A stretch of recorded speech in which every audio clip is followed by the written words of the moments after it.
Progress is a race that has no end. After every finish line, another challenge awaits. How can we continue to push innovation in a sport at the forefront of technology? This is how.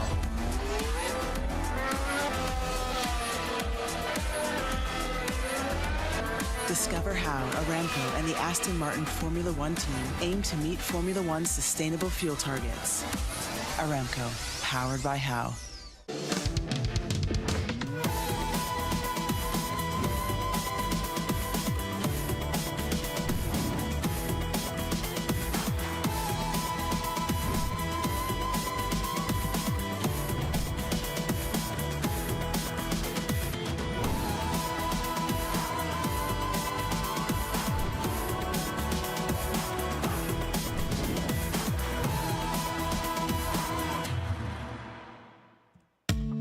مع التحديث الجديد لستي سي بلاي، تجربة جديدة للكل.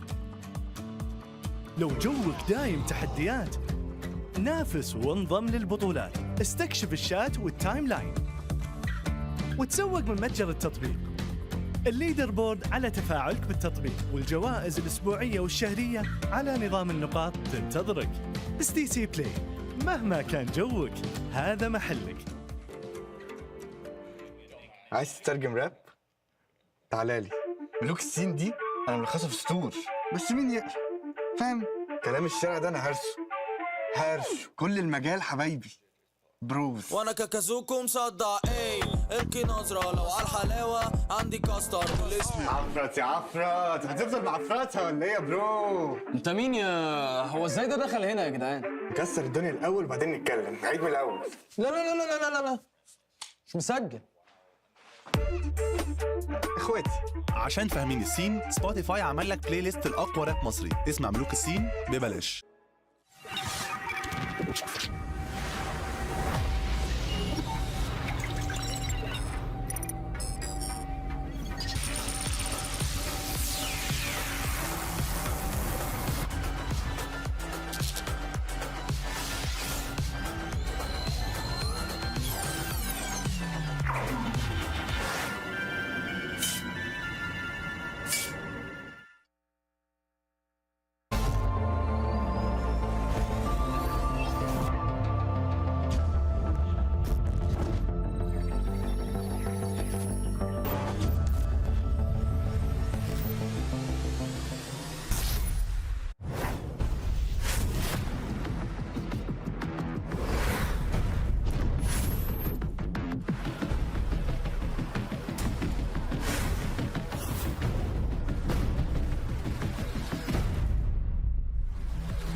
Progress is a race that has no end.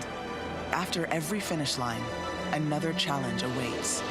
How can we continue to push innovation in a sport at the forefront of technology? This is how.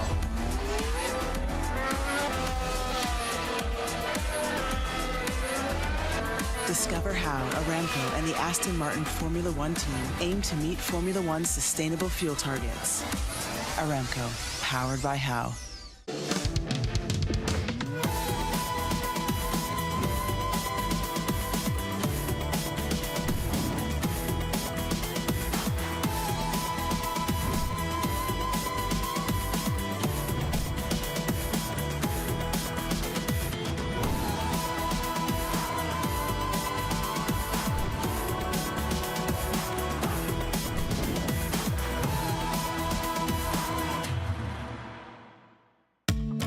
مع التحديث الجديد لستي سي بلاي، تجربة جديدة للكل.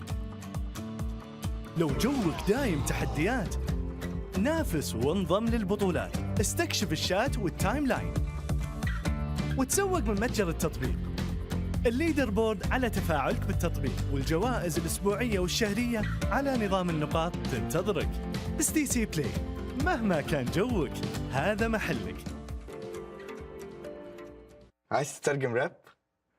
تعالالي. ملوك السين دي انا ملخصها في سطور، بس مين يقرا؟ فاهم؟ كلام الشارع ده انا هرش كل المجال حبايبي بروز. وانا كاكازوكو مصدع ايه، القي نظرة لو على الحلاوة عندي كاستر والاسم. عفرت يا عفرت، هتفضل معفرتها ولا ايه يا برو؟ انت مين يا هو ازاي ده دخل هنا يا جدعان؟ نكسر الدنيا الاول وبعدين نتكلم، نعيد من الاول. لا لا لا لا لا لا لا، مش مسجل. اخواتي عشان فاهمين السين، سبوتيفاي عمل لك بلاي ليست الاقوى راب مصري، اسمع ملوك السين ببلاش.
Progress is a race that has no end.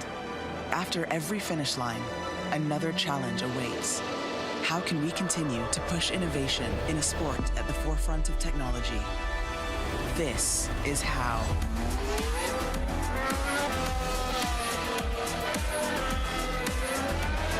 Discover how Aramco and the Aston Martin Formula One team aim to meet Formula One's sustainable fuel targets. Aramco, powered by How.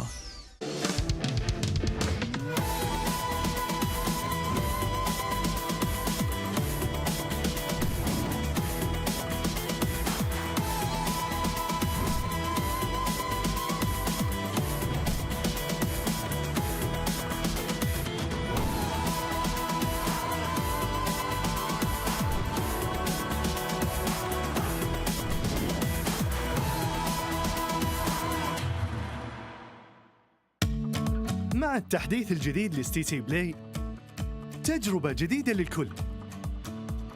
لو جوك دايم تحديات، نافس وانضم للبطولات. استكشف الشات والتايم لاين وتسوق من متجر التطبيق.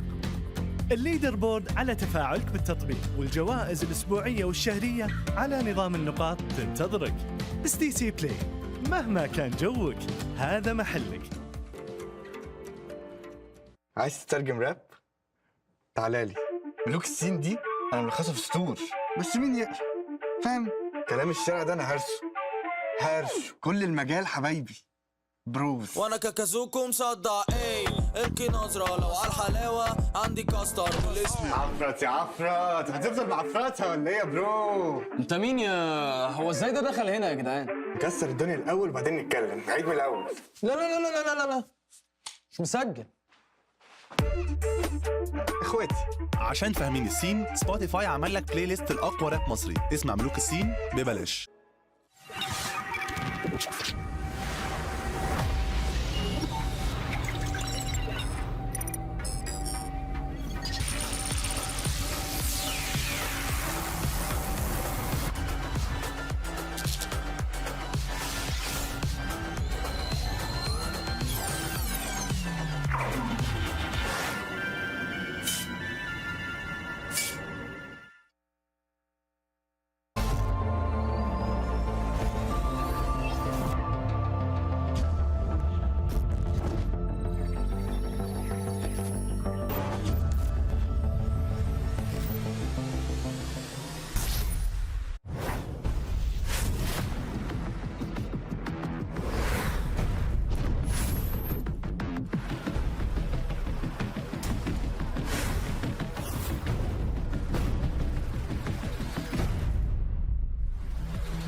Progress is a race that has no end. After every finish line, another challenge awaits. How can we continue to push innovation in a sport at the forefront of technology? This is how.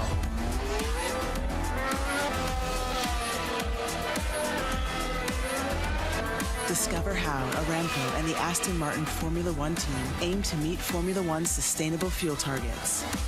Aramco, powered by How.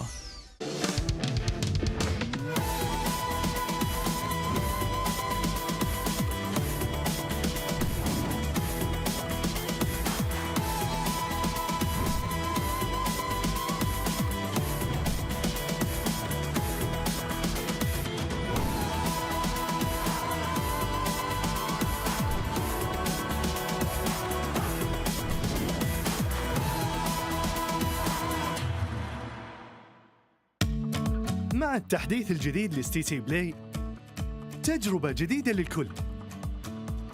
لو جوك دايم تحديات، نافس وانضم للبطولات، استكشف الشات والتايم لاين، وتسوق من متجر التطبيق. الليدر بورد على تفاعلك بالتطبيق، والجوائز الأسبوعية والشهرية على نظام النقاط تنتظرك. ستي تي بلاي، مهما كان جوك هذا محلك. عايز تترجم راب؟ تعالى لي. ملوك السين دي انا ملخصها في سطور، بس مين يقرا؟ فاهم؟ كلام الشارع ده انا هرشه كل المجال حبايبي بروز. وانا كاكازوكو مصدع القي نظرة لو على الحلاوة عندي كاستر والاسم عفرت يا عفرت، هتفضل معفرتها ولا ايه يا برو؟ انت مين يا هو ازاي ده دخل هنا يا جدعان؟ نكسر الدنيا الاول وبعدين نتكلم، نعيد من الاول. لا لا لا لا لا لا لا، مش مسجل. اخواتي عشان فاهمين السين، سبوتيفاي عمل لك بلاي ليست الاقوى راب مصري، اسمع ملوك السين ببلاش.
Progress is a race that has no end.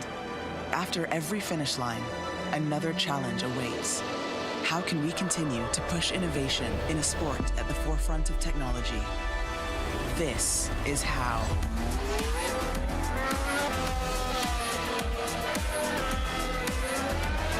Discover how Aramco and the Aston Martin Formula One team aim to meet Formula One's sustainable fuel targets. Aramco, powered by How.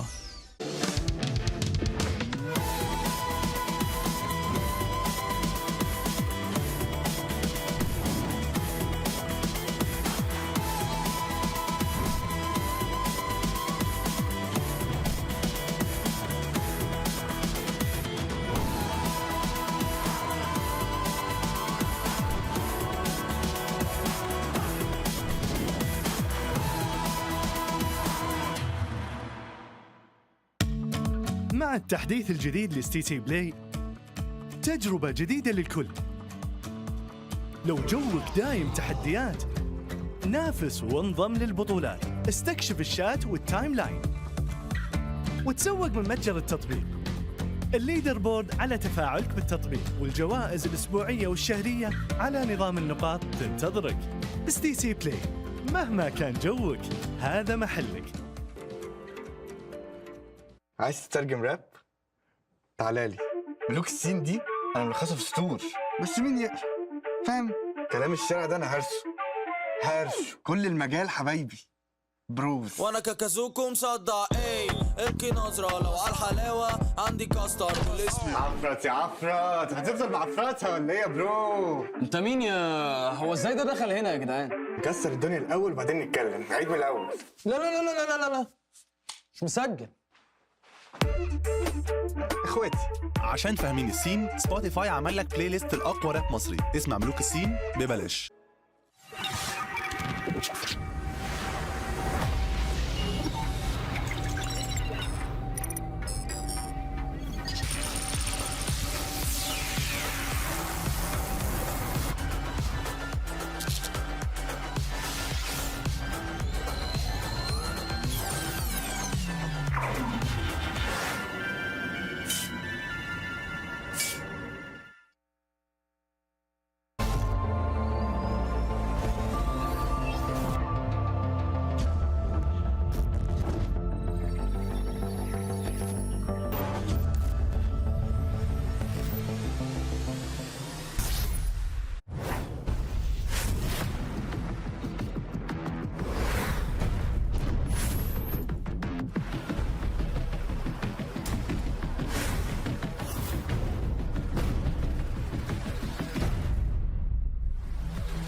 Progress is a race that has no end. After every finish line, another challenge awaits. How can we continue to push innovation in a sport at the forefront of technology? This is how.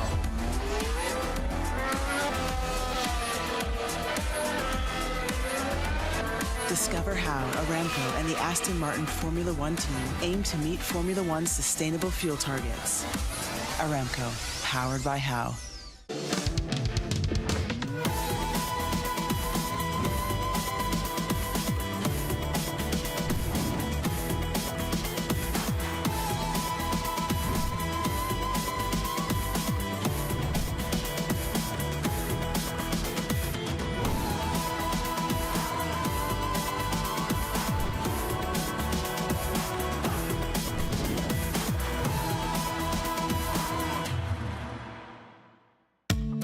مع التحديث الجديد لستي سي بلاي، تجربة جديدة للكل. لو جوك دايم تحديات، نافس وانضم للبطولات، استكشف الشات والتايم لاين، وتسوق من متجر التطبيق. الليدر بورد على تفاعلك بالتطبيق، والجوائز الأسبوعية والشهرية على نظام النقاط تنتظرك. ستي سي بلاي، مهما كان جوك هذا محلك. عايز تترجم راب؟ تعالالي. ملوك السين دي انا ملخصها في سطور، بس مين يقرا؟ فاهم؟ كلام الشارع ده انا هرش كل المجال حبايبي بروز. وانا كاكازوكو مصدع ايه، القي نظرة لو على الحلاوة عندي كاستر والاسم عفرت يا عفرت، هتفضل معفرتها ولا ايه يا برو؟ انت مين يا هو ازاي ده دخل هنا يا جدعان؟ نكسر الدنيا الاول وبعدين نتكلم، نعيد من الاول. لا لا لا لا لا لا لا، مش مسجل. اخواتي عشان فاهمين السين، سبوتيفاي عمل لك بلاي ليست الاقوى راب مصري، اسمع ملوك السين ببلاش.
Progress is a race that has no end. After every finish line, another challenge awaits. How can we continue to push innovation in a sport at the forefront of technology? This is how.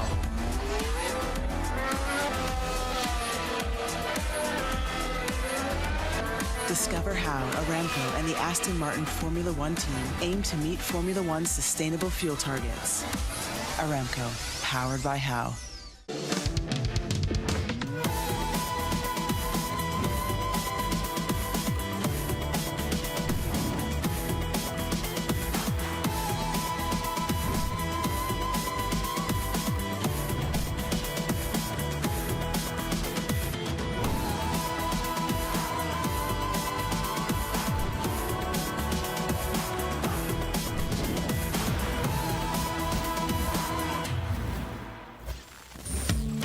مع التحديث الجديد لستي تي بلاي، تجربة جديدة للكل. لو جوك دايم تحديات، نافس وانضم للبطولات، استكشف الشات والتايم لاين، وتسوق من متجر التطبيق. الليدر بورد على تفاعلك بالتطبيق، والجوائز الأسبوعية والشهرية على نظام النقاط تنتظرك. ستي تي بلاي، مهما كان جوك هذا محلك. عايز تترجم راب؟ تعالى لي. ملوك السين دي انا ملخصه في سطور، بس مين يقرا؟ فاهم؟ كلام الشارع ده انا هرشه كل المجال حبايبي بروز. وانا كاكازوكو مصدع ايه القي نظرة لو على الحلاوة عندي كاستر والاسم عفرت يا عفرت، هتفضل معفرتها ولا ايه يا برو؟ انت مين يا هو ازاي ده دخل هنا يا جدعان؟ نكسر الدنيا الاول وبعدين نتكلم، نعيد من الاول. لا لا لا لا لا لا مش مسجل. اخواتي عشان فاهمين السين، سبوتيفاي عمل لك بلاي ليست الاقوى راب مصري، اسمع ملوك السين ببلاش.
now we're powered up. Welcome to Riyadh Masters. It's the second day of this wonderful tournament, and we're going to get to go and watch some great Dota today. Joining me on this panel today, or for the first game, is going to be Danog and Seek and Strike. Howdy. Danog? Howdy, howdy. Looking good. Like, Welcome to the desk. yes. I really changed. You guys are going to have to carry me today because all my notes were welcome OG, welcome PSG LGD, and I don't really know what else these teams are meant to do, so I hope you guys have some good notes. Well, it's not OG for the first series. That's a good start. It's going to be Team Spirit for the Yeah, first one. that's why they took me off the stage host job, actually. Absolutely. Because I was welcoming the wrong teams. But, you know, yeah, Team Spirit versus LGD, guys. What an exciting match to start off the day. Yeah, absolutely. Grand final rematch. We get to see LGD play their first international series since that fateful TI. It's going to be pretty hype. I mean, they only just got in yesterday morning, so I'm sure all throughout the day they were watching the matches from day one, getting some scrims in perhaps. I know they went immediately to playing pubs. Yeah, as they were immediately on Dota 2 Pro Tracker. Yeah. But guys, even though this match is very exciting, I think some people, they might have missed, you know, the tournament in general. They might have missed yesterday. They don't really understand the format. So here we can check it out. We have 2 groups currently in this group stage format, and 5 teams each. Okay, and there's a best of 2 format. So teams only play 2 times no matter what happens. But in this group stage, afterwards we'll go to a single elimination playoff bracket, so it's pretty much sudden death. And the finals will actually be best of 3 as well. So we have a best of 3 format all throughout the tournament. And the important thing is you're placing in the group stage, right? Obviously, bottom 2 get eliminated. You don't have a chance to go to that single elimination playoff bracket. But if you get first in your bracket, you immediately go to the semifinals, guaranteeing yourself a top 4 finish. That is a healthy chunk of change that you're making just by doing great at the very start of the tournament. Yeah, glad you talk about chunk of change, because this prize pool for this tournament is absolutely massive. The total of $5 million in prizes here, with the first place getting $1.5 million. And on top of the prize distribution, we also have a couple other prizes being given to the teams, actually. So we actually have a couple of awards we'll be giving out through the... Oh, I think I saw these. Yeah. Right? Yeah, so these are the 4 awards, I believe. It's for best player interview. Yes, we have the... most hero healing. Yes, most hero damage. There's Hypest play. The hypest play, most clutch play, which will be voted for the community, and there's also the MVP, which will be making the most money. On top of that, even teams that get last place will be getting just a check to the org themselves, so a lot of money being distributed here. And here we have the attending teams separated into 2 groups. We're already talking about 2 of these, but of course, you should have seen the rest of them. Liquid, Tundra, Nigma, LGD here, TSM, RNG, the Boosters, OG, Team Spirit, and Secret. 2 of these teams came through the qualifiers, or the qualifying rounds previously.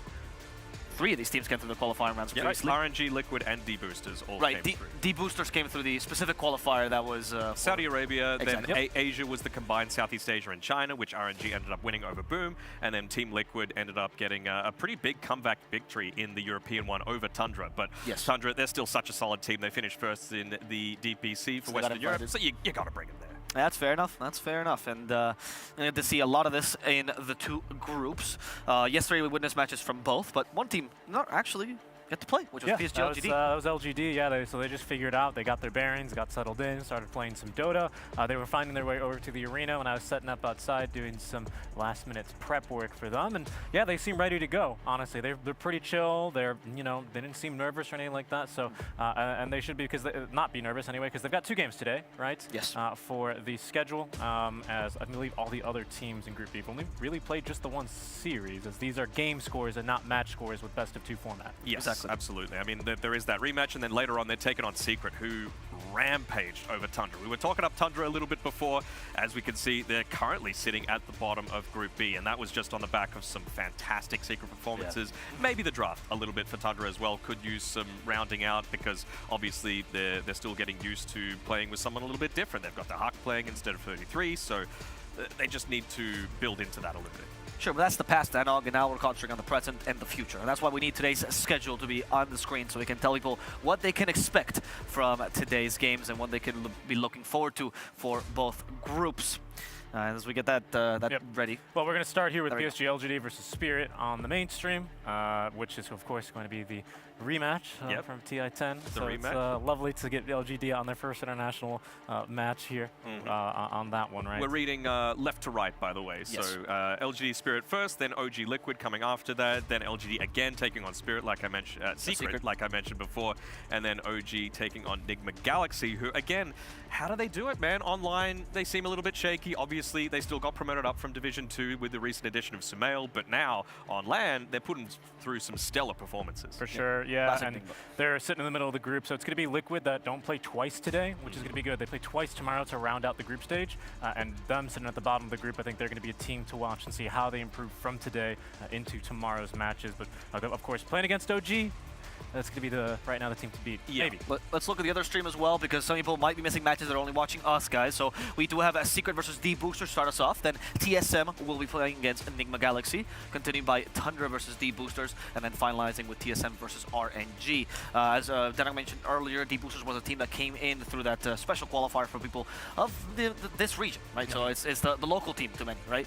They actually garnished a fair amount of fans. They came yesterday. We were on the stage, and a lot of people were like talking to them, asking them questions. We know that this might seem a team that's not the caliber of a lot of the invited teams, but the thing is for them to gain experience and to promote the talent of the MENA region in general. And so maybe Secret and Tundra, maybe they lose one game to them, and that will be honestly huge accomplishment for them. And they've also got like the pseudo home ground advantage as well with Enigma Galaxy as well. You know, multiple people coming from Jordan and, you know, really representing the MENA region as well. Exactly. Yes. Yeah, TSM there on the highlights. I think a team to watch certainly over on the B stream. As we're just looking at some of the highlights from day one. Games, yeah. The Ana Pudge coming out. Ana Pudge, right? But yeah, over to the B stream, TSM's going to be the team to watch for sure. They played a kind of shaky series versus Liquid. I would say they were the better team there, but Liquid certainly had their moments and looked to exploit some weaknesses, so eager to see how they do over on the B stream today. It really could have gone either way. I know Liquid are kicking themselves because, again, you got to be in one of those top 3 spots to be able to get through, and they've already played 4 of their matches. You know, they've only got 4 left to come, 4 games rather, and currently sitting at 1 and 3. They're going to need to win, I'd say, at least 3 of them to give themselves a good shot of at least forcing tiebreakers. Yep. Yeah, and Group B still has got a lot of storylines yet to be delivered with LGD not playing yesterday. They only did 2 matches in Group B, so there's still lots of things to play out there. Tundra as well, right? Trying to get used to playing with the Hawk, right? We didn't mention that yet either. He is the stand-in instead of 33, which means that they've got to kind of get used to his play style. There's the Visage that he played yesterday. Didn't work out. Secret, we're just on another level. Well, speaking of storylines, I mean, Rezo is at the moment the player of the tournament for me. Like, he has just been so solid, that pairing with the Hawk. Look at that, stomping over Tundra in 26.5 minutes. It was an absolute bloodbath. I think they had 83 kills for the entire series versus Tundra's 11. Like, that just does not happen unless you're a team that's really on the same page and everyone was an equal contributor. Yeah, and he was just so happy. You know, I got to interview him yesterday. He's just happy to be back on LAN, happy to be back into the scene. And with his eternal combo with Zai, it's nice to see. And this is also something else that we love to see back on LAN. Chinese teams. You know, a lot of people are saying, oh, OG, Fluke, you know, the Stockholm Major because they weren't Chinese teams. It was a fake win. I have not heard that. Not Okay, no one. you can start that rumor on this panel if you want to. You do not take away a lower bracket run from any team. No, or a major not. win. What is I'm this saying Fluke what thing? other people have been saying. This isn't all I'm my saying. personal opinion, but Right. RNG, they looked really solid in their series, taking that 1-1. So it's very even across the board. I am checking your Reddit account after this, just to make sure. But you're right. LGD back online, very, very exciting, especially because this season for Chinese DPC was special. I don't really know what else to say. I was watching the games and yeah, let's go with close. Yeah, let's go with close. So what form do you think they're going to show up in this international LAN? They're already qualified for TI. They don't need to hold any strats. This is a lot of money to play for, so I think we're going to be seeing some peak LGD. Wait, don't you hold strats for TI? There's going to be patches. Oh, okay. All right. Sure. Yeah, That's right. Yeah, I mean, well, I've said for the past 6 months. Yeah, there were patches. There's gonna be patches. Yeah, there's gonna be. They're gonna change the map. They're gonna change the map. Copium. They're gonna change the map pretty soon, I'm sure. But yeah, I think, you know, a lot of people, if you just kind of look at the Wikipedia for the Chinese region, you'll see what the heck, they forfeited their last match. They don't care. That's not gonna be the case. I agree with you, Denog. They're definitely gonna be bringing, I think, some fire, especially for this first match versus Spirit. You know, I don't think they necessarily have a chip on the shoulder. I don't think this team LGD has anything to prove. I just think it's a point of pride for them, to be honest. Just take down the team. Yeah. We are the best team in the world. I think that's what they want to be saying. It's nothing specific against Team Spirit. Team Spirit were the better team on the day at TI, but that was a while ago. That was back in October of last year, so a lot of time's passed since then. Indeed. And also culturally, you know, when you go out of your countries to represent the region, especially for Chinese teams, that's so important. So that's going to be very hyped to see because they're playing not just for themselves, but also for all their supporters here. Yeah. Oh, yes. And we all know how ravenous those fans can really be. Very strong supporters in the Chinese team. Yes. Yeah, for sure. Did you lose one extra death and you should have? Oh, well, I'm going to flame you for it. Don't worry about it. It can be intense for those guys, as we can see them leaving the hotel here in the morning. Potentially a little bit overdressed for the weather here with the sweats and the sweat jacket, but luckily. Chiku's got the right idea. It's for the sand. True. right? Yeah. Like, I think that's it. They're smart about it. I was I'd agree. buffeted by sand today, and it was not nice. It's a good word, buff. Right. I've only ever used it here, and I only learned it from I always Pokemon. thought it was buffet. That is a different thing, actually. Yeah, Absolutely. Here we see them getting into their car. I love these sequences. It's always important to see how teams get into their car, because that's how you know how they get into a draft. That's how, you know, the analysts, you know, like, oh, you didn't join the group hug, team's a disaster. Right. You didn't sit next to this guy, team's falling apart. Yes, I mean, yes. come on, Avo, what are you... Read between the lines, Avo. Okay, I'm sorry. That's why I'm not the analyst. I'm only the desk coach. Seriously. Right? Yeah. Do we Pick it up. I really want to see the sequence as well for Team Spirit getting into the car, because they have been in some hot waters with the analysts here, haven't they? With me? Never. No, not with you. With the armchair analyst here. Oh, okay. Yeah, I mean, some people are saying, you know, again, fluke TI, blah, blah, blah, blah, blah. You were saying that was only OG.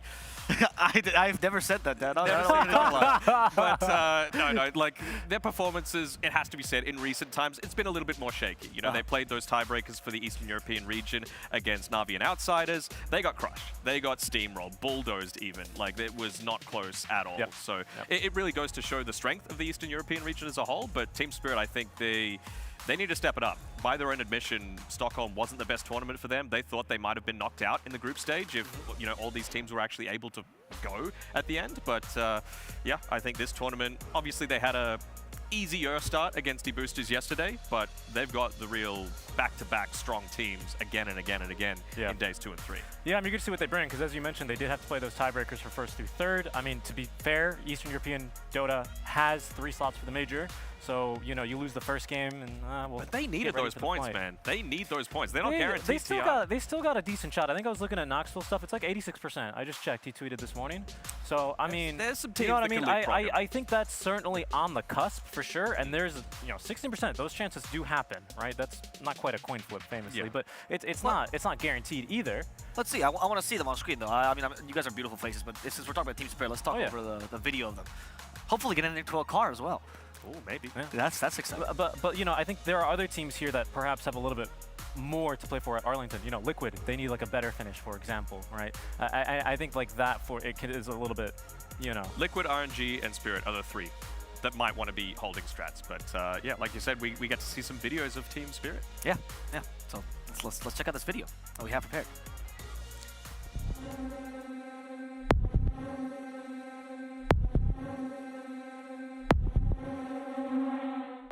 We won the international, but now we're not thinking about defending the title.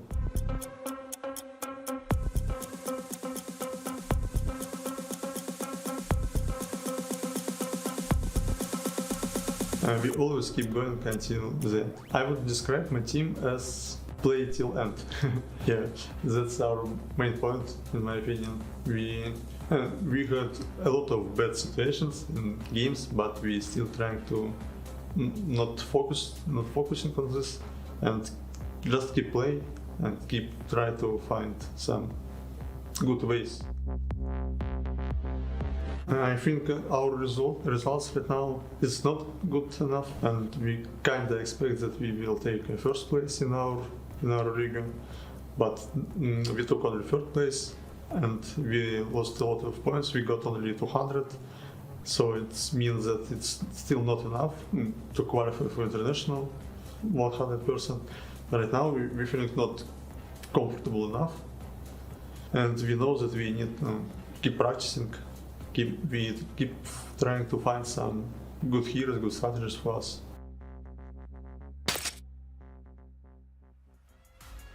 No, as you heard, they're not comfortable with their current standings, and this won't improve the TPC standings, but it will give them the confidence they need going to the next major. It's good practice, and I think like for the Eastern European region in general, they have a history of a team overperforming in the leagues. Last year's team currently known as Outsiders, right? They went 14-0. Right, through last year's DPC format, and then completely blew it at LAN every single time, right? Until TI, actually, that's when they started performing. Yeah. Exactly. It's just about when you peak. I think that's a big thing. You know, people peak in different scenarios. Like Nigma peaks on LAN, Puppey can peak on LAN. You know, these big things are why these players are still in the scene after years and years and years. So let's see if Team Spirit are one of those or if they're a bit of a flash in the pan. Yeah, I mean, to be honest, their work ethic has always been something that people have praised, right? That Pushka, no matter what happens, you get him in the winter interviews like, yeah, we did this wrong, we did this wrong, we did this wrong. He's been a very self-critical person, and that's always a good sign for a team, especially the younger teams, right? Yeah, absolutely. And they've got such a veteran like Silent as well, coaching them. Love like Silent. The biggest mainstay. Like I was talking to Seb yesterday, he's like, man, Silent back in the day, we were ranking like who is the top 5 POS ones at the moment. And he's like, man, back when I was really playing in my early days, Silent was the one. I like that you imply that he was really playing. Then he won TI, but when he wasn't really playing. Playing like with Sigma and all that sort of stuff. Sure. I quite like how, like, in that interview, there's also like a good sense of humility there, right? They're like, I think you talk to any team and they say, yeah, we wanted to win, we wanted to get first place, right? But you didn't get any of this, like, we're gonna crush everyone here. Like, they're the TI defending champions, right?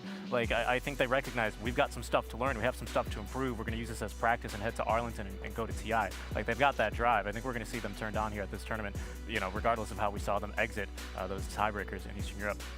Yeah, for sure. Will that be enough to beat LGD, though? That's a good question. I mean, that is the question, right? In a best of 5, they took it. What about a best of 2? Major's only in 2 weeks, man. Patch probably not going to come between now and then. Do you want to reveal everything? Obviously, it's a lot of money to play for, but so is TI. That's a good question. So you think Team Spirit can hold themselves back a little bit more than LGD? Maybe a little. Maybe a little. I mean, LGD are confirmed, 100%. Yeah. So, could happen. Okay, all right. That's quite the bold assumption. I mean, how many strats can you even be saving this late into a patch? I mean, just in game 2 yesterday, right, I was talking about how against their match with the Deep Boosters, they went with a pretty standard draft game 1, and they got it really easily. Game 2, they were playing around, so we'll see what they bring here for their first series. Yeah, and to see what they're going to bring, we have to see how they walk on that stage. So let's go over to the desk host now, stage host. Jesus.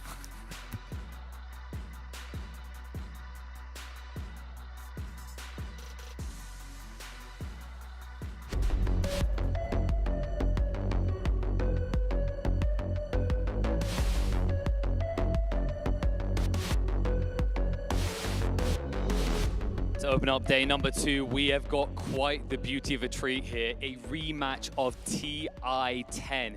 Let's welcome to the stage the beast from the east, the one and only PSG LGD.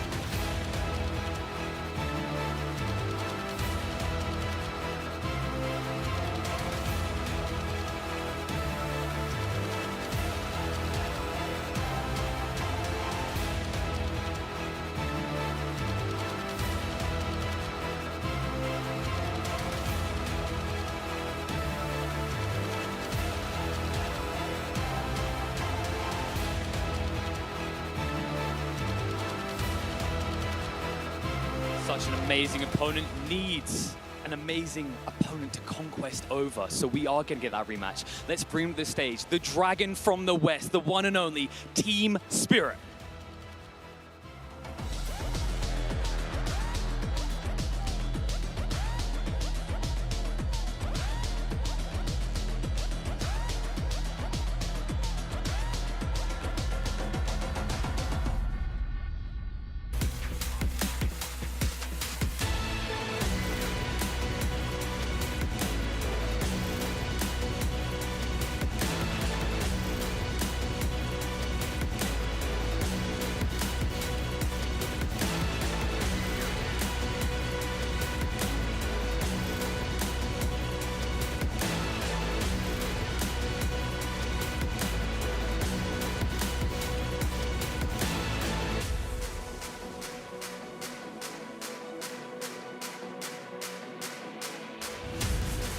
The teams are assembled, one seeking vengeance and one looking to claim that they are still on top.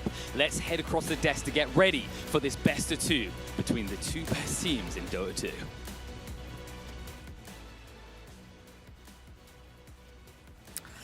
Some people might say, oh, he missed the spotlight, but the reality is that's a metaphor about how he's going to go above and beyond. Even in the limelight, he understands that he has to go into the darkness to truly beat his opponents, and that's what Team Spirit is telling us today. That's true, but you know, like when you level up in Dota, you get that spotlight around. Perhaps, you know, looking at the other side of this, they're not going to level up the performance from Eastern Europe, you know? Oh, so he's leveling down. So he's leveling down. Oh, so he's already admitting he's like, I mean, I don't know, you know what I mean? That's what I'm kind of afraid of here. I saw them walk out, and I just, like, they haven't been doing too hot lately, Did you see them tiebreakers, though? Because maybe he's trying to avoid the spotlight. I just want to bring up Yataro's KDA in those tiebreakers. He got 1 kill, 20 deaths, 4 assists, playing Faceless Void and Nagasine. He got bullied heavily. So maybe it's just the subtle things, you know, staying out of the spotlight, not trying to draw attention to himself, but I don't know if he did the great job of avoiding that attention, just being the only person not to stand on the spot, on the stage. But it's such a great series. I can't wait. Yeah, I'm very, very excited. And those tiebreakers I like that you mentioned them as well, because we saw a little glimpse of what Team Spirit used to be, perhaps, in those tiebreakers. Yeah. Will that be enough to beat LGD, though? Because LGD, in a similar way, they really brought in the tiebreaker, so much so that they could forfeit the last one. Yeah, no, they didn't mind much. I mean, it was 100 DPC points for them, which, you know, to be fair to some other teams here at this tournament, is pretty major for them. Would be pretty major for those teams like Liquid, like Spirit. Funnily enough, their opponents mean completely nothing to them. They wanted to prepare for their flights, maybe look up a little bit of strats on their opponents, you know. Xiaoba's got all the papers ready to go. He's ready to counter all the teams, and I imagine he might have been, you know, thinking about this matchup in particular over the past 8 or so months. Who knows? I love how the papers have become a meme. Like, every team now has the papers after that true sight coming through from OG. It's just become that mainstay. Every team has them, even if it says nothing on them, even if it's just literal gibberish. They just want to have something to say, yeah, we've done our research on you. I'll be honest with you, I've always seen the papers. Like, I've always seen teams bring been called out, though. Yeah, but they just, yeah, exactly. It's not as extreme as OG, but it's always just printed Dota buffs. Like, people think there's some sort of magnanimous strat. It's just the Dota buffs of all the players printed out, and that's what they ask for before every tournament. You're peeling back the curtain, don't you? Look, I'm sorry. I'll peel back the curtain even more. I ran into Xiaoba in the lobby, and I asked him, dude, like, what's your secret? How are you going to beat them, especially in the mid lane? And he just looked at me and said, I have nothing to say. Wow. I asked him the same thing and just went, who are you? I don't know why he's not responding.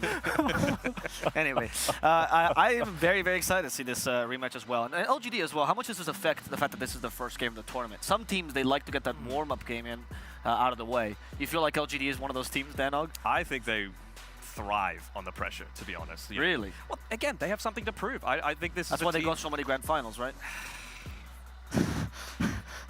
Okay, maybe not TI Grand Finals. Maybe that's their kryptonite. But I mean, you've got Ame like second, third, second at TI. Like, come on, man. Like, how can you have someone get so close yet so far away? He's no stranger to this sort of environment. And now you can say for the rest of the team, they're not either. They're, again, one of the few teams that stayed completely the same after TI. No changes, no modifications at all. Did you see that? They're checking the profile. They're saying, oh my god, the Tinker. That's a throwback, actually, for nothing to say. I don't think we're going to see it here. The hero's not in good shape, but... He played it once during DPC. Did he? Yeah. I didn't catch that game. I know he brought it out a couple of times. I remember Arthur was on the coverage for that game, and he tweeted about that, and that was incredible insight from him. But yeah, I don't think we'll quite see it. But we'll see. You can see. Even I imagine, you know, I talk about how LGD were maybe doting on the matchup. I don't know. Maybe Spirit also having something to play for here, so maybe they've got a point to prove. You know, they're coming in as the team that has been underperforming. You've got LGD literally winning pretty much everything in China to the point where they can say, we don't need to play these tiebreakers. Right. Whereas for Spirit, you're completely right. They needed those points. Maybe that'll be the difference maker for them. Maybe it will. And everyone, we just saw everyone's favorite spray in the game, Jin-Q, just checking his settings, making sure everything's picture perfect, because the man is a beast. He is, in my opinion, the best pos 4 in the world still. Okay, I mean, that's high praise, but I think that's fair enough. Most players tell me the same thing, so I think you're onto something. And let's go in a little bit more in depth into that. Let's go into their playstyles, right? If we are going to define teams by certain playstyles, what they prefer to do, does LGD have any defined playstyle? I don't want to say LGD in particular. I just want to talk about the Chinese meta, because again, it's been so long since a lot of people might have watched Chinese Dota through the leagues, and obviously they haven't been able to see them at these international lands. Oh, look at that. Sorry, map. the word maps. Oh, okay, I lied. That's more than Dota buff. That's better. Yeah, all right, that's pretty exciting. Cool. That's pretty exciting. Chinese meta, it's all about team fight. Like, that is the thing. And I'm really tired of people saying Chinese Dota is slow. It is not slow. It hasn't been for years. It has not been for years. LGD have the fastest average win time by far out of all the teams at this tournament. 30 minutes they win games in on average. Like, it is pretty devastating how quickly they're able to, you know, just converge with their timings. And I think that's the thing that they understand. understand. They're not going to take these team fights that are just there for the taking. They're just going to be more efficient than you. Sometimes that means for the first 10, 15 minutes, they're sitting in the jungle, you don't see them at all, and then they come out with 3 items and absolutely demolish you, you know? But it's about being able to recognize the strengths, the peaks, the troughs, and when you're actually able to make that big impact that sets LGD apart. Yeah, exactly. And I mean, like, looking over for Spirit, right, just generally speaking about the Eastern European meta, and especially these guys, right, during their TI-10 run, what they really excelled at was spellcasting in particular, right? Their fight execution. And even if you're an item down, if you're 4K down, and maybe down in Aegis, right, the way you get back into the game is not going to be by your net worth advantage. Your TA, whatever, doesn't have his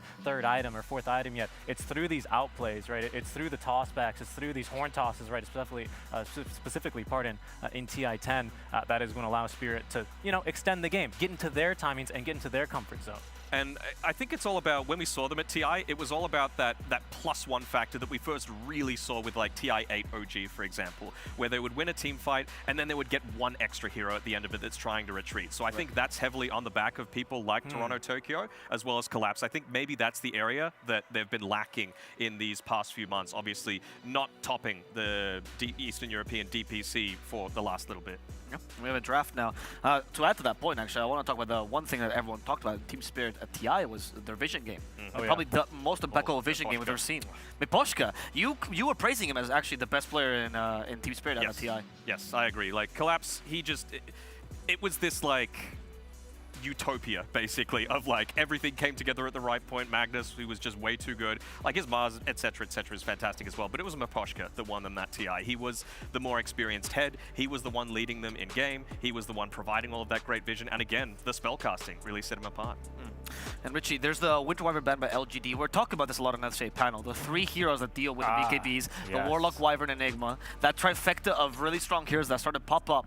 Do you feel like the Warlock is an option for Team Spirit here? I do, yeah. I mean, they played it yesterday even. Like I said, in their match versus D Boosters, they played it with the safe lane Pudge. I don't know if necessarily that's going to be the combo we're going to end up seeing. Oh, what a combo, yeah. Yeah, heal, hook. Oh, wow. I mean, come on now. Upheaval level 1 into hook.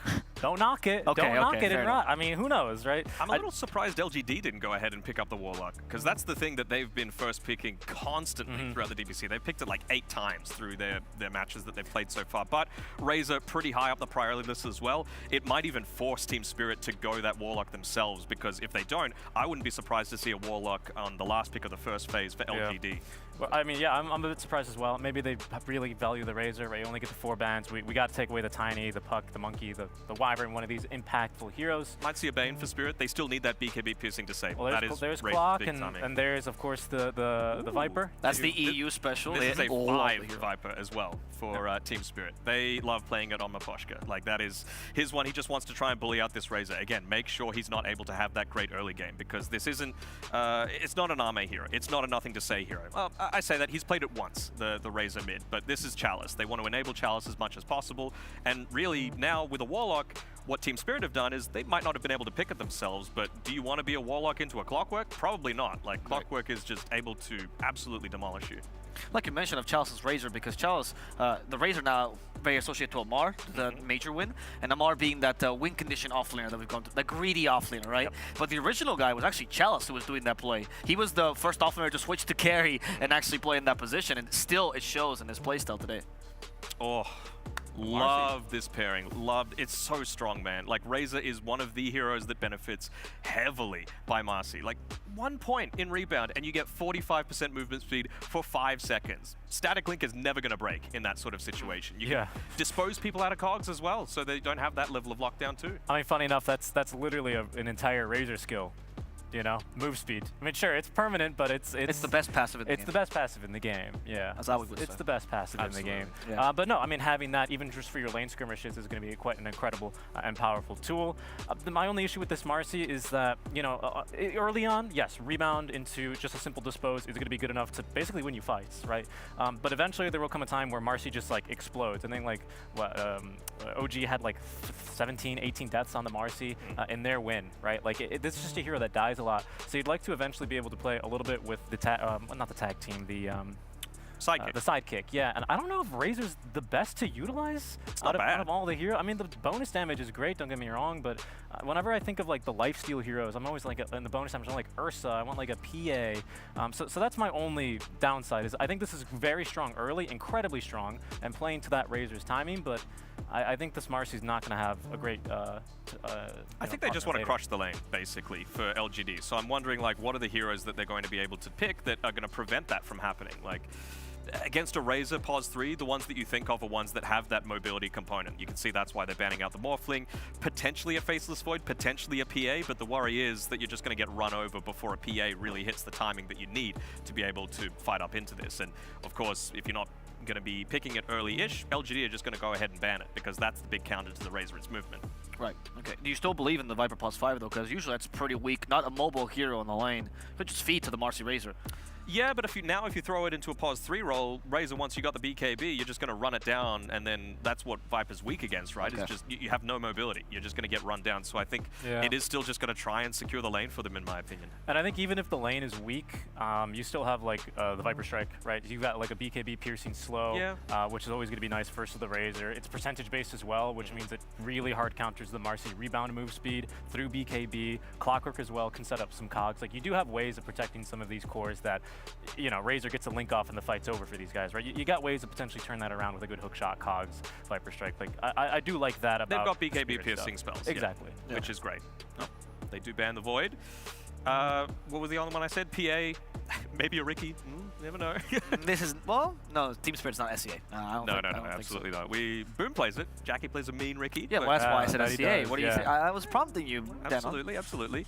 I'm just struggling to think what else they could do. I mean, maybe they can do like a ranged carry, like a Medusa that you don't really want to be running into either. You know, you just pop the Stone Gaze, even if you've got that BKB running on the Razor, turn to Stone. Enables you to run away with that extra movement speed that you get from using the Medusa ultimate. But isn't the immobile ranged carries what Razor deals pretty well with? Yeah, but you just pop ulti, and then what can he do? Like, if he static clinks you, he has to, like, run away, basically. You don't want to be food for the rest of the team. Okay, fair enough. I can see that. Yeah, I could see that. I could also see that working pretty well for LGD as well. You know, Marcy, if this is going to be like the Aetherlands build on Marcy, you know, you catch him, you get the 15 talent, and you just throw Dusa so far from the fight, and that is what she absolutely hates. I did bring up what Spirit have in Spades, rather, is, you know, the BKB piercing disabled, but they don't have save on this lineup, right? And I think with a Dusa, I think you're best with some save against this kind of like Razor, Marcy, Tiny, that kind of stuff. Don't hate the TB either, though. Again, an illusion hero that's just, you know, pops meta and then Razor dies, even if he's just trying to run into you and static link. Gets much worse when he picks up the Skadi as well, so it's a good ban. But again, Medusa still is a Skadi builder, is someone that's going to be able to be fine. I understand what you're saying in regards to the save. Maybe, you know, the Clockwork's going to be able to do enough. Mira, very talented player. Oh, for sure, right? He won a tournament, I believe, back in the day. I'm not as big a fan of this Quap, though. I mean, maybe they're trying to cover their bases in case this is going to be a last-minute switch of the Razor to being mid lane. I really don't think it would be, because Marcy is, again, in my opinion, such a great pairing together with the Razor. But I think Quap just... It's very one note. I don't like the Quap because you don't really have that insane tower taking. You have to snowball if you're going to have any kind of impact. And it's not like a Lina where you've got sustained damage, for example. And this is something that actually, I think it's Toronto Tokyo, I've had a chance to interview him before, and he said, look, if you compare Quap and Lina, Lina's impact is by far better because you've got the burst, you've got the sustained damage, you've got the tower sieging, you've got the better laning. So the fact that they've gone for it must mean they really believe in it, or they just want something else that's going to be able to go through that Razor BKB once he hits his timing with the Sonic Wave. Yeah, I reckon it's also for like this early timing. Like, Quap still loves to rotate out of the mid lane super early on, right, quite famously, as does Marcy, so you can kind of counter her movements around the map. And I mean, now it's going to be, you know, Void Spirit's going to be following you around, so that's going to be a bit more difficult, obviously, for the Queen of Pain. But I mean, that's how we saw, I believe it was Liquid really shine and kind of cut a lot of momentum out from TSM last time. They just rotated the Marcy super early. Quap can outfight the Marcy easily, so I do like that about the Quap at least. Love the Warlock though, and love the Void Spirit. Again, like, Quap is a lane dominator. You want to be landing those Shadow Strikes, you want to be just regenning up so much. You want to be harassing him out, preventing him from farming. You toss out a Shadow Strike, just dissimulate. Doesn't matter. You know, the cooldowns early on sync up reasonably well, and Quops don't want to fall off, right? So they only want to get about 2 points into the Shadow Strike most of the time, and it's really only once you get 4 points that you win out that cooldown battle, and you're actually able to bully him out. But by that point, the laning stage is done. Right. Now they add CK to the mix, which is going to be their somewhat answer to the Razor. Does carry a stun, so there's a way to break that link by stunning him and hopefully running away before Marcy catches you, with Viper slowing her. You know, it works. Eve also can, you know, if you get linked in the fight, just instantly Phantasm, make sure your illusions can also try and clean them up. Eventually is not the worst strategy. They might also just be trying to abuse those really early timings as well, right? Level 1, level 3. That's where Team Spirit are going to be looking to get most active in this lane. Just try and crush the Viper before Static Link really has that high level of effectiveness. Yeah, and they also now have a stun, which they kind of needed, both supports. Hookshot is something, but the Chaos Bolt gives you some more security. This is not Nigma that we're watching after all. True. Very true. No. Yeah, now I think, we need some good control here. I do like the ban on the Darkseer, quite specific. Thinking some more illusion heroes here, perhaps? Darkseer would have been solid. Again, like just more of that AoE control that they're needing. Pairs, like Clockwork is the best hero to pair together with a Darkseer. So you're either going down that route or some kind of ranged hero that's in this position 3 role for Collapse. Maybe they could go something like... I was about to say Necro, but Necro's not that great against this lineup in particular. Lots of magic damage, no real strength heroes that you're going to be able to take advantage of. You don't really want to be healing and like healing massively when you fatal bonds with the rest of your team. Yeah, not the best strategy generally.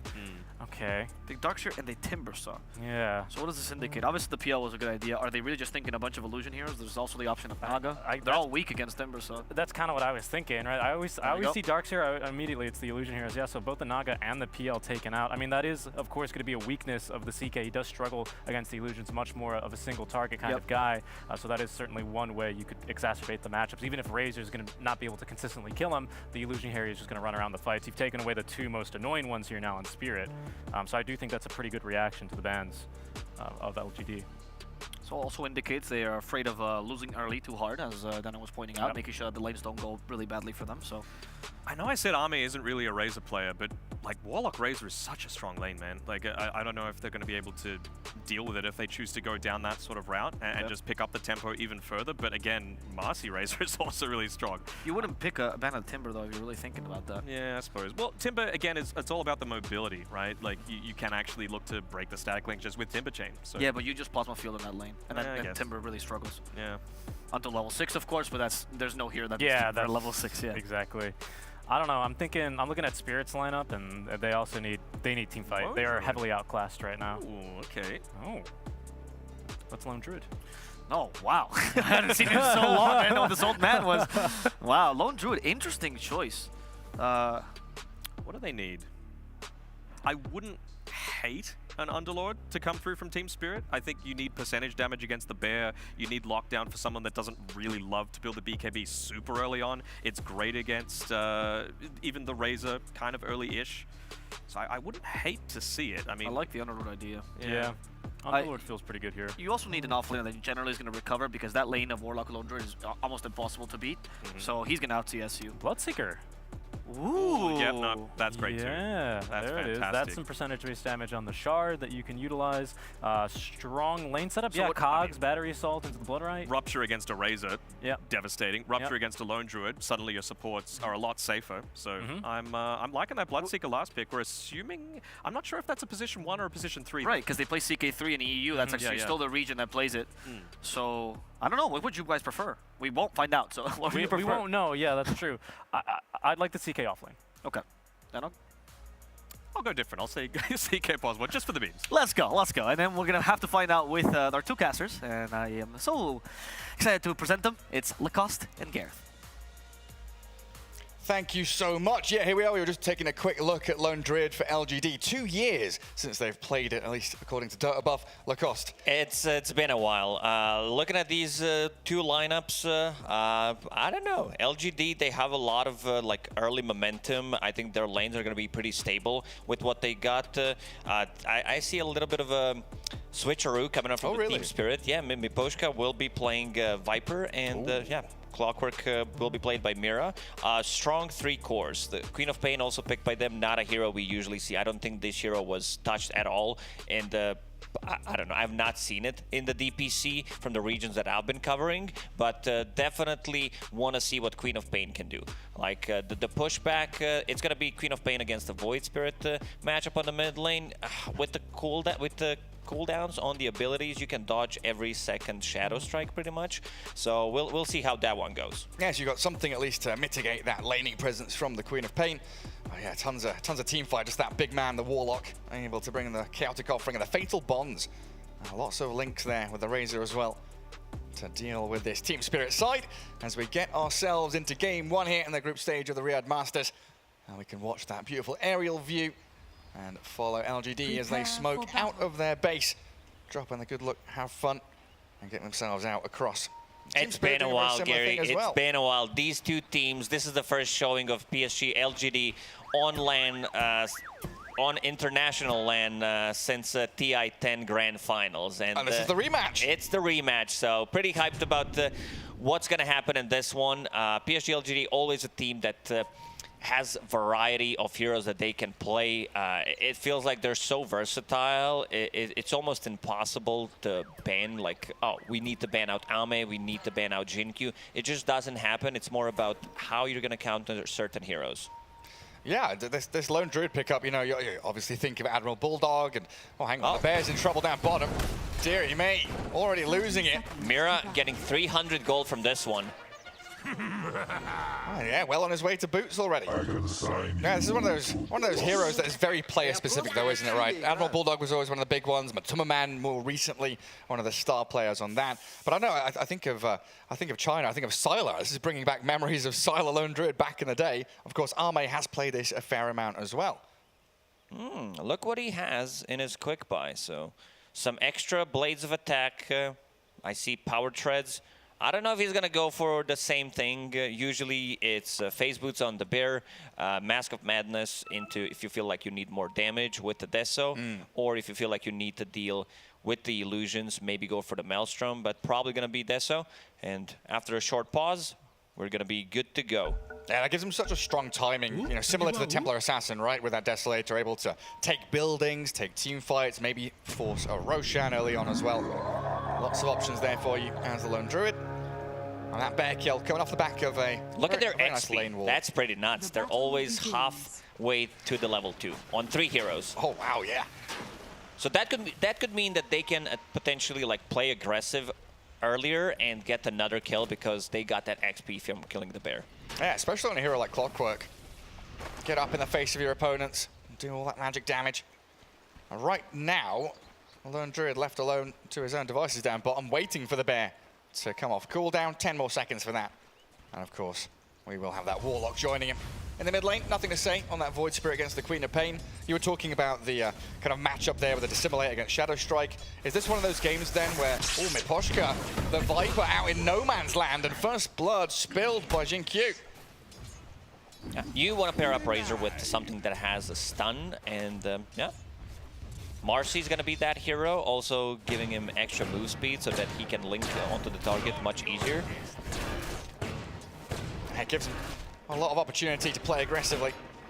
But do you think this Queen of Pain versus Void Spirit lane, is it reminiscent of Puck versus Quap with ignore Shadow Strike, or is Toronto Tokyo still going to level up Shadow Strike to like 2 points at least? 2 points, I would say. It's a bit different because you need mana for Dissimilate. Like it's a heavy commitment. It's 100 mana to be able to dodge the Shadow Strike, unlike Puck. Oh, another dispose. This time Jinkyu using it defensively. Faith Bian, the poison stacks on him. He's going to fall here. Miposhka just keeps laying it on. And the Razor falls to the Viper, two of the more toxic heroes in that Dota 2 pool. Mira getting in that bottom lane, already dropping Arme to about half HP. It wasn't too bad that Miposhka died for the first blood, because he came back into the lane with full HP, full mana. This is what you want to do. Like, I haven't seen too much of a position 5 Viper, other than like when you need to really flex it, and also in South America, where they really love to play it as position 5. Yeah, Panda, he absolutely loves that Viper. There's a couple of things that have kind of filtered out from South America, right? The Templar Assassin position 1 was South American. flavor out of Pakaz. And of course we had Panda on Thunder, bringing out that position 5 Viper. And now we're seeing that spread of knowledge across the world. A nice little entangle there onto Collapse.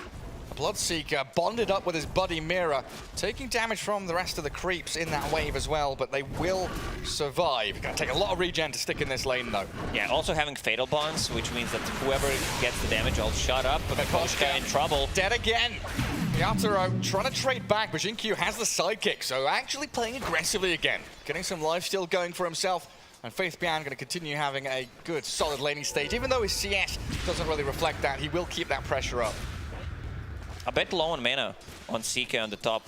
Viper is going to bring some extra regen to Mango so they can start playing aggressive, but they also need to pull the lane back. Like this lane, not going too well for CK. He has 7 CS. Viper's really good at trading kills mid lane. Dissimulate. He gets the Fairy Fire off instead, holding that mana for a little bit later on. Now Dissimulating. Dodge away from whatever remnant of damage that's coming from the Queen of Pain. So now he's got Tango's stick. He does want to try and refill that bottle at 4 minutes though, and maybe he wants one of his supports to die so they can TP and refill it for him. There goes Collapse down bottom. Mira had left the lane, went wandering off into the jungle, leaving Collapse alone. Bloodseeker not the conventional offlane hero, not necessarily tanky in his own right. Hang on a second, and Poshka again. They try and turn it onto Faith Bian, but Yatoro now dealing with the Razor's inordinate amount of damage that's been stolen out by the Link. This top lane is a disaster for Team Spirit. Fate Beyond off to a really good start. Usually you don't see this item build. He went for double raid ban, so he's really focusing to win the laning stage. And Jinkyu with the 1-1-1 build, getting a sidekick and also providing a bit more regen and a bit more damage. And now he has a full orb of corrosion, so the chase potential is going to be there. That's huge. Mira going to trap the bears inside the cogs. Don't think they can finish him off, and with the Fatal Bonds and the Entangling Claws arriving onto Collapse now, Team Spirit forced away from that engagement.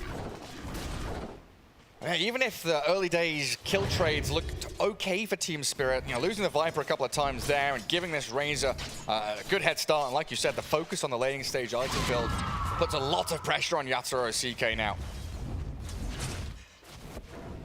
They do have like Bloodseeker that can also become a core, but it needs a lot of time. Right now he's in the middle of the pack, but in terms of levels, Ame about to hit level 5, Collapse still level 3.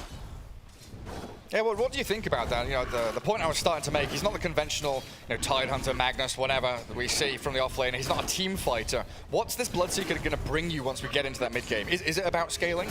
It's going to be about keeping Razor away from your carry, because you're going to be using Rupture, and that means that he will not be able to use the link on your CK, because definitely not going to target Queen of Pain. And then, of course, yeah, Queen of Pain, Toronto, Tokyo, going to have a lot of work to do to keep that tempo going.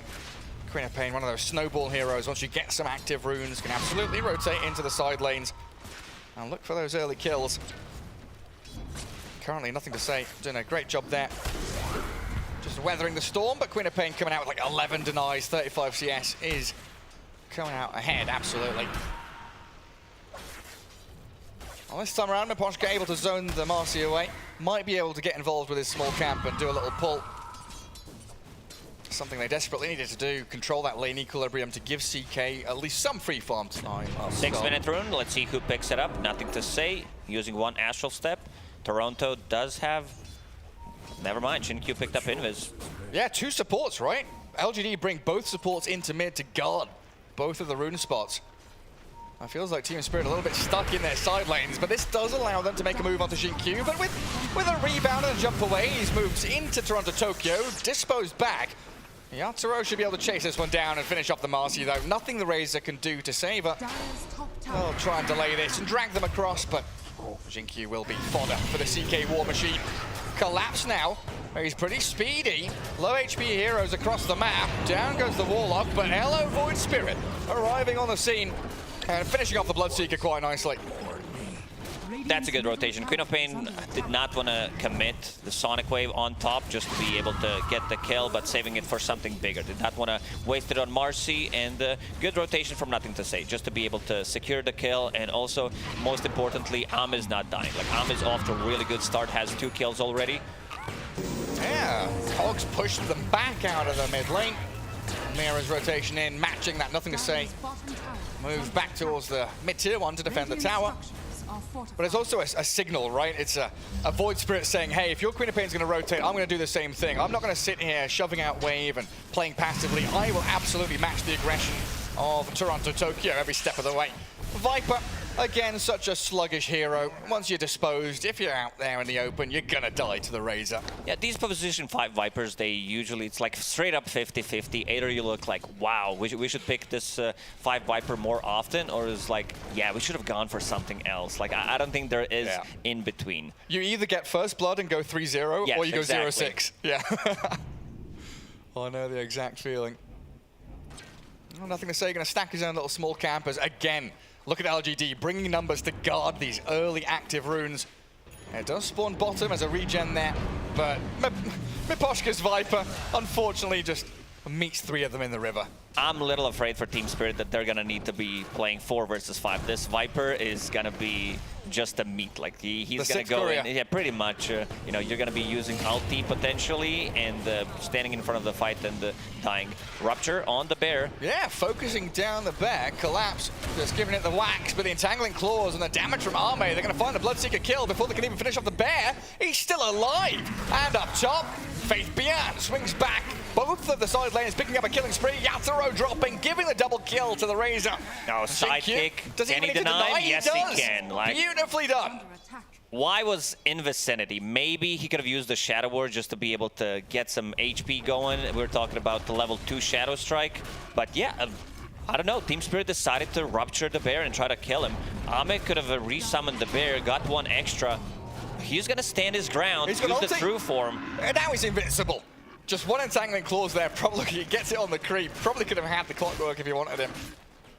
I think what made the difference there for him to get a kill is extra gloves of haste on the bear. Yeah. That extra attack speed. Highest amount of net worth. Well, they set him up for success in this bottom lane, pairing it up with Warlock, so any kind of damage that they do was mitigated. And yeah, highest amount of building damage as well. He managed to take down tower by himself. And anything else, JJ? Has he got any more? No? Highest amount of branches in your inventory at 10 minutes in for a carry? Oh, you know those branches are gonna stay. I mean, we're talking about bear. Oh, look what his bear is called. It's called Setsu. Oh! The old school Chinese player. That's a good little shout out there. Good throwback. But he will die now. Miposhka will have to trade his life for it, but that is a big kill for Team Spirit, putting him on the sidelines for 30 seconds. LGD trying to get something else done. They've already taken top tier 1 tower, so they're able to carve a bit of the map open for themselves in that north area.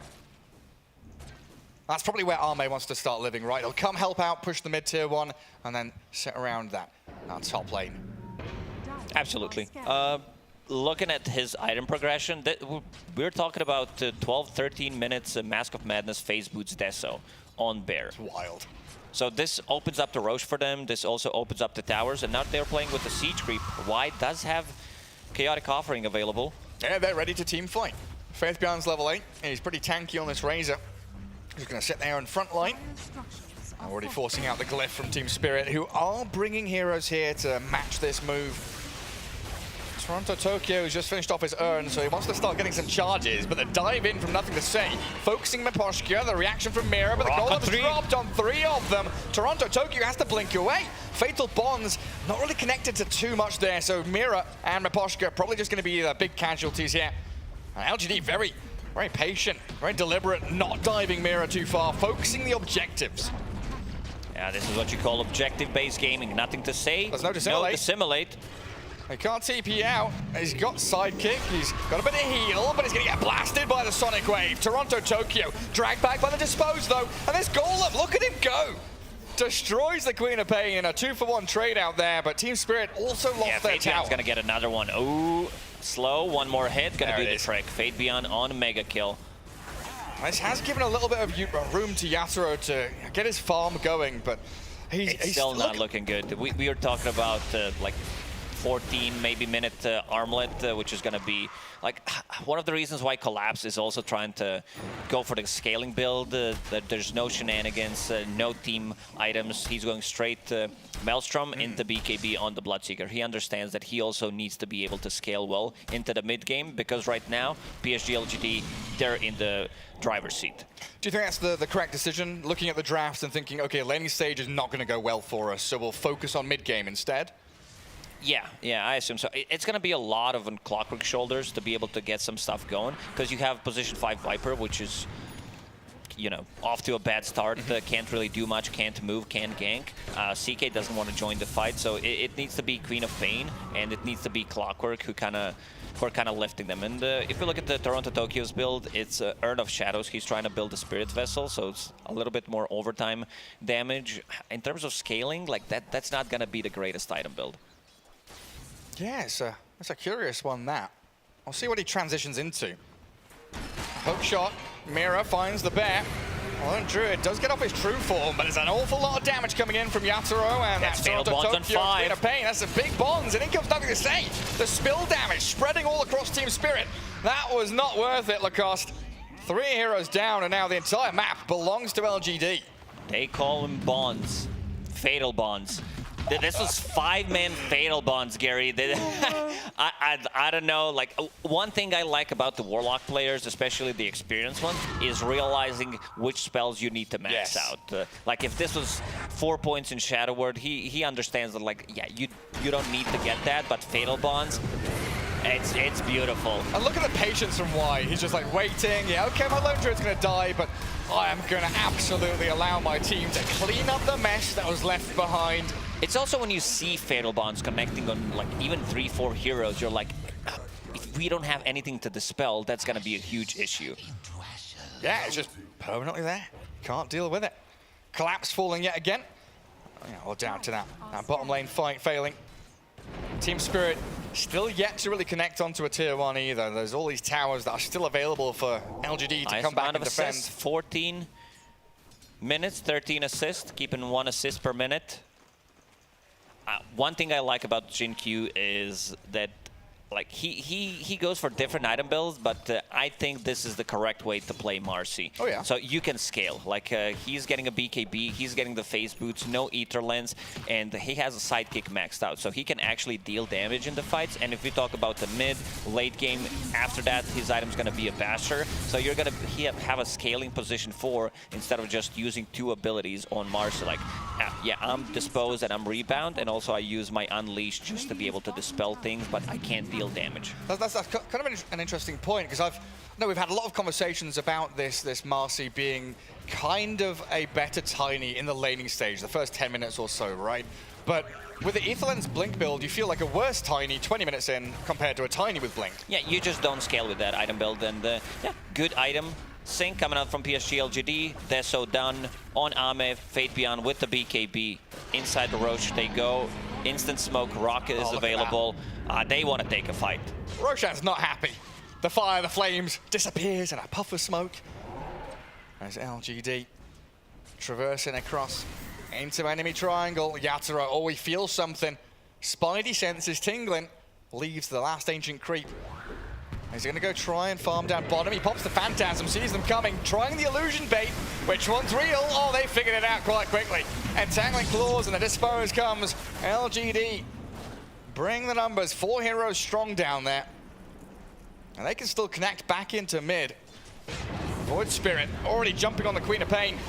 Toronto Tokyo losing about half his health in a matter of seconds. Yeah, this Witchblade, they have a bit of limited control on side of PSG LGD, so he's going for Aghanim Scepter next.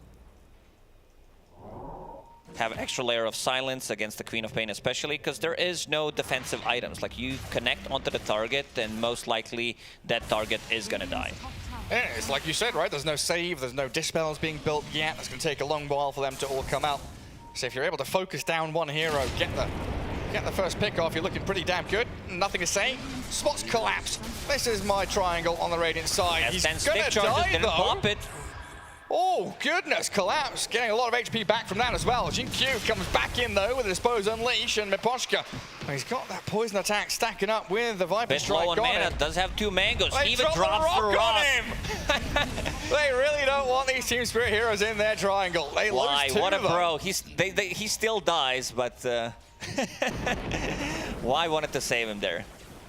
He tried his hardest. But that kind of trade is pretty good, right, for Team Spirit. 2 for 2 on the enemy side of the map. It definitely is. And it also gives some more farm to Chaos Knight. Yatoro is in the middle of the pack, needs some more items. Like, I don't think he feels comfortable coming into the fight, especially against this super farm there. So it's going to be Echo Saber, disassemble that into BKB, and then feel a lot more comfortable with his state in the game.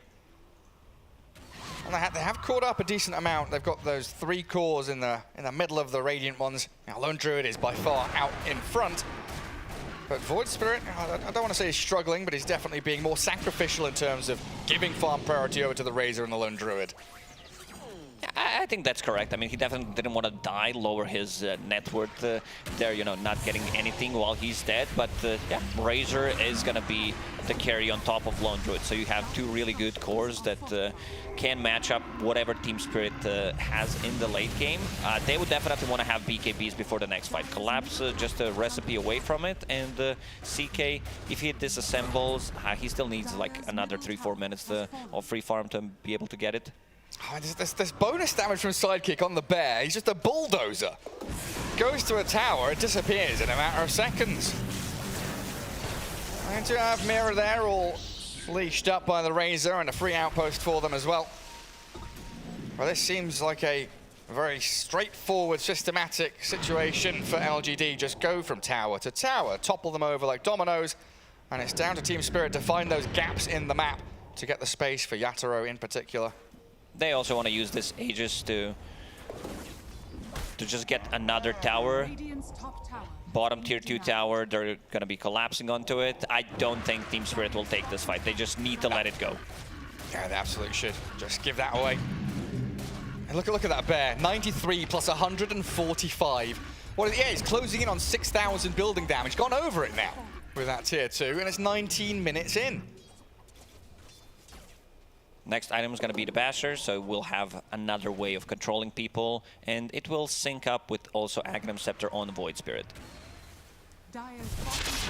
Miposhka. And sees Jin-Q in his spot of the map, and a hook shot just off the mark from Mira. Looked close, there's nothing to say. Jumps straight in, zips onto the Viper. Quick and easy. At what point, as LGD, do you think about high ground? Is it next Roshan? Because Aegis is expiring soon. They will want to have 2 BKBs. Like, Queen of Pain's still very far away from it, so I expect them to let Aegis expire in 20 seconds, farm up their BKBs on Bloodseeker and CK, and then try to go for a smoke. Because they can't just... They're losing so much with each minute. PSG LGD is controlling most part of the map, and Team Spirit is just going to get out-farmed if they don't do anything. All right, just step by step. Every 2 or 3 minutes, there's another 1,000 net worth difference between the 2 squads. And there is that Aegis, reclaimed by the big man. Team Spirit setting up near their triangle, maybe expecting LGD to make a move aggressively into them. Nothing to say, and Jin-Q, they're nearby. Radiant have that high ground vision. Team Spirit gonna start realizing what's coming over the hill is a scary monster. Nothing to say, and Arme's bet straight on to Mira. He spends the hook shot, but he's disposed back into them. So that's another 30 seconds now where it feels like Team Spirit just cannot fight. Doing such a great job as LGD, pushing out multiple lanes as well, right? Faith Bian has been spot on with moving top when he needs to, moving or staying in the mid lane when the rest of his team is ganking down bottom. Yeah, they can't go on Razor. He's a bit too tanky. Also, they need to bring numbers. Like, they need to bring 4 people, heavily commit with their ultis to be able to get a kill. This is the last tier 2 tower. Let's see what response from Team Spirit is going to be. There is a BKB on CK. There is BKB on Bloodseeker. I want to see them push out the waves and go for smoke. Yeah, something has to be done. You've got to make that first step somewhere. You can't just keep letting these tidal waves of aggression wash over you. You're going to get worn out eventually. You still need another, over 1,000 gold for Queen of Pain to finish off her BKB.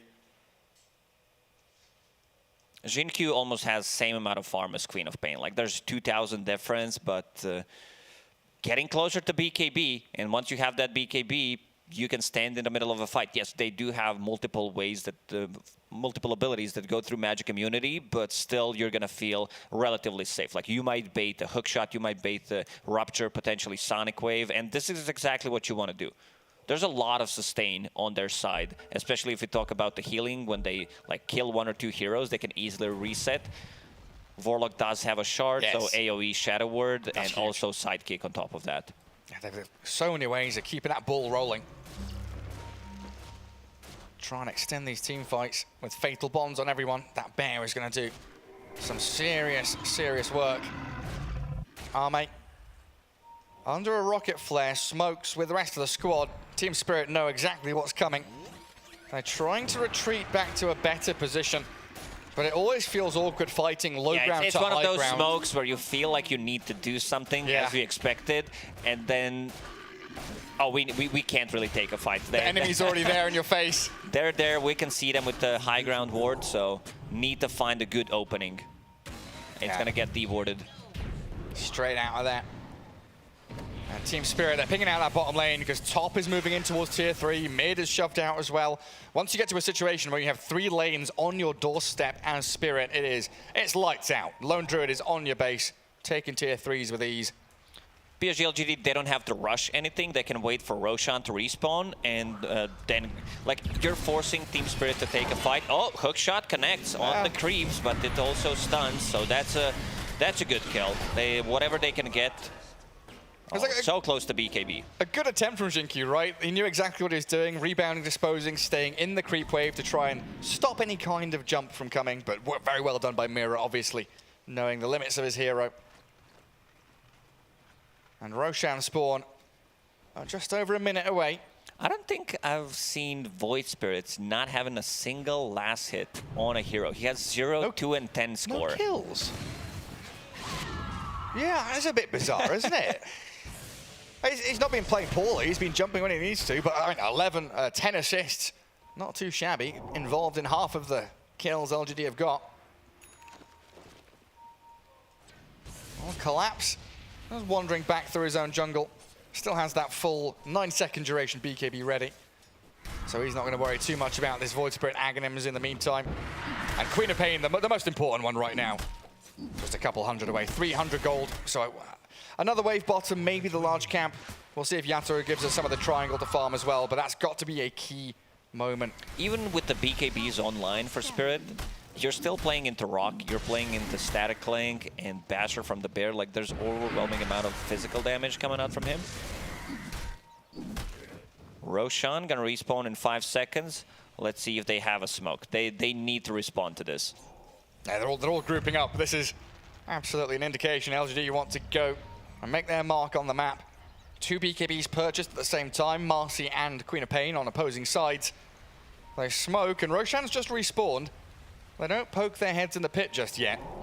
And they're playing into a dark area of the map, no vision, so it's just going to be that first point of contact. They spot, they see, they move in with Faith Beyond, and nothing to say, but the BKB's around from Collapse in Toronto, Tokyo. They cancel a TP, though.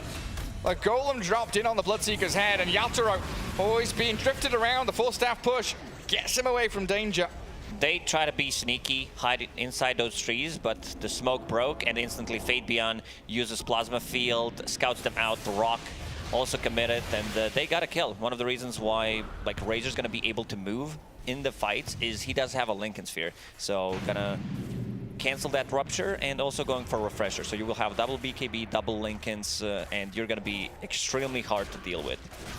Yeah, Razor one of those few heroes that doesn't really need any damage items, any real key core items outside of defensive ones. BKB, Refresher, BKB, Lincoln's Refresher, all perfect for him.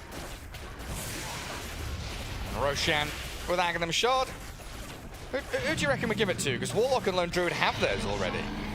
I think Razor's gonna pick it up, or he can give it to Void Spirit. I think that's better, because he's in the middle of the pack. Well, not anymore. He's all 3 cores of PSG LGD top net worth. I guess that's what happens when you take down all the towers for like 15 minutes in, right? You got all that tier 1, tier 2 money. Miposhka picked off by the Marcy. Xingqiu just getting a solo kill on the opponent. Position 5. Mira gonna force Staff away, and some good cogs placements there, gonna keep him safe. Toronto Tokyo does take down nothing to say though. As Faith Beyond keeps going. Kills off the Clockwork up north. They got a big kill. They did kill Void Spirit, but at what cost? They lost, again, 2 supports, and also Lone Druid is ready to go for the high ground. They just need Wave to connect. We're talking about Lone Druid that almost has a full AC. He actually has enough money, just needs to buy it. This tower is gone. Lincoln's here on the bear and sidekick, plus Mask of Madness and the heal. Let's just make this another hero. Good luck dealing with him. Savage Raw to make them a bit speedier. But that is tier 3 down. Racks are wide open now. Still 5 seconds for the Void Spirit to respawn, and it looks like LGD just going to chill out for a second, as they know Team Spirit are 5 alive with that defender's advantage in their base with potential buybacks. As we know, Queen of Pain and Clockwork, the only 2 currently with it. Toronto Tokyo doing a decent job, just shoving out that bottom lane, trying to force a reaction from LGD. I just don't see them really caring about a tier 2.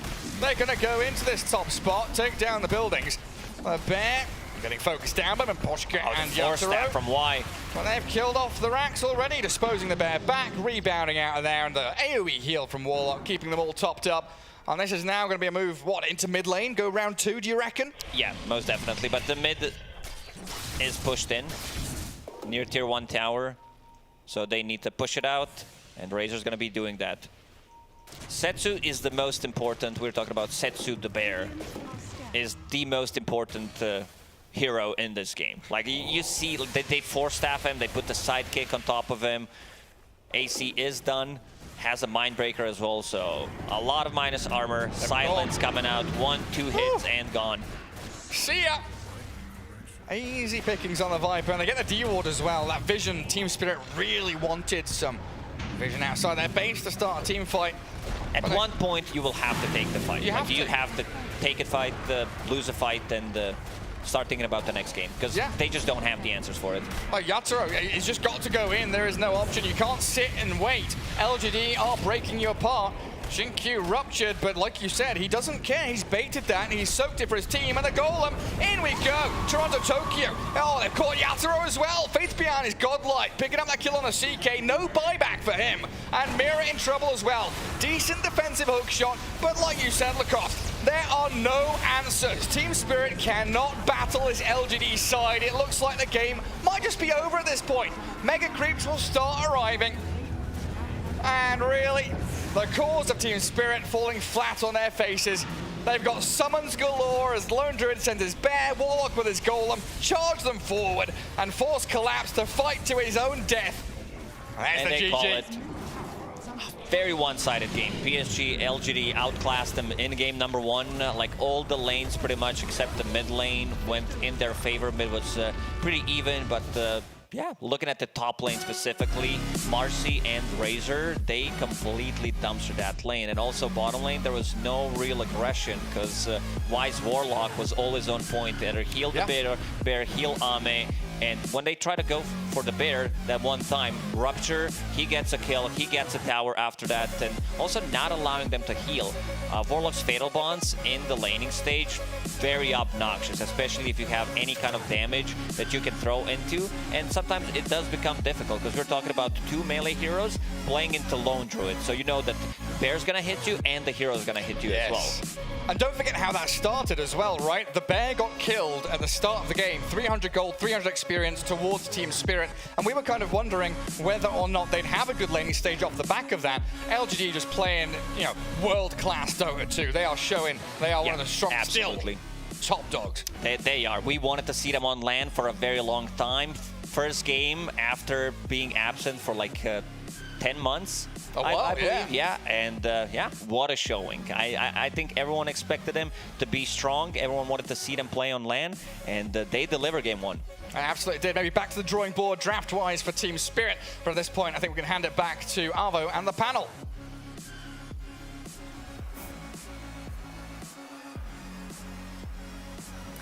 Gareth, Lacoste. What a game by LGD. I mean, we had high expectations for them, and I think they delivered. That Lone Druid Marcy combo, we've seen it before, but it never ceases to amaze me.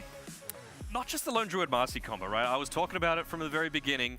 Faith Beyond, not Chalice, was playing very effectively with that Marcy. It's just such a strong lane, man. Maposhka, he was able to get 1 kill up against the Razor, but it's just not enough. You dominate the lane way too hard, and Ame, it's just Ame, man. The amount of farm he was able to get, JJ, and our valuable stats team, of course, making sure to highlight the fact that it was the most last hits, it was the highest net worth, it was the most building damage that anyone had done in that super early stage of the game. Yeah, I mean, the fact that it's PSG LGD's first game of the tournament, I think we had, what, like 7 best of 2s yesterday, and there was already most assists ever, most net worth ever, I mean, holy moly. I mean, this is team spirit, right? Like, this is, you know, it was probably supposed to be a bit of a more even matchup, I think, is the way I saw it going into this one, but this was a completely one-sided game. Lacoste is like, yeah, this is going to be like a 5v4, and out from the lane stage, it really felt like that. I mean, this is just like a highlight replay of how well this top lane looked, and really what little impact this Viper had the entire game. Yeah, I think this might have been one of the fights that you had some level of impact, maybe. Never mind, this is the great Fatal Parts coming through. Yeah. But basically the issue was, there was a previous replay as well where Toronto Tokyo, he goes in, but then you're in, you know, as a Queen of Pain against this lineup that's just able to demolish you once you don't have that blink available. And so it just makes it so difficult to be able to play around that. You need to full-on commit with the Quap, which is why I just don't like it. You need to literally be like 15-0 to be able to have that consistent impact throughout the game. Yeah, I mean, and right here, well, luckily we've got it in the replay. Like, they're so far ahead already, 16 minutes in, they just drop a Golem to kill a Viper who had not enough mana for a TP. But I like that point, though, because that shows the mentality of LGD. They understood that they were literally giving no ground for the enemy team to recover and get pickoffs, because that was one of their strengths, supposedly, their lineup. It just, they couldn't execute it against LGD. It never came online for them, unfortunately. I also think, like, what was it, like this Bloodseeker last pick, right? Like, I think for the offlane specifically, that is something that can work, but he ruptures the bear at level 6 and he tries to 1v1 it, and the bear wins the fight. And then because LD, early game hero with life, I mean, he just takes the tower, and the game gets so difficult for there, you know, irregardless of how all the other lanes are going. I still think it was a godly Bloodseeker pick. Don't get me wrong. Like, it was literally good against 4 of the heroes on LGD's side. It just didn't get to that. Even the mid game, to be honest. Like, this was very early mid game that we got to once the GGs were dropped. And I mean, Maposhka's Viper, it didn't do what it needed to do. You know, it was a great counter picks coming through from LGD to make sure that the lane went fantastic for themselves. So I think the Viper, the Quap, those were the 2 things that needed to change. You know, give yourself some way to transition into that mid game with some level of effectiveness. Yeah, but, I mean, go ahead. But to add to that Bloodseeker pick, would you have maybe rather seen the Bloodseeker as a carry versus the CK offlane here? I think the strategy was, look, we just got to try and win this lane with our Viper. We've gone a 5 Viper, we've telegraphed it, this is what we're going for. What are you going to do? Play passively? No, you got to try and make sure that you're able to get that those kills if you could. They tried to. They got, like, I think the lane started out with 1 kill to 1 kill, so they would have been happy with that. Obviously, abusing level 1 Razor. Yeah. First Blood went to LGD, so obviously not ideal. Spirit would have loved to have that, so they had that to springboard off of, but I think they just thought the lane would go a lot better than it did. Yep. Yeah, and I was like looking at replays. I was like, have they ever run the Lone Druid before? Have they run this with Marcy? Is this like a strat they like to do? 2 years. Yeah, last 2 years, but they do actually like this Marcy Razor combo as well, and they played it into CK, and they've completely wiped Aster with it in 24 minutes. It was a game just like this. So I'm sure PSG LGD very much in a comfort zone here in game 1. Was that the game where they told him we're going to teach him, like they're going to show him what they can do? Was the regional finals? Getting a little cocky, like, we're going to put them down in their place again. Okay, that is quite the storyline for LGD, but I mean, this game, they just look kind of unstoppable. What could have been the replacement for the Quap pick? Because Viper, fair enough, it's first pick, it's going to get countered, but that Quap seemed a little bit out of place. Honestly, any other Spirit hero, to be honest. Like, even Storm. By Spirit, you mean the Spirit Bros, not Team Spirit Hero. The Spirit Bros, yes.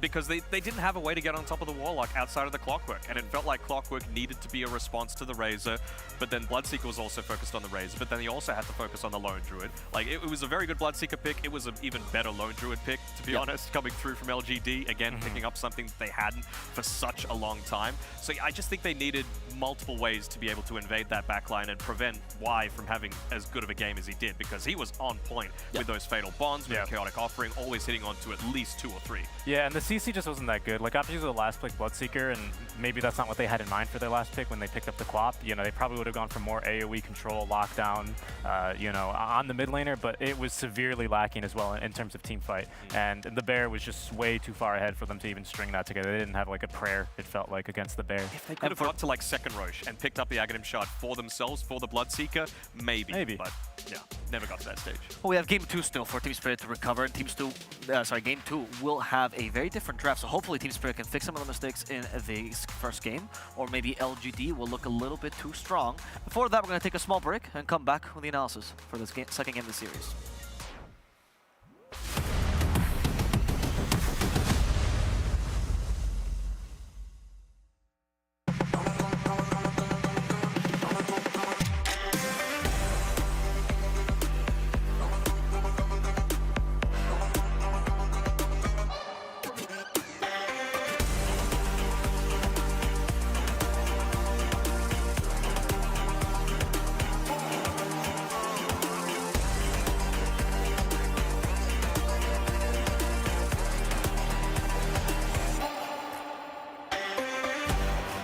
Progress is a race that has no end.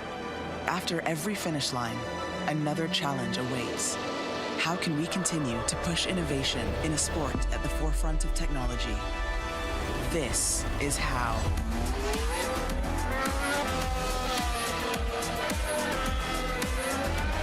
Discover how Aramco and the Aston Martin Formula One team aim to meet Formula One's sustainable fuel targets. Aramco, powered by How.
With Game 2 closing in on us, we're excited to watch Team Spirit yet again versus LGD, and we're hoping to see a more even game in Game 2.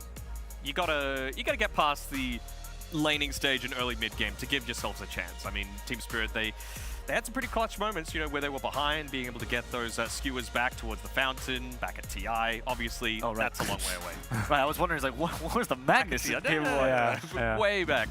We're thinking back. We're going okay, we're reminiscing, right? We're reminiscing, and I think Spirit might need to not reminisce about Game 1, honestly. I think that the nice thing about best of twos is, like, you just play for every single game, right? It's a group stage. You don't necessarily have to be worried about, oh, we need to do this, we need to save a strat for like Game 3. It's just every single game is an all-out brawl. So, I mean, I think they are a team who can reset. They've shown us that in the past, especially when they've taken some pretty rough losses. And they can really fight back versus the Chinese team especially. Yeah. Usually when a team loses game 1, game 2, they tend to go for the go-to strategy is the strong lanes, right? Make sure you at least get to that mid game, as you said. How can they do that? Because they already tried with a Viper, and it didn't work out. Yeah, I just want to see more synergy, honestly, with a lot of their picks. Okay. Like when you see a Clockwork, a Viper, Queen of Pain, like what are they actually doing together? And then you compare that to LGD, where you've got a Lone Druid Bear enabled by a Master, you've got a Razor enabled by a Master, you've got all of this AoE damage enabled by the Warlock. Like it's just crazy amounts that logically fit together really well. So I think that's what they need, and they need something that's just going to win the laning stage a lot more reliably, that has that late game potential. Yep. Right. Yeah, I think like in game 1, they had some plays to make for sure, like, but the resources that they needed to expend in each and every single kind of pick off they were to make, it was just simply too expensive. You know, even if you kill Lone Druid, he respawns in 20 seconds. You got another minute left until Rupture, another 2 until Sonic Wave, and he takes 2 towers in that time. Like, it's just way too punishing of a lineup in the early game for them. They need to be a bit better. Void Spirit, he excels in this, right? He gets spells every 30 seconds, he's ready to go. That's, I think, what they needed more in the early game. The Razor Master lane, very famously called the alley-oop lane, right? Because you throw someone in and then Razor just dunks on them. And the T-Spirits have actually been preparing for this lane for a while. It didn't really work out, but we're going to watch some of their training as we check out their basketball skills.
After seeing this piece of content, I'm starting to understand why that lane has struggled so much. That is not a regulation hoop. Like, there's no way you can play basketball on that. The man was tryharding so hard. You saw him sprinting to pick up those balls from the ground. I love it. I love it. He didn't speak the whole time either. He didn't. That was real concentration. Focus. I think they did him dirty as well. That table was like a coffee table. I mean, poor guy as well. His eyes weren't lined up. I mean, it was pretty brutal. You had that gamer posture, Golem get you gone, you know, all of that stuff. That's good. That's the posture everyone should play Dota in, actually. Yeah. It improves your skill level because you're closer to the screen, right? Absolutely. Yeah. So for this game too, we've already witnessed their basketball skills, but how about their Dota skills? What is it that we need to find for Team Spirit in game 2? And in that mid lane specifically, what can we do for Toronto Tokyo to have an easier game? I wouldn't hate seeing something like an Ember Spirit. You still win most lanes, right? As long as you're not directly counted. I also want to see Maposhka not something that's only good early. I was really wanting him to see him go like a Bane, for example. Good against the Razor, you've got that BKB piercing disable, you're strong in the lane, basically almost as strong as the Viper that you were going for, and it would have meant that with the Bloodseeker, you could have potentially put it into that lane, right? You can use the Nightmare to be able to set up for the Blood Right. Obviously, they didn't know how the entire draft was going to pan out, but it gives you options, right? Viper does not give you many options. True. I want to see Exort Invoker back.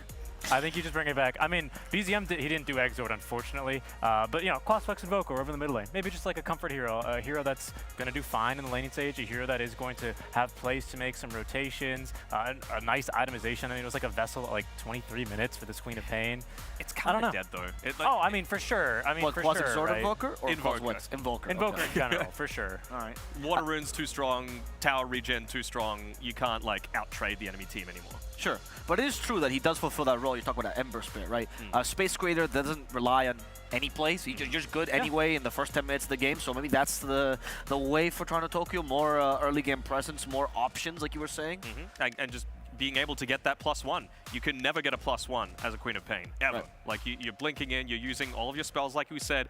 They need to commit so much just to get the most basic of kills. Just find why. I think that's the biggest issue. Yeah. Find why on the backlines, remove him from the team fight, because that's really it almost felt like they couldn't team fight if Y was dead, right? They needed that stun, they needed that BKB piercing disabled, they needed that extra damage to really push their team fight over the line on LGD. That's kind of why I liked more of like this higher skill ceiling hero. Heroes that can make more moves. Queen of Pain, a bit more simple what she's going to do, right? She's got a kind of a set strategy, and you can go for some nice lineups and punish poor positioning, but that's about the extent of it, right? I don't even know what the strategy is anymore with Queen of Pain, because she used to be like, oh yeah, win lane, and now, well, water runes. Yeah. Are you really winning lane? Nope. Does anyone win lane anymore? And then you can go for like these more ballsy plays as well on your supports and then just refill the bottle in addition to 2-minute water rune, 4-minute water rune, 6-minute power rune, bounty runes constantly. It's like it's way too much. So I think the co-op, and it kind of suffers from the same fate as the Invoker, is that enemies are just able to be fine despite the fact that you should be out-sustaining them. Yeah, exactly. So we'll see what they change there. Another point that I saw that they struggle a little bit, right, is they have nobody to make plays around in the early game, right? Yes. They depend on good lanes, but then afterwards, Bloodseeker Clock is somewhat of a combo, but definitely not the kill combo that we love. It was almost all on Clockwork. Yes. Basically. That's the big thing. You need multiple avenues to do anything in the game. Like I'm a big let's call me a hater of things that like you go all in onto one hero only being able to push. I think if you've got two heroes that can push, then suddenly you're So with push, sorry, do you mean like shove lanes, or do you mean pushing towers? What are you referring to? Both. Like, okay. I don't want to see like any kind of games where you've got like a Nyx as a support paired together with a Warlock, because you just don't shove lanes, right? Sure. It's very hard to do that. Sure, you've got decent team fight, but you're really lacking in that regard, or you need to make up for it elsewhere in the draft. So if you can have like two heroes that push, couple of stuns, couple of really good lanes, so at least you're breaking even or coming out one lane ahead. I think that's the real balance that you need to be striking, and just being more efficient as well.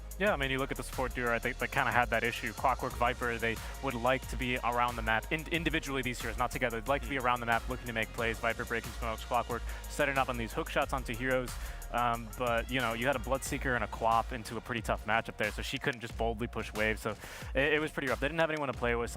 Even just something like an Enchantress instead of the Viper would have been better, right? You're able to bully relatively effectively. Sure, once BKBs come out, you're a lot less effective, but you can play that scouting role. It's not all up onto the Clockwork who you want to be your playmaker. We were talking before about Maposhka. One of his big strengths is being able to get that vision out onto the map. You can't do that as a Viper. You're just dead if you get gone on Enchantress. You've got a little bit of survivability once you hit level 6. You have talents that give you the extra magic resist. So I really want to see them go down that route, or, like I was saying before, something that's still really effective in that mid to late game that gives you options like the Bane, like the Winter Wyvern. And credit to PSG LGD, last game, Wyvern was their priority. They banned that out in the first phase. And now Spirit with first pick, I really want to see what they're going to pick up first, because that Razor kind of determined not only the entire draft, but also, as we saw, the pace of the game early on, right? Exactly. Kind of really defined LGD's style. I want to see how Spirit are going to respond. I can't imagine we're going to change too much here in the early, the first phase of bans anyway, right? And so far pretty identical. But eager to see what Spirit are going to end up first picking. They've always been a team that with first pick, you can say they excel, right? Because they like to be the threat first in the draft. Like to pick the one strong hero, and then you go, now counter me, I dare you, right? And because they like to outplay their opponents, the counters don't seem as strong for Team Spirit. So maybe this is a part where, you know, they're great 8th pick abusers. We'll see if this is an improvement. I like that, because I'm going to draw a chess analogy and be a little bit like Winter, right? Yes. It's like when you play white first, you can kind of determine the pace of the game. You play the openings, and then eventually when you start going off script, off of like the lines, and you start relying on just your skill and intuition, that's where these Eastern European teams, I like to say, have the edge. Well, that's what PSG LGD did so well at TI, obviously up until the grand finals, is that they said, hey, we're doing Tiny Lycan with our first phase, deal with it. And it was up to the enemy teams to do it, and the only one that could was Team Spirit. So let's see if they're able to do it this time around. And a ban on the Marcy, I don't blame it. Yeah, I don't blame it. That Marcy was absolutely out of control. I mean, sure, the lane was awful. Viper did nothing, right? But I mean, I would want to get rid of that just for the mental reset, right? Like, just make sure he's not on a comfortable hero, right? If it works for him, just take it away. Yeah, I like the fact that they got rid of the Beastmaster as well. Again, it's a hero that gives you options. That's my big thing, right? You're not completely locked down if the enemy goes an Enchantress. You can just go into the Axes. You've got BKB Piercing Stun. You've got Push. You've got a Steroid for your teammates with the Inner Beast Aura. You know, Vision as well. Like, it's a crazy hero that provides so much. So I love that LGD are banning it out. It's also Collapse's most played hero over the most recent tour. It's also hard to like completely shut out his game plan, right? Like Beastmaster usually gets his way one way or another in the early, no matter how bad his lane is. This is incredible. Spirit are still thinking about their first pick, by the way. Maybe they thought they'd get the Beastmaster, but the fact that they did have... All the papers are flying. Well, what's happening? We don't have a Beastmaster. I mean, stuff is maybe not going too well. Okay, there it is. It's the Wyvern. They're going to go for it. It was banned against them last time. I don't mind opening with a 5 like this. Like you said, it's going to be that big team fight impact throughout the rest of the game. One of the very few 5s with a game-changing a team fight reset, right, built in, and immediately into the Razor again. First pick, second pick, we'll do the same thing. Razor for repositioning. They got to pick something that's going to go on the backlines right now on Team Spirit. I wouldn't hate to see them go avoid Spirit just to be able to get that gap closing potential. Yeah, if you're really on point with the silence on the Earth Spirit, it makes life a little bit harder, but you've got a way to be able to get away from the Razor already with the Wyvern. You've got a BKB piercing disable, you will have Astral Step, you will have Dissimulate, and I think if you leave Warlock in the pool, LGD will pick it against you, 100%. They run this combo, the Razor, the Earth Spirit, and the Warlock consistently in the China DPC, and there's no reason why they wouldn't do it again. Yeah, I love the Void Spirit as well, because you get the Yags, and then Earth Spirit running into you is kind of a, he might kill himself by accident, so... Yeah, but already I'm liking this Wyvern pick much more, right? Laning as a 5, it's going to be not just free food to this Razor +1 lane, right? You have the range, you outrange them, and you're going to be able to move around the map. They're going to open the Bloodseeker. Don't hate it. Again, you're up against two heroes that have a lot of mobility. Good combo as well, like a couple of slows for the laning stage if it is going to be a position 1. But of course, you know, again, it's just countering two heroes on LGD's side. But please, Spirit, you got to ban the Warlock. It's still just so good this game. And they've got a lot of damage that's still just going to go through the Cold Embrace as well, so it's not like you can even just say, oh, we'll be able to withstand a lot of it. Right, and what I like about picking the Bloodseeker here, like 8th pick or 4th pick, whatever you want to call it, is the last game when they picked the Bloodseeker, it was a good Bloodseeker game against the enemy 5 heroes, but they needed it a lot of wasn't good with his team, Yes. right? And that was really the big issue. Now they can kind of draft around this in mind, as they will take out that Warlock. Good. They need to do that, absolutely. Good adaptation, though. Very quick. Agreed. Yeah, I mean, this is the thing, right? And this is where you want to be building your draft around if your first pick, like Team Spirit, is this game. This Bloodseeker has the potential to win them this game because now they can just set up around it. They can ban out a lot of the other heroes that are going to make life a lot more difficult for him, or that are going to increase the tempo to an extent that you're not able to truly come online. When Bloodseeker comes online, it's like Maelstrom, BKB, Aghanim Shard, if you can get it. Maybe a Basher on top of things, but that is when you're at your peak effectiveness. Yeah, and LGD, like with these bans in particular, I mean, Tiny, of course, none of these bans are like anything too crazy out of the ordinary, but I'd be eager to see what their next ban is, because it seems like, yeah, they do not want this to be a fast game from Spirit. LGD want to be in control of the tempo of this game for sure with these bans. How much Zoo do you get rid of? Do you get rid of all of them? Do you get rid of the Visage as well? I mean, sometimes, you know, you see the Night Stalker picked up to kind of counter the Zoo as well. It seems like that's not going to be their option. They want to continue flexing the Razor, but I don't know if it's so much about... I mean, I guess Zoo naturally brings you the faster push, right? And therefore increases the game. But yeah, maybe they're just not a fan of it. Earth Spirit really struggles against it. Razor struggles against it, so... Yep. Yeah, I mean, Spirit have the potential to go late game with this one, right? Again, Wyvern, great late game. Bloodseeker, great late game. Yeah, he scales. And you've got two heroes that... Bloodseeker doesn't really want to be the one dropping the blood rights, but you can shove out waves pretty effectively with both of these heroes. Yeah. Wyvern especially, like you could play in the trees unless you're really on point. I mean, it's Jinku Earth Spirit. You probably are going to be with your rolls. It's hard to catch, right? So maybe that's the avenue that Spirit want to go down. They love picking the Wyvern alongside the Phoenix. I know it's not something that is going to dive onto the backlines, but you can just set up for so many great eggs with the Winter's Curse into a Supernova and just have that stronger team fight. And now Richie, they take out the Bane on Spirit, so we're literally getting rid of all the 5s that have the BK piercing disable. Yep. What is the option? How do you deviate now into your 5s here for... I mean, I wouldn't. I mean, it's a little bit crazy, to be honest, but against a Bloodseeker, I really wouldn't mind a Shadow Demon at this stage, right? Bloodseeker is very good against Bloodseeker. Demonic Purge, right? You've got to save potentially, yes, potentially some setup against the Bloodright, but Demonic Purge completely ruins this hero. It's already kind of a game for Bloodseeker, as I think Sexy Fat always pointed out on our panels. He needs BKB to fight. Like, it's impossible. This hero feels a little bit bad already into Earth Spirit, already into Razor, and now is Zeus. Like, he needs BKB. I don't know. I'm not completely against the Shadow Demon as far as supports go. It's not really a hero you see too much because his lane's awful, and he was mostly picked against DPs, but I wouldn't mind it here. I'm not against it. Still don't hate the Phoenix, though. They pretty much don't have an egg hitter. Like what, for LGD? Or for Spirit? For Spirit. Okay. I think it'd be totally fine. You know, you're up against heroes that are going to scale reasonably into the later stages. Again, Zeus wants to be playing on the back lines. It's most likely going to be nothing to say playing this one here, but I don't know. I'm preferring Team Spirit's draft a lot more this game, but they're almost already out of reserve time. They go for the Wisp pick, actually. Okay, so something a little bit different. Interesting. They're big fans of the Wisp as a 4 with a strong off-laner. Bloodseeker's perfect for that idea, but it also opens up the pool now for Collapse, right? Like, even the ideas of Mars and Slardar and all these heroes that are That's not the very one popular. I'm thinking of. Slardar, to me, I think is the big combo. The Mars was definitely the one. And the TI combo. The TI combo, even at Stockholm, we saw that a couple times. Just because the sustain is quite simply ridiculous, right? Yes. I mean, it's so hard to really fight into that lane. Love it. Love this Storm Spirit pick. I mean, you're going up against with an IO rather, so you've got that refilling potential. And like I was saying before, you need a way to be able to dive onto the backlines. Laning stage, you don't have too much threat of dying because you're both going to be very happy in this mid lane. Nothing to say as well as Toronto Tokyo. They're just going to be buying up their stick. They get the bottle. They're going to be farming small camps. Unless there's a rotation coming through from the Earth Spirit, they're both going to get a good amount of farm. So I'm really liking this for Team Spirit. Obviously, it's not meta anymore, but this is like a Toronto Tokyo staple. So I'm loving that they're going for comfort as well. Yeah, it's a very good pick. Something to as well, like speed up the Storm Spirits game. He's been significantly nerfed ever since the triple null tally days or quad or quintuple null tallies. You know, however many you wanted to buy, that's not, I think, what we're going to end up seeing here, most likely. Hopefully. But, yeah, hopefully, because they did change what made that so good on the null talismans. Yeah, just Witchblade build. That's still very strong. Witchblade build, right? But he's going to get there even faster. He might even get a second item a bit faster than, say, like a Razor would be comfortable with, right? And I think that's why it's so good with this Wisp. You're just the mana battery. This guy farms with mana. Could they Grimstroke here on LGD side? I mean, it's pretty decent, you know, up against any kind of IO combination. They don't have too many spells, of course, that are going to be combining together with the Soulbind, but, I mean, they could just go for position 1 that fits that mold pretty well. They go the Nyx instead. Okay, taking some inspiration from the wise man Kaka. Yeah, and I like that a little bit better. I think the silence against the Storm, like we needed a +1 for this Storm, basically. Yep. Maybe you can catch him with the Vendetta super easily, right? You just stand in the creep camp and then with Vendetta and Carapace, and you set up for a super easy kill. Yep. Very strong against the Bloodseeker, very strong against the Wyvern as well for the similar reasons.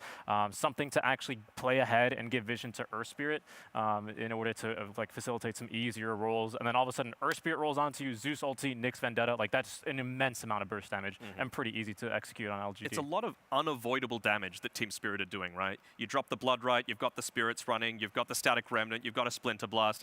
It's gonna hit the Nyx Assassin if he's in position A, and I mean, it's Innocence. He'll be in position A. Yeah, but here with the Nyx 5, though, you are looking into a weaker lane, and usually with a ranged carry. That's why the TA gets banned immediately. What are some options that could be here for LGD to make sure they don't get run over there? It's kind of tricky, right? Because with the Wyvern, like normally it'd be like, well, Luna, your gyros, and that's, I mean, not gyro in this meta, but you know, we've seen a couple of Lunas. Dusa was probably the one, to be honest, right? They didn't have amazing burst, and you're still able to do some damage against the Cold Embrace coming through, so that would have been pretty decent. I don't think it's a Terrorblade game at all. Wyverns love playing against Terrorblade. Storm as well. One big zip zap and he is dead. That can be particularly tough for him.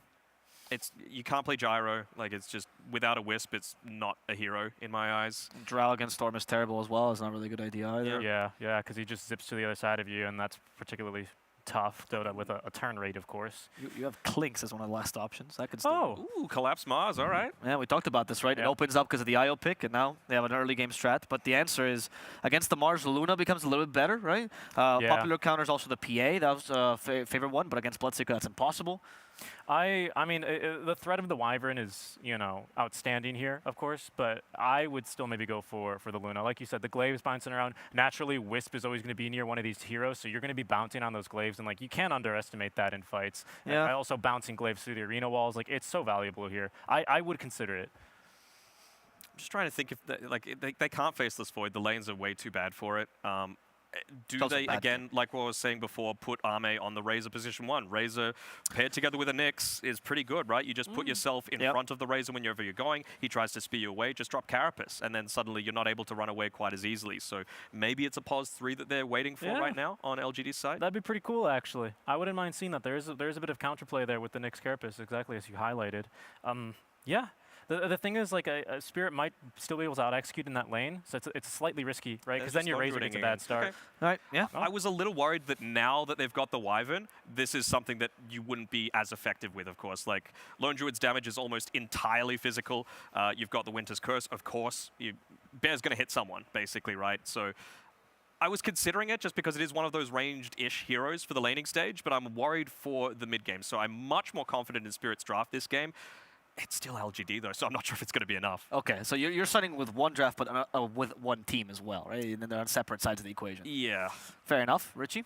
Yeah, I do like this LGD lineup a bit as well. The thing is, they have to get the initiations right. They've got the Zeus advantage naturally. They've got Nyx who can play into that as well. But you are playing against Spirit, right? One of their highlights was always vision. They don't have the best vision, granters in this game, but with like a Wisp, a Mars to break smokes, maybe with a couple of good sentries, the Spirit might be able to get the right counter initiations.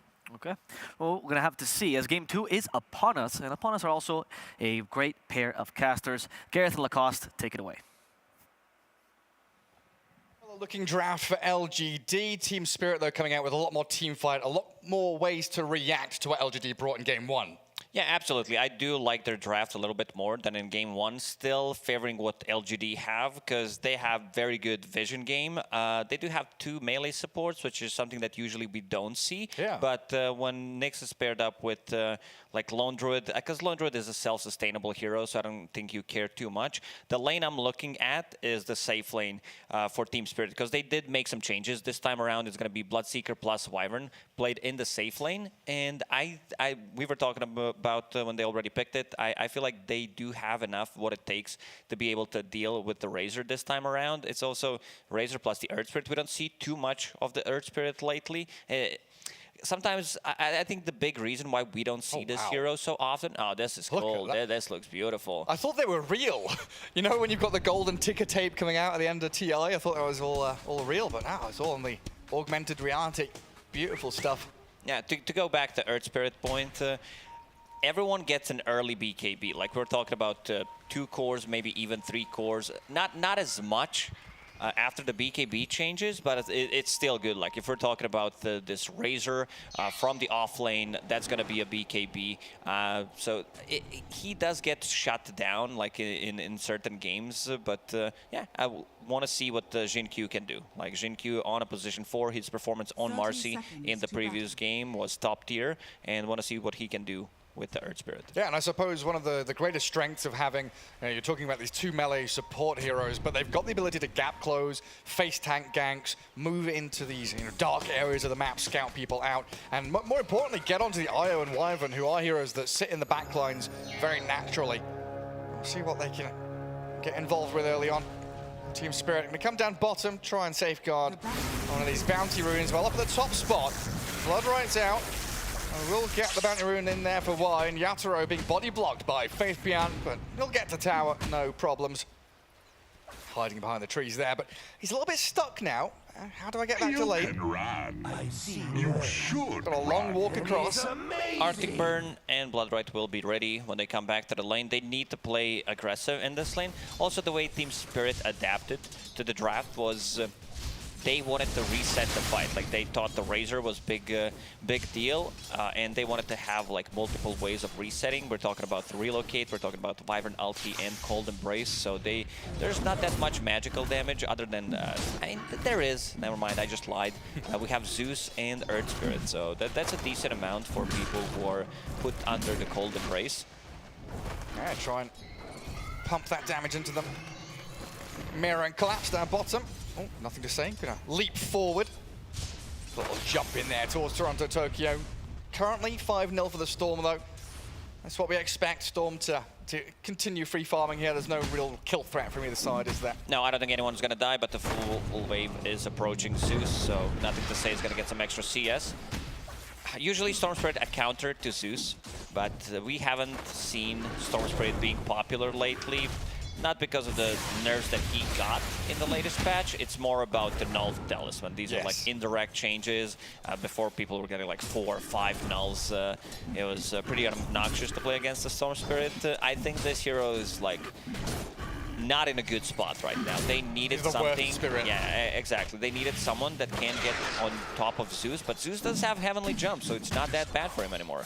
Yeah, he can maybe create that gap between him and the Storm. Toronto Tokyo, though, giving as good as he takes from nothing to say. Trading damage in that mid lane. And up top, Q and Faith Beyond, they're always ready just to get in on top of Miposhka. Similar situation to the Viper, right? If you are out of position ever so slightly, even with a Cold Embrace there, you can have all of your damage drained. And a right click from Faith Beyond, they come through thick and fast. Still not going to bring him down, and a turnaround there onto Q will, yet again, just get another trade out. Good understanding from Miposhka.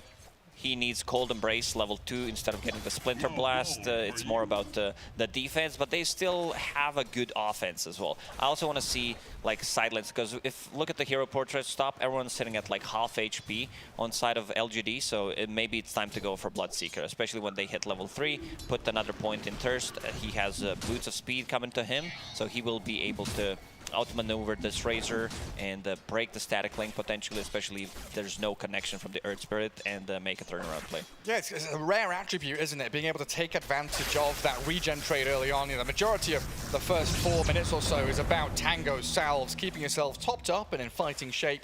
And of course, Bloodseeker, if you're winning those regen trades, he is someone that can absolutely abuse that fact. You also don't care too much about the physical damage coming up from Razor, because you have 7 armor on Bloodseeker. And Setsu going back to base. Setsu Bear. We're going to talk about Ame, but last game, masterclass performance. This time around, struggling. He's pretty much at the bottom. 6 CS, Collapse Mars, 17, 18 CS, and 7 denies. What's that down to? Is Collapse playing incredibly well, or is this a matchup problem? It's Nyx Assassin not providing you much as a position 5, and also having IO, like, does have extra region, so he also decided to go for double Bracer, so you're not gonna feel that harassment coming up from the Spirit Bear. Yeah, it's not really a kill lane like we've seen from Snap Mars or Mirana Mars, but it's a bully lane, isn't it? They just keep themselves nice and healthy, playing aggressively non-stop. And Mars with his attack animation and base damage, always very good at denying creeps and getting his last hits going. Mid lane. Rolling in towards Storm. He's not level 6 yet. He'll try and drag the Earth Spirit back in towards the tower. Toronto Tokyo healed up by IO, but it's not fast enough. Wise looking to line up a stun on the IO now, as they do lose their Earth Spirit, but that'll bring the fight to a close. Mira and Miposhka, not anything left in the tank to follow through on Y. If he connects with the stun, I think he potentially lives there, but that's always the thing with the Earth Spirit. Like, you miss a spell, you're gonna look really bad and put yourself in a bad spot. Like, you just roll underneath the tower, you get pulled, but still, nothing to say. I think he's the one who got the first blood. Yeah, that's very important for Zeus. And also, he's gonna be getting closer to level 6, which means that the side lanes can play a bit more aggressively and potentially get a kill from there. And the worst part is when you're Earth Spirit, you know it's going to happen as you're casting it, right? You have that animation of when he's rolling in, as he actually does go again into the mid lane, looking for Miposhka. This time, he's not in danger, as he will find a bit of help from Y, and nothing to say. Keeps Ame in a tough spot though down bottom. Both supports rotating, again, guarding runes, putting pressure on mid, giving Zeus a better time. So a bit more sacrifice this time from the Lone Druid, which we saw from the Void Spirit previously. Yeah, definitely. And about to hit level 6. Looking at Fates Beyond's build, going for Ring of Health as a first item, just to be able to sustain more in the lane. I think that, because eventually you're going to turn that into Lincoln Sphere, Refresher. Yeah. That makes a lot of sense. Collapse. 31-13. Tons of denies down this bottom lane. Lone Druid just sitting by his tower, trying to drag creeps back in towards it for the safer farm. Collapse Mars, bringing the memories from last TI. Was either Mars or Magnus, pretty much, and these were 2 most successful heroes. Let's see what he can do in this one. Yeah, it's a pretty good game for it. Being able to get in on top of Zeus, of Lone Druid, especially pre-BKBs, he's going to be that real main tempo setter. And he's got the IO to teleport him around the map as well, so wherever they want to fight, if there's a Winter's Curse to stop aggression from LGD onto, say, the Storm Spirit or Bloodseeker, they'll have that reaction time to come back in. But this bottom lane, reaction comes from LGD, and nothing to say. Zaps them from the heavens. This is the type of rotation that they needed. Might not have needed Zeus ulti, but when you're playing mid Zeus, like, you want to get all the last hits. And Fade Beyond feels pretty safe on top. I want to see a rotation when Bloodseeker gets level 6 just to be able to get the kill. Problem is, they don't have stuns. Like, it needs to be Storm Spirit or Collapse, and Collapse is going to go for the bottom. Like, he's not going to TP. Good silence! Storm's down! He missed the roll, but he made up for it in his other spells. But yeah, that Zeus ulti 1-1-1 build. Depends who you ask, right? You say it may not have been required, but nothing to say absolutely be like, oh, I needed to do that. Yatoro. Low on mana. If they decide to go on him with Rupture, he does not have enough to TP. Will have it, but can't use any abilities. Collapse being eyed up again. This time Zeus rotating here. Nighttime, he's not aware of what's coming up from the river. I do try and get in on top of the Earth Spirit as well, but Collapse entangled under his own tower, brought down. As Jin-Q does finally fall as they dive the tier 1 mid. They need to get something done with the Storm Spirit. They do have Storm and Io, so that's going to be a lot of mana regen. Mira already knows going for the Soul Ring to get some extra mana on the Storm Spirit. Good stun again from Y. On point with that. Mira's going to try and top up You can't use Tokyo, Remnant. but Mira dying just to this lightning spam. The Haste Rune. Jin-Q picks it up. He gets it under the nose of the Storm Spirit. Toronto Tokyo can bull lightning away from here. He's going to be fine. He will be fine. But most importantly, he picked it up, so that means Toronto will not have it, and also will not be able to refill the bottle. I just want to say, though, those 2 kills on Mars feel incredibly important, because we were talking about how he's the real linchpin hero. He's the team fight. He's the go hero. Dying twice like that delays his item timings. And it's also a bit of a morale thing. You know, he's died twice, so maybe he feels like he needs to farm a bit longer, delays his aggression, which gives he was LGD playing more time. with Io in the lane, that means a lot of experience was soaked up, because usually you are tethered to a hero, you're not staying away from the XP range. Oh, yeah. And 9 minutes in, he's still not level 6 on the off lane, which, I don't know. I also want to see if they decide to make a rotation, try to kill Lone Druid. He does have a true form, so if he gets that, I don't think they're getting killed. I mean, how far is Collapse? He's closing in on 6, he must be. Yeah, once he has that arena, but he's going to die again. Slow him with a Heavenly Jump. They didn't get the claws to entangle him. Radiant And using the scan, they know something's approaching. Ruptured, burnt by the Wyvern. Earth Spirit rolls in, trying to do a bit of damage back in towards them. But it looks like they're trying to go back in down a bottom lane. There's no stuns on the Jin-Q. Zeus jumps out. Storm, ball lightning in towards him. The big old ulti from him. And oh, there we go. Collapse. Makes up for everything with a great double kill. Get the Storm out now as Mira still tethered up to him. Keeping those heals going. And tethers back away from the Lone Druid as well. But finally, we see an arena and it works out wonderfully. Yeah, good one from Collapse. Trapping all 3 heroes, and rotation from Toronto Tokyo paired up with Io, giving him extra mana. I'm still a little afraid for Storm Spirit. We're gonna see that again. Like, Zeus tries to jump out, still playing underneath the vision. There is an Observer Ward, but he traps all 3 of them. They get the 2 kills. Am is gonna survive. No roots on Storm Spirit. Yeah, they were getting close to killing off Toronto Tokyo, but didn't have quite enough damage. What's the move now from LGD? Because that's a good momentum swing towards Team Spirit. Try and kill the Storm. Another missed roll from Jin-Q. So more breathing room for Spirit here to get their farm on. And we've still not seen what the Storm is buying, right? He's got Treads Null, but oh man, Faith Beyond stealing stacks. It's a big stack. Offlane and safe lane for PSG LGD this time around, not that good of a start. And they're going to even bring Storm Spirit just to secure the kill. Make damn sure he's dead. Catapult's there as well, so they could transfer this into a tier 1 push. They're all there already. A little bit worried about that mid lane, though. A more important objective that LGD are eyeing up.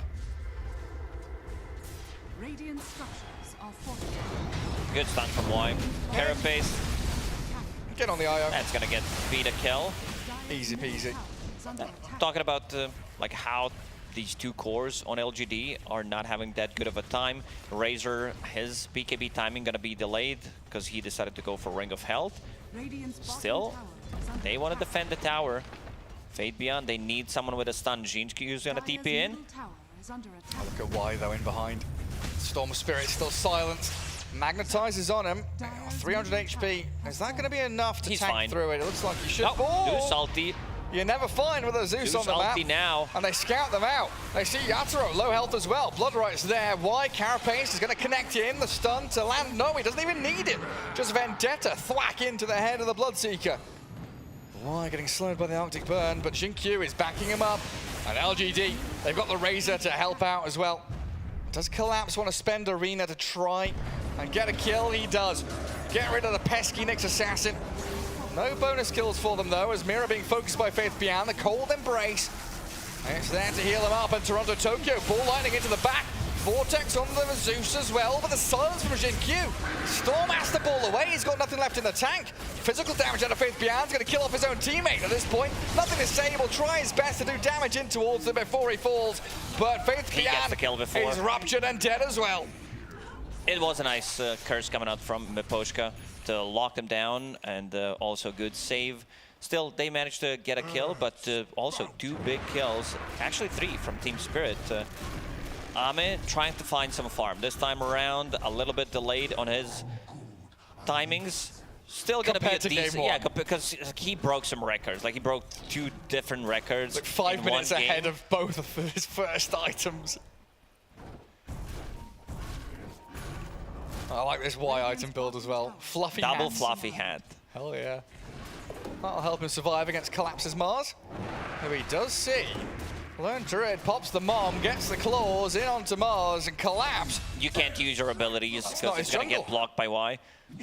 Also, he is maxing out the Carapace, which I really like. You're playing 5 Nyx. It's not about you know, you stunning people with the Impale. It's about lowering the cooldown, because this ability really scales. Even though Impale did get some lovin' from the Frog lately, and also has another point in Mana Burn, like just a casual one if you need to burn mana on the Storm Spirit, some extra damage. I guess even the IO or the Cold Embrace target, Mana Burn can be incredibly useful. Oh, Fairy's Trinket for the Storm Spirit, that's wonderful to see from Team Spirit's perspective. Oh yeah, Fairy's Trinket. Perfect. Very good tier 1 item. Oh, yeah. So good Only very that good. in the yesterday's game, Amar was keeping it after 40 minutes on Timber. Seriously? Yes. It's pretty nuts. Wow, it's incredibly, I mean, percentage-based, anything is always strong.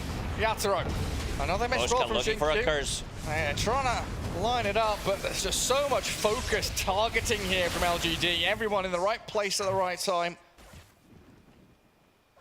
And a 4K lead built up by LGD. All their cores up at the top now. It looked a little bit sketchy 10 minutes in, with Mars getting up there, Yatoro getting some farms, some good fights from Spirit. But LGD have more than caught up at this point.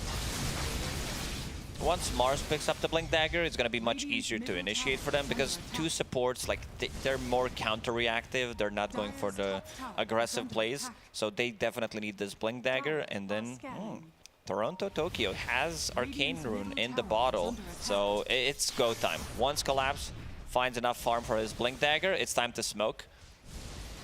Jinkyu looking for some opening. They've got these double wards in the top jungle, right? So they're trying to play into their own vision. Setting up with... These 2 support heroes are so good at getting in behind enemy lines. They're completely different than what Team Spirit has. Oh, there we go. Yeah, Carapace on the Spirits. I think that's going to be Mira thinking to himself, I'm never pressing Spirits again. It's just a Carapace opener as Toronto Tokyo and the Arena from Collapse looking for the Nyx Assassin. It's only 1 hero caught inside, but Jinkyu does get blown up by the ball lightning, and Y's TP cancelled short. Arcane Rune on Storm Spirit plus a Fairy's Trinket. It's like having 3 Null Talismans, maybe even more. One of the old ones, yeah. Zeus. You said Io's not going to use the Spirits anymore. They're called Team Spirit, Gary. Of course he's going to use it. But the Carapace is so good against it. Probably going to get punished if he keeps using that. Also on the other side we have Spirit Bear. A lot of spirits in Dota.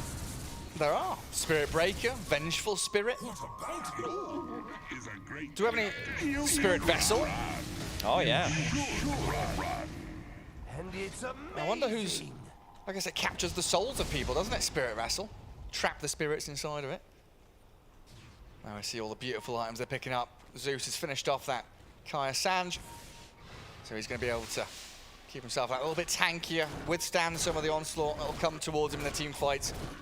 Because so far he has been focused. He has been the real one they've gone for as Team Spirit. Look at yeah, Zeus damage numbers are always insane. Well, this one particularly good from nothing to say. Way out in front compared to the rest. Poor little IO. It's not Come fair. on! It's definitely not fair. Don't single him out like that, it's an IO. Yeah, but if you check the healing, Zeus has done 0 healing so far. Oh, he's done a bit. That bottle's giving him a bit. 10.1k from the Bloodseeker out of his passive as well. It's time to try to go for a fight transition that into Roshan for PSG LGD. They're sitting underneath the ward, so 3 people getting scouted at the moment. I thought he was going in there, and it looked like nothing to say he thought the same. Immediately started backing up. Toronto still wants to wait for his BKB to come online. Very close to it, 300 gold away. Oh yeah. And also, Bloodseeker going for a BKB, he's not gonna have it for the next fight. But you reckon they'll still go for it around this storm timing? Xinkyu trying to scout, just face tanking whoever's up the high ground. Rolling again, just catching onto the IO, and the Nyx Assassin trying to land the stun after the carapace on the storm. They found him with another roll back in, but the relocate out saves the day. Even defensive rupture on Xinkyu so that he can't go in and chase people with the rolling boulder. Collapse got the regen, spears back to the Zeus as well. IO, great tether from Mira, gets him out of danger. Now Y might be the one in a spot of bother. Curse stop around 2 of his cores. Storm zipping in with the Mars Arena. Team Spirit, huge fight for them. They take out the Nyx and the Zeus, and it looks like Faith Beyond going to be in trouble too. Here comes Lone Ame. Druid, the bear arrives. Clears through Yatoro so quickly. Hot knife through Butter as he entangles the Storm as well. Oh, Ame just comes in and cleaves them in twain. Collapse now. The focus for the bear. And Meposhka hunted by Xinkyu. Has Mask of Madness as well. Can he get the spear off? I don't think any of these heroes can escape. LGD are going to clear them all out. Collapse. He's being roared up, savaged by the bear. Once Ame showed that fight's pretty much over. But the good curse from Meposhka to be able to set things up for the rest of the team into Bloodright, into 3-man arena. Still only losing Zeus and Earth Spirit, I believe. So they're not... Razor still super tanky with just the BKB, even though his timings were a bit delayed. And same as game 1, 3 cores on side of LGD on top of net worth. Yeah, and game 1 you were talking about how Team Spirit were maybe playing, 4v5 because their Viper wasn't doing very well. LGD have been playing 4v5, but it's given the Lone Druid so much time to rack up 11,000 net worth that he just joins the fight and says, "Yeah, what up? I'm the big boy here. I'm going to kill all of you, and I'm going to go into Roshan. I'm going to get Aegis." How can you stop him? He doesn't even need boots on his hero. Dire Scan connected for a second, scouting out Zeus. Nothing to say, playing extremely greedy on the top lane. I mean, the rest of the team is like 2,000 range away from him. Now a bit closer, but still. I guess they're showing on the bottom, so he doesn't feel comfortable. Yeah, there's no real threats coming his way just yet. But there's no way Team Spirit here are able to contest this. Aegis grabbed, and no recourse for Spirit to really battle back. What's the vision situation like right now for Spirit? Because there's sentries in the air. They clear out the sentry in the mid lane, so now they've got some way to reveal the Nyx Assassin. And they do have that bottom ward spying out into the bottom jungle. And a top one that they've had for quite some time. So they've got areas they can play into, but it doesn't feel like those areas that LGD are necessarily going to be sitting in. They'll send the Razor down bot to clear the wave, but yeah, the other forward is going to come into top. Look towards tier 2s and outposts at this point. Same story as game 1, right? With this Aegis, clear out tier 2s and control the map.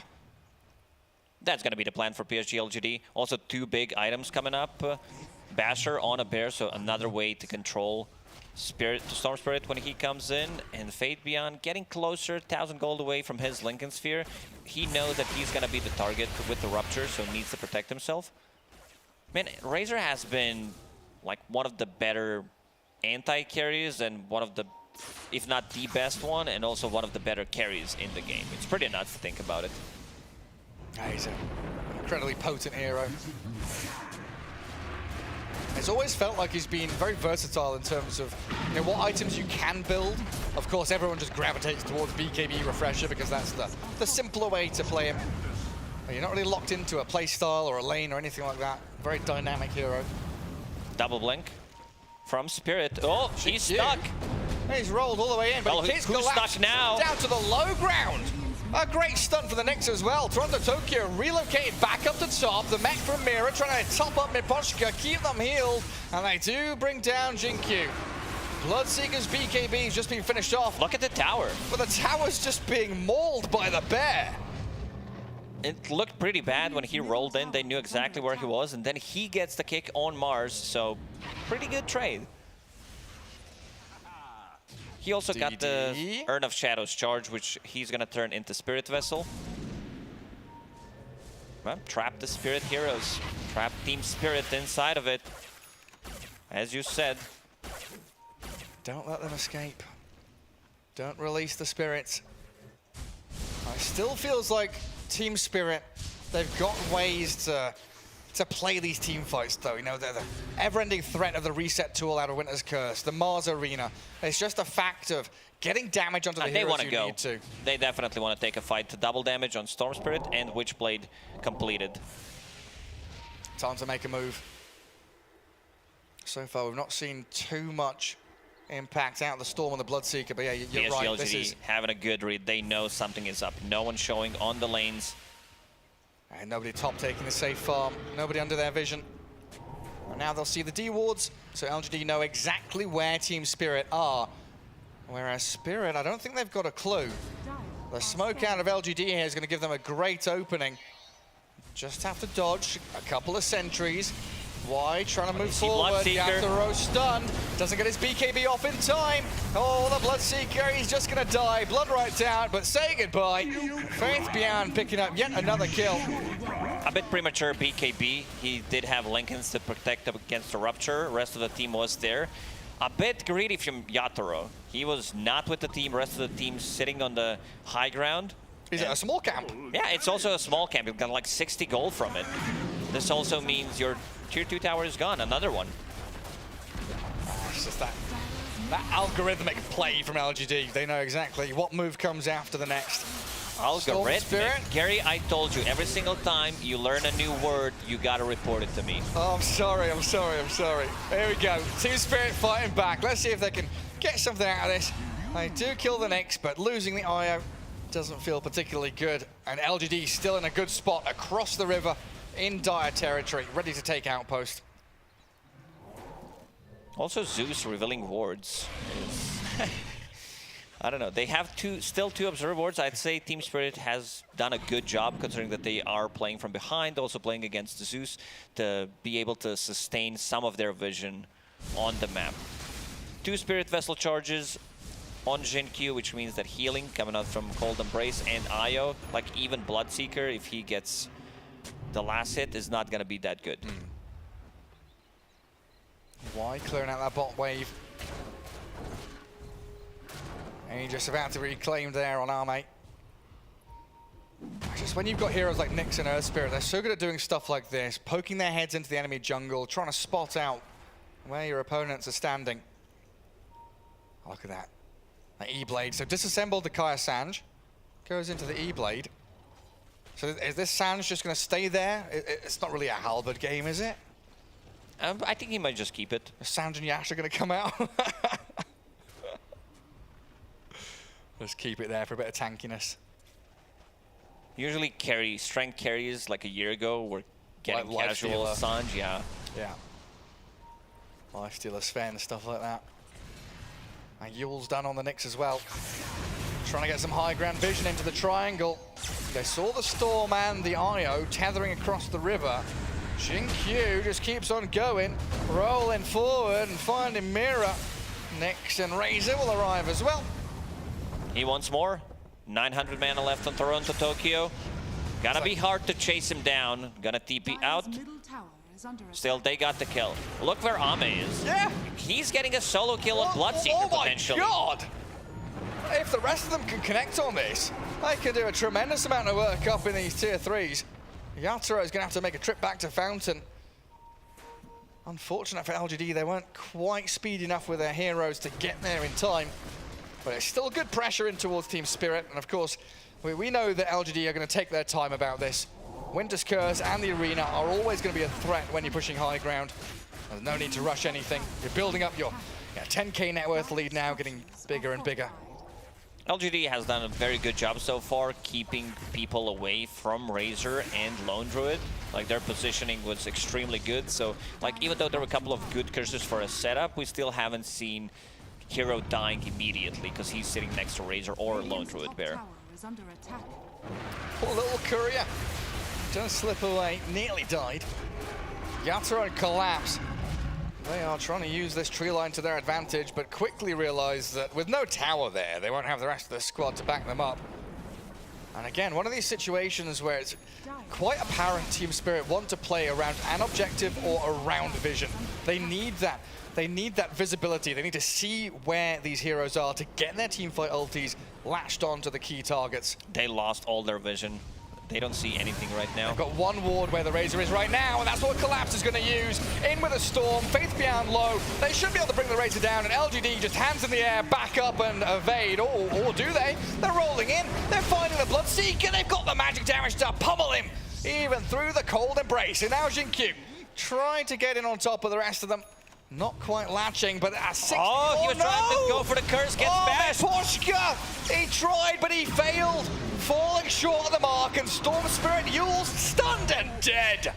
He tried to go for relocate, but there's too much damage coming out, and now your buildings are exposed. This is full AC plus Deso on a Lone Druid, so if you don't buy back, you're gonna lose this set of barracks plus potentially another one. This might just be the signal of the end. What PSG LGD is doing right now, they're forcing the buybacks, going for tier 4s.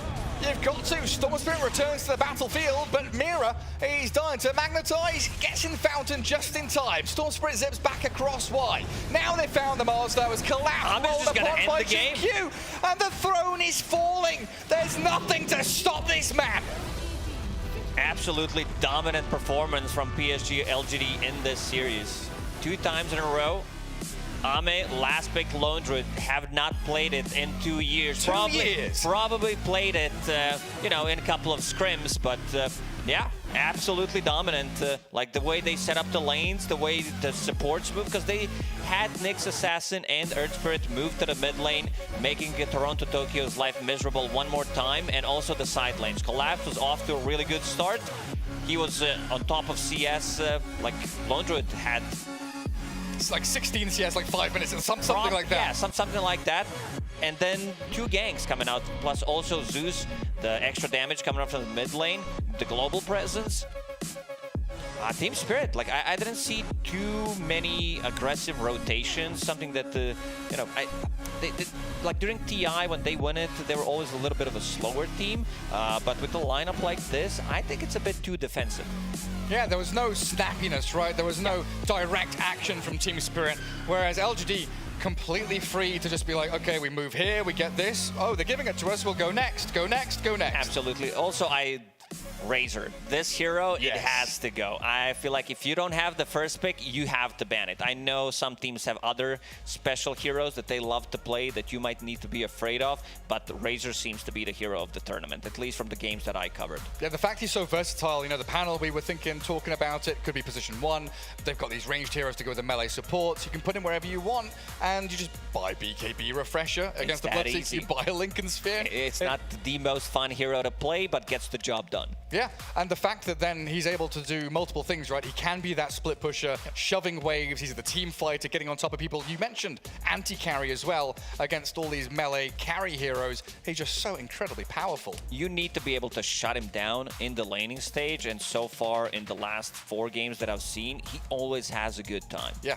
And this is the first pick hero that we were talking about, so you need to figure it out, like how to deal with him. Look, I was talking to Seb yesterday, and he's like, yeah, you got to do something. Like he was bringing out the carry Venomancer, like something that Matu would do. Like just bring out the Venomancer, make his life miserable. Meet toxicity with toxicity. Yeah, I think like the other option is to go for a hero like a Leshrac to be able to deal with him, because you don't rely on dealing physical damage. You always have something to be able to like get him low and not care about the physical damage output. It's also a good lane matchup.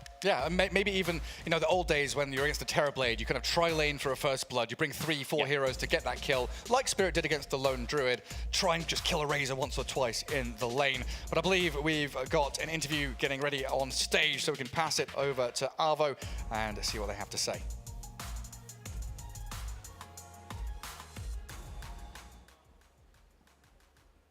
All right, we are here on the stage with Nothing to Say from PSG LGD. First of all, Nothing to Say, big congratulations.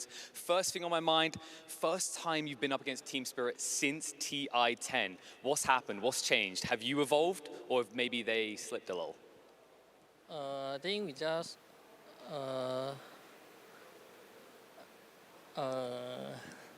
just play better. Yeah, I think they are not. I think we play well.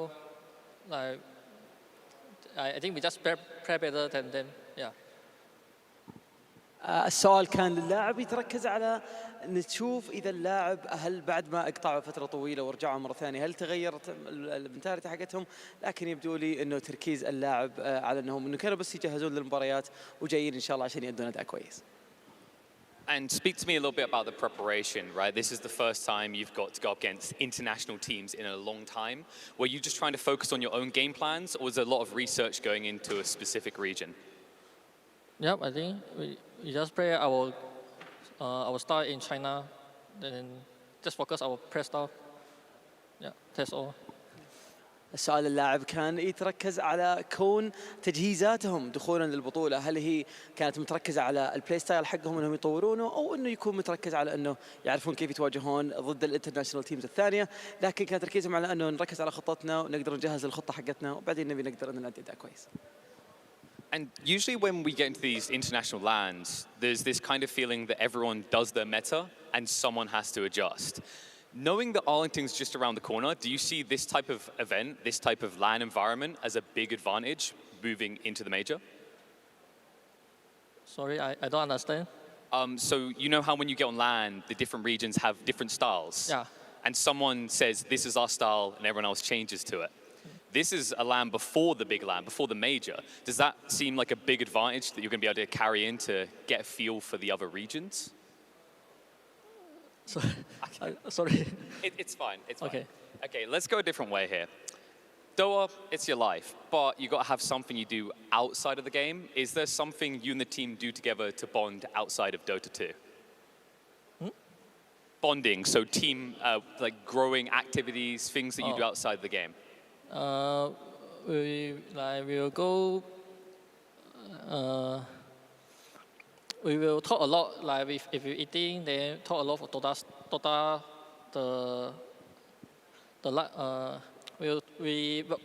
While we were eating, we will talk a lot. We will go gym together.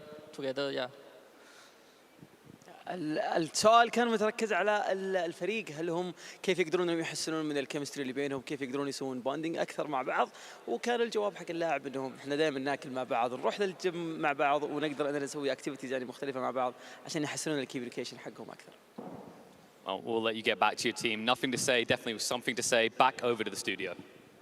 يعطيكم العافيه اعزائنا المشاهدين، الان خلونا نروح للاستوديو ونرجع لكم على طول. Welcome back. We got to hear a little bit of what he had to say, and now we get to talk about the series a little more. I knew you were going to go had to say about nothing to say. He didn't have much to say though, did he? No, he had nothing to say. Absolutely. Yeah. I'm glad we beat that horse. Is this what it's like? Is this what it's like when you have to just stand here and listen to my jokes? Yeah. Sorry, cringe and pain. Anyway, we have a series. Let's talk about this one, because the second game particularly seemed much better for Spirit, especially compared to game 1. Yes, but they just got outplayed. Like, that's the thing. Like, that wasn't a draft issue. I don't want to say I preferred Spirit's draft, but it gave them a chance. You saw how different Miposhka's impact was. Obviously, that last little engagement didn't work out too well. He tried for the Blink Curse while the Bear was, for the first time, it felt the whole game next to a high-priority hero in Shenku, but it just wasn't enough. You know, the Cold Embrace, they still had plenty of damage to go through it with the Earth Spirit, with the Zeus. Like, it was way too much to have to deal with, but it gave them a chance. Okay. Yeah, and I particularly liked the Wisp Storm Spirit. You know, it's not a combo we see every single day. The Wisp, you know, still kind of picked pretty frequently, to be honest. But the Storm, a little bit left beyond the wayside right after the Null Talisman changes. They left him in the dumpster with all the Null Talismans, and I like that they picked it up here. Again, it sped up the tempo here, did give him a lot more plays to make. I mean, some really, really clutch saves as well on the relocates, on the mass healings. It looked real good for them. Even just there, right? They got the first blood onto the Storm Spirit. Jinkyu, he wanted to die after that because he'd done his job. He'd given all of the net worth over to nothing to say, and then he did the classic thing that these rotating position 4s do. TP straight on back, give him the bottle refill, he got the next power rune, he used it to convert into another kill, and all the while, you're bringing a lot of attention to mid lane. Guess who's farming? It's Ame. Like, just being able to, again, be so far ahead of the entire enemy team by that 15 or so minute mark. You're right, and the really scary part about this draft, and obviously punctuated by, you know, we saw in both games, is this is an early game pushing hero. You know, he doesn't need to find an initiation because his initiation is you sick the bear onto the tower and say, try and stop me. And Team Spirit, they tried as they might, unfortunately couldn't get it done here. I really liked real quick because you brought up the laning stage rotations. When you play Earth Spirit and you manage to gank one of your brothers in the mid lane right before they hit level 6, it is like the most efficient play I feel like you can make on a hero like that, of this caliber. You know, right before the enemy gets a huge power spike, right before they get kill threat, your enemy or your friendly mid laner gets level 6. It makes the mid lane mid game so much easier for your guy. Yeah, absolutely. And I mean, it was just a masterclass performance again by LGD. The fans loving it, traveling all the way over to Riyadh just to be able to support the team. That is wild. That's amazing. Yeah, you love to see it. I think we talked about both games. First games, we hyped up the Lone Druid with a Marcy combo that looked really strong as well, but I think second game, Ame just showed, nah, we're Lone Druiding it. I actually got someone messaged us that he was playing Pups today, this morning, with Lone Druid as well. Couple of games, yeah. He's been practicing, so he thinks the hero's back, and I'm glad, because the hero is back. The hero seems quite strong right now, and I'm glad that LGD's trying it out. Yeah, he's playing that. He's playing the Juggernaut, which, I mean... Fair enough, everyone is. Yeah, absolutely. So he's really just trying to adapt to the meta a little bit, because again, it is about these heroes that are pushing incredibly quickly. You know, we say LG obviously a fantastic team, but again, going back to the Chinese DPC, they finished in 4th. They could have finished 3rd, but they finished in 4th at the end of this season. So they're still going to the major, but maybe they felt like they needed to adjust a couple of things. You know, maybe play a little bit more of this style that's able to get a bit more active, like your Lone Druids, your Juggernauts, your Bristlebacks. They aren't the heroes that you think of when you think Ame. You think Faceless Void, Terrorblade, you know, these style of ones that are able to farm up, be a little bit more passive, and then join the team. But that's not what Dota is right now. Dota is about that early aggression, taking away that map control and using that to not only get yourself farmed, but the rest of your team. Yeah, I mean, you're completely right. And like I brought up earlier, like the thing that's really unique and quite special about this Lone Druid hero, unlike the other bear in the game, is that he pushes incredibly well, right? And that's how he kind of forces the issue immediately, because he will end the game. What, 22k hero damage? I was taking a look over at JJ's screen before I jumped on. It's unbelievable. Like, that's all him, you know, forcing the issue. Nothing you can do. You can't cut the waves. You can't TP back. You can't look at the smoke. Like, it's just impossible. You know, there's a Lone Druid in your base. You have to deal with it. And when he's up by that much, it just feels too hard. Too good. Yeah. Too good. You feel like we saw a little bit of also the Team Spirit classic overextension. We win a fight, we look really good, and then we go for a bit more?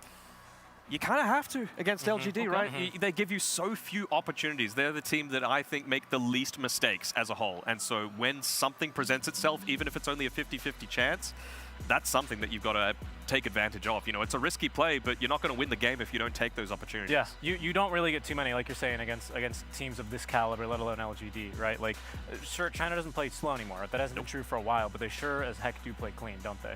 And so whenever you find an open, whenever you think you can turn something, you're trying to do the mental math. You know, sometimes the numbers don't add up in the end. You forget to carry the one. You forget to carry the Razor in this case, right? Who it was a monster by the end of these team fights, and yeah, it just was a bit too much for Spirit. Now, we also wouldn't have this games without our wonderful sponsors, so a quick thank you to our sponsors, Savvy Gaming Group and Aramco, who made these games possible and allow us to watch LGD versus Team Spirit yet again. But that's not the only series we've got today. We got 4 series today. One's crossed off, but plenty more, and I believe we're going to some European Dota action coming up soon. Isn't that right? I believe so. Yeah, OG Liquid. OG Liquid, indeed.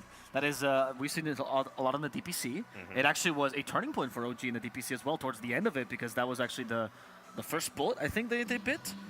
Was it the first 2-0? It was against Liquid, right? I believe so, maybe? Yeah. It was one of the bullets. They got rid of the bullets toward the end. And then Look, it's like 3 a.m. when I'm having to watch these games from Australia. Okay, you can cut me a bit of slack, but... No, I get it. No, I think it was towards the very end, actually. Yeah, it was towards the very end. They lost 4 games in a row, exactly. OG against Liquid, and it was with incredibly similar drafts as well. So we'll see if they're able to adapt to that on OG's side. But again, speaking of OG and Liquid, there's that Ana connection again. He's coming through. He's going to be playing again on the mainstream, and it's going to be... Just having a bit of a chat with him, he's finally feeling like he's starting to get back into the groove now. It took the 4 games, but now he's feeling a lot more confident. Yeah, I mean, and just like connecting that to the overall stand-in situation, I'm hopeful that's what we get for the other stand-ins, right? Dahawk and Tundra only played the 1 game. I think we got them later on this stream. I'd be eager to see how they're going to be performing. But yeah, especially OG and Ana over on Liquid. I mean, it's a big story, isn't it? I can't wait to hear all about it. Before that, we are going to be taking a small break. I'll be coming back with the next game of the day between OG and Liquid, so stay tuned.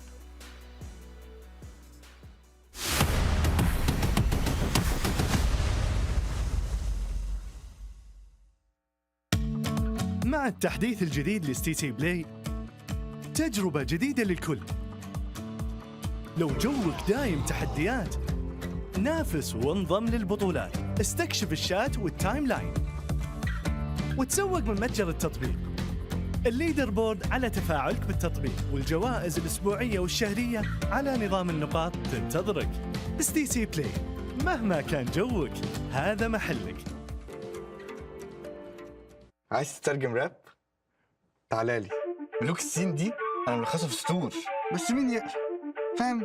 كلام الشارع ده انا هرشه كل المجال حبايبي بروز. وانا كاكازوكو مصدع القي نظرة لو على الحلاوة عندي كاستر والاسم عفرت يا عفرت، هتفضل معفرتها ولا ايه يا برو؟ انت مين يا... هو ازاي ده دخل هنا يا جدعان؟ نكسر الدنيا الاول وبعدين نتكلم، نعيد من الاول. لا لا لا لا لا لا مش مسجل. اخواتي عشان فاهمين السين، سبوتيفاي عمل لك بلاي ليست الاقوى راب مصري، اسمع ملوك السين ببلاش.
My favorite hero is Winter Wyvern. So if you can do me a favor, I have some paper here. Ah, you should say it before I say my hero. You have 30 seconds to draw. 30 seconds? 30 seconds to make the best drawing possible, and I tell you when to start. Can I at least watch picture? Yes. Before I start? Sure. I don't need it. You don't need the black one? No, I don't need probably. Only blue? Yeah, choose blue. Yeah, okay. 5? Wait. A little bit. Okay, I guess I'm ready. Okay. 5, 4, 3, 2, 1. Go.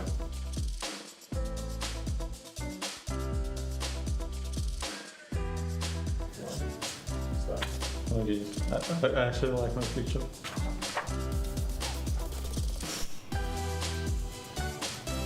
Okay. That's it? This is art. This is art.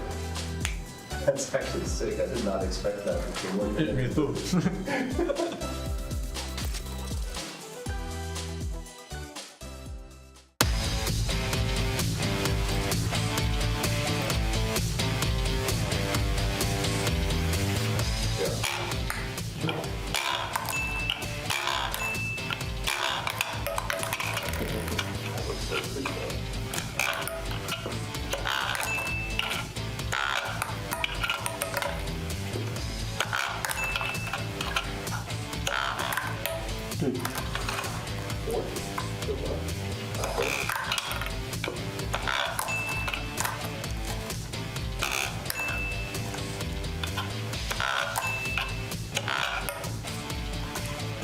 Seconds? 10 seconds left. Nice.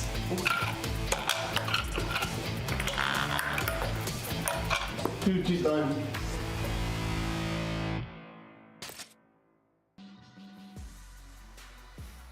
What a player. We knew he was a good Dota player, but now that mini basketball game, whatever it's called, that's the true champion, Tiger. Great job. I would have not scored that many. Really? Golds. I want to ask if we can play that one, because I'm just as tryhard as both of them. I know you would be. Yeah. I feel like you'd rage if it didn't go your way. No, I'm calm, cool, and collected. We have played Dota together, Dad. Once. Yes, there was a reason. One time. Walked me on Steam right afterwards. Absolutely. Yeah, absolutely. Well, Who is put this him on trash can? Put him on the avoid list, you know? Absolutely. But no, it was good. I mean, Tiger obviously getting the 9. I wonder if there's a prize for whoever ends up getting the most out of that. Maybe that's the most hype and clutch play. Oh, that makes sense, right? Yeah. I mean, the real prize, though, of course, is winning matches. That's why look at OG. They're going to be duking it out next in... Wait, is this a tournament? It's actually a Dota tournament. Oh. Yeah. So Liquid and OG are going to be playing again, in this tournament. Not the most international plays, but still very, very hype match, especially because both these teams have a unique, defined play style. So let's talk a little bit about that, because OG... I remember we did a lot of media day, and I'm gonna out some players here. We did a lot of media day here in Stockholm, and not many teams regarded them very highly when we were doing media day before the playoffs happened. In terms of like, they thought they were good. they didn't did not think they were good. Because of the Seb stand-in, of course, right? Quite famously, position 5. I'm not really sure, but when you would ask the teams, it'd be like, oh yeah, we're doing like, we would do the thing where it's like, what happens if you play against X team? What happens if you play against Y team? And they would always go, we're not going to play against OG. First round eliminated. Yeah. And then they ended up winning the whole major. And that was because OG's conception of Dota in that major was actually different to most teams. They were playing Tricore, which most teams regarded as too slow, and they could be beat. And OG, that style has become the style nowadays. Yeah, I mean, I think that was Tricore, yeah, I think is maybe technically the term, but when you've got like, you know, Abyssal Blades and Bashers on your offlaner, you got your quote-unquote position 5 farming in the dead lane, and the Enigma just getting whatever he can in the middle of the jungle. Yeah, they certainly do bring a different style, certainly at Stockholm, but even during the European DPC, right, during that league, they were quite the team to be reckoned with there. Yeah, and since we were talking about OG as well, and you're talking about the Seb stand, you know, a lot of people get confused. They see one stand and they think, oh, I don't know what the team is anymore. Who composed this team? Who's even playing? That's why we have a roster introduction video, so you know exactly what the 5 players on OG still are.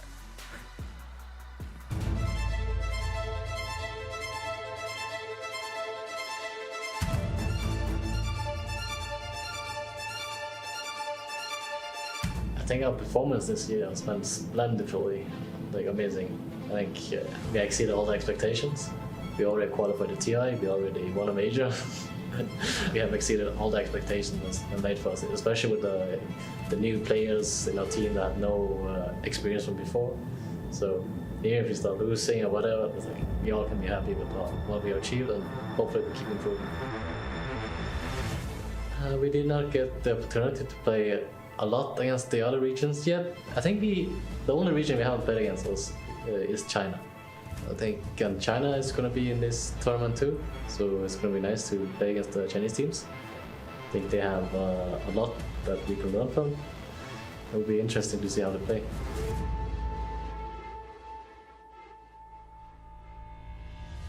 I don't really fear any teams, I will say.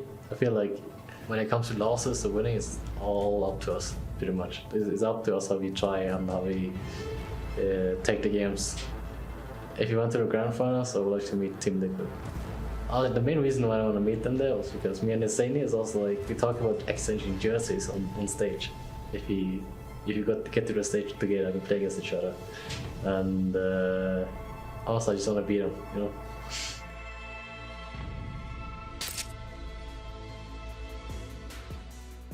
What a nice sentiment. Exchanging jerseys, sorry. And also journeys if they make it to the main stage.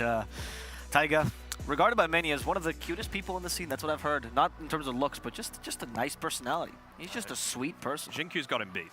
Well, that might be true, actually. But I guess most players don't get to interact with him, right? All of the Western players have so many great things to say about Taiga. There's a reason why he's always featured in these interviews. Yeah, no, for sure. I mean, even when you check out his stream, right, I think I was catching him as he was consoling someone like Depressed Kid, one of the Eastern European players, and like the positivity that he just that flows from him. Exudes. Like, exudes, thank you, that's the word I was searching for, is like unparalleled. He's like, dude, don't worry, 9 out of 10 times you beat this matchup. Don't worry about 1 out of 10 times. And like the press kid will go, oh yes, you're right, thank you. You know, and then they end the game, and it's perfectly like, what an amiable guy, honestly. Yeah, that's true.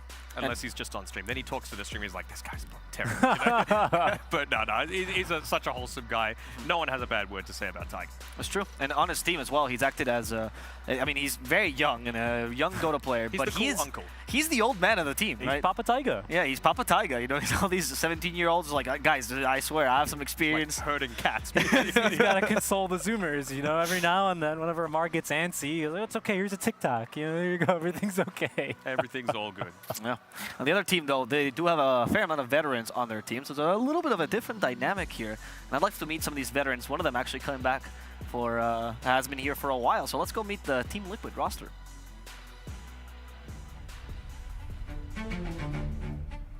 Oh.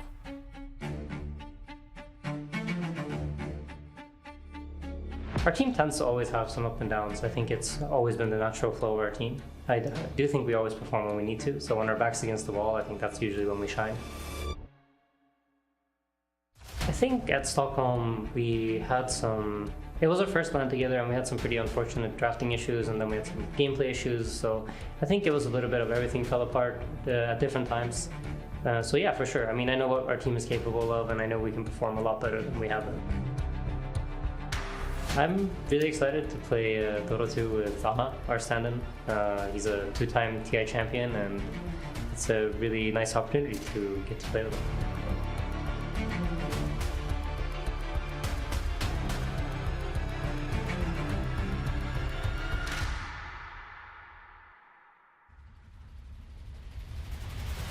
I think that's a little bit what's cool about our team. I think all of our players, kind of Zai, Boxy, Mickey, they all have the ability to be the X Factor.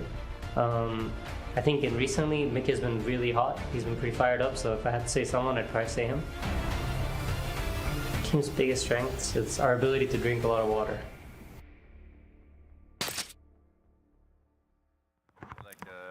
Yeah. We lost one of our panelists. Richie just could not take it. He had to go over and say hi to Insania, say, how are you this good? How are you this wholesome? How are you going to do at the basketball challenge? Exactly. That's actually what we're all wondering. So Richie went over there to see if he could witness it live. So, you know, we're here with you. Just you, Daniel. Just me.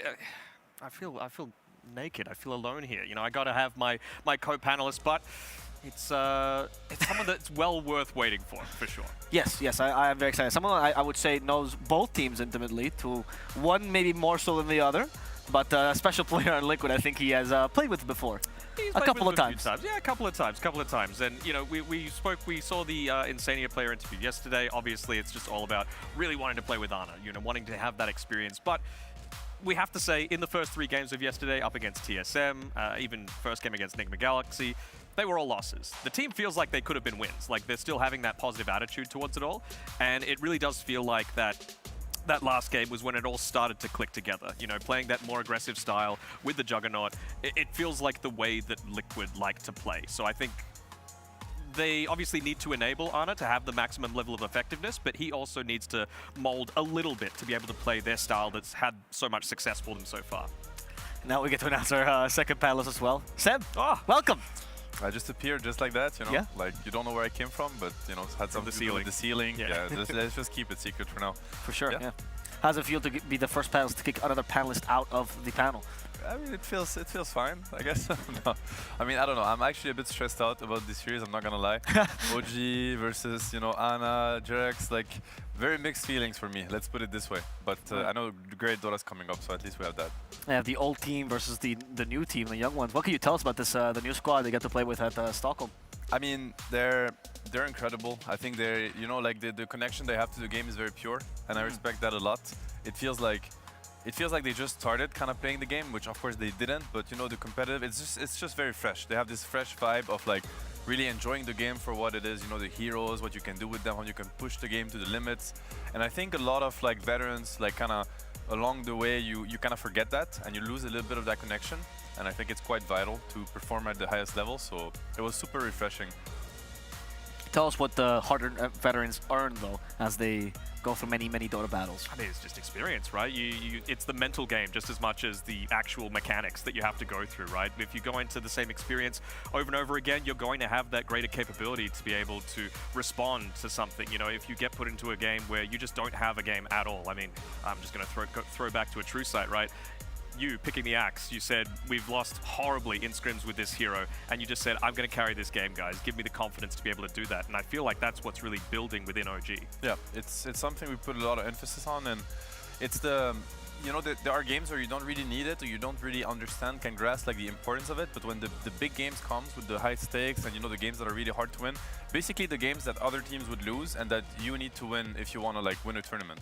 Right, these games always end up coming, and this is definitely one of the recipe, you know, of what you need in order to kind of make it and get through these games. So it's really important to build it from the get-go because it takes a while and it gets very challenged. You know, this level of trust or confidence in yourself and your teammates. It's a long process. And you were one of the first teams to actually understand the value of the supporting cast, not just the players themselves, but, you know, the coaches, the psychologists, everything like that. What role does that play in the current OG? What role does Chuvash, for example, play in the team? An immense role. He's like so important to the team. I think the team would not function without him, literally. Yeah, I mean, every piece is really important, right? And every person in the team. And I think what I really like about him and other people on the team is like they are here for the team before being here for themselves. Obviously, you know, they're also here for themselves and they have their own you know, their own history and their own trajectory, but they're here for the team and they put themselves kind of, you know, after the team, which is, in my opinion, really important. So, no, I mean, he does a great job. He's a great Dota mind too. Really smart. He has experience with some of the guys because he's been, you know, working with Amar, with BZM kind of before OG. He's very close to Misha also. So, you know, he's just like, he feels natural in the group and he fits in really well. And I feel like one of the points that you always seem to touch on is trust as well, right? You need to have trust in your teammates to be able to back you up. If you make a call, you got to go in. But it's not this blind trust, right? We've heard through various interviews with Misha, for example, he says it's kind of him and Amar's role to put the other guys in check if they look like they're getting a bit lazy or, you know, if they're getting a little bit too overconfident. They say, you're nothing. I'm quoting Misha directly here. So I feel like it's good to have that balance. And, you know, you can't have 5 of the same personality within a team. Do you feel the same way? For sure, you need to. I think team dynamic is a really subtle thing, right? You change one player, you change one personality, and then now the whole team might just be completely dysfunctional, whereas, you know, you try to find like the right balance and everything. That's also why, you know, when Liquid, they come in with Ana, of course, there's the Dota part where, you know, the hero changes and stuff, but there's also much more, right? Like the whole, how the personality, they fit each other's, how they're complementary to, you know, be building a stronger voice or, you know, bringing maybe a little bit less energy or more energy, whatever the team requires, right? So you change a player, the whole team changes, especially in Dota. I mean, 5 players, change one, you know, like change one of your fingers for something else, your hand might just not function. I mean, it's kind of the same, right? Yeah.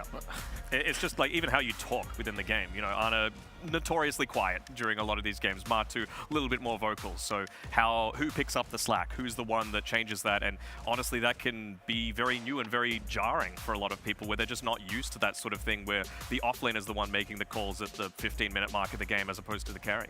Yeah, and even from a support perspective, you know, you play position 5, you have carry players. Maybe Matu is the kind of player to kind of tell you what he needs, what he wants to see happen. You know, I need you to pull, I need the lane to go like that. That's what I'm looking at. I'm going to buy this item. With Ana, you're probably not going to get that. You're probably just going to get cricket sounds, you know? And you're like, is he happy? Is he not happy? You'll get a chat wheel. You'll get a chat wheel. Sometimes. Yeah. That's like when he's feeling it, you know? Yeah, you know, like, you know, shout out to No-Tail. Like, Johan, having played with Ana for so... I could hear it from my safe lane, you know? It's like cricket sounds, and then I know Johan is asking himself like 1 million questions, like, is he happy with how lanes go? Is he not? Should I pull? Should I not? Like, does he need more regen? And I was just like, just chilling, you know? So, I mean, Insania has to adapt to that too, and, you know, it comes with upsides and with downsides, but the whole point is that it's a whole different world. I feel like Insania comes across as a very emotionally intelligent person. So if there's anyone that's going to pick up on those small cues, it's going to be him. Just to know, okay, he really wants to farm this wave, or he really needs this small camp to be able to get to the next item without even checking, you know, once he's got his quick buy. Like, just based on little movements, I feel like Insania is the one to pick up on that sort of stuff. Yeah. It's also the Liquid work in general. I think they're up to 3 coaches now at this point. And Blitz, they were one of the first people to have a coach that's there for the relationship with the team, right? That's his role in general. And the team speaks high praise of him for that very reason. So they're a team that also understands the importance of that connection. Yep, absolutely. Yep. As we go more into the Dota, though, we've talked about actually, we were talking about it before, but now that I have you here, Sev, I get to ask you these questions. So OG in the major, you guys came in with a very clear idea of what the meta was. You had this tri-core idea that was different from many teams, and you kind of forced it on anyone. And now everyone's playing that idea as well. If you would talk about Liquid, though, what is their idea of Dota currently? What would you say? I feel like there was a big switch ever since Jerks joined. I mean, that's kind of how I felt. Like they play much more fast-paced. I would say much more aggressive, and also to their player strength. You know, I think of Zai as being one of the best offlaners when it comes to doing, like, having a high impact with very little resources.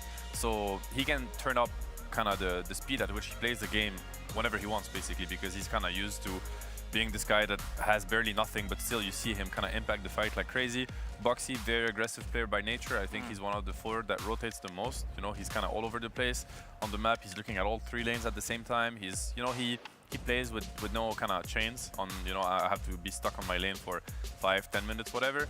Same, I mean, Insania, you know, very talented, very aggressive. Matu, obviously, now it's Ana, but pressure-heavy player, and Mickey is the same. So I think Liquid, they're the kind of team that you don't really know what to expect from them, because they could really play at a pace that if you're not ready for it, you're just gonna get crushed, right? And I think we've seen it also at the end of the DPC, like the speed at which they can play and bring kind of the pain to you before you get to the zone where you want to get. You talk about 3 cores. One of the weaknesses of 3 cores sometimes is that it can be a little bit slow if you don't do certain things for yourself. And Liquid has shown that, you know, they're ready to try to abuse that. it's all good to want to play that strategy, but you got to pick the heroes for it, right? Like obviously Ana's hero pool very different from Martin's. Yes. It feels like you need to find that good middle point, a hero that can be that late game carry that also has the impact early on. You know, you think your Bristlebacks, your Alchemist, your Juggernaut. These are the types of heroes that I really want to see Ana start to play. Even the Monkey King, right? Yeah. It feels like it would fit very well with his playstyle while also not just sacrificing the late game. For sure. Yeah, I mean, I see that for sure. You have a good point because yeah, you transition from like the Lone Druid kind of heroes to the Spectres. It's a different game. It's meant to be a different game. You know, you're not. Yeah. You cannot ask your Spectre kind of bully the offlaner out of the wave, push the tier 1 tower. I mean, it doesn't work. Yeah. What is also a different game, and this is a weird segue, but it's basketball. So we have a video of that, and that's going to be Liquid playing some basketball for you guys. Let's go.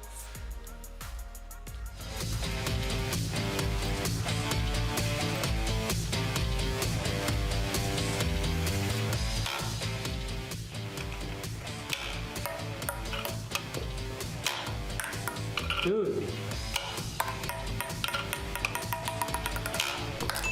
Easy. I have to collect the balls too.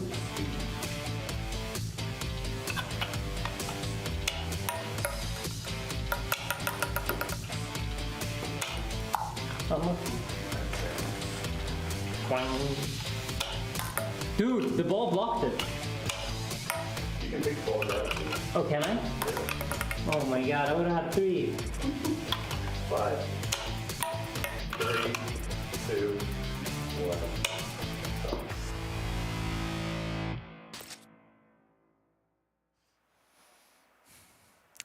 That was not the best performance. He only scored 2 He's in not the end. LeBron James. He wasn't try-harding. You could see he was enjoying himself, which is something that we don't like here in this panel. It's better if you just concentrate and pretend like this is a life or death game. Guys, Dota requires a lot of brain power and a lot of time and a lot of energy. I don't think you have much left for these kind of games. Like, that's the excuse I'm going to make up for him. That's good. He'll be great at this if he was not as good at Dota. You didn't see Tiger. Tiger was try-harding like hell, though. He actually did really well. Troubles for today, then. This time he has not spent on the game and getting ready for the game. So, you know, I speak from experience. You know, like Dota soaks up all of the talent that you can offer to any activity.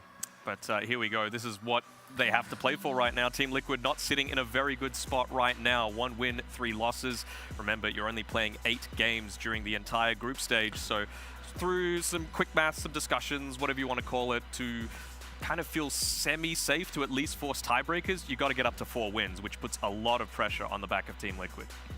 No, definitely. I mean, I think they're going to look at the next series and the upcoming one as being really crucial. You know, every map is going to matter a lot for them. I think, as you said, you know, they probably need to get 3 wins out of the 4 maps that they have to play. Yeah, and they're playing OG and RNG, you know, obviously 2 very strong teams. So a lot of pressure on their shoulders right now. Well, as a player, when you are in this situation where your first group stage does not go really well, for example, what's the strategy? Like, how do you ignore these results so you can play your best game? I think it's all about clarity, kinda. You know, being able to see things for what they truly are and not let your emotions kind of driving your analysis or your decision-making process. Of course, you feel bad and you feel frustrated, and maybe it hurts your confidence. Maybe you're disappointed. I mean, the whole panel of emotion can kind of kick in when you have such a bad first day. But at the end of the day, there are things that you really need to work on, reflect on, and change, and things that you need to keep, because. Yeah, there's bad theory, but there's also bad execution, and bad days also happen, and you don't want to like, because these teams, they come into these tournaments with like a lot of preparation, right? And they need to put that preparation to use, and it doesn't mean even they didn't get to use it properly first day, it might work on second day, right? You just have to maybe execute it better. So it's hard to kind of pinpoint exactly what you have to do, but you have to stay clear-minded. Okay. I think I completely agree with your point, Seb, but I'd say Liquid in a good and a bad spot because of a number of reasons, right? Ana flew all the way up to the Liquid bootcamp just a few days beforehand, so not a ton of time to be able to scrim, so that preparation isn't going to be quite as strong for them. But it really did feel like with that last game against Enigma Galaxy, they were getting into their groove a lot more strongly, right? Like it could really felt like Ana was kind of feeling at least his map movements a little bit more, but more importantly, Liquid were understanding how to implement him a little bit more effectively.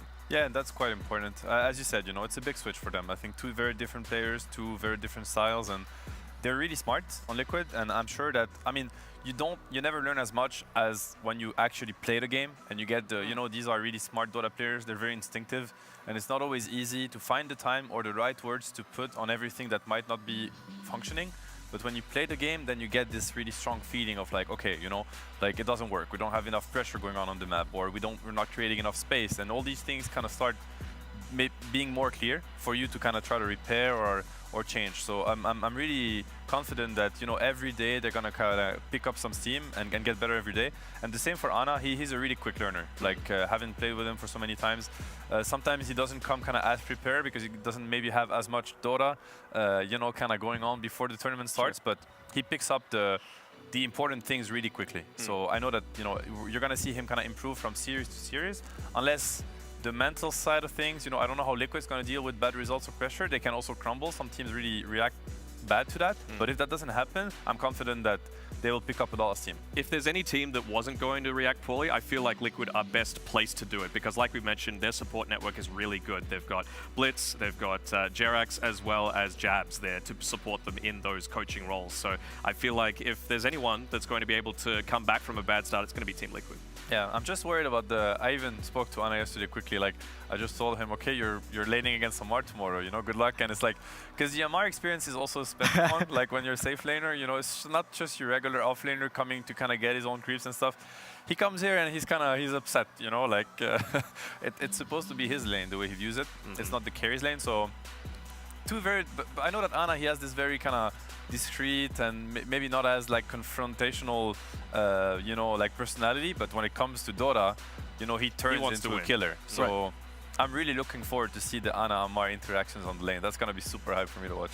We actually saw that yesterday when they were playing against RNG. There was a moment where you could tell Ghost was trying to be more confrontational, but he couldn't because Amar is oppressive, man. Like, he does not let you breathe. Yeah, he doesn't.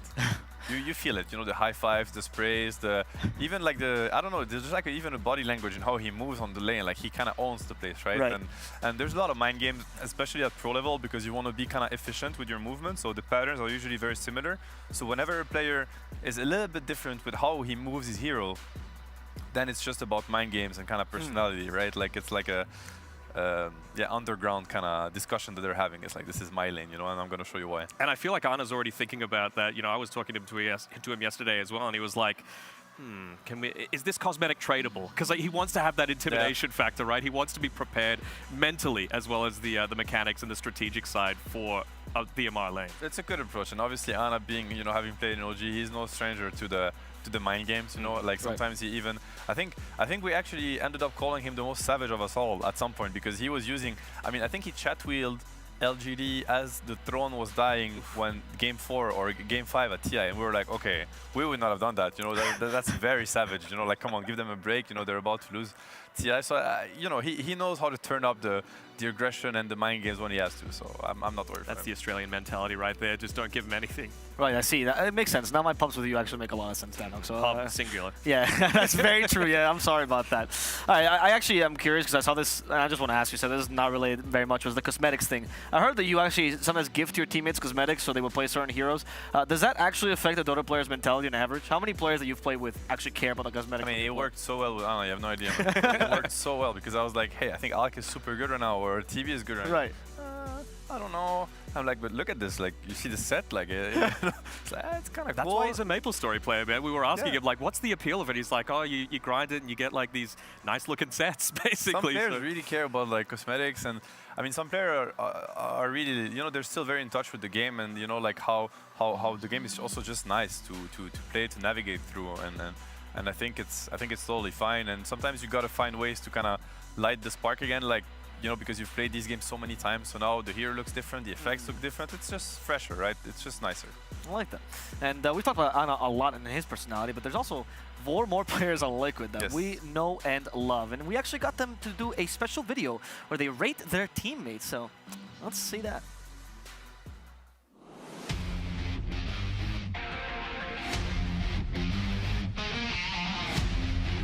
Ana, on a scale from 1 to 99 in communication. Put him at a solid 4. He'll know. Aggression. So I'm going to rate this on 2 categories. How aggressive they are in real life and how aggressive they are in-game. And in real life, I'd say he's like about a 4. But he's a very aggressive player. Like, we'll tell him to just hit creeps and he's like, but I want to mess them up. Put him at 94, actually. That makes sense. Ana patience, let's go 85. Flexibility. Ana, 100. Plays a lot of different heroes, plays a lot of different positions. Ana's proven himself like to play support heroes as cores, so yeah, you gotta give him that. Ana's awareness is quite good when he's playing Dota, so let's put it at like 82. Ana's improvisation, I'd put it at 100. Like I said, proven to play supports as cores at TI and very creative players, so yeah. Mickey as a communicator. I think Mick is like a 91. He has the ability to take over a game with the way he speaks. Specifically, I think like sometimes when he's really feeling it and he's fired up, he just like takes over the room. Yeah, I have to give him high rewards for his communication. I also think he knows when to be quiet, which I'm also rating people on. I think understanding when to be which is quite important in this category. Aggression. I think slightly more tame than Ana, so maybe like 89. Patience. Mike, I would put about 65. He played carry, he played mid. I know he even stood in his offlane for OG at one point, so put him as pretty flexible, maybe like a 97. Mickey's awareness is also quite good. I think it is a big part in why he's so flexible, so let's put that also quite high at like 87. I think Mickey is good at improvising in the game with his play, but since we're also rating how improvising he is with his heroes, I'll put him slightly lower than I would someone else, so let's put him at like 80. Put Sai at 88. I think he's also a very good communicator. Aggression. Sai's all about the pressure, so it should be high, like 92. Sai is very patient. I think that's one of his big strengths, so I'd put it at like 96. Flexibility. Zai used to play multiple positions, and you know he can make pretty much any hero work. So let's put Zai at 98. Awareness. One of Zai's biggest strengths is how aware he is of what's going on in the game. So I'll put him probably the highest of them all at like 95. Improvisation. Zai, similarly to the flexibility category, I think he plays a lot of different heroes. He plays heroes in weird positions, and therefore I'd also rate him very high. Probably put him at 94. Bossy is a good communicator, but I think his ability to regulate is slightly worse than the other two, so I'd put him at like 85. Aggression. Boxy's like 102. Patience. I'd like to put Boxy at around the same as Mickey, so split him at 62. I gotta give Boxy a lot of flexibility too. Let's say he's at a 97. Awareness. I think Boxy is also quite aware of what's going on during the games. He tends to have a good understanding of what's gonna happen and how to act on it, so let's put him at 92. Improvisation. I think if Boxy had like one thing that was very defining about him, it would be how well he improvises both in the game, with his heroes, with everything. So I'd give him a 99. So my communication skills, I'd say, are pretty good, but I have a tendency to over-communicate, so I'll lower it a bit. I'd put it at 90. I think out of my teammates, I'm probably the most tame, so my aggression, I'm gonna rate slightly less, maybe at like 75. I have to work with 4 Diva superstars, so my patience is through the roof. I put it at like 9,999.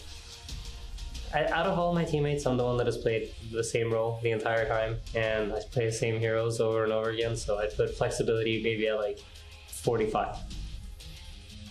As you can tell from the ratings, I'm very aware of how everyone plays and how they do and how I am and how I do, so my awareness is quite high. I'd put it at 99. I think actually probably the main reason that we end up having weird drafts or losing some weird games is because we improvise a bit too much, so I'm going to give myself a big hit there and put myself at like 33.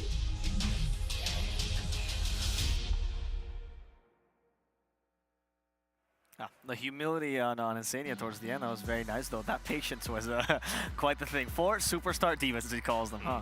And it clearly shows when you give a 4 to 1 when it comes to communication. But we're going to have someone to communicate these players for us as we go over to the stage and see their walkouts for this game.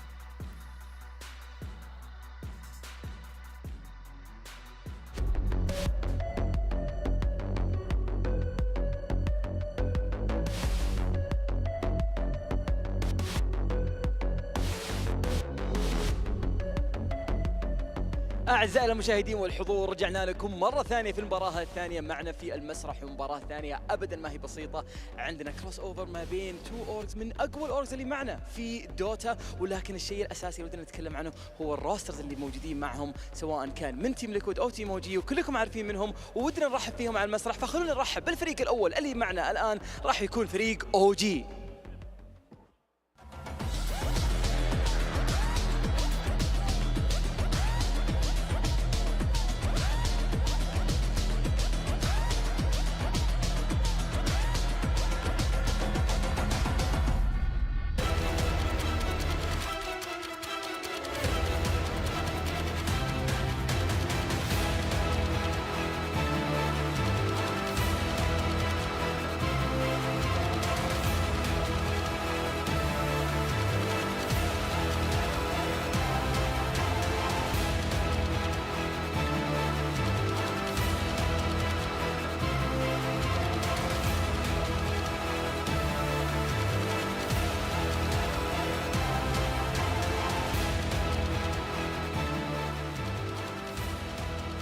Well, we've got OG here, but they need an opponent. Team Liquid about ready to get underway. They've got Anna here. If he ever had a place to turn up, it is here. Daddy is home, but only to steal the silverware before going to his new home. Please welcome to the stage, Team Liquid.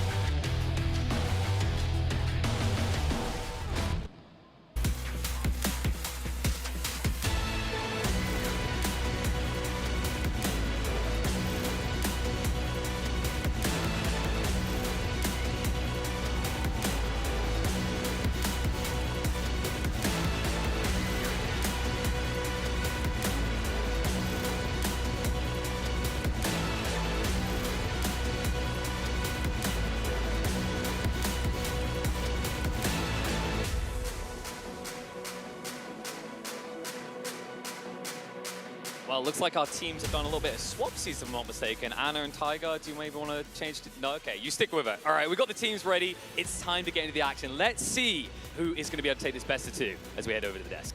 خلينا نروح نشوف مين اللي راح يقدر ينتصر في المباراة هذه. جدا جدا قوية OG وتيم ليكويد، كلهم وصلوا في المسرح وكنا عارفين قد ايش المباراة هذه تبي تكون جدا شديدة الأعصاب. بيست اوف 2 بتكون عظيمة ما بينهم. فخلونا على طول ما نطول عليكم ونروح للاستديو التحليلي ونرجع لكم في بداية المباراة الثانية. Both teams looking at each other, smiling. You can tell it's a good relationship there. Boxy menacingly adjusting his pants there. You don't want that. The real stat I want for this is how well teams have done in standing in those spotlights, because I feel like... Not so well. Yeah, honest, right? it's been hard. It's a little hard. It's a little hard for sure. Man, this is such a clutch series, right? Like these teams, like we've been saying, a lot of respect between the two of them. To me, it can just come down to the draft, the mental game. I know that's something that both of these teams obviously heavily prioritize. And to me, that first series that we saw yesterday with TSM taking on Liquid, TSM won that in the draft. They had clearly done a lot of their research and they banned out the key heroes that they like to play around in the Puck, the Tiny, and the Razor coming through for Team Liquid. So let's see if OG are able to follow the similar suit. Yeah, definitely. And I think Liquid is probably the team that really exposed OG's draft Nikos' the best at the end of the DPC and during the tiebreakers, where they really had a clear edge on how to approach these games and how to draft against OG. So I'm hoping that OG did their homework and are going to come kind of more prepared and maybe ready to put up a better fight, because when it comes to the amount of kind of talent and skill that we have on both sides, you know, we can get like such amazing games. If the drafts are even, it's going to be crazy games.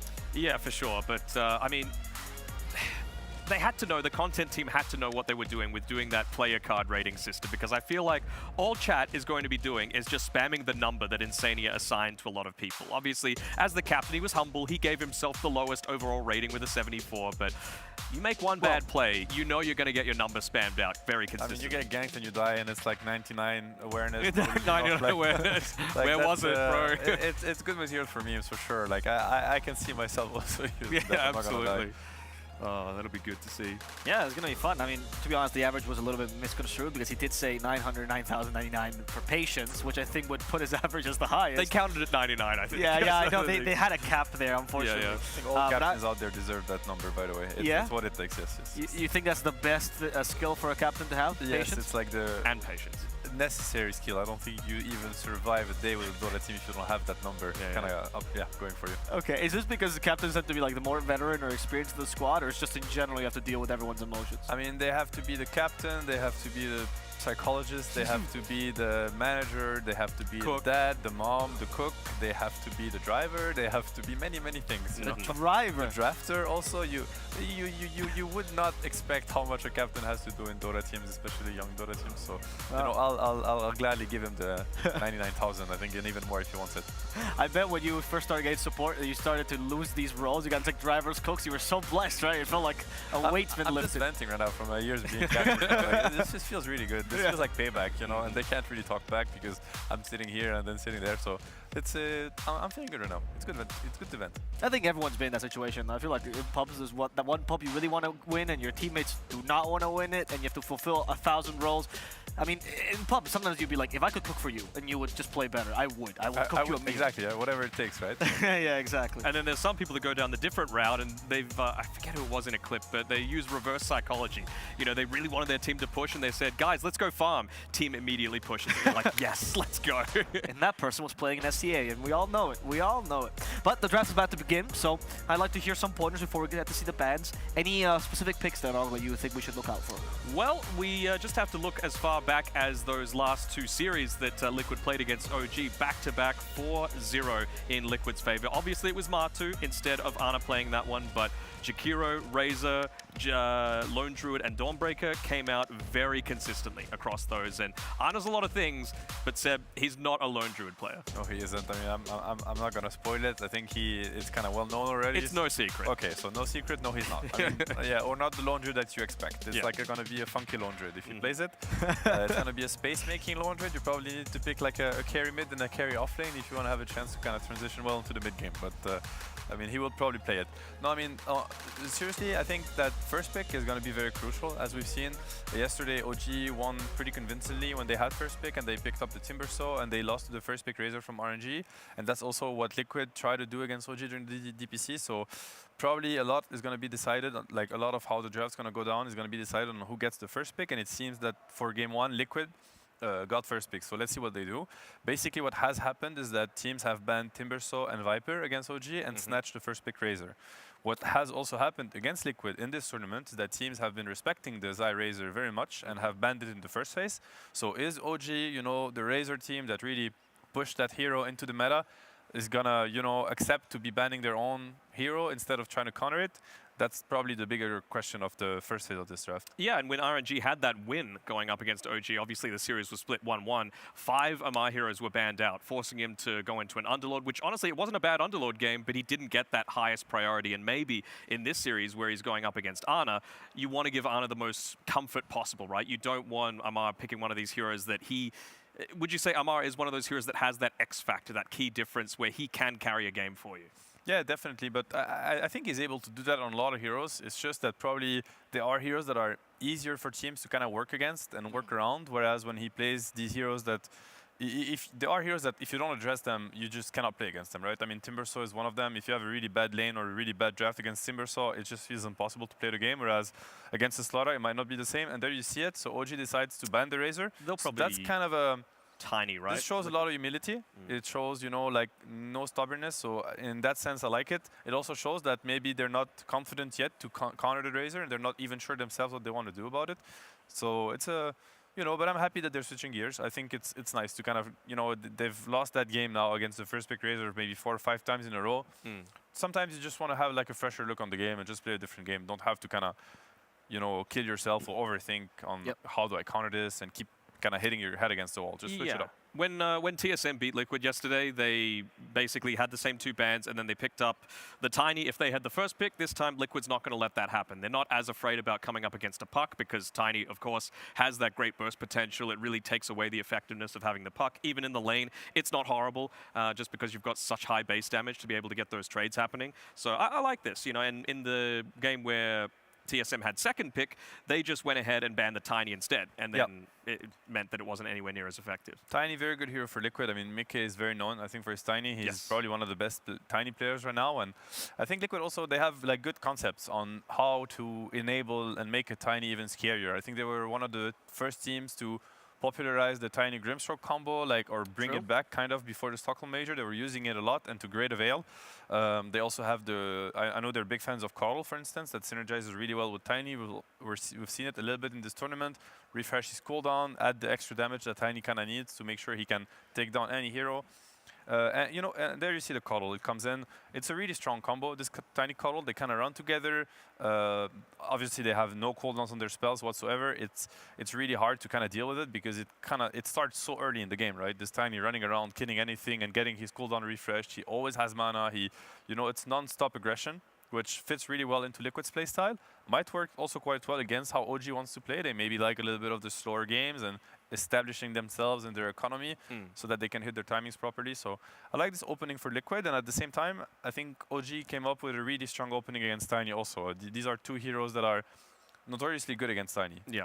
I mean, DK Phoenix, not very burstable, Phoenix, Egg. DK not burstable, you have the attack damage reduction on Breathfire and on his talent, which really hurts Tiny's physical damage. There's also this thing about DK mid versus Tiny, where Tiny likes to rotate a lot, check runes, gank the side lanes, but you can't really do that against DK. You're just going to lose your tower and the whole tempo of the game is going to collapse. So very, very smart opener, I would say, against the Tiny. Yeah, and the thing with Liquid as well, obviously, they in the later stages of the draft, they run the risk of being counterpicked because it's OG that has second pick. But Liquid are one of these teams, I think RNG do it as well, where they run the offlane Coddle. It's not necessarily locked into a support as well. So if they're really trying to up the tempo, then they can change things around a little bit. They can play this Coddle that gets that extra item, what you might not be expecting. And, you know, maybe the DK isn't prepared to deal with that level of magic damage super early on. Very true, very true. It could also be like a Coddle mid.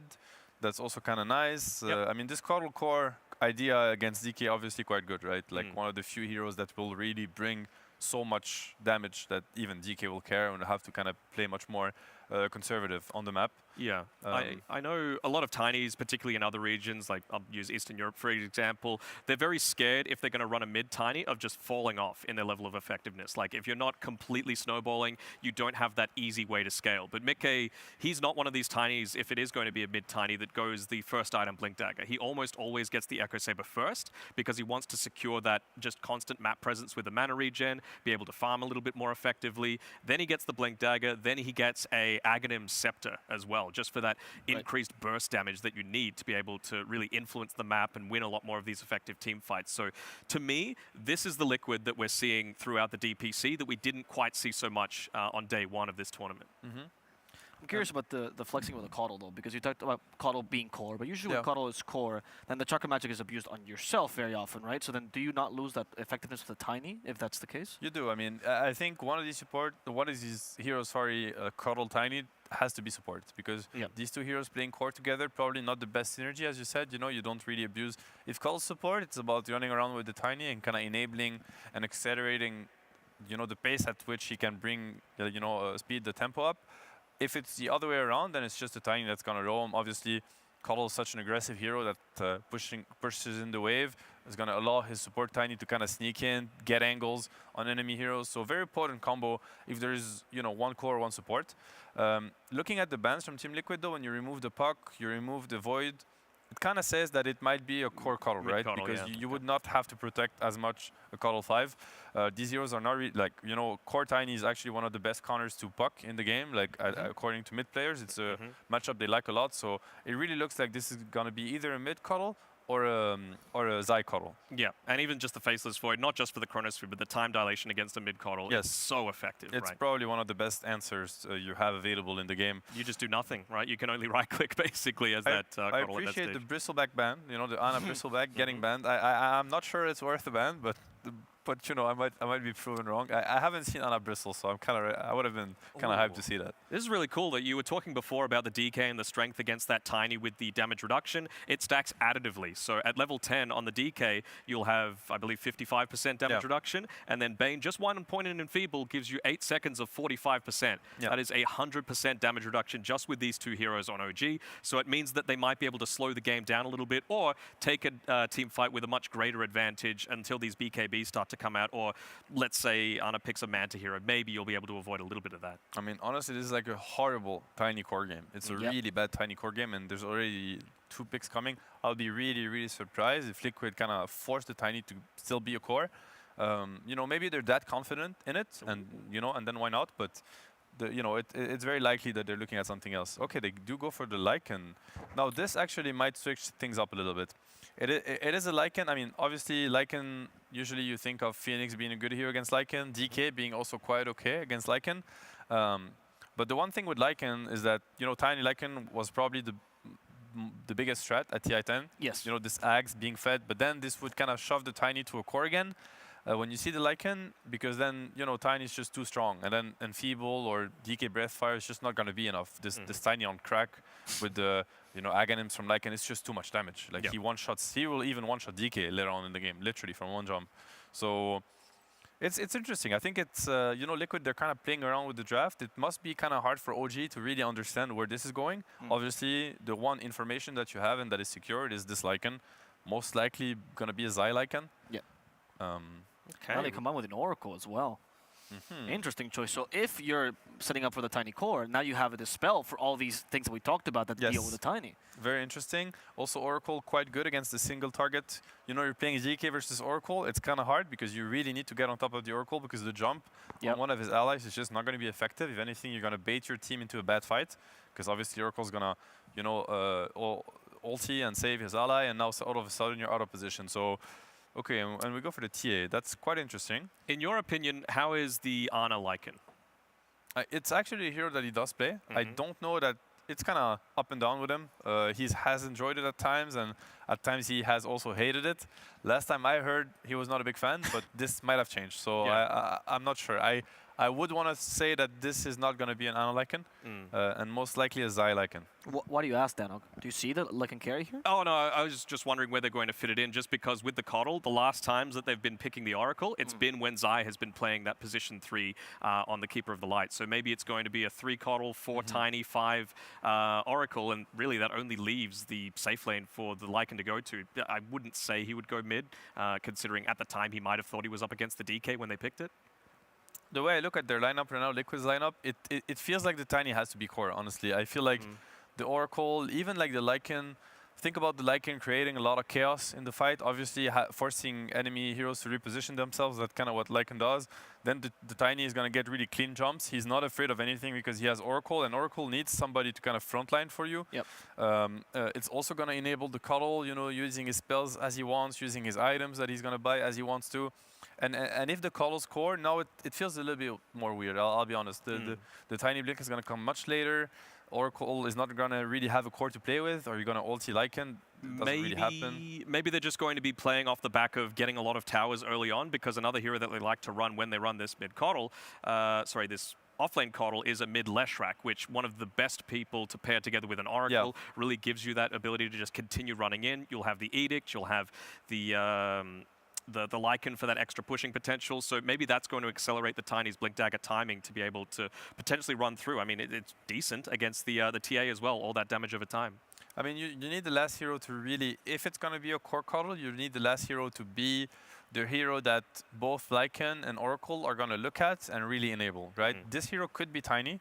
I think these 3 heroes complement Tiny really well already, and then you can last pick, you know, kind of whatever you want, whatever fits the game. Or it has to come from the last hero. So I think this will kind of give us the answer. We see OG banning the Troll. It's going to be, you know, the same kind of hero that they're going to ban again. This hero that would really benefit from the Oracle ulti, you know, the Lycan auras, and all these things. I want to touch on the TA pick maybe a little bit because it's a hero that, you know, I don't really know what to think about it against Lycan. It's probably quite good on the lane. It can be if you snowball good in the game, but it can also backfire, right? Lycan it's just going to eat up the refraction charges and just burst you down. So I'd say a risky pick. It's a confident pick. Like, it shows a lot of confidence in the TA, but it can also backfire pretty much. It also indicates that they're thinking Tiny is some sort of win condition, right? Because you go for that minus armor to a degree to ruin Tiny's early game. And that can be really useful for OG. I do love the melt build against Lycan in lane, though. It is very strong, very potent. And one thing also that TA is going to give to this game is the trap vision to kind of see the backline. Ooh, yeah. You need to see the Oracle, you need to see the Coddle. Eventually, TA is going to get a shard, which is instant silence against Oracle. Very, very good at, you know, obviously you also just have a clean jump on him. TA Deso with Blink is just going to one-shot Oracle. So it's a good hero. From the carry heroes, you know, the TAs, the Spectres, the Rikis, they're kind of the same, whereas they can kind of decide where to fight and how to enter the fight. Okay, Luna. It is a Luna, okay. So, I mean, I feel like now it doesn't have to be a Tiny core. It can be a Coddle core, and then just play on, you know, this massive Luna. Getting the Luna to critical mass, and with these heroes, making sure that, yeah, the Luna gets a good game. And I think they also needed something to kind of deal with the Phoenix a little bit, because the 4 heroes that they had before didn't deal with Phoenix whatsoever.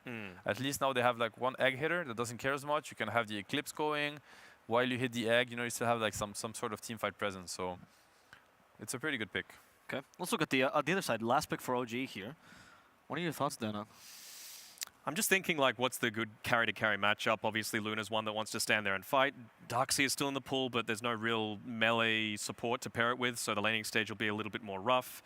You've also got the Fortune's End to be able to dispel the Ion Shell, so that kind of goes out the window. That's a Pangolier that we're seeing. I mean, they don't have any BKB piercing disables, so it's going to be a pretty decent one, just providing a little bit more control, really freeing up the Phoenix's time in a lot of these team fights. Very good against Lycan, very good at finding Oracle in the backline also, especially because, yeah, you don't have any tool. He rolls in and you can't really stop him from getting on top of you. Yeah. Yeah, I think it's a very good pick. It helps also protect the egg, obviously. You know, get an extra stun for the egg. I like it. I think it's a very good pick. I don't think we've seen a lot of Mar Pango, so because it could also be BZM Pango and a Mar DK. But yeah, by the looks of it, I think you maybe still want the DK to go mid. Okay, we're going to have to find out, but we're going to find out with a lovely casting pair. So let's take it away with game 1 between Liquid and OG. Here we are, yeah. Both teams looking for that first series win. Bottom of the group, Lacoste, but it's going to be a cracking game, isn't it? Liquid with a ton of push, and OG with some serious team fight. Absolutely. This last pick, Pango, is not going to have trouble getting the Rolling Thunders in big team fights. There's no BKB piercing ability, as Panel mentioned. Team Liquid, they do have a snowbally lineup. They do have a Luna plus Lycan, so this could like even Keeper of the Light coming up from the mid lane. It's a very tempo-based hero. In terms of heroes getting on top of Keeper of the Light, we see like Templar Assassin, but she's not gonna be, I'd say, she's gonna be a little bit afraid jumping in pre-BKB. Solar Bind, extremely powerful. And yeah, I think I was thinking that they maybe gonna go with the DK on the mid lane against Coddle, because I've seen this matchup and got so surprised how good Dragonite does against Keeper of the Light. He has like double CS. Oh really? Yeah. So just like attack animation, base damage. And you don't care about the harassment from Keeper of the Light. That's true. You've got that Dragon's Blood keeping you topped up. I guess he's pretty good at getting those denies in there as well. And it's also the Coddle with the Tiny as well. That was one of the big points the panel were talking about, whether one of them's going to be a core, one's a support. And they're going to have that ability for Boxy to, you know, burst through refraction, find picks on these squishier supports on the side of OG. As we do have the good old classic meeting in the mid lane for both teams. Misha's smoke broken, spotted by Ana. A Luna Blessing level 1, so he's got that additional night vision, seeing people across the river. I don't know if OG wants to take this fight. Like, Bane doesn't provide you with much. Dragonite's still thinking what he wants to get. If there's going to be a big fight, probably going to go for Breathe Fire. Pango, well, he definitely wants to join if it happens with the shield crash. Yeah, such a good level 1 ability. Lycan Wolves will scout things out at the bottom rune. Looking at some of the matchups, Lycan, I think he's going to have a really good time against Bane, against Phoenix. Sending summons to both of these heroes, like they cannot deal with it, so this could be an issue. The good thing is they have Pango with the disarm later on to be able to help him out with the swashbuckle. Good ways of contending with it. Well, Liquid, we're just going to grab the bottom runes. They're under dire vision. Double wards there from OG, spotting into the jungle and around the bottom rune. And we will have that Mickey mid Coddle against the BZM Pango. in the mid lane. And how does that kind of matchup go then? If you're talking about the DK matchup against Kotal, Pango's fine? I think he's going to be okay. Not sure if you can catch Keeper of the Light and get a kill on him. We'll have to see. I think BZM will try to play a bit more aggressive on a mid lane, and we also see Ramses here popping up out of nowhere. He's looking like a happy chappy, pointing to his brain. Just think about what you're doing. Oh, but these other ones got Insania down bottom. Oh, that Oracle with the Luna of Ana. A DK Phoenix lane though. That always seems really nasty when you're a hero like Oracle. You can't really stand forward and pressure because you're gonna get stunned and hit with the fiery spirits. Especially with the levels, I think it's going to be much easier for OG to play this lane. Like, there is burst potential coming out from Team Liquid. I almost said OG when I saw Ana playing Luna. It can get confusing. Ana and Jerry both now playing against OG squad. Yeah, and Jerax sat behind him like the good old days, supporting him in every step of life. Up top, some interesting stuff happening here, Lacoste. They've stacked the waves, and Liquid are trying to do some wave dragging. It's not a strong lane for Team Liquid. It's Lycan plus Tiny. Like, it's not about killing. I don't think playing Tiny in this lane is going to be enjoyable. Like, usually you would want to have some kill threat. So it's mostly going to be about securing Lycan and giving him some levels so that he gets it. Tiny airlines. Yeah. Nicely done by Boxy. Tosses him into the camp with the 3 Skelly Bros. Decent damage done to Misha. Yeah, forces the salve out pretty early on. Well, that's just, Boxy, 3 tosses so far, just chucking people around, trying to mess up with this lane equilibrium. Toss him again. Get him straight across there into the creep camp. And the wolves are coming. They could get some... a kill if he body blocks him. Body block Misha's Bane. Tree cut, stand in front. Misha's by the tower now, though. Forcing him to use another tango. It's not comfortable whatsoever. But the TA's getting free farm, right? 13-1, Yuragi is handsomely up at the top of that CS board. Tiny getting a tree grab on level 2. I like that. I think when you play for Tiny, you get so much more value, especially in this lane where you know that you're not going to be able to get the kills. It's going to be some harassment, but I believe OG's lane should be fine. And also, as for Tiny, you need to bring constant mana regen. You need Clarity's running. You need those mangoes. I see a courier. It's a set of tangos. So Boxy needs to bring something. Yeah, he's using the courier and bringing nothing. Boxy in the base. Yeah, where's it going? Boxy's courier with nothing on it. He's got what, 200 gold saved up. He wants the Windlace. Probably misclicked. Yeah, maybe so. It's going on. Yeah, can you check that courier? A useless between journey. Tier 1 and Tier 2 tower. Going on an adventure. Well, Amar getting slammed by the Lucent Beams now and has leveled that up. Has a lot of magic damage, like you said. Once they get to level 2, level 3, Liquid offer a tremendous amount of damage. And Misha picked up by Zai. Boxy helping out as well. A bit surprised that they managed to get a kill there. I mean, constant harassment. I think those 2 tossbacks into the big camp kind of made the difference. And there's that magic burst. Fortune's End, the flames and the Lucent Beam. Difficult for Tiger to position himself safely. Also, Oracle has a pretty good base attack time. So with Lunar's Blessing, it's level 2 right now. Extra 15 damage on that bottom lane. Gonna do quite a lot. That's a lot of punches. I mean, there was a time when you used to buy a bunch of Fairy Fires on Oracle. Just because of that base attack time, pumping out damage quickly. Insania has Mango Tree of his own somewhere, because he does have 6 mangoes. Well, he knows he's going to be spamming. They're going to stun and a dive in towards Ana, though. Can they save him with a magic stick? He's still got that Fire Spirit burn on him, but it looks like he's all right. Handed over a tango by Insania. Top lane again. Boxy and Zai moving in. This time around, though, Yuragi and Misha just holding hands, bodyguarding each other, killing off the wolves, making sure that aggression is halted. Oh, good pushback on a mid lane with Blinding Light, getting level 6 much faster, because Mickey, he was farming the small camp as well. Yeah, BZM going to have to TP out. Wants to reset himself, and this is going to give a free lane to Mickey. This is going to be one of the fastest boots of travel, I feel like, on Keeper of the Light, because he's not buying anything. Like, he's not buying any of the small items, just bought a Boots of Speed. We got to check for the record. Yeah, we'll have one of those pop-ups, absolutely. Yeah, he's going to have a crack in time on that. I mean, what? Less than 7 minutes, right? 6 minutes 30, something along those lines. Yeah, he needs 500 gold. He's gonna check if there is a small camp. Gonna steal one creep, 20 extra gold for Keeper of the Light. That's free money. What's Misha up to? So he's gone for a wander, gets a high ground ward in there towards the triangle. Looks like he's going to deny himself again, just reset that mana pool. Make sure he can return to lane and keep bodyguarding the TA. Might be an opportunity though for Boxy and Zai to move in onto Yuragi, toss him back in the midst of the creep wave. Does get the refraction off, but Zai with the body blocks. Those wolves up in front of the TA causing Yuragi's a few going to be problems. fine, especially now that he is bringing full power treads on the courier and also raindrop to have a little bit more mana sustain. Does have Ring of Bassi, Templar Assassin, one of the heroes that consumes a lot of mana if you want to keep up with the farm. Constantly spamming out those refractions. Rolling Thunder. Moving in towards the bottom rune spot. Mickey getting brain sapped and jumped upon, but they've got that Fate Edict out of the Oracle to save him from the magical damage. He's stuck. And BZM, yeah, a little bit stuck there near the cliff. Nicely done by Insania. That one extra point should be enough. Looks like he'll die for it, but potentially get a curious snipe. No, he's just going to TP home. Away he goes.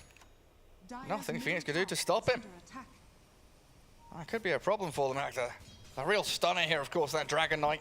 I do have Fiend's Grip as well, but early days, it's all about that DK stun to actually stop TPs or catch people off guard. Boxy again onto Yuragi. Or is it the other way around? Is it Yuragi onto Boxy? TA comes out and clears him down. Mickey TPing top to help out Zai. Templar Assassin getting closer to the tier 1. The Last Illuminate not gonna connect, gets another refraction. Gets the refraction back up, and Yuragi, the Wolves are hunting. Someone. They're gonna cancel TP though. He's just left up there. They can't continue diving. Mickey still wants to try Illuminate into that tree line. They can't kill Yuragi though, he's invincible. This is going to be a lot of damage onto tower. Yuragi may survive, but they need someone to rotate. BZM walking slowly there. Does have a Rolling Thunder available. He wants to get involved. Mickey, he's been untouched. Farming far too quickly. Oh, the run around. He dodges the thing. And the blinding light. He's out of there. That was nicely done by Mickey. Even gets a respect tip from Yuragi.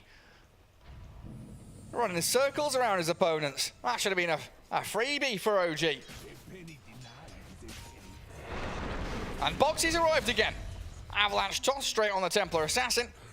He's got 3 items all locked up as an inventory. Tranquil Boots disassembled. They can keep swapping them. Keep swapping back and them. forth. Yeah, that's nicely done. It's a lot of work when you do that on Tiny. Now he disassembled. The Milan strat. Yeah, that's something that Milan definitely invented on his Earth Spirit. First time I saw it. It's a lot of clicks, Scary, but yeah, Boxy, he feels like he can do it. Yeah, absolutely can be worth it. And this gives Zai the opportunity just to take that top tier 1, while DK hasn't really been able to do too much with his Elder Dragon form on the bottom tower. Maybe with half duration, he can chip away at it. They'll look for the kill on the Oracle instead, but Insania's got a couple of stacks up of the Purifying Flames heal. He's untouchable as well. A lot of value from Oracle in this game, being able to dispel Breathe Fire, dispel Enfeeble later on, look slow at from the traps. Well, like 3 heroes chasing him, somehow, finally he dies. Couldn't keep getting away with it. Manages to TP out, that was so close. Dragon Tail could have been there, but not quite in time. And Boxy, deep behind he's enemy unlocking, lines. let me see if he wants to go for it, get some extra movement speed. One more hit, but he's afraid. He's juking. Does he want to deny himself? Trap misses. Can't get the slow on him. And Boxy, he doesn't have a TP, so he can't actually slip away that easily. And just one meld slap from the TA. And a tip for good measure will find him. Team Liquid did manage to kill Tier 1 tower on the top lane.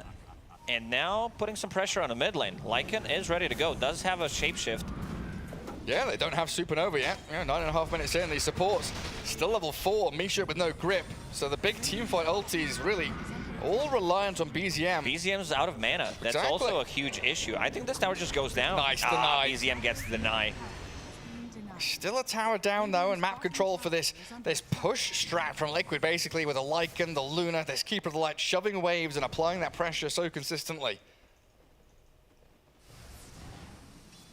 Mickey's gonna take down that bottom lane.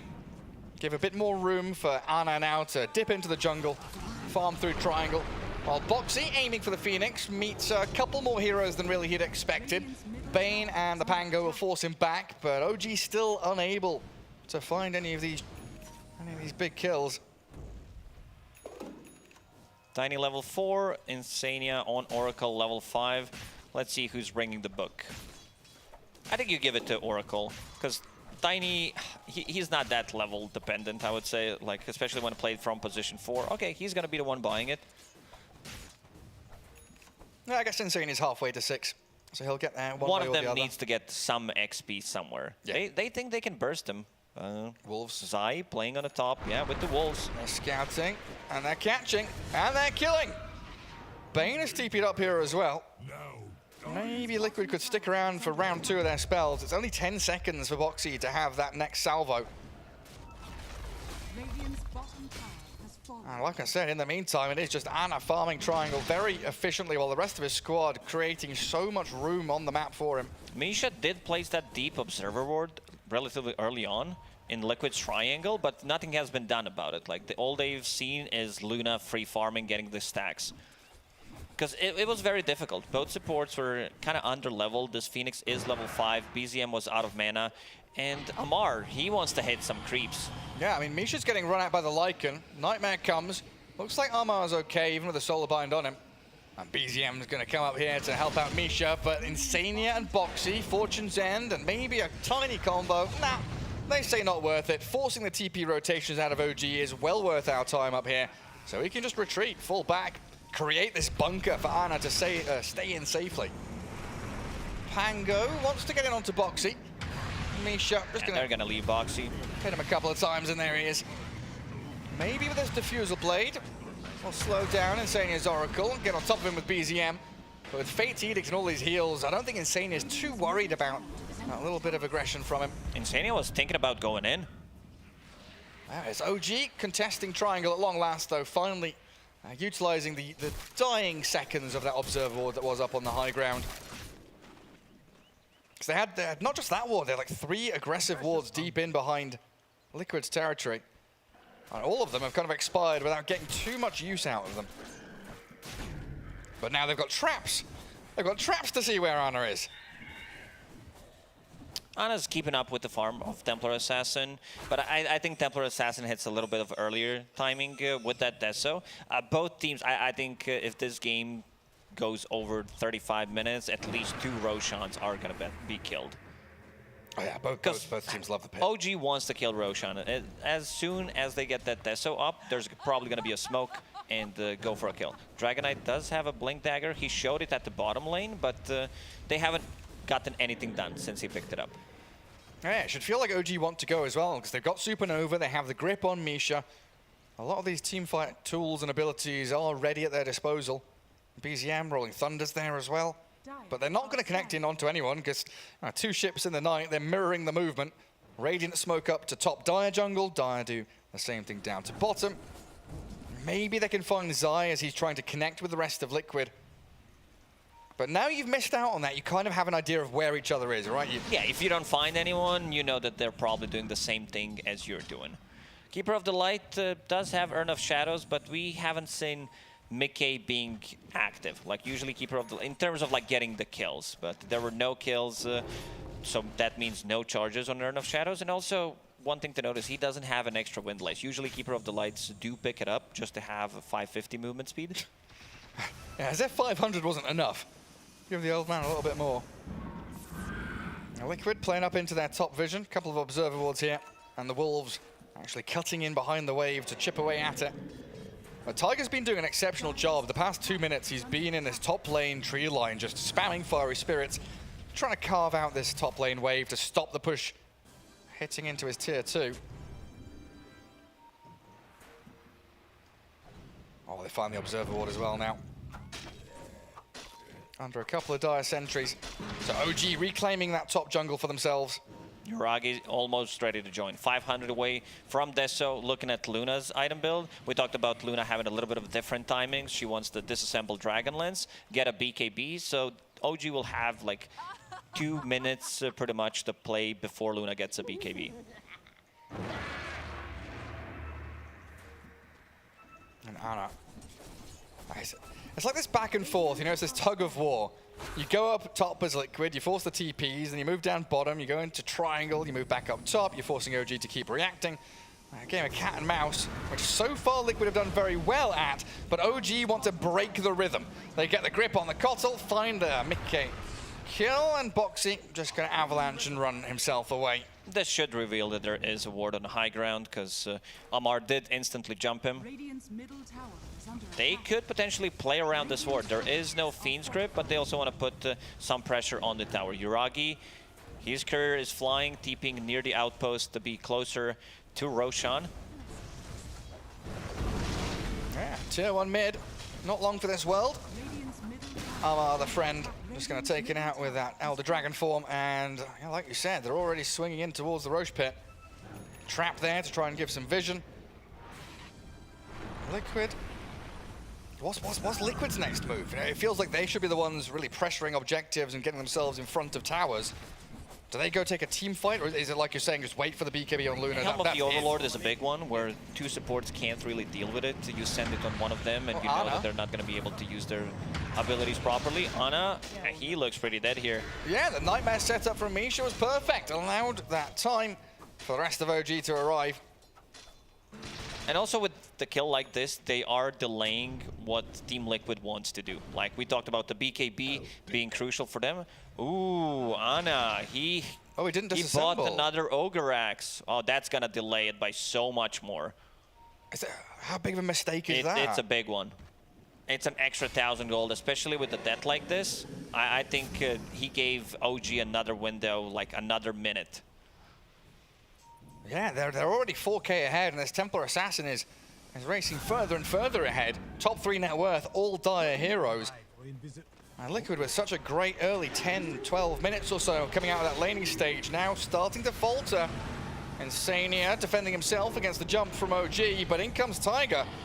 High ground with the dive. Sunray back down to low ground, but the blinding light pushback. Supernova looks decent, but they're going to destroy it quickly. Ana with a double kill after they took down the two supports. They'll sprint forward. I don't think they'll find Yuragi or Amar. They've already split off from the rest of the pack. And inside the pit they go with Helm of the Overlord. This is the thing we talked about where two supports are not going to be able to deal with it. I still think OG is going to take this fight. And go in with a stun. Amar into piggy mode, gonna squeal away back to high ground. They're just chipping here to force some kind of reaction. These are also two supports that they just killed who are kind of under-leveled. Boxy is gonna get solo killed. He cancelled the TP, knowing what's coming. Down he goes.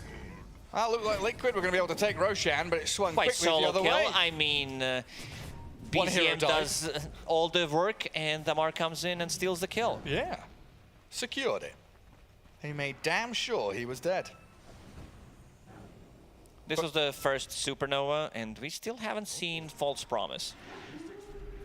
Yeah, we haven't. And this is a good blinding light from Mickey. Push the two supports down to the low ground. It looked like Tiger might have wanted just a Supernova up there on the top of the spire, but instead they wanted to keep trying to reset. They committed heavily. Like, they did manage to kill both supports, as we said, try to go and sneak in Roshan, but OG definitely fight ready. And we go into that standoff mode again. Liquid holding their area near Roche. OG just prodding, looking to see if they can get into the pit. Still a while until Supernova's back up. 20 seconds for that. I would love to have it for the ensuing fight. Liquid using a scan to check which angle they're coming from. Does not connect, but they should still have a pretty good understanding where OG is. And Yuragi with that blink now, not only able to get away and disengage from fights, but also potentially able to jump in aggressively. Boxy with a swift TP home though, makes it out safe and sound. Finally has enough money to buy a blink. And again, this game of tug of war, right? Boxy's dragged two heroes bottom, so now there's space for Liquid to smoke and play top. Yeah, Yuragi knows. He just showed bottom, and Team Liquid using that info gonna instantly smoke. Observer ward just out of the range, so that's not gonna get devoted. And they also have a trap, so if they go inside the pit, they will have vision. They will know exactly what's going on. Well, Eclipse ready, Supernova ready, so both teams do have a couple of these big team fight ultis. Double damage on Pango. They would definitely love to take a fight right now. Ana so close to his BKB. After this wave, we'll need another one to finish it off. Farm up some of those neutrals quickly, Ana. They are still prepping themselves, though. You've got to be ever ready against the Templar Assassin squad. And yeah, you see there, BKB in the courier, en route to the Luna. The squadron of couriers flying out to Liquid. 3 of them on their way, scrambling all jets. They are spotted, though. They saw the Oracle's courier for sure going over that trap. But I don't know if they are fully aware of the BKB Boxy arriving. ready to break the smoke. They have high ground vision, so if the smoke breaks, he will be able to either get initiation or jump out. For now, it seems like he wants to find an opening, and here he goes. Ana, BKB Eclipse, looking to blow them up, but the Supernova still comes out in time. They're trying to focus it down, but the grip onto the Luna removes it from the fight. No save from Insania, he was focused now instead. Quick kills out of OG as the bait failed spectacularly for Liquid. Yeah, he does get the Supernova off. They don't have that hero that's gonna just stand in and hit the egg. Ana tried to do that with the BKB, but the Fiend's Grip goes through BKB, stops him completely, and yeah, we also mentioned, like the panel talked about, not having anything to stop the Rolling Thunder. So if BZM gets the Rolling Thunder off before the fight, that's gonna be huge. And this also means that Roshan is secured. Yeah, the control onto Insania as well. No false promise, which could have given them the ability there to break out of the grip, kill the egg. But no ulti from the Oracle meant Luna didn't stand a chance. So Roshan goes to OG, Yuragi with the Aegis now. Tiger down bottom. Again, just playing these tree lines so very well, forcing waves away from his towers. Liquid with fewer and fewer options as this game goes on. I think Liquid will have a little bit of trouble dealing with what OG has. They wanted to hit an earlier timing with this Keeper of the Light, Lycan and Luna, and Luna has been shut down. In terms of net worth, she's still 3,000 gold behind Templar Assassin, and that's going to be a big kill. Oracle ready to go in with the ulti, but they're controlling him in the backlines. Yeah, they just keep controlling the Oracle. Finally, the false promise will come to try and save Mickey, but the damage is monumental from OG. I don't even think he's going to survive through this. Getting blasted and destroyed. BZM with the double kill. Yeah, that Spirit Vessel stopping any kind of healing. I mean, the combo from Liquid is good, where you have False Promise and also healing from Spirit Vessel, Illuminate on top of it, but yeah, just not enough. Team Liquid, you can feel that they think they're on the clock. Misha, great positioning. Something that OG supports are doing really well is breaking these smokes. Yeah, just standing on top of staircases, allowing for another grip onto Ana's Luna. Amar trying to focus her down, get the BK and then clips off, but that's BZM jumping away into the arms of Boxy. Tiny picking up that huge kill for them, and the TP out from Ana will give Luna the safety she needed. But now it is full retreat time for Liquid. Still no Kotl on the field. Getting a couple of kills like that's not bad, but it doesn't feel like a team fight victory. There was nothing decisive about that from Liquid. They managed to kill BZM. It's a big one, but they can't turn that into anything. And also forcing Keeper of the Light to get an earlier BKB. There are a couple of good counters to Keeper of the Light. One of my favorite ones, we were talking about the mid Keeper of the Light, is Kunkka, where you kind of force him to get the BKB. And playing against this Rolling Thunder, who can easily control the backlines, or just one jump from Dragon Knight, should be enough. But then again, they don't have anyone that can hit the egg except Luna. How have they done that? Oh, yeah, Boxy's over here somewhere. They've spotted him somehow, whether it's game sense or I don't know if they placed a trap or something. But they knew exactly where that Tiny was. It definitely feels, though, as this game starts going, you know, to 30 plus minutes or so, Liquid going to start having damage problems. Tanky heroes on OG. DK, Pango naturally, TA with the refraction.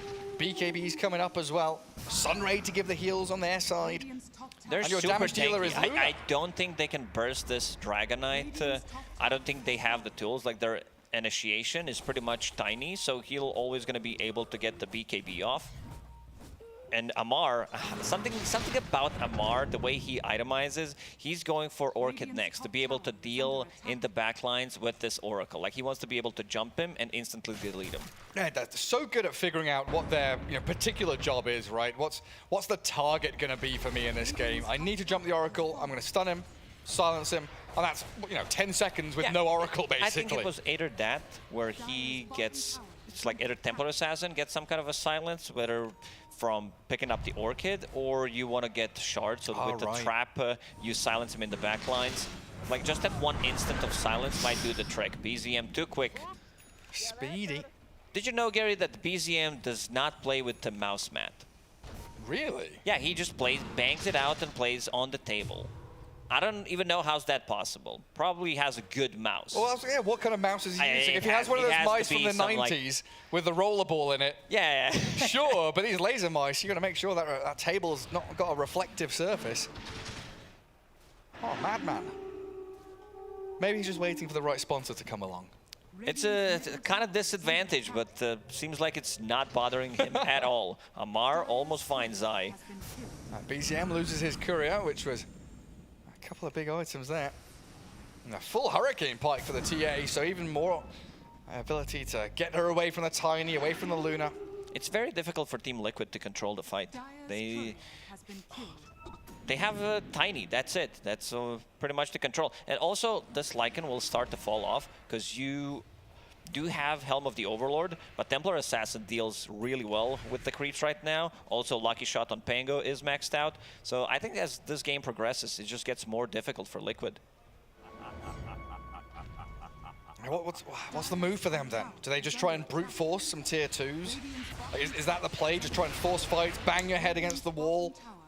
I think they need to go, because Aegis just expired. No time like the present. But look at OG, so quick to react. They see a little bit of poking at the top lane, thinking, hey, there's wolves here, there's Catapult. Liquid are up to something. Misha doesn't have an Observer Ward, so can't get one of those Tinker spots warded up. And Liquid have evacuated the area. Boxy gonna go for the TP home, but stunned up by Amar, trying to give him the high five. I don't think Boxy's in the mood for that right now, though. Being hunted and hounded, jumped on by the shield crash. BZM and Amar should Might be able to close in on him. He can't blink away from this man. That was so close. Amar's gonna, is Amar the finder? He's gonna get you in the tree line. Good one, Gary. Gem picked up by Insania, gave it to Keeper of the Light so they can get rid of traps, getting rid of the vision. It absolutely feels like Liquid are just being pushed further and further back. They get like one little move up top where they poke the tier 2, and then you see the map state, and they're just being pushed closer and closer to their base and tier 3s, just with the natural state of the map and the way OG are playing it. Luna showing some illusions down bottom, and Dire scanning in there, trying to see if there's any real heroes lurking in the shadows. Zai decided to go for Shard on Lycan, so that lanes are pushed in. One extra wolf. Finder! He's... Oh, that's a tragedy. Insania, where is he? He's too far away. Oracle can't get near enough by, and that's now 70 seconds without your position 1 carry. Ana loves to sit in the trees. Wherever he pushes the lane, like it's one of his spots to be at. And now the swarm of OG heroes, right? They get that one pick down bottom, and they're immediately sprinting across towards mid, looking up at top, eyes on any targets that show. And Misha's Bane has been spot on, finding nightmare after nightmare to allow this timing for the rest of his squad to catch up. There's always this threat of Bane, whether we're talking about sleep into someone else steeping or just using the Fiend's Grip to be able to lock him down. It gets very, very difficult, and you can feel the difference between two carries, what Templar Assassin brings right now. Luna, I don't think she's ever going to feel too comfortable getting close to fight. Again, they don't have an egg hitter, and we're getting closer to level 18 on Phoenix. Lycan's not going to do it. 2 supports. Coddle, he does not want to be close. Yeah, so Ag's definitely going to go off in the fight. Yeah, speaking of differences, OG, you know, the chat wheel lines they're using, hey, and you know, thanks for the kind of nice words. Insania dropping the don't give up. We can make some kind of comeback happen Keeping here. that PMA mentality. Like, let's go for a smoke. Let's go positive, aggressive moves. Let's just cast our spells and get something done. I will Team group Liquid, up. they had OG's number in the DPC tour, in the tiebreakers. Very stompy games, but the OG seems like they did their prep, and now we have a completely different game. Yeah, the only hero that was showing just then as Liquid Smoke to move was Amar, 2700 HP Dragon Knight that you do not want to be jumping on as your primary focus. Yuragi maybe. A TA on the other hand, if she shows, say hello to Ana, but he doesn't get the Lucent Beam out, and Yuragi just TPs out. No shard as well, so no stun. It feels like that should have been something that connected from Liquid. But instead, oh, well, okay, let's go again. Yeah, Insania making the calls, just keep this going. We nearly had them, we'll get them next time, boys. OG is already on the high ground. Mickey, he knows that smoke just broke. He's pinging it out. The jump in from Boxy. They go for the Bane. They should be one of the easier kills that they can get, but Misha proving difficult to kill. Well. He goes Gets for the grip, and in comes Yuragi. BKB and the false promise out. Oracle saving up Mickey's Kotl. Anna's moving in and out, but he can't decide where to go. Anna TPing home. Oh, the rolling Liquid thunder. being destroyed by OG. Handled by this BZM Pango. Zai's out of there. Or which way is he going? Dead or alive? It's going to be claimed up by the TA. Oh man, Pango did so much work in that fight, having level 15 talent and Aghanim Scepter. That means those swashbuckles are gonna be popping off, and Amar finds another one. Yeah, he goes straight onto the Kotl. Toss back from Boxy, save up Mickey as best he can. Now Amar needs to get himself down to the low ground, but he's standing there with a BKB up, turning onto the Luna, stunning her and catching the Fate's Edict to heal, but the physical damage! Yuragi just slays two of them in a blink of an eye, and at this point it might just be GG. There is no way, seemingly, for Liquid to come back into this one. Inside their base, there we go. And we talked about how there is no real response to Phoenix. Amar, he felt super confident. Like we mentioned that he doesn't have to pop BKB early on because they don't have this like lockdown to keep him in place. They have Tiny and Lucent Beam. That's pretty much it. So he held BKB for so long, jumped into the fight, and then he gets it, baits Eclipse, and they clean him up. Taiga, like no real answer for Phoenix. Yeah, again, I just keep hammering this point home. It's like Misha setting everything up. It's Misha, Misha, Misha. He tanks the gank, he gets the Nightmare, he breaks the smoke, he is everywhere and nowhere at the same time. Gets the grip off for a couple of seconds, allowing the rest of the team to connect. And he's a ghost. This is it. This might be it. The best play they have so right now is Tiny tossing someone back. He does have a Force Staff, so let's see how he does it. Here he comes. Yeah. It's just a wolf. Sad times. But yeah, OG really, they have been ghosts. Now, Liquid have been trying to chase ghosts across the map, never connecting with the smokes, always being read every move they make. And OG have been watching them. And Trap's vision, always incredibly useful. Misha already in a position to go for round 2. This is desperation from Team Liquid. They're drawing on a minimap, go mid. I'm not sure what they can get from this mid wave push. They've just got to try something at this point. You know, there's nothing really they can do other than run it down and try and kill BZM. That's a big one.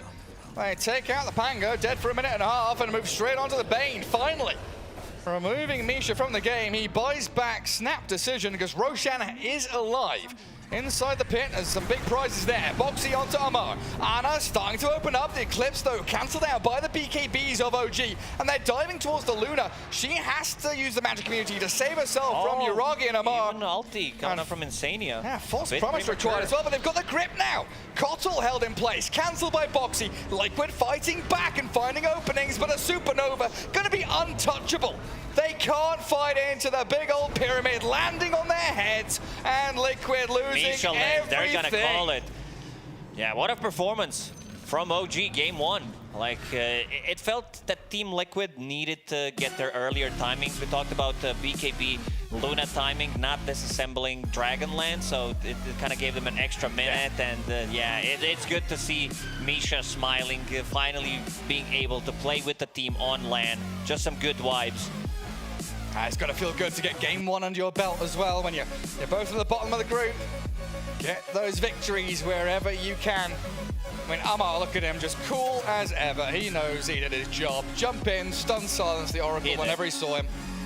I don't know. Amar always manages to get on top of the network. Like, he's always top 2, top 3. And look at the boys. Very happy. Still have a lot to say even after pretty convincing victory in game number 1. Yeah, I mean, what do you think they're talking about? It's like Anna's blunder about not disassembling Dragonlance. Do you think that was such a massive game-defining moment? They still had Fiend's Grip. Like, you could see even with the BKB, they tried to go for an... I think, for me, Taiga is the MVP of this series. Being able to get those eggs where they could not claim. They did not have heroes to kill the egg, but they had his positioning, which was kind of amazing. And it's also... Fiend's Grip, Dragonite stun, so if anyone tries to go for an egg, it's not gonna go off. Yeah, it just had to be Anna that hit the egg. When not gonna go off, they're not gonna kill it. Yeah, absolutely. I mean, it's not often I disagree with you, but I would 100% give MVP to Misha. Just the ability to control the map with this Bane was superb from their captain. He was everywhere and nowhere, setting things up and stopping any of that initiation that Liquid tried to bring. Well, that is not from this game. Well, then Mars Arena, where's that come from? A little bit surprising, but yeah, Liquid. They've got to pick themselves up, you know, of course, and staying in that PMA attitude. Think about game 2, think about the draft. Not enough to win a game with only PMA. Like, it's all about the execution as well, especially with this like earlier base draft. There we go. I feel like there were a couple of fights where one player, particularly from OG, shined because like the mid-fight a couple of minutes ago, the BZM on Pango getting pretty much all the control to be able to control the back lines. Then you mentioned the Misha, his positioning to be able to punish the side lanes, whoever goes for any kind of split push. Mostly it was Luna. Yeah, some good stuff. What do you think Liquid has to change going into the next draft? Do you think it was an issue in the drafting, or is it more play style, macro? I think OG figured out a couple of things in the last week or so, because they lost to them 2 times. They played DPC, they lost the game, then they lost the tiebreakers, and now, like what happened yesterday with RNG stealing their... this was like a winning formula when you play against OG. At least it was for 2 weeks, where you ban Timber, you ban Viper, and you first pick Razor. This only works if you have a first pick, and it did work out so far, but OG figuring out, you know, this might be our kryptonite, so we need to shake things a little bit, and they did. They definitely did. Completely different draft coming up from OG, and it worked so well. With that, we can hand it back to Alvo and the boys on the panel.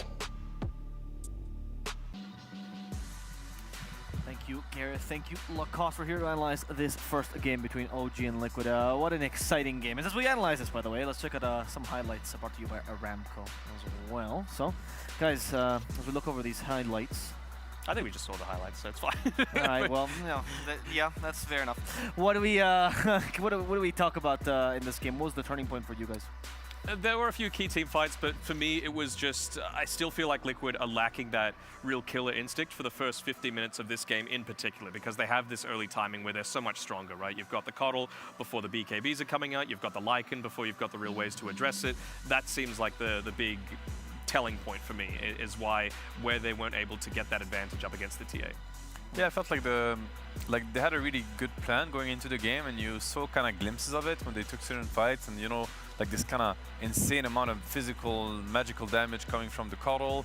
Even the early game, you know, this Lycan sieging towers, forcing OG to kind of go to this call and just tank, you know, the blasts, and it just felt like they had the game in control. But to me, I think the Luna didn't really kind of fit their draft. It was like 2 different games. The Luna wants to kind of, you know, have a quiet game, accelerate, and get to a certain point. So when the Coddle and the Lycan were super strong, so was the Oracle.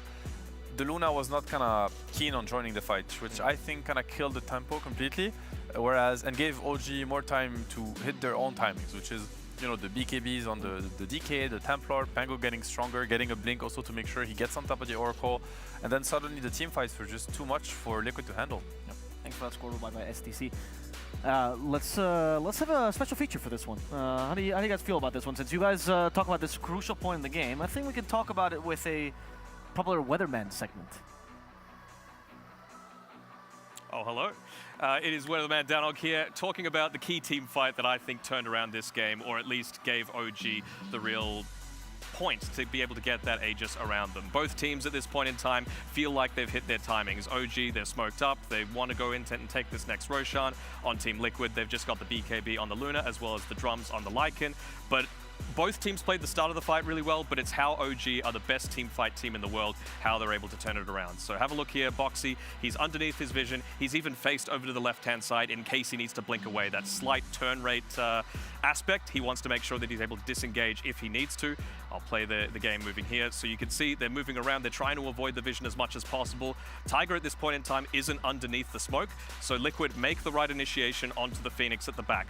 But this is where the team fight turns around. Look at how quick they're able to respond to all of this aggression. I want you to be looking at Amar and Misha in particular, and I'll try and highlight them out for you. Immediately after the toss comes through, you can see Amar comes over here, gets the blink onto the backlines, pops the Elder Dragon form, and disables the Oracle. Insania's off to the left-hand side, but here afterwards, it's all on Misha. He gets the key sleep onto the target, which is the Phoenix, and as well, you're also able to get the Supernova off as a result of that. Ana had just popped the BKB. BZM is rolling through onto the backlines, and it means that you're able to get this great Fiend's Grip off with no Oracle to get off the False Promise. Egg goes off, you win the team fight, you get Roche, and you snowball through to the end of the game.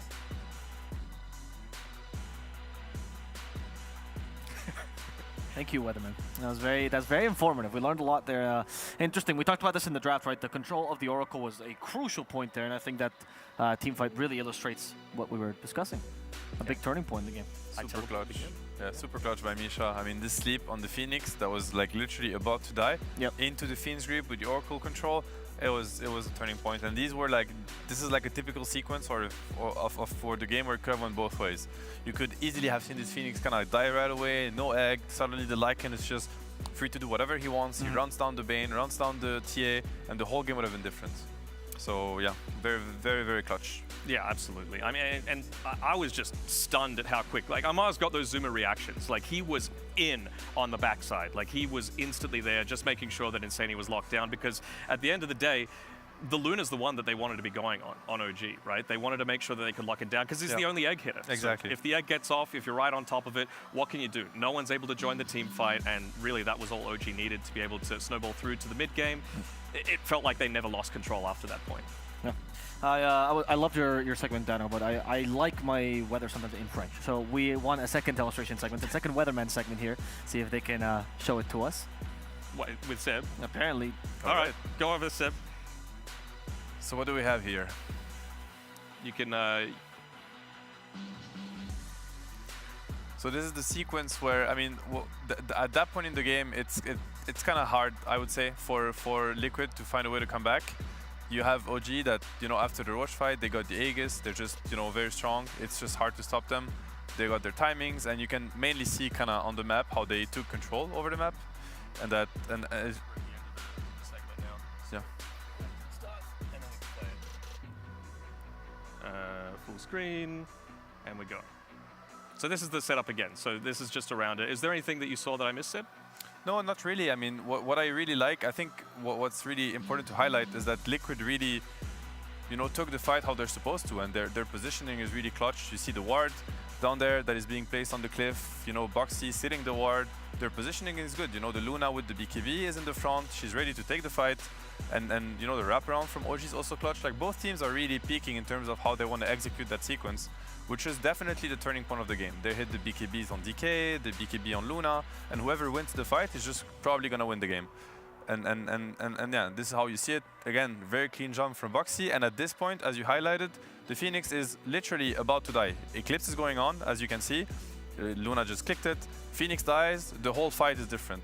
Lycan is just gonna round down all the heroes, including DK. It's an overwhelming amount of damage at this point.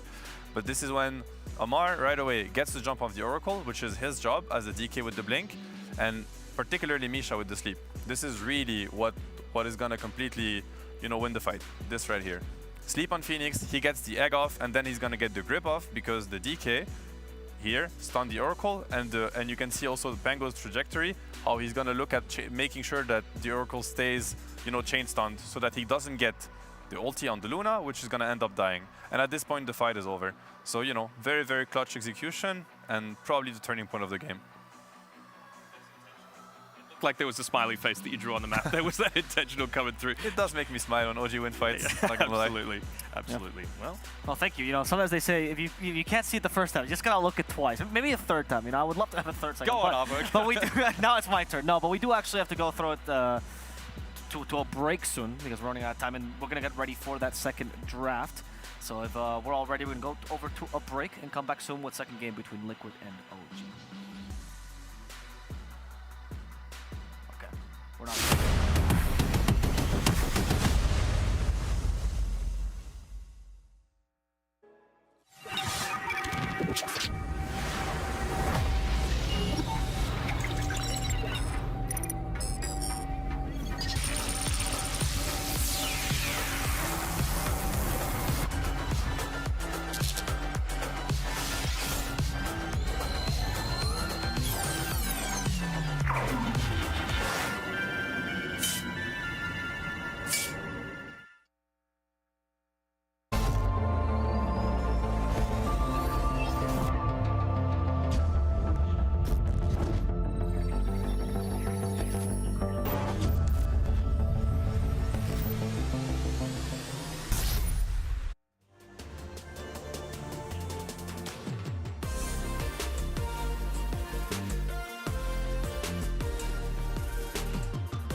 Welcome back. We're here getting ready for that second game. Draft is about to begin.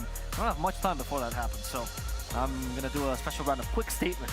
Things to expect in Draft 2. Another hero for Arne. He's played 5 different ones so far. Awesome. Seb? You want me to show you the fight again? Like, Actually, I think you should. Yeah. Language, let's go. No, I mean, yeah, I'd like to see maybe on something he's maybe a little bit more comfortable with, but to be fair, I just felt like there was like a little bit of a disconnection between just the lineup. I don't think the strategy was well-rounded, let's put it this way. Oh, where is that? Well, I think it still could have been fine if Arne was just farming on the Dire side of the map when they had that early advantage, because you're with a Lycan, right? You win a team fight with this early strength that you've got. Towers melt, you know, you've already got this armor.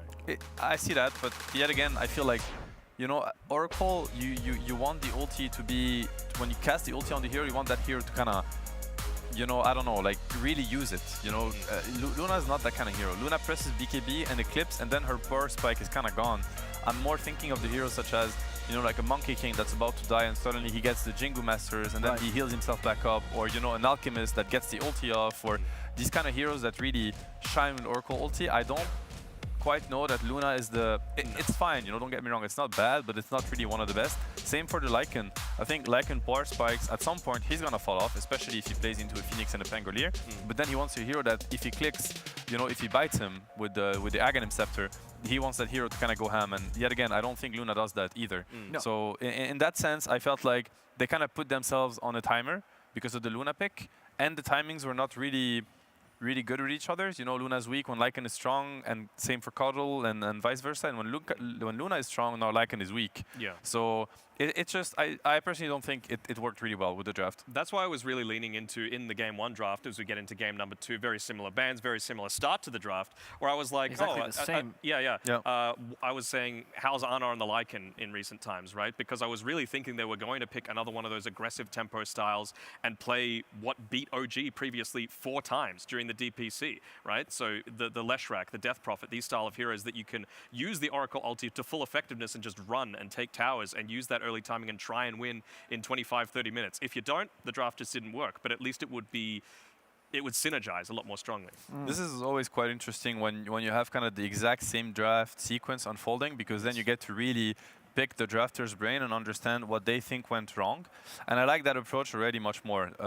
I really like this pick actually from Liquid. I mean, but let's touch on a little bit. So probably what has happened is that OG has been prioritizing first pick for the, you know, what we talked about, this famous first pick Razor, and other teams have tried to take away first pick from OG. But now that they found, you know, another answer, which is they just banned the Razor themselves, it seemed that they don't prioritize it anymore. I would assume that, you know, OG had choice and they picked something else, and Liquid went for first pick again. And yeah, therefore, same opener, first pick Tiny into DK Phoenix, felt really strong. And, you know, we've seen Ana on the Juggernaut yesterday. He seemed really comfortable on the hero. That was their only win, and it was a convincing one against a very strong team, against Nigma. So now they decide to pick it on 8. Obviously known as being one of the best heroes against Phoenix at dealing with the egg. So, you know, I like it. It's a completely change of style. They now want to secure... You know, I'm thinking maybe with the Luna they were kind of out of heroes, and now they're kind of securing, you know, the heroes that they know they're really going to want later down the draft, and they just pick it right away. It's that early aggression hero that I've been begging for them to go on Liquid from the very start of this tournament, right? Because they've been so successful with it. Even against the DK, right? You see the Maelstrom, you see the Aghanim's Shard on the Juggernaut. You can deal with a DK, one of the notoriously tanky heroes that you have to be able to play around. But, you know, I wouldn't hate to see something like a Winter Wyvern come through as well for Team Liquid. Again, just something, again, to deal with a DK, be able to kite around. Even you're a pseudo egg hitter if you're playing on the back lines, right? Arctic Burn, you just get such insane range. It's not too bad. No, it is very good. It's also kind of decent against Phoenix to kind of disengage against the egg. You can also start to, you know, decide to hit the egg from afar. So, I mean, we'll see so far. I think the bans are also, you know, quite telling. So OG do respect the Cuddle ban, and as you know, it was a pretty good pick and it had a lot of impact in the early game. It's going to be banned out. The Snapfire, one of the best heroes against Phoenix, obviously, you know, with the little shredder to take down the egg pretty quickly, as well as the Snap ulti. So one of the supports that has the most kind of damage power spike on level 6 to deal with the DK trying to take down a tower. You basically get solo killed by a Snap ulti, almost.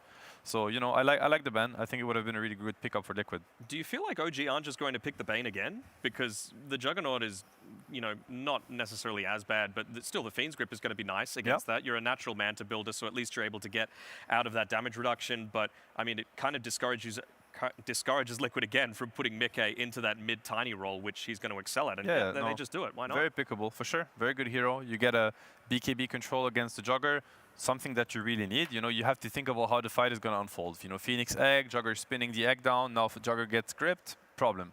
Save for the egg, like we saw in that last game. Very good pick. Very solid. Very good against the core Tiny that could come. Once again, I think Liquid, they're much more comfortable with the core Tiny than with the support. You know, of course, Boxy played a really good game last game, but it's just that Mikke is such an explosive player on this hero that you... Yeah, it's just a shame when they can't put the Tiny on him. And last time, the response to the core, so that the Bane was the core Lycan, right? To deal with him in lane and abuse that really weak aspect of the Bane. But this time, they decided to go for the Grimstroke instead. Do you guys still see the potential Zoo idea to abuse the Bane, or you think they should go elsewhere? Oh. I mean, the Grim is really an enabler for Tiny. And I mean, you know, I was trying to mention it game 1 draft. It's like core Tiny, you want to you want to make him shine. You really want to give him like what he lacks, his weakness. Sometimes his weakness is that he's just lacking a little bit more damage to make sure that his jump is going to win the fight, and that he's going to be able to also disengage from his jump so that he gets severals. Coddles, Grimstrokes. I mean, Grimstroke has to be the #1 hero to pair with Tiny. It's such a strong combo. Low cooldown spells, they run together, kill everything on the map, and of course this tells you that it's going to be a core Tiny. I like that. Obviously Grim Jugger, also a very famous lane, very strong. You know, spin down with the Inkswell. You have no way to kind of stop the Inkswell from proccing on you because of the spin, you know, magic immunity. So very, very good hero at enabling both Jugger and Tiny, I would say. Yeah, and the clockwork as well. You know, that to be able to deal with both of these supports, it did feel like a big area that Team Liquid were lacking last time. Obviously they had the position for Tiny that Boxy got off some great Avatos combos, but it's not that consistent lockdown. You know, you can't stop an egg from coming out unless you literally 100-0 the Phoenix, for example. So the clockwork, with that there, sure, the egg's still going to go off, but the Sunray isn't going to be as effective, for example. Same sort of thing with the Bane, just be able to get in on top of him. Void Spirit coming out here, it's all right. I mean, back in the day, I always thought, at least in the laning stage, if Tiny's going to go a little bit more of this right-click style, and I know you don't go full like tree grab in the lane, but like Magnus's mid bullied the Void Spirit super effectively because of their having the low armor. So maybe Mickey could try and do that with a Tiny this time around, but we'll have to wait and see. You know, it's like the secret of the mid laners. They all have kind of their own, their own hero choices and their preferences. I can only assume that BZM is comfortable with the matchup because obviously he should know that it's a Tiny coming to his lane, Tiny mid. He sees Clockwork and Grimstroke most likely support duo. So then he just decides that this is a good game for a Void Spirit. And usually I think what Void Spirit kind of lacks is like he goes in and he starts the fight, you know, quite effectively. And he's elusive. It's hard for them to turn on him, but he kind of needs some follow-up to happen. You know, he doesn't have like an overwhelming amount of damage, and Phoenix is one of the best heroes at doing so. It's like Void Spirit jumps in, gets the Remnant, now an egg, Sunray on top of the Void Spirit jump, and now it's super threatening. I mean, even Jugger might die from the jump, right? From the chain stun into the Phoenix, overwhelming amount of damage. So I think it's a really good game for Void Spirit. When you see the Phoenix with him, it doesn't feel like they're going to lack damage. It actually makes Void Spirit like a big threat. And in the early as well, if you compare it to last game, Liquid played the aggressive style you always talk about. But Tiny, a little bit slower in the mid lane, depends on that Blink Dagger Tiny. Oh, not Mickey though. Mickey is damn good. You think he can do without Blink compared to Spirit Bro though? Oh, he'll get it at like 15 minutes, and I think that's going to be perfectly fine. What's going to be quite interesting this game, like compared to last game, is that both heroes really can, you know, explode, like have a really explosive game if they get the rune control, both Void Spirit and Tiny. So I think we're going to see like a lot of skirmishes around the mid lane, especially because we have kind of self-sufficient laners. DK doesn't really need his support to stay with him for too long. Same for Jugger if he has like a stable lane. So, you know, I'm already seeing how, you know, this Clockwork and the Grim are going to try to connect to the Tiny to try to, you know, enable his game through the runes, and same is going to go for the Void Spirit with the Bane and the Phoenix. So with that in mind, what do you want to see Zai pick up here? We're assuming it's Zai's hero coming through from Team Liquid last. Something that is sustainable in lane, but there's no Timbersaw, there's no DK. Could he necro this game? It should be something that, yeah, I mean, obviously it's a little bit trickier for Zai because he's not going to see the matchup and he's going to get counterpicked most likely by Yuragi, but it's definitely something that's ideally something that's not going to block Boxy and kind of prevent him from roaming, you know, because if that does happen and Void Spirit gets all the rune control, suddenly the game might just crumble completely for Liquid. So do you prioritize that combination with the Clockwork more than the lane itself? Yes, you have to think, as Zyra now, you have to think of a hero that's going to free up your clock. So of course you only see the Bane, but a lot of heroes can do the job. You know, it could be, for instance, like a Nature's Prophet that's really good in a 1v2 scenario. We've seen Mind Control do it a lot, where he gets a little bit of help for the first 3-4 waves, and then Venge. Okay, so this is actually quite the opposite of what I was mentioning. I'll be honest, because I don't think Venge can sustain herself a lot on the lane. So this is maybe something where we might see OG have an edge in the early game if both supports are going to be looking at the mid rotations and the Clockwork is going to be a little bit stuck, or he can also decide to just ignore it and the Venge is going to suffer, and it's fine. I mean, if I had to name one off-laner that knows how to play from behind and play these really tough games, then it would be Zaya. So how's Yuragi on Sniper? He likes it. I think he's quite comfortable. I mean, honestly, I think he plays. I don't think there's a single hero I've seen him ever say that I don't play it. Yeah. He's very versatile. I It's one feel of his like strengths. whenever you're up against these like position 3 ranged and a melee pos 4, Sniper is just able to abuse that lane so heavily that, you know, you're just constantly popping the pos 4 in the faces. There's nothing that Avenge, for example, could do about it.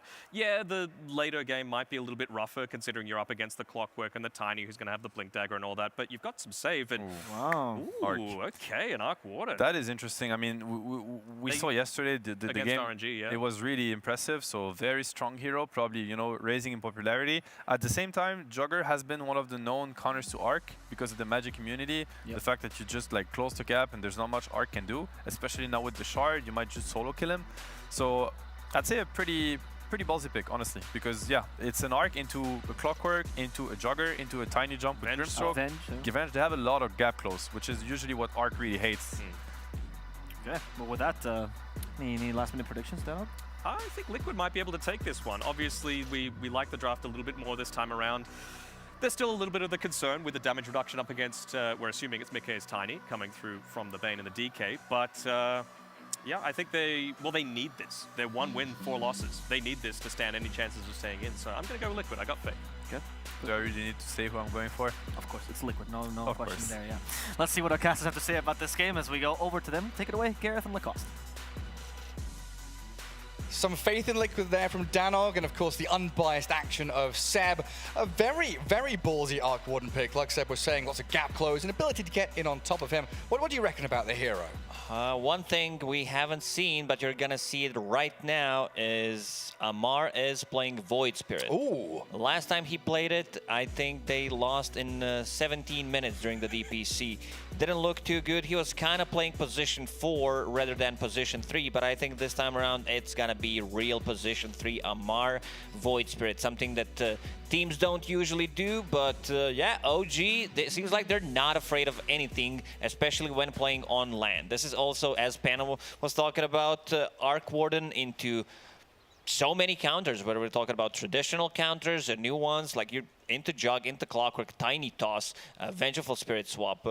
Like it might be very difficult, but it also seemed very difficult yesterday when they played against RNG, and Yuragi did some heavy lifting on the hero. Oh, he pulled out all the stops.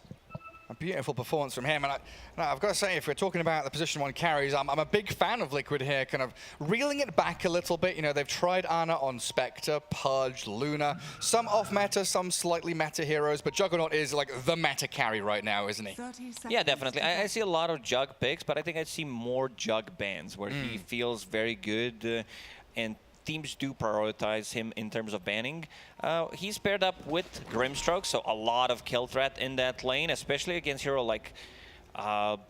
maybe that's why. Never mind. So Void Spirit, maybe this is why they decided to go with it, because the Simulate, you can dodge. Yeah, that makes sense right now. It took me full minute to realize, and I was talking about other stuff, you know, I always have something to say, Garrett, but yeah, the Simulate, being able to dodge the Inkswall and dodge some damage during the Blade Fury, so kind of swapping things around, putting Dragonite on a mid lane. He's going to be playing against Tiny, so there's no real kill threat on this Dragonite, and Dragonite can't kill Tiny, so both mid laners kind of be happy about it. Misha blocking the small camp for Tiny.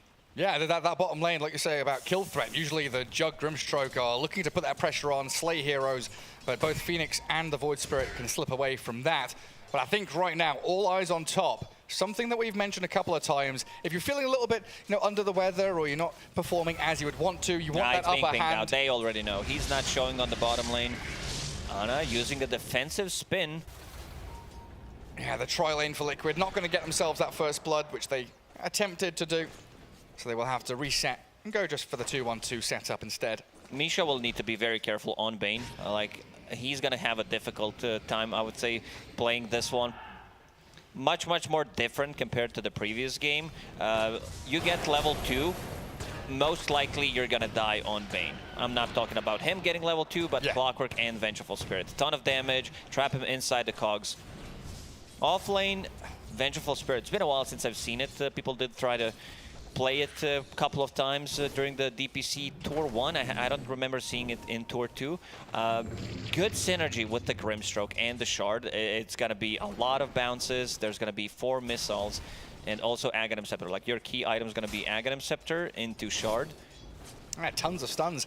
I think Zai is one of the few, if not the only player that's still bringing out this position 3 Venge. So we'll see how he fares on one of his kind of signature heroes in the It's offlane. not fair. Mid lane, it's Mickey and Ramses against BZM. A 2v1? That does seem illegal. And what are they, 8 and 6 on the Tiny? Dragonite a little bit behind, but he's got this wave to try and finish off. Grimstroke down bottom, just spamming out the Stroke of Fate, keeping Amar away from the creep wave as best he can. There's not too much Tiger and Amar can do, it feels like, to pressure the Jug. They are just trying to leech experience and gold, Pretty right? much. Get as much XP and gold as you can, and also don't die, because you see that he doesn't even have the sim. Like, dives away. Amar, there we go. They're going to catch Insania, and that's going to be the first blood. Yeah, it looked like Tiger's going to dive away defensively, but they are able to turn Amar is inside their heads, because you would assume that he has the Dissimulate, right? So this is why they picked the hero. So he cannot die and dodge the Inkswell that we mentioned, but he doesn't even get it. He's like, yeah, they will think I have it, so I don't have to get it. Yeah, we had a similar thing earlier on, right? The Queen of Pain up against the Void Spirit. He didn't go Dissimulate until like level 3, level 4. He went for the, nothing to say, went for the aggressive build, so he could push damage early on instead. As top lane, I'm going to go in onto Misha. Here's the combo you were talking about. They hit level 2 on Liquid's side, but with the battle back from Yuragi, they don't actually get the kill on Misha. Boxy actually coming out worse for wear in that engagement. Going for this type of a play, aggressive one, when your wave is underneath the tower. Oh, Ana. Taiga, he's saving the dive. He's looking for an opening just in case Amar gets close. Ana's very low on HP. He does have 9 magic stick charges and a couple of shared tangos. But yeah, forcing this out. Gets through the Remnant with his spin, but the right-click power from Amar and Tiger just standing their ground, dodging the Inkswell, beautifully done, sidestepping the danger. Insane, have a fairy trying fire. to get Tiger, He's but fine. he's He fine. doesn't even pop it. It doesn't even blink, does he? I'd be clenching my butt cheeks, curling my toes, like, oh, I'm gonna die! But Tiger's just chill. He's calm. Goes and he dies denies himself. Instead. Buys Boots of Speed to be able to keep the distance. We talked about the side lanes, mostly mid lane, as expected. A lot of CS, a lot of denies. Toss back. Avalanche from Mickey. 2 points in Dragon Blood, does have Fairy Fire and a couple of tangos left, so Dragonite should be okay. A little surprised about the top lane. Like, Zai's getting a lot from it. Oh yeah, 24 last hits. Our coordinate 17. So a pretty good gap there built by Zai. And is that the pressure of the Clockwork kind of keeping the Bane out of contention? It is. Also, they can connect on Arcord, and if he gets close, if he gets stunned, they're trying to make a move on Zai. Boxy is going to escort him. At the same time, that consistent pressure from OG. I'll get the cogs in onto Misha, push him around, but Zai was held back by the Nightmare. And we saw down bottom, Insania was dropping incredibly low because Tiger is playing very forward against his former captain, showing him who's boss. And Amar trying to secure some of the last hits out of this little pull through into the large camp. They glyph it. This is Amar glyph if I've ever seen one. So cancel out the spin? Yeah, get some reduction, and you see Taiga immediately starting to play aggressive. Might even think about going in, using dive to kill the healing ward. Might be too risky, does not want to die. Insania, 10 stick charges, he should be okay, but... Clock got the stick off as well. Misha denied himself to the tier 2 top lane at the same time, something we've seen him do plenty of times, just to refill his mana and HP to return to the lane at full strength. It's getting close to 6 minutes. Is this first active rune, do you think, going to be an indicator for Mickey or BZM to move? Or is it like the panel was saying, where Mickey might try and move and BZM looks for the tower pressure? Looking at the siege creep, half HP. Who got it? Insania did pick it up. Oh, Courier. Tiger again, going to snipe one out. Oh, Taiga sniping 2 couriers. Tiny would definitely want to move if he gets Arcane or Haste Rune. Other than that, I don't think he would. Zai being left alone up top. Found by Misha. Yuragi getting the last touch in there, while Tiger died to Insania. Sorry, the other way around. Tiger killed Insania back in towards the mid lane, which is all very surprising because we saw both supports from Liquid come to mid. Boxy refilled Mika's bottle, but they didn't really move together anywhere. No, Team Liquid syncing up with Dets, making observers miss a kill. They need to chill a little bit. Another bottle refill on a mid lane. Mike's Tiny has been amazing in the DPC, one of his better heroes, I would say. Gets extremely active early on, and I like his build that he was going for Echo Saber first, into Blink Dagger, and then Axe. Oh, they got Yuragi. They got him. This should be the kill. This is a huge one for them. Insania and Tiger continuing the scrap as well. To not miss a single kill. We see everything. JJ's got the eyes. Phantom's embracing onto the Phoenix. Tiger just giving it the clicks, the Fiery Spirit comes, but Insania's under tier 2, so he's got that additional buff to tank through DPS. Bottom tower is under attack. Now Misha alone top. He really wants to get rid of this catapult as quickly as possible, but there's another good glyph, this time from Liquid's side. A Nightmare to stop the Cogs play. Still going to get forward though with a transfer over to Zai. And inside the Cogs with the battery assault going, Misha is about to die. And Zai might actually move in towards Yuragi next. And you know Boxy's going to fall under tower here, even with the stick charge up. He's hit with a flux and the dive in from Tiger, not connecting onto the Vengeful Spirit, so Zai just going to chill for a sec. Mekke's here, he's ready to go. 4 points in Avalanche, they're pinging it out. Someone please help Amar. He does have a TP available and is level 6. Dive! Let's get in onto this Arc Warden. Make him pay for picking this hero. Mikke and Zai so close to getting the kill, but they lose the Vengeful Spirit and Yuragi's still alive. Mikke's got to bail, he can't stick around. They've got the rotations in from OG to defend their Arc Warden. I like how Amar's just chilling bottom. He had a full HP, was trying to fight with the Juggernaut, didn't TP, forcing Dragonite to TP. I think it would be much better if he TPs. I think they are able to close the gap with the Astral Step. But look at Amar bottom. He's still chasing. He's looking for Ana, who's level 5. So he doesn't need to care about it. Let's see if he uses Resonant Pulse to scout things out. He's not spotting him. And in the meantime, in this top jungle, they've got Boxy trapping BZM in the Cogs. He's being left here all alone. Mikke might be able to join back in. Nightmare on Zai. And there we have the kill out onto the DK because Mikke did arrive while Yuragi being dived again by Zai. Misha and this very low HP clone of Yuragi still trying to turn it back on to Insania, but he's going to slip out of their reach. Pretty chaotic game. A lot of action happening. Arcorden did hit level 6, was very close. He needed to survive one extra hit to be able to live there.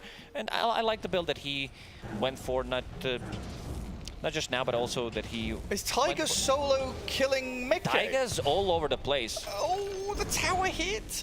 Yuragi gives him the tip. So yeah, to go back to the item build, getting power treads on Arcorden, then going for Hand of Midas, and later on, getting Boots of Travel, so he's going to be playing with his clone. There's the combo. Tiny, one of the prime heroes to get this Inkswell onto, and BZM, tanky as he may be, still dies, while Amar, with the help of the Bane, kills off Ana's Juggernaut down bottom. And look at that Tiger's hero damage. Highest amount of any this event at 9 minutes. It's 1,000 damage per minute, pretty much. Yeah, you're right. 8.3k at 10 minutes in.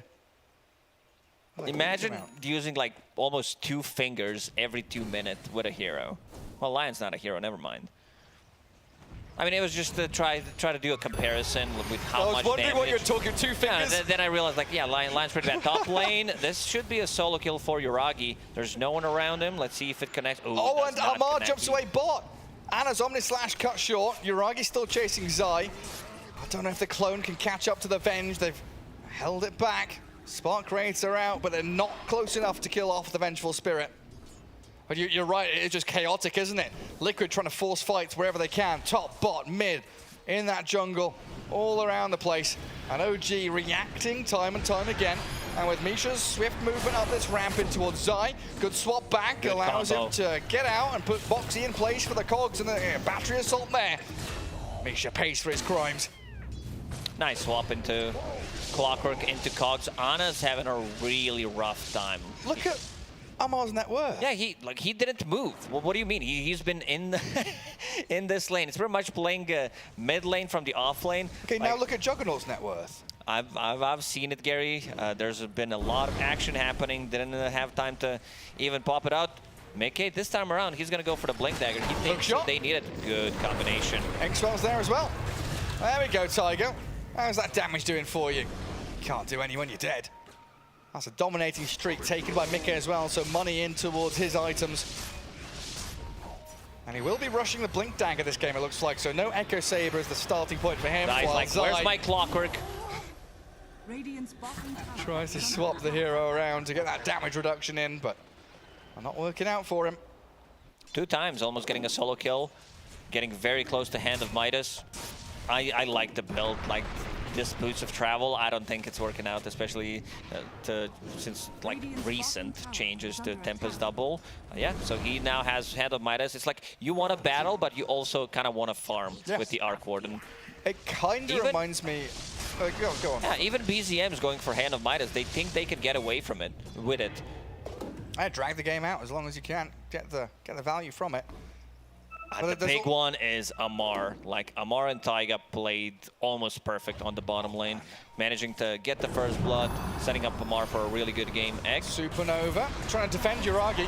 He's popped out his Tempest Double, and he is surviving. Zai can't close the gap, gets stunned by the exit lands, and they're going to TP out the real hero. But it always reminds me, you know, Dota players, they want to be as greedy as they possibly can, but at the same time, they want to be able to fight and take away some of the gold and the income, bust the economy of the opponents. It reminds me a little bit of when Necronomicon was used on the Arc Warden, right? You didn't want to buy Midas or Maelstrom, you wanted something that could it was Necro 1. You wanted to keep it level 1 just to have something to farm with, and yeah, Necro got removed. So now you buy Dreads. People got sick of it. Yeah. It's still in the game, though. Book of the Dead. Feeling really worried for Team Liquid. They need to make stuff happen with this Blink Dagger on Tiny. He needs to play with Grimstroke. Let's see. Combo, even without the Inkswell, they're going to get the kill. There's absolutely no chance of survival for Tiger. Mickey will need to heavily carry. And see, they get the kill, instantly smoke. They're looking for more. And Spin is down. Let's see if Misha can move forward. They scan, but they've just missed out on finding Ana's Juggernaut. Fiend's Grip is at the ready here for the Bane, and he's going to spot the Jug with a Nightmare to start it off. The rest of the squad should be arriving, filtering through, but they're not fast enough. Mickey here, much speedier to get on top of the Bane. And Amar just... Hookshot also connects, but Amar should be fine. Yeah, he should be all right here with some Astral Steps. Even going to battle back, defeat Boxy inside the cage match. Boxy still standing his ground, trying to get Ana involved, but Mickey rejoining with a great combo. Takes out Amar's streak. Top lane, it is non-stop, consistent scrapping, battling and skirmishing here as Little Piggy squealing away. Vengeful Spirit still with the flux and the spark raid's coming. Yuragi won't give up on this one so easily. They back off though, they're respecting Liquid's response time.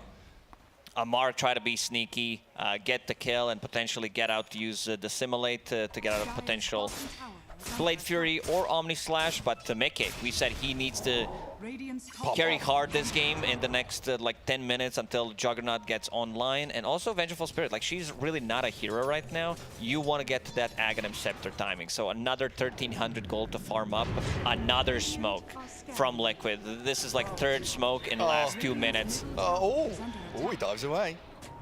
He knew something wasn't quite right there. Mickey not going to find it, but the grip down bottom. And BZM, we've not seen him in quite some time. Very passive game from the DK so far, but this will get him up on the scoreboard. Again, aided by this Misha Bane, who is so consistently good at finding the openings. The weakness in Liquid's armor currently has been that Ana position 1, just a little bit out of position here or there. Not quite synced up with the rest of the team, which is what you can expect from a stand-in. You're playing into 3 Hand of Midas. You have Arc Warden with 2, and you have Dragonite with 1. You also have Amar, like he has this Hand of Midas effect pretty much, staying on top of the net worth one more time, close to Dragonite, now that he built Midas, overtook the first place. He just materializes gold out of thin air, doesn't he? It's the creep, Scary. It's one of the most greediest offlaners. All he does is hit the creeps. Boxy TPing out, and a Soulbind coming with the Supernova. And Amar sprinting forward, finding Mickey with Ether Remnant. Misha coming in from the right-hand side too. They swap him out with Zai, but he's put himself in the firing line. In with a breathe fire, Amar with another remnant catches up to the Vengeful Spirit and quite simply breaks her ankles. Another double kill for Amar. And again, it's the same kind of story, right? Liquid, first 10 minutes, looking solid, making good rotations, getting item timings, and then 15 minutes in, you look at the net worth board and it's OG, top 3. Yeah. Tiny, I mean, once Vengeful Spirit gets Aghanim Scepter, I think the game's gonna be a little different. Having the clone to play with, it's like 2 clones, one from Arc Warden, one from Venge. The chain stuns, the silence. A lot of gold for that kill. Mickey gets it. They do catch him out. They do burn through Insania though with a Sunray in the mid lane.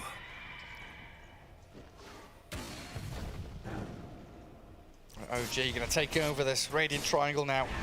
Even smoking themselves. They spot a decent Ancient stack there, but Ana has shown up top lane. He doesn't have TP, and that might be something OG know about. If they've seen him TP up here, he can spin, but he can't really retreat or escape. And BZM straight forward with a stun and the grip. Ana out of position once more. OG seemed to really have his number. These stats are gonna tend to add up. Like he's trying to recover, does have Maelstrom. Zai is more farmed than him. Those 5 deaths really gonna cost him how this game's gonna be played out. Mickey finds another opening. Yeah, but he's been caught out himself. Stunned under the Sunray, and Zai required to swap him out of there. Good move in from Boxy, though. Finds the pick off on Tiger. Misha dead as well, and a toss back, not helping out. Mickey with an avalanche, barely surviving. Invis rune coming. They can't catch up to him, so he's alive and bottling back up. Amar now in a 1v2 against Zai and Boxy, and the breathe fire very close. Scrapes the nose of Mickey, but doesn't quite touch him. They were so close, but Tiny very tanky, and also him going for Aghanim Scepter is what actually saved him. Because he does have Ogre Axe, which you usually turn into Echo Saber, but having that point booster on Tiny made the difference. And also, extra bit of regen. I think he would have died, because he was sitting in the river with the Ocean Heart. You're right. Yeah, a lot of these things do add up. Yeah, all those little details. Good spot.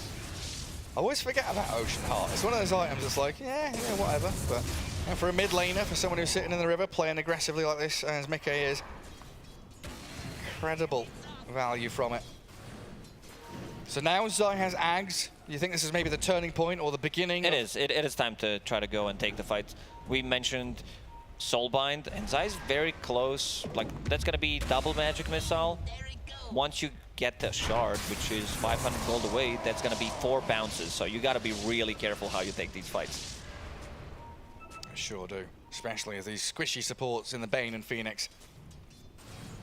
Liquid are all grouped up down bottom, looking to launch themselves out of this jungle and in towards mid. But Boxy is the one to be caught by OG. Kind of desynced from the rest of his team. Misha healed up by the Sunray, and in comes Amar, bursting through Insania and onto Zai quickly.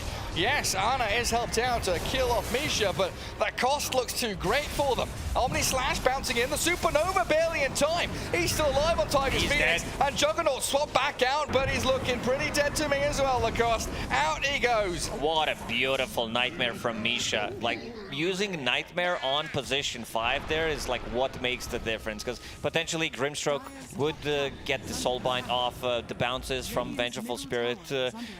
Like the sustain also from OG. You have the Simulate Supernova, as you mentioned, pops off in the end, and Juggernaut doesn't feel too comfortable getting to there, and he's the only hero who can actually hit the egg.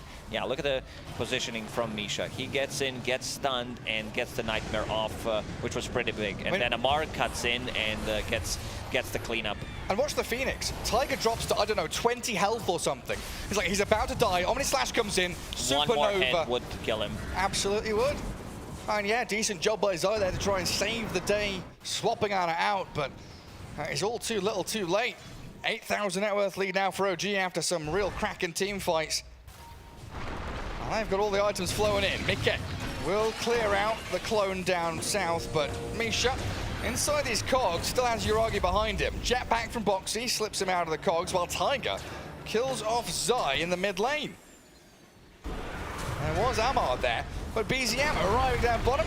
Mickey with a big combo. Huge damage in towards Misha. Dragon Knight trying to stand his ground, but he's surrounded by 3 Liquid heroes who all look to run away now. They've realized there's an Arc Warden still in this game. And Amar Tiger joining this bottom lane fight to find Boxy, the Clockwork in the trees, dragged back by the Remnant to cancel his TP.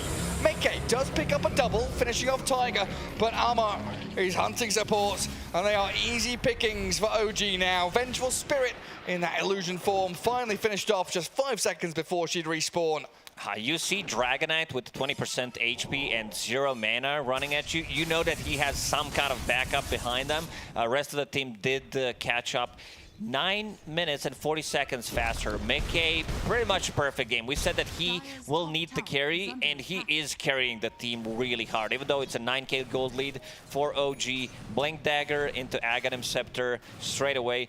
There's not going to be slow coming out from the Echo Saber because he does not have it, but seems like he wants to get damage pumped out as soon as he can, so going for the Crystallis next. Yeah, I mean, if you can hook shot on Cogs, the Arc Warden, stand this tiny near some trees and just launch them in towards him. But they do get the catch on Phoenix. Immediate Supernova. The grip there as well. They're focusing the egg. The pyramid falls, crumbling in the mid lane. But OG, can they fight back? Amar, he's here with his BKB, going to try TP home, even though he has a double damage rune going. And Anna unable to claim any kills. Liquid will move into a tier 1. Bounces from Vengeful Spirit, like with Soulbind, 4 of them, if you connect on 2 heroes, it's a lot of stun and it's a lot of damage. Ana slowly recovering. He's now at the 9k net worth. Let's see if he can get the tower. He can get stunned. Oh, the Gleipnir as well. Ana obliterated. OG calm. They don't defend their tower, but they get some huge kills. Any more off the back of this? They see where Zai is. The Spark Blade spots her. The Vengeful Spirit gonna lose not 1 life, but 2. Amar, in the meanwhile, has also picked off Insania. So again, the only survivor, the guy who didn't even join the fight, is Mike's Tiny. He'll look towards Misha, but the tree volley doesn't land. Gets juked by the Bane. That tower had 1 HP pretty much, and I guess he was expecting to be swapped out if he's in trouble, but swap never came. A lot on Mike's plate now, though. Like, yeah, he's 10-0-2. But the rest of his squad is falling like flies in these fights. And hey, oh, what's this? What's he doing? Or is he doing it? He's going the Octarine Aghanim's build. He's going the same build. The magic build. As he did against RNG. I like Gleipnir much more than going for a full Mjolnir, because you can keep people in place. Yes. It's just so good. Also like the damage from it, and then you have increased range from Ether Lens. Like these things do synergize nicely. Liquid, baited. That's an illusion, boys. Hook shot down now for 40 seconds. You know, thankful that it is a reasonably short cooldown for a teamfight ulti there on the Clockwork. But again, these dire Observer Ward just spotting everything that's coming their way. Misha stunned up by Zai's Venge. Amar, we're going to try and help him here with Tiger back in as well. BZM straight in onto Mickey. This is the huge kill that they need. The Supernova comes out. And Liquid, they just can't fight around it. It's impossible. Insania bought back, but there's no more fight to be had. The blood has been spilled already. Misha grips the clone. What, the Venge one? Yeah. Oh. It's pretty difficult. Like they got their number right now. It's very difficult for them to just enter the fight. And if there's no Soulbind with those bounces, Ana is also not in these fights. They need damage coming out from the Juggernaut. BZM still chasing, forcing out buyback from Boxy. Hey, he wants to fight, but they've lost Insania. Omni slashing onto BZM. Yeah, the DK is trapped in the cogs, but the Dissimilate dodges away from the Omnislash, and Ana still trying to do damage into this Dragon Knight, who is so incredibly tanky and has a BKB. He's in Dragon form and slows Ana down, jumps forward with a blink and finds yet another kill. Team Liquid is crumbling. OG playing so aggressively on 2 different sides of the map. The rest of the team, yeah, going for Roshan while they're getting the pickoffs, and also big streak. I think Taiga got it. Taiga is level 16. very. If you have someone with 7 Spirit Vessel charges, you know that he's either Herald or the game's going so well that you don't even need to use it. He's not got time to use them, yeah? Sorry about that, chat. Didn't mean anything bad about the Heralds. What, you think there's Heralds in chat? I don't think so. There's coupled, definitely. Nah, full of nonsense you are. Everyone is Divine 1 or above. That's an absolute fact. Radiant's top tower has fallen. Zai hasn't really progressed too much after his Aghanim Scepter. Aiming into a Vlad's or a Wraith Pact. Kind of waddling around down in this bottom lane. If him and Mickey can latch onto a target, they've got a lot of burst damage to bring them down. But OG are having none of that. They are grouped up top, planting themselves in the Radiant Triangle, shoving 2 tier 2s at the same time. And of course, controlling the Roshan area.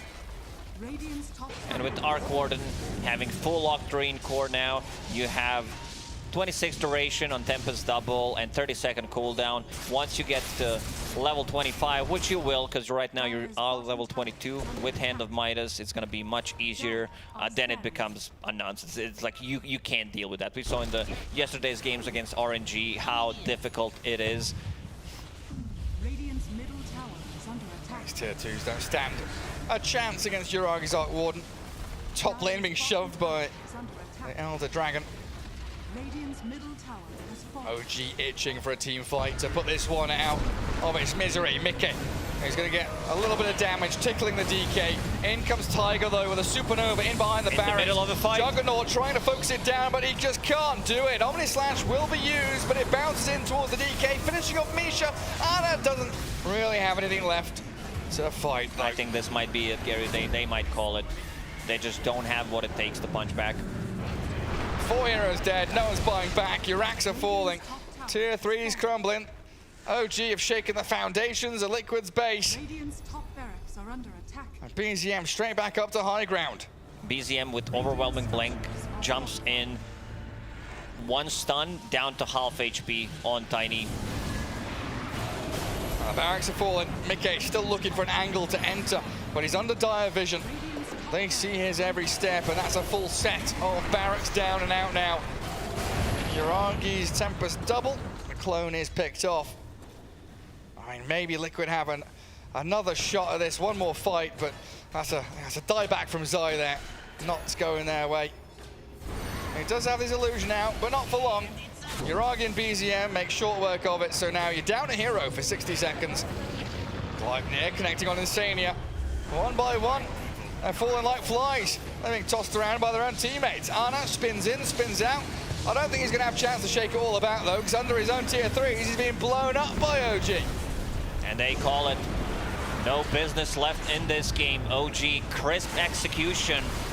What a beautiful performance. I think this Yuragi's Arc Warden might become ban material. I'm not talking about the first phase, but definitely a hero to look out for, because he showed extremely good performance. I like the itemization where he goes for Boots of Travel later on. He understands like what the timings of the hero are. Because before, Arc Warden was a hero that always like wants the split push. 60-minute game! And never joins fights. With this Gleipnir build, Power Treads, he wants to be able to be close to the fight, because the clone also does have 50% damage reduction when he is further away than 2000 range. So yeah, I don't know who to highlight, because every single member on the team did extremely good. Like first 10 minutes, Amar and Taiga did absolutely crazy in the bottom lane, completely shutting down Juggernaut, not allowing him to play the game, playing from behind. Amar staying on top of the net worth, then getting a Hand of Midas highlight for Dragon. And you know, he's not the most flashy hero, but yeah, BZM got the job done with the initiations. Yeah, and this comes back to the draft as well, right? They've obviously got the Arc Warden in their back pocket. They've shown it a couple of times now. So maybe not a surprise to teams anymore, but the ability that they can flex heroes like DK and Void Spirit and be like, right, we're going to first phase this and then put the Void Spirit in the off lane.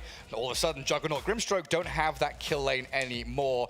But I believe we now have time to head to the front stage with an interview with a beautiful player from one of these teams. Joined here on the stage by Tiger from Team OG. First of all, Tiger, congratulations on the dominant win over Team Liquid. Look at that, yay! Yes. All right, I've got to open up with this question. You know, you just had Seb on a LAN. Misha on LAN hitting kind of different. How you feeling having the true captain in the 5 role? I'm feeling quite amazing having a full roster here, especially Misha first time being at LAN with us. And I think we qualified to a lot of LANs, but unfortunately, because of a lot of circumstances, it couldn't come. But finally, we have our captain here, and it looked shaky the first day, but we're getting used to the atmosphere around here, and I think this is really great.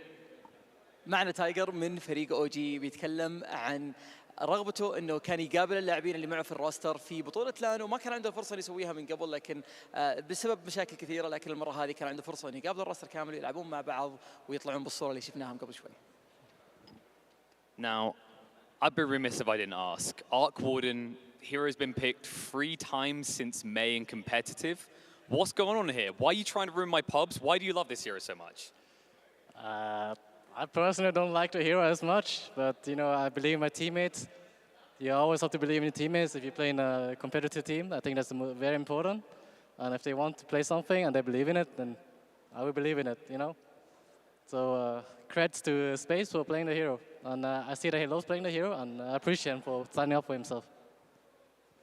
كان السؤال يتركز على اللعب اركورد معنا في الجيم اللي لعبوها فريق او جي سواء بالجيم حق امس او بالجيم حق اليوم انه ايش كان السبب حق اختيار الهيرو هذا اللي ما كان اختياره جدا بابيلر في الميتا حاليا لكن نفس الوقت كان تركيزه على انه يتكلمون على انه بالعكس احنا نوثق باللاعب والاختيار اللي هو يبغى ياخذه وحتى لو الهيرو هذا نفسه ما هو بابيلر ما عندنا مشكله ممكن ناخذه ونوثق باللاعب اللي هو جالس يلعب فيه. Now, it's always a bittersweet victory, right? Your boys on Team Liquid, I know you got a lot of love for them. Talk to me about like how it feels, right? Because you got to have that mixture of emotions. You feel good getting the wins OG, but it does feel a little bit rough beating your boys who are already down in the group stage.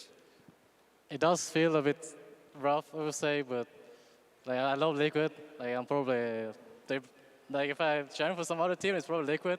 It's my second team, and OG is the first one for sure, but. It's always bittersweet, and I love them, no matter what. We showed up today, we played better. It's just Dota, you know? They played better than us last time. They beat us 4-0. This time we win. And yeah, I love them. So. اللاعب تايجر كان احد اعضاء فريق ليكويد الفريق اللي كانوا يلعبون ضده في المباراه الماضيه وكان يتكلم على موضوع انه حتى بعد الفوز حقنا انه بالعكس انا للحين احب الفريق ولو ما شجعت اوجي انا راح طبعا اشجع فريق ليكويد وانه اتمنى لهم الخير بس نفس الوقت يعني اذا هم لعبوا بطريقه كويسه اذا هم صاروا الافضل هم راح يفوزون المباراه لكن هالمره هذه هم قدروا يفوزون عليهم مع انه اخر مره قدروا يفوزون عليهم نتيجه جدا قويه. All right, it's been a pleasure to talk to you, Tiger. I'm going to let you go celebrate the teams, strategize what's going to come next. Congratulations, good luck in the rest of the tournament. I'm going to head back across to the desk.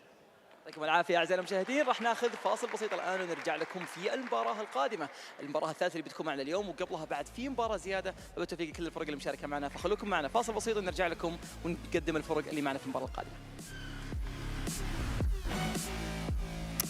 Thank you. There's a little interview there with Tiger showing some camaraderie as well to his ex-teammates. Always nice.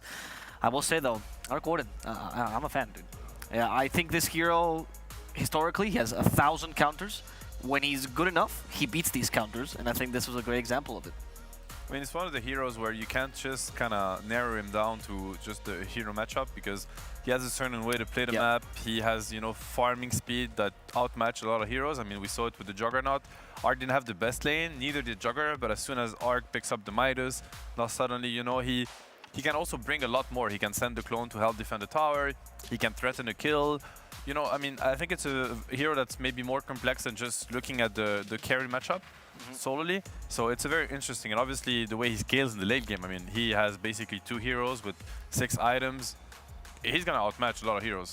And it's almost like providing another additional half hero on top of that. I know Tiger said that he isn't the biggest fan of the Arc Warden, but I mean, he was enabled so much by it. You think of the egg, combine that together with the bubble, just making sure that no one's able to get rid of it. It just makes him so impactful. I think there was a point where Tiger was only a couple of thousand net worth behind the enemy cores. Like, that's how much Tiger had an amazing game enabled by the rest of his team. Not just the Arc Warden, but also the Nisha playing the Bane. Again, another stellar performance from him. Yeah, definitely. I mean, I think the hero damage stat from Taiga was pretty impressive, right? 10k hero damage like 10 minutes in or so as Phoenix is kind of unheard of, honestly. So, no, I mean, a very, very solid performance from everybody at like in OG all around. I think, you know, DK also, like being top 1 net worth despite playing with an arc that has double Midas, that was quite impressive too. So, yeah, I just like the lineup too. It just makes a lot of sense. You know, it scales really well. You have like early timings, and yet again, I think on Liquid, you know, they showed a lot of good things. I mean, Mickey, he was popping off. He died once. He died once, and I mean, he had such a high impact. You know, he made all these plays. He didn't die once only because he played conservatives. He was actually playing in OG's face and, you know, making a lot of clutch things happen. It just wasn't enough. I don't know how much I'm convinced by both their last picks in both games. You know, I felt like the Luna was a little bit underwhelming, so was the Venge. We saw a lot of this, you know, Venge had a really good laning phase, but then suddenly, you know, the clock started moving around, and then every time he did that, we saw this Arc Warden level 6 killing the Venge over and over again, or forcing her into really bad situations, which really delayed the Axe by a lot.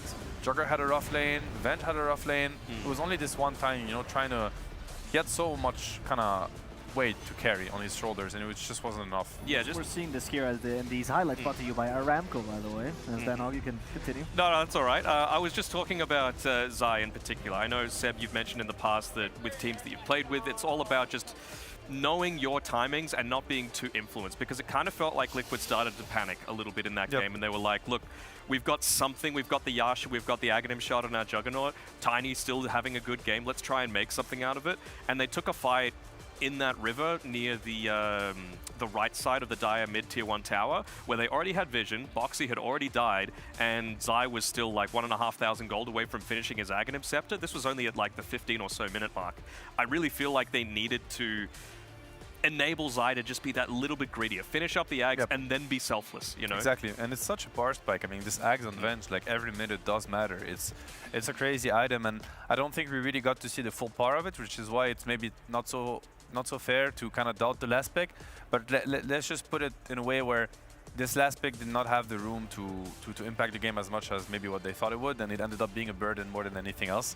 You know, unfortunately for them. Did kind of feel like they were trickling into a lot of these fights as well, as opposed to OG, who were like all there, like this one big cohesive unit that Liquid, unfortunately, I mean, it's only day 2 of an event, but they're 1-5 now, and it still doesn't seem like they're completely on the same page. Yeah, as we finish seeing this scoreboard brought to you by STC, we should mention that Liquid is in a position where they're most likely out from groups. I'm sure there's some mathematical formula that maybe they can force a tiebreaker, but it's looking damn rough. Right, but they definitely need the last series to be a 2-0 for them, otherwise they're absolutely out.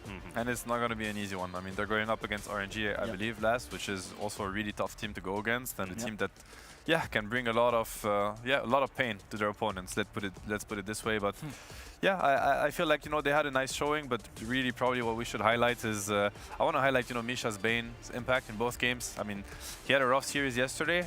Let's put it this way, and then he also came in really late. For those who don't know, you know, he landed I think at 7 AM the day he had to play, so that obviously doesn't help. But I feel like he really picked up a lot of steam going from day 1 to day 2. And today he was really so instrumental to the win with his Bane. You know, we saw the really clutch Nightmare saves, which really it's not so hard to, I mean, it is really hard, I meant, to really land your spells in such an impactful way when you're playing with position 5 and you're really low net worth, you know, and people are gonna look at you and they're gonna try to burst you first. So it really requires like a stellar positioning. He had all the pickoffs, you know, he caught Ana on the sidelines many times.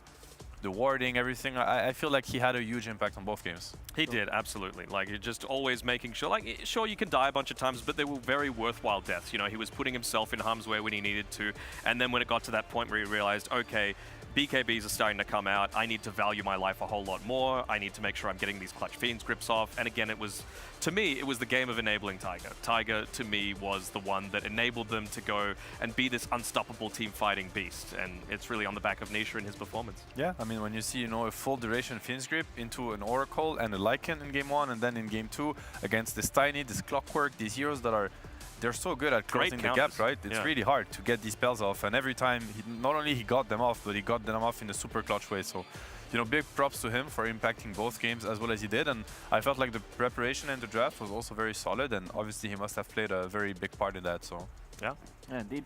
And oftentimes, I think we get to highlight the support. It's very fun to highlight supports because Dota is very unique in the support role in the sense that you get maybe one good play, two good plays the whole game, and that's the moments you have to. It's truly clutch. As carries or mid laners, they have many opportunities. Supports, it's the one chance, which is usually why they're not highlighting these MVPs. So thank you so much for production for bringing that Bane to life with a point booster at the end. Like I'm trying to build an item, guys. Someday I'll be impactful. I want that Ags. I want Clockwork to not just ruin me with a single hook shot, but they do so much backstage, kind of. You know, they're not under the spotlight, but they do a lot. They do a lot, and the cook, they deserve the driver, to be highlighted. You know, all yes, these things. truly. Yeah, they really deserve to be highlighted. Yeah.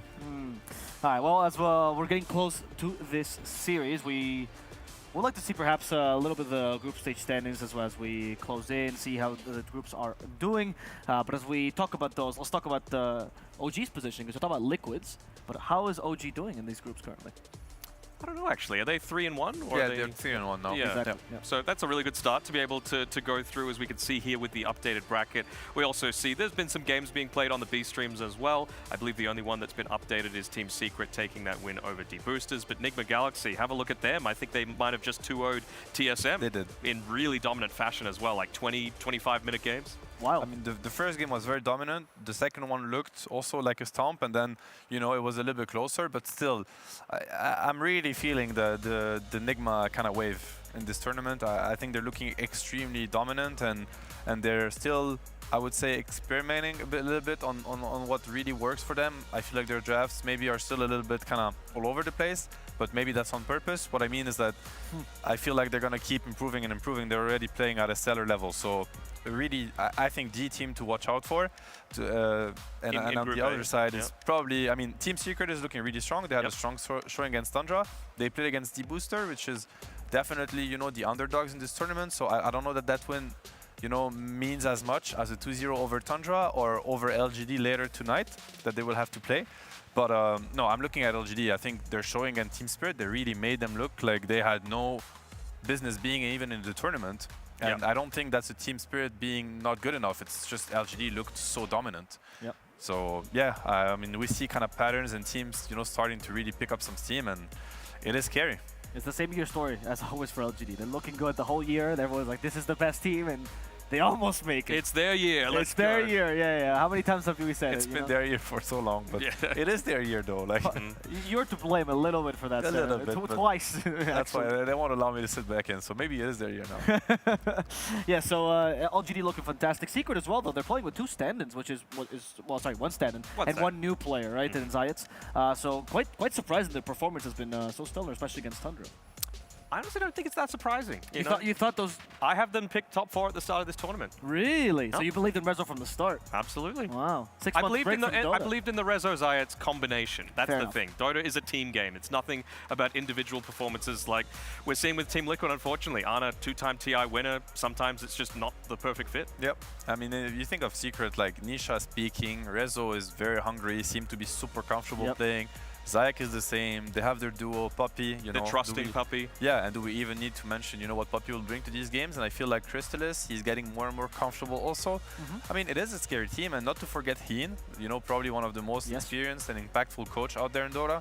And then he's also, you know, kind of backstage and kind of working out how to make the team work. And yeah, I mean, they have a great group, a very strong group, and they're showing it here. Cyborg Mad as well, doing a great job as well. A lot of people kind of behind the scenes that have a lot of impact on these teams. Yeah, I mean, I'm looking forward to that series coming up. LGD Secret, I think, is going to be one of the series of the group stage because they're just two rampaging forces going up against each other, and I think this is going to be Crystallis's big test because if there was one criticism that you could maybe lay at him, it's that his hero pool isn't as wide as some of the more experienced ones. What, you've been Blanca King, Bloodseeker? Okay, let's not list them out. Let's not make it sound worse than it is, but LGD are going to be able to take advantage of that. They can play such a wide range of heroes. Yeah, I think they're maybe the most versatile team out there. You know, when you think of LGD, you think of Wings and you know, the old they Wings. Got two people of them. And they were the known team for like pulling out like the craziest strategies. You know, you would have to play against Pudge Techies one game, and then the second game it's a normal anti-mage game, and then it's the Chen Centaur opening. I think back then, you know, all the pro players were studying them because they were so impressive in how they approach the game and how they use like the whole scope of what Dota has to offer. And they never had one hero in common in their openers. You know, they would switch it up every game against every team and make it work. And LGD, they kind of have the same vibe. You know, they have very versatile players and they're kind of abusing that. And since I can't wait to get to watch those next series, we're gonna now throw it to a quick break. I'll be back with the third series of the day, so please stay tuned if you want to watch some more wonderful Dota, and see you guys soon.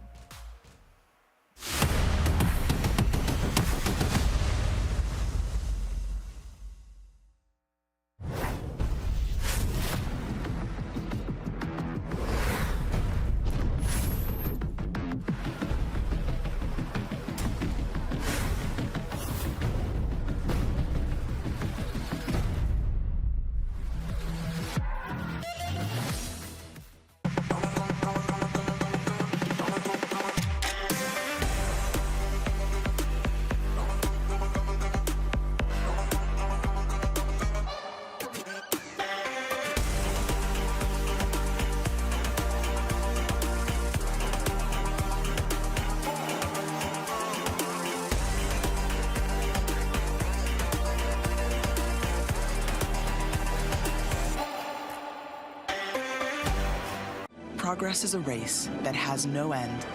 After every finish line, another challenge awaits. How can we continue to push innovation in a sport at the forefront of technology? This is how.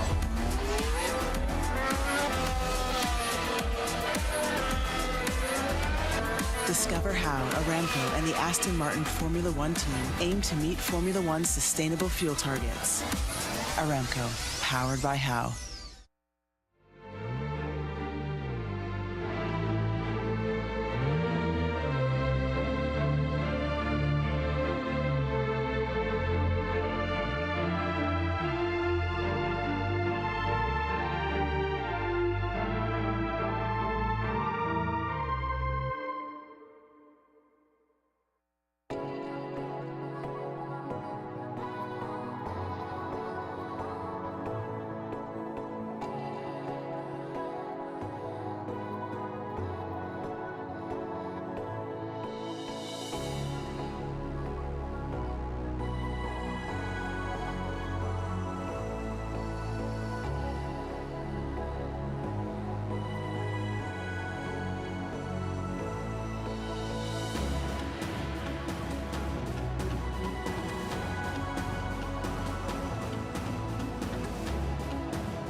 What's your favorite hero in Dota 2? And it doesn't have to be the ones that you play, it can be any like design. I mean, I'm pretty sure it should be Chen, regardless if I hate it or not. It's if I hate Chen, then it's like some inner like coping mechanism in order to not do it that much. All right. Can you draw it? Can I draw it? Probably. If I give you a minute and 30 seconds to draw, and 4 markers and a piece of paper. I'm not really good at drawing, but I'll try my best. All right. Awesome. 3, 2, 1, draw.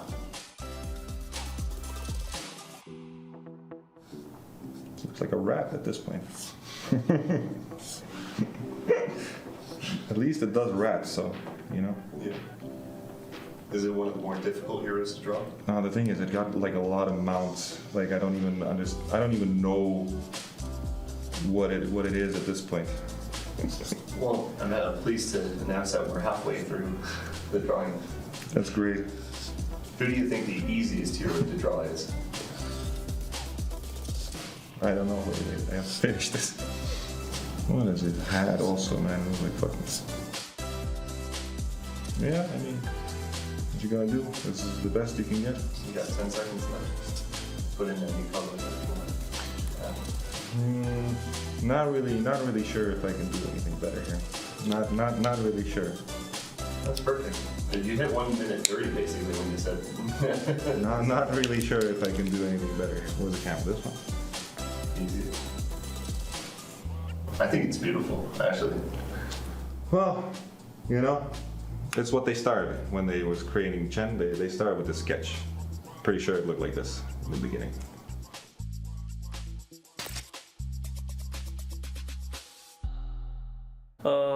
This tournament we prepared by just boot camping a little bit here and there. We played a lot of scrims, and pretty much the DPC is kind of like a preparation for this as well. I think the dark horse of this tournament is probably the boosters. If I have to be honest, probably the boosters.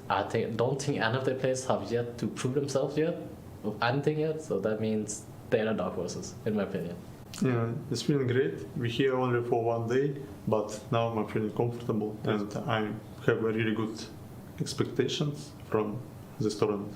I am actually not really sure who will cause the biggest trouble. I always felt that Tundra as a team is very troublesome to play against because they rarely lose lanes and they just kind of like, they play their own aggressive style. And sometimes it's very hard to come back against them. Most of the time. You have to already have a lead against them in order to win them. I'm very excited about playing against the Chinese teams. I don't know if they'll be the ones that cause us the most trouble, but they're probably the most exciting teams to play because we have no information on them. They've been in their own little bubble training against each other, so very much looking forward to playing against the Chinese teams.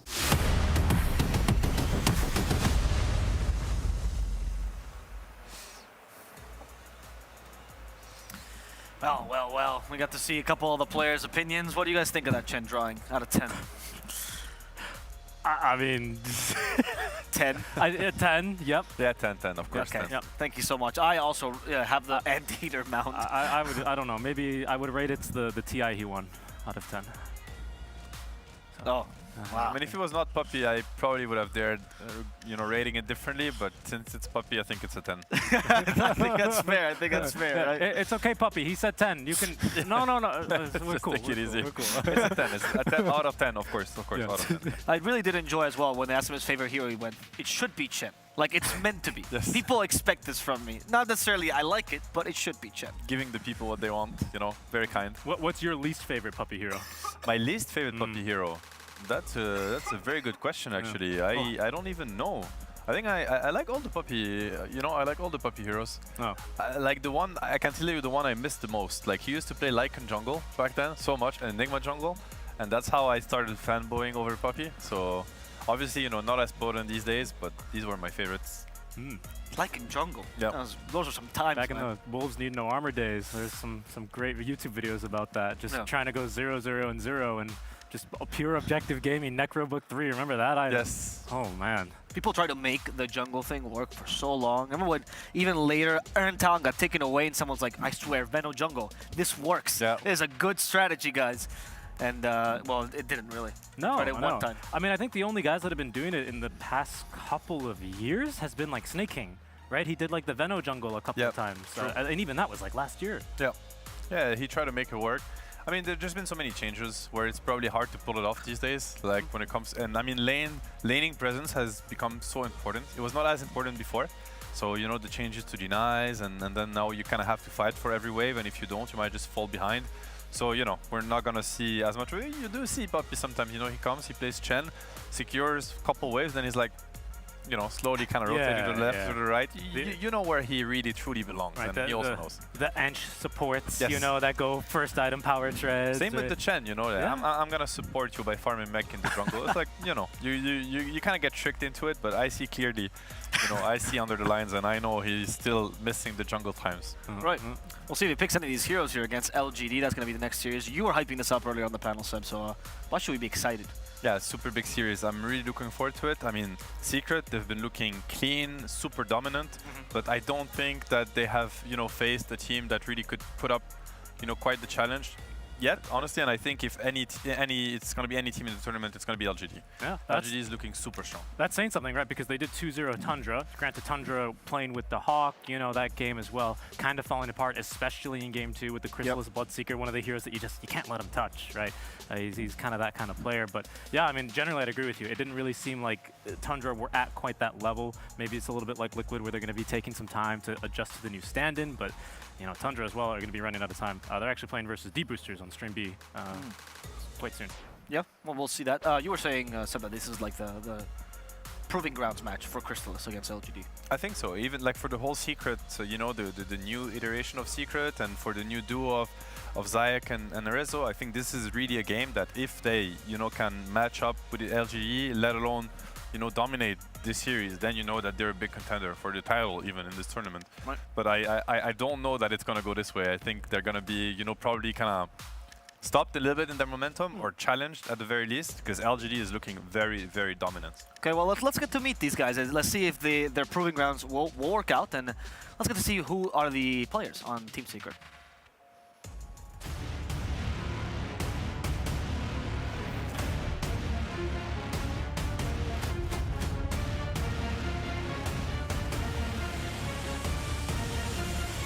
It's very hot in Riyadh, but the rooms are not hot, which is very good.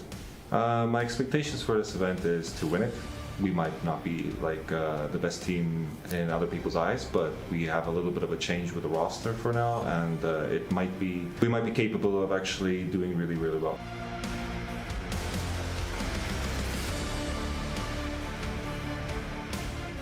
Roster changes kind of make things hard, I would say, for a team to be stable, but at the same time it's necessary in order to find stability. So it's kind of a yin-yang type of situation. I don't really know what to say about the condition of my team because we have changed once again. We're just gonna have to see if it kind of works out or not. To be fair, I think I was capable of beating those teams also with the previous roster and so on. And a lot of the games in DPC we kind of lost that we should have 100% won, and it just kind of happens too frequently, and you end up being in the middle. I'm always ready to beat the best. I'm not sure how you get out of a slump because I'm in a slump right now. If I wanted to get out of it, I'd be already out of it. And of course, I'm trying to win and figure out the best way to win. And I think most of the time we should have succeeded, but things came in the way. And yeah, I don't know. There's nothing really better than to just keep doing what you're doing. And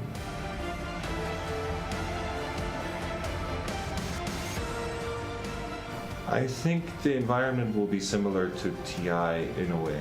The problem is that the tournament is a bit shorter than the international, because I think the international's vibe is connected to the fact that it's very long and you know it's coming. You know, the days that keep like running day after day are going to just kind of keep you hyped. But yeah, I think once people are going to get into the booths and understand that this is a lot on the line, they will feel similarly. I haven't really thought about the roster change in that sense of like bringing new people, because for instance, I know that Yazid would have loved to be in this tournament because it's an Arab tournament, and he's been always waiting for a tournament like this to happen somewhere in these Middle Eastern areas. So it's kind of sad for him, but yeah, I haven't really put much thought into it. I'm just trying to see if we can win and with these changes. I mean, there's a little bit of a like untrueness in the situation that we were unbeatable before, because we were playing mostly European teams during the COVID time. So it's not like we were unbeatable to the EU teams, perhaps, but that doesn't mean that we were unbeatable for the world.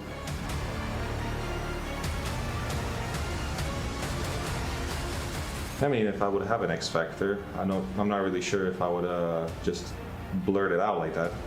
I just think that we have a really good grasp on Dota, and we already had it, I think, during this DPC times where we could have qualified for the last major. But I'm here to show that it's still possible to win tournaments even with these ideas that we lost our games with. So we are pushing our ideas and we're trying to make them like work really hard. So I think we can win this tournament with those ideas.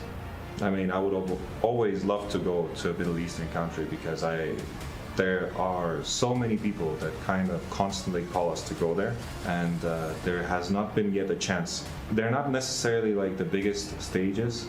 Yeah, no, there have always been big fans from the Middle Eastern places, and yeah, it's been always what they talk about. The Dota scene here is huge, and would have always wanted to go, and now I am. I think my team's biggest strength is to kind of play unorthodoxly. Teams don't have billions of strengths; they have usually a few of them, and then they exploit it to their like maximum.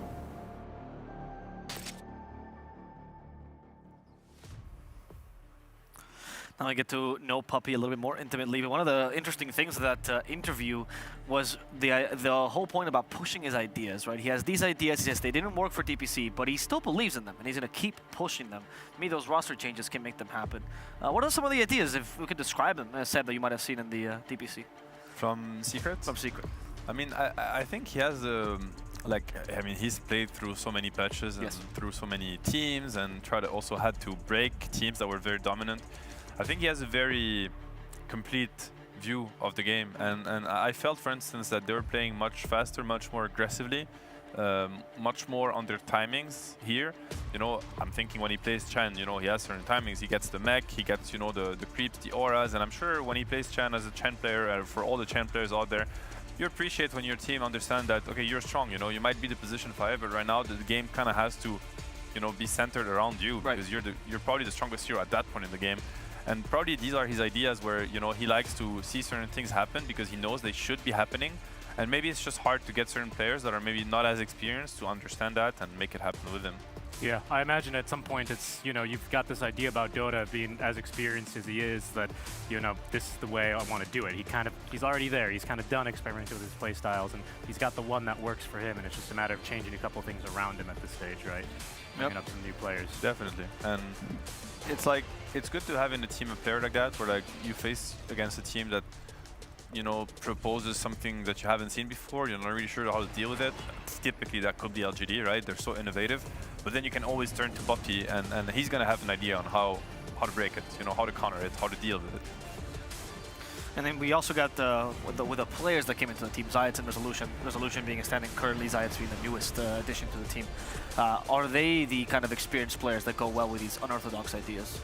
I mean, Rezo is very experienced, for sure. Yes. Maybe Zayak a little bit less, but Rezo has seen a lot of Dota, has played a lot of Dota too, so I'm sure he's very comfortable kind of tagging along and understanding what Puppy is trying to achieve. You know, we've always heard, I've never played under Puppy's leadership myself, so I wouldn't know, but from what you hear from interviews and whatnot, you hear that he's the kind of leader that really wants his ideas to kind of be pushed into the game and executed properly. And I'm sure that in Rezo, he has somebody that is keen on doing so. Nisha has been, you know, with him for a while now, so I'm sure he's completely on board. And then Crystallis seems like a little bit more of a quiet player that's trying to, you know, fit in. So seems like he has the perfect group for that. Yeah, and Zayats as well, you know, kind of been playing. I mean, he had a brief stint on, what was it, the Vega Squadron days, right? Zayats? Yeah, Zayats. Oh, he's had many stints. I mean, he's been on Navi, for example, as well. Yeah. He's had his fair share of Dota, but unlike Rezo, he didn't reach the top until much later in his career. But more recently, past couple of years, right, since then, he's kind of been on the Tier 2 scene, on the grind, on the hustle, kind of in the proving grounds, right, trying to get back up and noticed, right? So I think that kind of, you know, we saw a lot of crazy stuff in Eastern European Division 2 last year, right? A couple different approaches, lots of scrappy Dota. You know, sometimes you're not going to have to play the most meta stuff because you just got to play against this certain team and they run this. So I think, you know, bringing in a fresh idea like that, a fresh mind, Rezo already being very comfortable with him as well, I think certainly helps like that kind of meshing period between this team. Because, I mean, you saw in those replays, they absolutely crushed. Even just that top lane where Tundra did not have a stand-in. Yeah. Rezo Zayats completely new. They looked unstoppable. They looked super comfortable. And yeah, I mean, one thing to mention about Rezo, I was thinking about it too, it's kind of crazy, right? Because he started Dota competitively dominating as a mid player. He was like one of the best. He was the best laner in the mid lane for a while. He was so good, and also when that was like very early days, and then he played on OG and he was playing mid too, and I remember, you know, I was coaching him back then, and he was so dominating. Like we had strategies that would only revolve around Rezo SF or, you know, Invoker, and he would own. Then he transitioned to carry. You know, he had his carry days where he was famously known. That might have been even before actually, where, you know, he stood in at, I don't remember which TI it was. T5 Empire. It might have been, right? And then he stood in, and then he was the kind of the destroyer of PG. That was like one of the most dominant team. Everybody remembers, you know, Rezo Sven coming in clutch. And now he's offlane, and we're praising how he's so dominant on the offlane. And these are like literally the 3 core positions. It is really impressive. It's really not easy. It's not something easy to pull off, and it says a lot about how adaptable he is, how much he understands about the game, so that he can really shift his gears whenever needed. Yeah. Something rough as well, because you have a mid lane now so dominant. Usually that high ego sometimes stops some players from developing further, but Rezo never gave that impression. Someone who's humble, really working hard on himself, both in and outside the game. Yeah. He's talked a lot about his mental health and his physical health, and he improves it. Yeah, I mean, like, I imagine he went to NA, right before he was with Business Associates or the team before that. That's right. And yes, and that just didn't end up working out, right? And then not only that, but it's like right away you got to leave the region, and then he was kind of teamless for a while. Like, I think that period, you know, maybe he really, you know, did a lot of training, looking inward, you know, improving his mental health, physical health, and now he's here and just looking in top form, honestly, over on Secret in the off lane, like you said, very impressive across all 3 lanes. He has great work ethics, really. Like having you know, worked with him, I think he has one of the best work ethics. He's very disciplined. You know, his training regime, how he takes care of, you know, like kind of his own schedule and how he wants to practice, in which capacity, you know, how much, how long. And it's really also contagious to his teammates because it's very inspiring to have somebody like that alongside you. Yeah, I think he always, whenever he joins a team, he's like a force that's going to pull the team, you know, forward. Just because of how much effort he puts into it. He's great to work with, honestly. And you know, props to him because he's had that when the teams were less structured, so there were no staff, like by his own, what I mean. You know, he understood the importance of that on his own, put it in place on his own, and kind of carried his team to, you know, encourage them to kind of tag along, and that's great. That's something like really special that you see in like traditional sports as well, right? With like the great basketball stars, where not only they bring the star power, they bring the game-changing, you know, kind of moves and decisions, but they also kind of elevate the team around them, right? That's something that I think is kind of invaluable to have on a roster with a captain like Puppy, who's got all these, you know, great ideas, and he's kind of, I don't want to say seen it all, but seen most of what Dota has to offer at this stage. I think, yeah, it's a pretty intimidating team, honestly, on paper, for sure. Love that point because when it comes to elevating his teammates, his laning partner, Zayats, he comes really close as well. He is one of the Dota players I've seen that's most interested in creating community. He comes from Kyrgyzstan, was one of the first players to do well from that region, and he set up schools for Dota players there. He made sure that he could coach people at LAN cafes. He made sure that everyone from that region had the same opportunities he did, and that was one of the first projects before he was even big. So that shows a kind of community sense that probably works really well in a secret that needs that team to work, especially after the slump, as Poppy called it. Yeah, and that's all of these reasons are why they came in this tournament so dominant. But you know, we just saw the images of their opponents, and they're gonna have like a tough job to do now because they're facing arguably one of the best team, if not the best team in the world. I know we've called them that for years, but when you look at the track record, you know, second at TI8, third at TI9, second at TI10. I mean, you know, the results, they kind of speak for themselves. I don't know how they're still I mean, I'm thinking of Ame. I have to think of Ame. I have to talk about Ame because he's been one of the best, if not the best carry player for so long, and he's always fall like so short, you know? I feel like if anyone deserves a TI title, then it has to be Ame because everybody looked at him. Last TI, he was kind of the superstar, the carry. You know, he was the one bringing the Tiny into the meta. I remember we were scrimming, and then he started spamming Tiny in pub, and all of a sudden Tiny was the #1 hero of the patch. He's a crazy player. He is so good at the game, and I think I hope he doesn't lose faith, you know, because when you're so close to your objective and you don't quite reach it, it might be tough on you. But I think like having a coach like Jabba on the team is got to be a huge help there, right?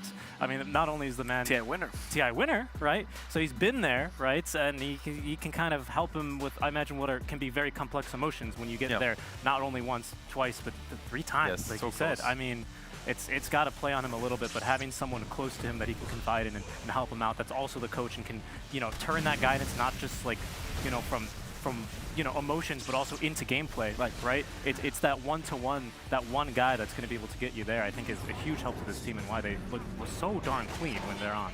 They really look like that, and you know, on top of that, I think he got a lot of flack after TI8, unfortunately, from his team, where like, yeah, he got a lot of flack, and then you look at the, you know, the path of that team after, and TI10, and he was kind of the last guy kind of remaining from the, you know, the superstar LGD from TI8 and TI9, and he's in the finals in TI10. So, you know, I think he probably also learned to deal with the criticism better.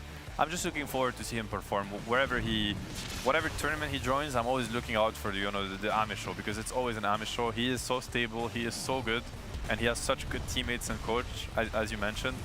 I mean, what a team, honestly. That team is like, I'm a fan.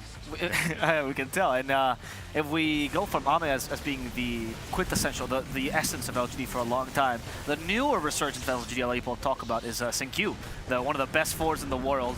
This guy actually came up through a game show. I don't know if you guys know. It was a reality show where he first joined Tongfu. Yeah, it was a Chinese reality show called Dota Players of Stars, something with stars. It was, I watched every episode. It was like Dancing with the Stars, but with Dota. With Dota players, yeah. And he came in wide-eyed.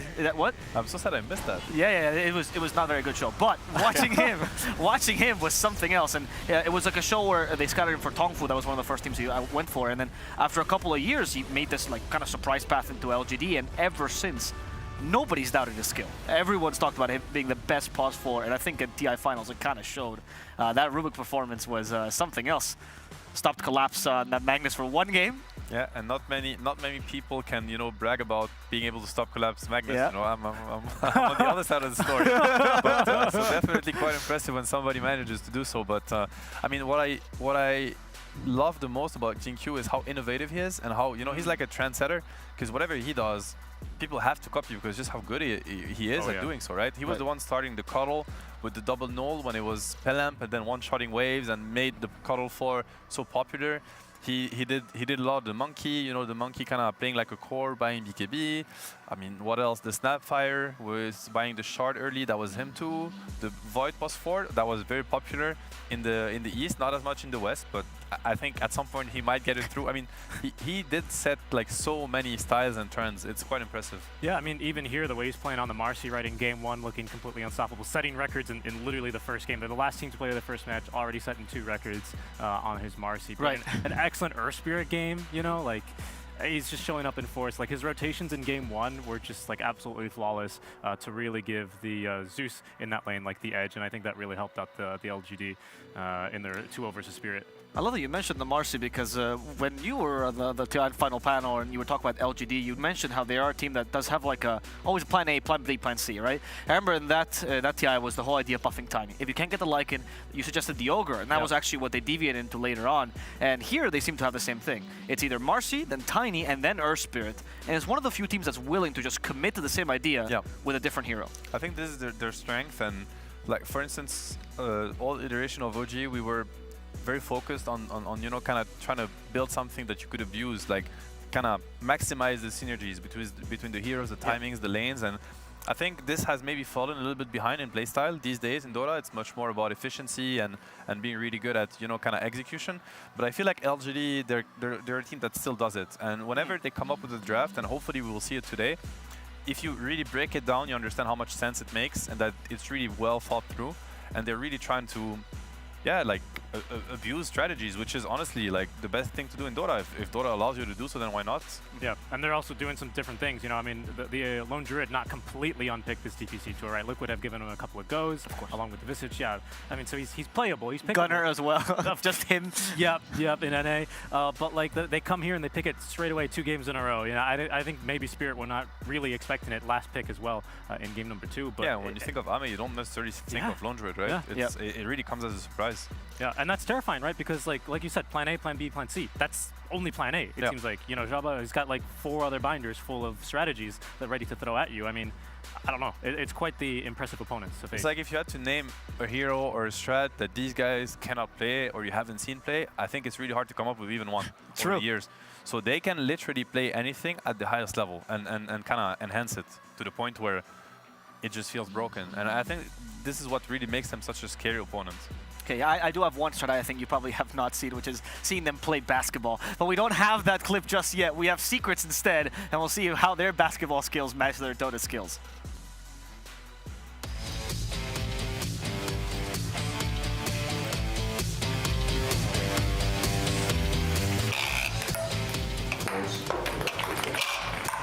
And wait, I should take them out. Because they're going to...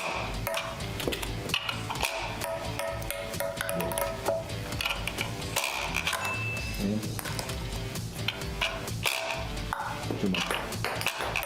Too little. Too much. Halfway. Not done.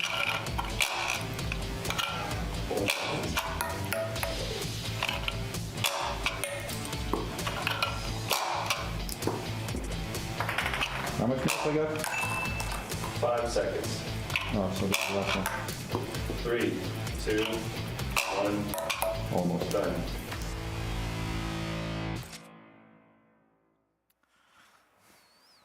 I'm glad we got to see that. Puppy, we've seen all the range of players. We don't actually care about how good they are, but it's the emotions towards this game. We've seen Tryhard, we've seen Insane enjoying the game, and then Puppy being frustrated by the existence of this game, which was, I think, is peak Puppy. Yeah, fair enough. I mean, and actually, unfortunately, that's the lesson we have, because he did, the basketball fell off the table right after that. I mean, no one really knows what happens, but it was hacked in half by Machete. Just yeah, well, it got very noisy in that room at some point, right? Like I heard a lot of bangs and stuff too. We don't know what happened. We don't know. We'll never know. I can't wait to see LGD LGD's video as well, so we can comment on their skill. I wonder if they did well. But yeah, we're getting ready for the draft. The draft is starting in around a minute and a half, so very exciting. We talked a lot about strategies and ideas, but let's talk about specific hero picks. You mentioned some innovative picks, Richie. What are some things to look out for in this match against Secret for LGD? Oh, for Secret to pick up. Or either. Give me an idea. I mean, I always have to go to Crystal's hero pool. You know what I mean? Like, that is the one thing I think perhaps holding him back from being like the superstar carry, right? Once he starts expanding his playstyles and his heroes and stops being a little bit less of, we got to pick him early and protect him with the bans, I think this team's really going to take off. Okay. So I'd be eager to see if maybe this is where they start experimenting a little bit. They're up 2-0. You know, you only have 8 games total to play. That's what I'd be looking forward to. I mean, I feel like when you get the chance to play against LGD, it doesn't happen that often, especially for a team that, you know, hasn't had the best results in DPC. If they want to win TI this year, they're going to have to go against LGD at some point, one way or another. So I think you want to really go full on and really try your strongest strategies and your most comfortable, you know, zones against them and see how well you match against them. Interesting. So you think we're going to probably see his comfort heroes here? I think so. I think they should try to aim to really go full force and see, you know, can they take the fight to the LGD, or are they still kind of one step behind? I'd like to see that, because that feels like confidence, right? I mean, you know that Shabba is going to be preparing for it. LGD are going to be ready for it. So yeah, I'm really keen to see what they do and what LGD do in response as well. Yeah, I am pumped as well. I always like seeing a good Bloodseeker, and we're about to see them. But first, we got to see the players. So let's check out how they walk out onto our wonderful stage. Okay. Now, we did that well.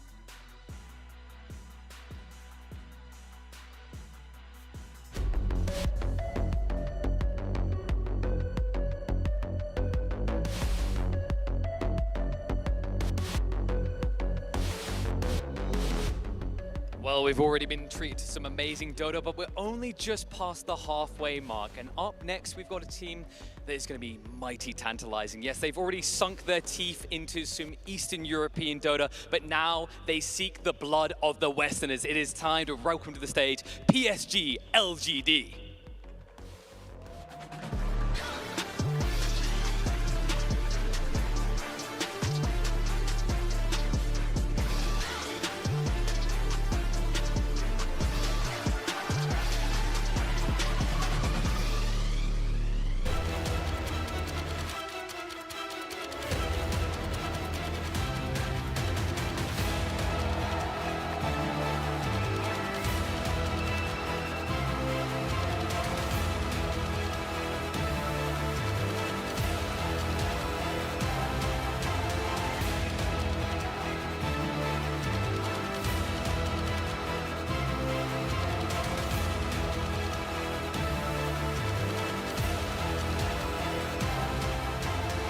شفنا الفريق الأول وصل للمسرح، لكن خصمهم شفنا وش اللي ممكن يسويه في المباريات السابقة. حتى اللحظة هذه ما خسروا ولا مباراة، هم الفريق الأول في الجروب حقهم. أعزائنا المشاهدين والحضور، رحبوا معنا بتيم سيكرت.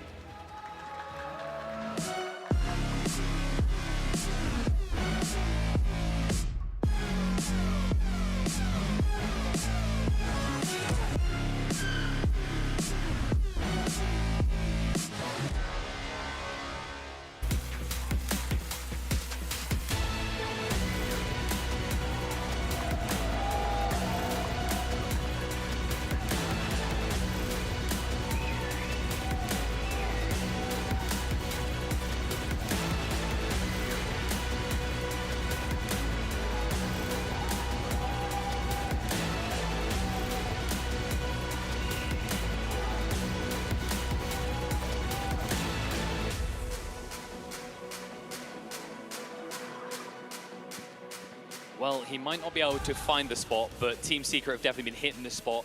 4-0 so far, but their opponents, LGD, yet to drop a game themselves. The stakes are high. Let's see who can continue and maybe make it a lossless run for the group stage as we head back over to the desk. حتى اللحظة هذه لا فريق PSG أو فريق تيم سيكرت خسروا مباراة، لكن واحد منهم بيطلع من المباراة هذه ديفيتد، وبيكون عندنا فريق واحد فقط هو اللي مار في كل الجروب ستيج بدون ما يخسر ولا مباراة. مين بيكون؟ تيم سيكرت جاهزين، PSG جاهزين، وأيضا المحللين والمعلقين جاهزين، فخلونا نروح عندهم على طول ونبدأ معكم المباراة الثالثة لليوم الثاني من رياض ماسترز. You could really see that LGD efficiency. They hit every single spotlight I think they're the first team to actually accomplish that. Great job, LGD. Maybe that's what the basketball training is for. You know, like knowing how to get it in the circle. That's a good one. I like it. I mean, we always talk. Richie and I always say that Dota is a game of Venn diagrams. A lot of circle skills that want each other, right? The pros love circles. You know, making the Venn diagram, circles on circles. You know, Monkey King, Chrono. I mean, probably not those two, but you know. That's a classic event. Yeah. But yeah, we're gonna get to see some wonderful Dota. We talked a lot about the team of LGD, but I think the Xiaobao mention was very appropriate because we look at the history of Dota a little bit. Since its win as TI4, it was always the change for China, right? From being that quote-unquote slower farming style into the optimized, efficient, almost cutthroat style. And it was all the director's job. He was one of the main innovators of that. And you can tell that in LGD style, for sure. Yes, they're very aggressive. I think they're just really smart, honestly. Like, I look at them as, of course, you get really, like, blinded by how skillful they are. And, you know, but even before that, I think they're, like, one of the smartest teams out there, if not the smartest. And Gamers8 has a lot to do with it, obviously. I mean, he's one of the greatest minds of the game ever. And, you know, him going against Puppy, it's like a classic. You know, it's like these minds. Then you have Heen, of course, on Secret side. And, of course, I'm sure everybody's involved in the teams. But, like, these guys, they've been, like, battling it, you know, with Dota ideas at the highest level for years now. And it's just amazing to have these matchups again over and over again. I'm never gonna get tired of it. Oh yeah. Yeah, the director might have done some slower movies in the past, but now it's all about that efficiency, playing on the timings, you know, and hitting the marks on the first time. I mean, again, in their series over Spirit, it was not particularly close in either game. Yeah. No, he used to be Scorsese, now he's on TikTok, man. He's just there it is. Yeah, he's playing the hits right now. But it works. It's working, man. Exactly. And I can't wait to see this draft. As you said, Battle of the Minds is where this really comes into play. And we're going to get to see some of the highest level drafting that we usually get to see in tournaments in the Secret versus LGD. We now see the logos up on the screen. The draft will show up any second now. Oh, yeah. My only regret is that it's at most 2 games we get to see because, you know, I'm always kind of hoping for the third game just to see how the draft develops to the third. But, I mean, we've got the first one here right in front of us already. And there is the Marcy ban. So Secret keen to take that one out of the hands of SinQ. The early Phoenix ban, I got to ask about that one. There's a lot of respect on the Timbersaw too. Like, I'm really surprised because Tundra first banned it twice against Rezo. I assume it's against Rezo. I mean, I know Nisha has played it from mid too, so maybe it's like a hero. Maybe that might be the reason, because it's like maybe an open pick and people just fear that hero. Obviously, you know, like it's been banned, popularized by Omar, banned first phase, so just everybody's looking at it. But yeah, a hero to mention, LGD decided to ban that again. Secret, they do go for the Razor ban, which LGD has first picked twice, like on first pick and second pick, without even protecting it, just like straight Razor. So a lot of respect here already. Yeah, the Tiny explains the Phoenix ban as well. Getting rid of that combo that was OG actually that was playing against it. Yeah, actually LGD is one of the most versatile team with Tiny, because I know that Faith Beyond also enjoys the hero very much on position 3. Ame plays it, Faith Beyond plays it, Nothing to Say plays it, XinQ plays it, and we've seen Kuro kind of popularize the Tiny 5, and I'm sure that's why, being such a good player, there's nothing he can't execute. So this could be a hero that could literally fill any of the 5 positions. Yeah, speaking of a hero that can almost fill any 5 positions, right? The Dawnbreaker as well. We've seen Sumail take that mid. It's gone safe lane, off lane, of course, very popular. Even sometimes support, right? I think Insania pulled it out and rushed the Acceptor kind of build, which might have been problematic had it not been for some clever itemizations for Tomato in that game. So the hero presents problems to you in any sort of position, much like the Tiny. So I think this is a fair response from Secret as they continue to show just as much flex for now. Yeah, very few angles kind of being exposed. Now the Zeus come. This is like a classic Enigma opener. I think they were the first ones to kind of popularize this opener, Dawnbreaker, Zeus. Very versatile laners, as you mentioned. They can go, you know, on all 3 lanes. They synergize really well together also. Obviously, you know, the global presence from the Zeus, the Dawnbreaker, just gives you like a lot of flexibility on how you want to play the map. A lot of nuke. Zeus is mainly magic, Dawnbreaker mainly physical. These 2 heroes just complement each other really well, and they're just easy to draft. You draft them, and you cannot get abused in any way. You can keep looking at the draft and kind of decide which path you want to go. And both of these laners, especially now for the Zeus, surprisingly resilient, right? I mean, the Dawnbreaker, of course, I barely need to mention it. She's kind of terrorizing every single game, seemingly. But the Zeus with the Heavenly Jump can be quite troublesome, even in the mid lane. 404 is what Thompson's been running, going for the denies, like right in enemies' faces, you know, with that Heavenly Jump, kind of making it that much harder to kill this hero. Yeah. And maybe the one weakness of the Zeus, sometimes if it's not a mid hero, is like his impact on the lanes, because obviously, you know, he has no slow, he has no stuns. I mean, there's the Heavenly Jump, but it's kind of it's a little bit underwhelming. Yeah, it's limited. But then if you have a Dawnbreaker that's such a strong and dominant laner, then you know that your Zeus is not going to be a burden. You're going to get the full value out of it. So one more reasons for why this duo of hero as an opening picks is very nice. Yep, that makes sense. You want to dive the Zeus, especially maybe on the hero, like the Ember Spirit. Dawnbreaker can ulti in, but I still like this Ember Spirit regardless. It's another hero to jump in with the Tiny, right? They can kind of look to play together. Ember can sit back, just costing a couple of sleight of fists just for damage over time in the fights. Yeah, it's good. I mean, nothing to say Ember. Yeah. Classic. Yeah. That is a good point to you, because when you talk a lot of mid laners now, they say that like puck matchups or like the classic anti-Zeus matchups of jumping on you are not so good because Zeus has so much damage and he runs away. But Ember with his poke has more chances of getting away with his life. Yeah, exactly. I don't really expect to see like the Dawnbreaker Solar Guardian connecting onto an Ember, for example. Yeah. Right, and you can't really say that about really almost any melee hero, it feels like, right? Of course, Ember, is he melee, is he not? Sleight of fist, but that's why they pick him, right? Yeah, that's true. And I believe you cannot use Heavenly Jump if you're rooted by Ember. So that's also like a good way to like kind of catch the Zeus and make sure you kill him, because it's all about killing him. Yep. If Zeus stays alive in any fight for the entire duration of the fight, chances are that it's not gonna go well for you. You really have to give this hero attention and burst him down the second you get the chance to. Ember, great hero at doing so. There's maybe something in the Zeus versus Ember matchup that I'm not so familiar with the matchup myself, so maybe this is something, obviously I could only assume that Nothing to Say is quite comfortable in the matchup against Zeus, but I do think that Dawnbreaker mid should be really strong against Ember mid also. Right. So that could be something we could look at on Secret side, like decide to shove the Dawnbreaker on mid. I think Nisha has played it and very successfully in the DPC, so it could be something they're looking at.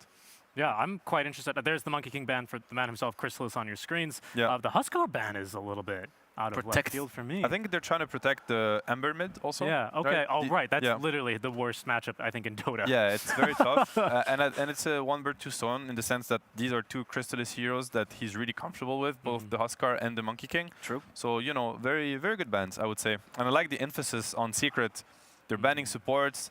They're like just like appreciating that LGD is gonna pick supports that make a lot of sense for them. The Nyxes or the Warlocks that are maybe not as popular, but I see a lot of respect from Secret here. They're banning kind of LGD heroes that, I mean, you wouldn't see any team second phase ban Warlock against anybody else Right. in the No, team, yeah, right? that's the second time it's happened to LGD. Didn't stop him from beating Spirit in the rematch, but we'll see how it works for Secret. As Puppy's going to pick up the hero he drew, the Chen. Yeah. Looks a little bit better than the one he drew, I will say. But Slightly. Slightly, yeah. I liked his drawing better. I don't know about you guys, but I do think that also justifies the Doom ban to a little degree, Yes, right? They're protecting the Chen and they're doing what you're talking about, Seb, where they know Chen is strong in the early, therefore they're going to protect it a little bit. He's a little bit of a win condition. And same thing I would say with this Nyx ban, right? It's not the craziest thing anymore against the Dawnbreaker, but this very well, not a Dawn 5. It's probably a Dawn core in some capacity now with the Chen shown.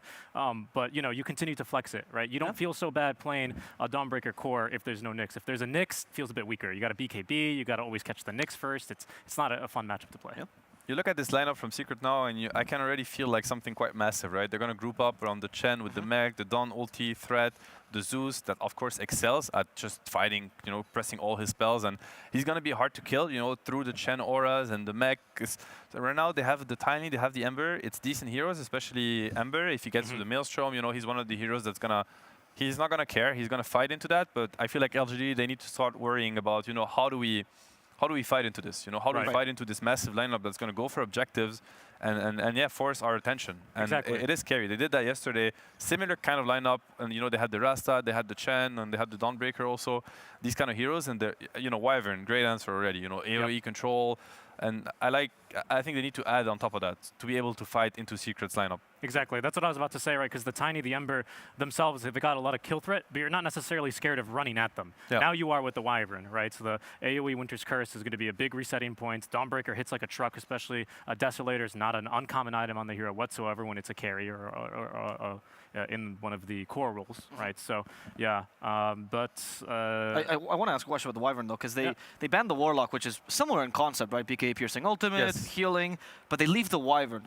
Could that be a little bit of a bait because they have the Zeus already? They want to punish that? Of course. I mean, you look at the Zeus, and Wyvern into Zeus doesn't sound like a good idea, but I think at that point, you don't need all your heroes to counter the same hero, right? Right. Maybe they feel like the Zeus has been addressed with the Ember, and that he's going to already have something to worry about, and he's not going to be able to play 100%. And now they're just looking at this Chen Dawnbreaker lineup, and they're like, okay, we need something to fight into that, and maybe that is Wyvern.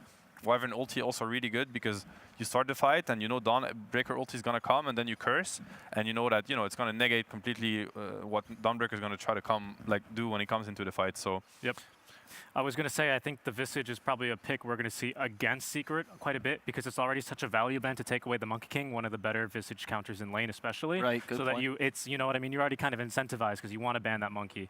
So it's picked up here, but we still get to see a Crystallis Classic, right? It'll be the Bloodseeker, and I know that excites you quite a bit. It always excites me. Yeah, it's a good pick. Yeah, and I really like the Visage, right? Because you can play up with the Familiars. It gives you some really fantastic siege. Ember, Tiny, they don't, Wyvern especially, they don't really want to be up front when they're sieging. At some point you also have to draft in mind for pushing up to high ground versus a Zeus Dawnbreaker. That's quite a tough egg to crack, right? Yep. So you can just park the Visage Familiars up on the high ground, Dahawk style with your Wraith Pact or whatever, AC Aura, and those things will get to work with the 15 talent that Visage has. So I quite like the way that LGD are formulating for a push, the defense with the Wyvern, the wave clear with the Ember Spirit. It all makes sense to me. It does. I think Secret on their side, they're probably happy with the laning matchup that they got. They got the same yesterday against Tundra's Visage, the Hack playing Visage, and they went for the Bloodseeker and the Chen also, and it worked out pretty well. Yep. They're probably looking to do the same, very potent lane against the Visage. I'm expecting the Tiny to lane with the Visage. That's what it looks like right now, and they probably need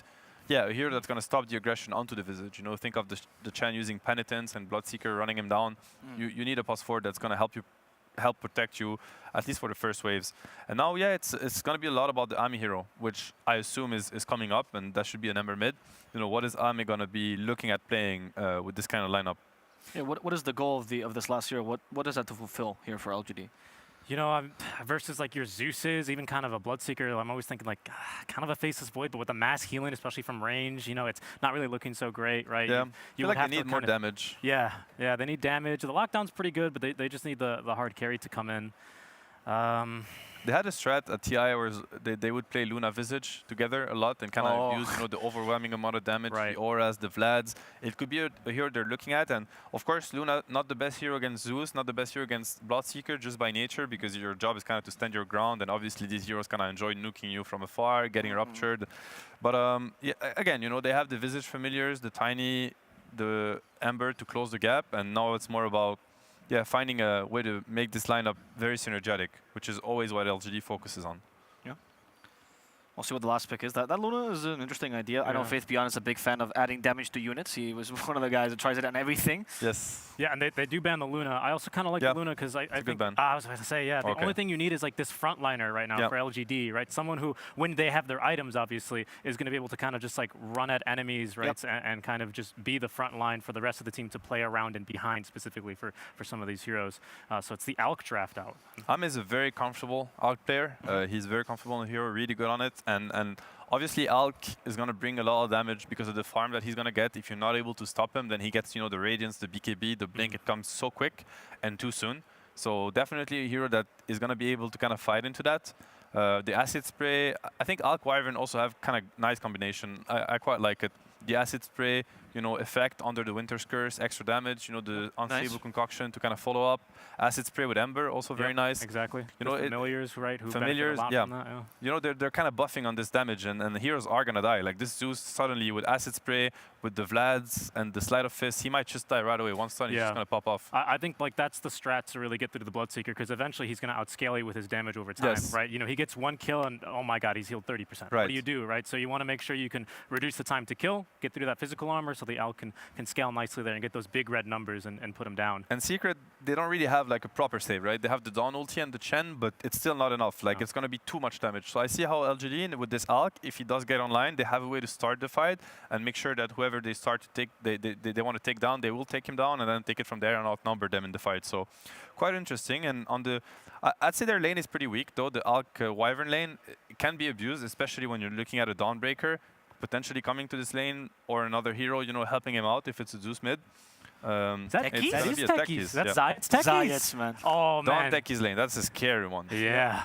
Very scary, and then, it's the Spirit players, they hate playing against Techies. Yep. So it's Very interesting. We get to see it finally. And I think after this game, LGD, win or loss, they're going to hate playing against Zayat's Techies. He was a Techie spammer back on the old Techies. He was still picking up. Yes, he loved that hero. Oh, yeah. One of the best in the world at playing Techies, honestly. Yeah, he's really darn good. Of course, no longer has the annoying proximity mines and the remote mines, but much stronger laner. He's got the amazing shard as well with the stun on the incredible cast range. It's, I think, a little bit more team fight as well for the draft that they weren't necessarily lacking, but I think is going to be some extra damage on top to try and burst the Alk. That's the problem, right? Yeah, and they have great heroes to do so. Techies, Zeus. Gonna be nice to see. Yeah, you can see a little bit of the PTSD on Seb's face. He's played against us in a pub at some point, but this time it's going to be LGD who has to deal with it. So let's see what their answer is going to be. Let's see if they can take game one off Secret, or if Secret would surprise us with his Zayat's Techies pick. Please take away VCOP and Black. Thank you very much, Avo. Yeah, it is Techies this time for the side of Secret, which is something we used to see in Q play when LGD was giving Techies a chance, although a few interviews we've talked to him, doesn't really want to play it that much anymore. 1 out of 10, he said. 1 out of 10. He said it's not a good hero anymore. My pubs say otherwise. Not that they're very high MMR pubs, but they do say otherwise. It's a very difficult hero to deal with, I feel like, just because I play support and he just jumps on me and has 3 mines and I die. His damage output for 4 is kind of ridiculous, honestly. Yeah, like once the shard gets online, he jumps on you, stuns you, double proximity mine, you take a ton of damage, then you have the what I call sticky bomb on you as well, which is like another 400 damage. It is definitely one of the most burst heavy pos 4s you could have picked, and that's exactly what they lacked, right? Damage. I thought they might put the Zeus on 4 and pick another damage hero for mid. Yeah. That fulfills the same role. Yeah, we'll see what the Techies ends up doing, and we'll see how LGD play around it, right? Like, they're proficient with this hero on their team. I guess the question now becomes, there was really nobody in China who played it against them, but what they can do now that they see it, probably for one of the first times or so, at least in the most recent patch, so. Yeah. It's also a good answer against Winter Wyvern, right? Cold Embrace is basically a free setup for all your spells. It's a lot of damage coming out.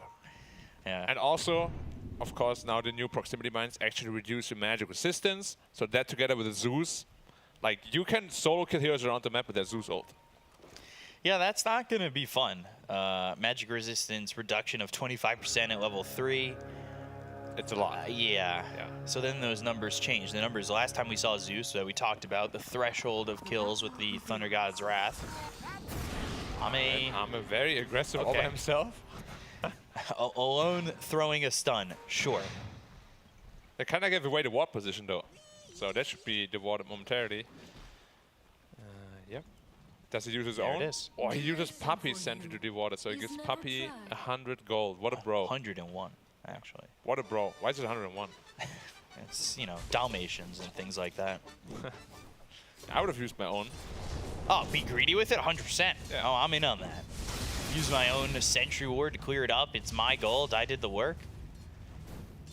But he gives it away to Puppy. And we see a lot of Winter Wyvern in the 5 position in China. We've talked about it numerous amounts of times. As Arctic Burn with the stun onto the Techies. That's taking a lot of damage. Needs to be a little bit careful. But does kind of run out once the Arctic Burn goes, and the stun doesn't really have much of a follow-up in terms of damage from Ame. Yeah, and Alchemist has also really changed from this like super greedy hero into an actual strong laner if you take those laning abilities. So Armor and Y on the bottom lane should be completely fine, unless they caught out of position. A lot of damage output.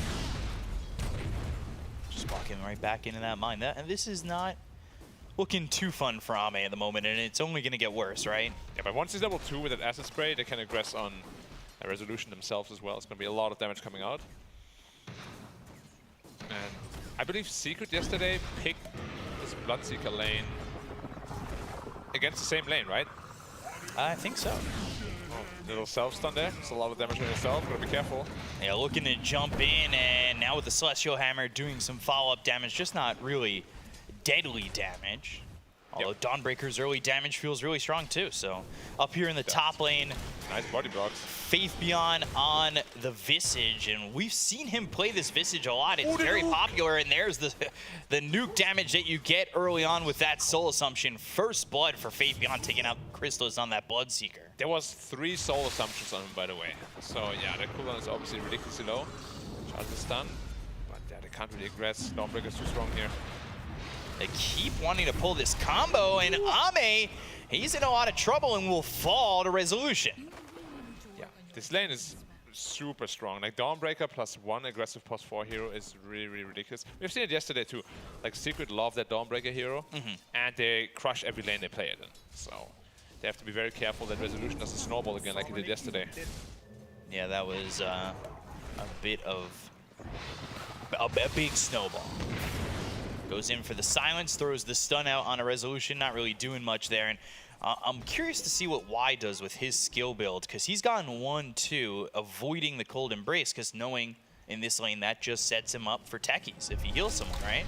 Yeah, I'm a little surprised though, because the Starbreaker is the real big damage, and if you Cold Embrace, they deal 0 damage. And we've seen it a lot in China, especially as a Dawnbreaker counter, right? Yeah, that and like Nyx Assassin has been the mega Dawnbreaker counters, at least the attempts to be. Celestial Hammer once again, the stun's thrown, but the burn damage is there. Zayat's getting credit for the kill. This bottom lane going really well for Team Secret as they claim another life. I gotta say, I'm very surprised he didn't go into the Acid Spray at level 2. The first level of Acid Spray is really so potent. -4 armor and a lot of damage. I feel like they could have maybe traded a little bit better with that. Certainly could be a bit of a deterrent, that's for sure. Now he got it though, so now the strength is still there. And we'll see if they put it to good use or not. But is it too little too late? Like, would the Acid Spray have been more effective when everybody was level 2 now compared to level 3? Yeah, I mean damage-wise for sure. Also the Soul Ring should be pretty much completed on Dawnbreaker, so you have the additional armor, you don't care as much. Doesn't really put you close to the minus anymore. Top lane Faith Beyond. Run They're away, aggressing big boy. on him, but he'll try to TP out. The damage not quite there. And then bottom again, it's Innocence going down. Like, Y just can't survive. The odds gets a little bit low. They do throw the Acid Spray this time, but it doesn't matter. This early Dawnbreaker damage is really a big problem.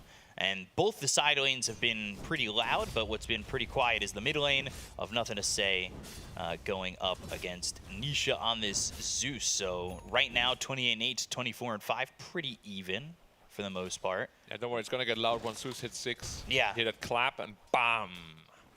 You wish you had that power? I mean, I can clap quite loudly. I don't want to demonstrate because I don't want to hurt anyone's ears and get sued for it, but you know or strike us with lightning was more the right. ability part of that, not the clapping. Everybody can clap. Yeah, speak up. That is a great analysis. Hey, that's why it's not my job.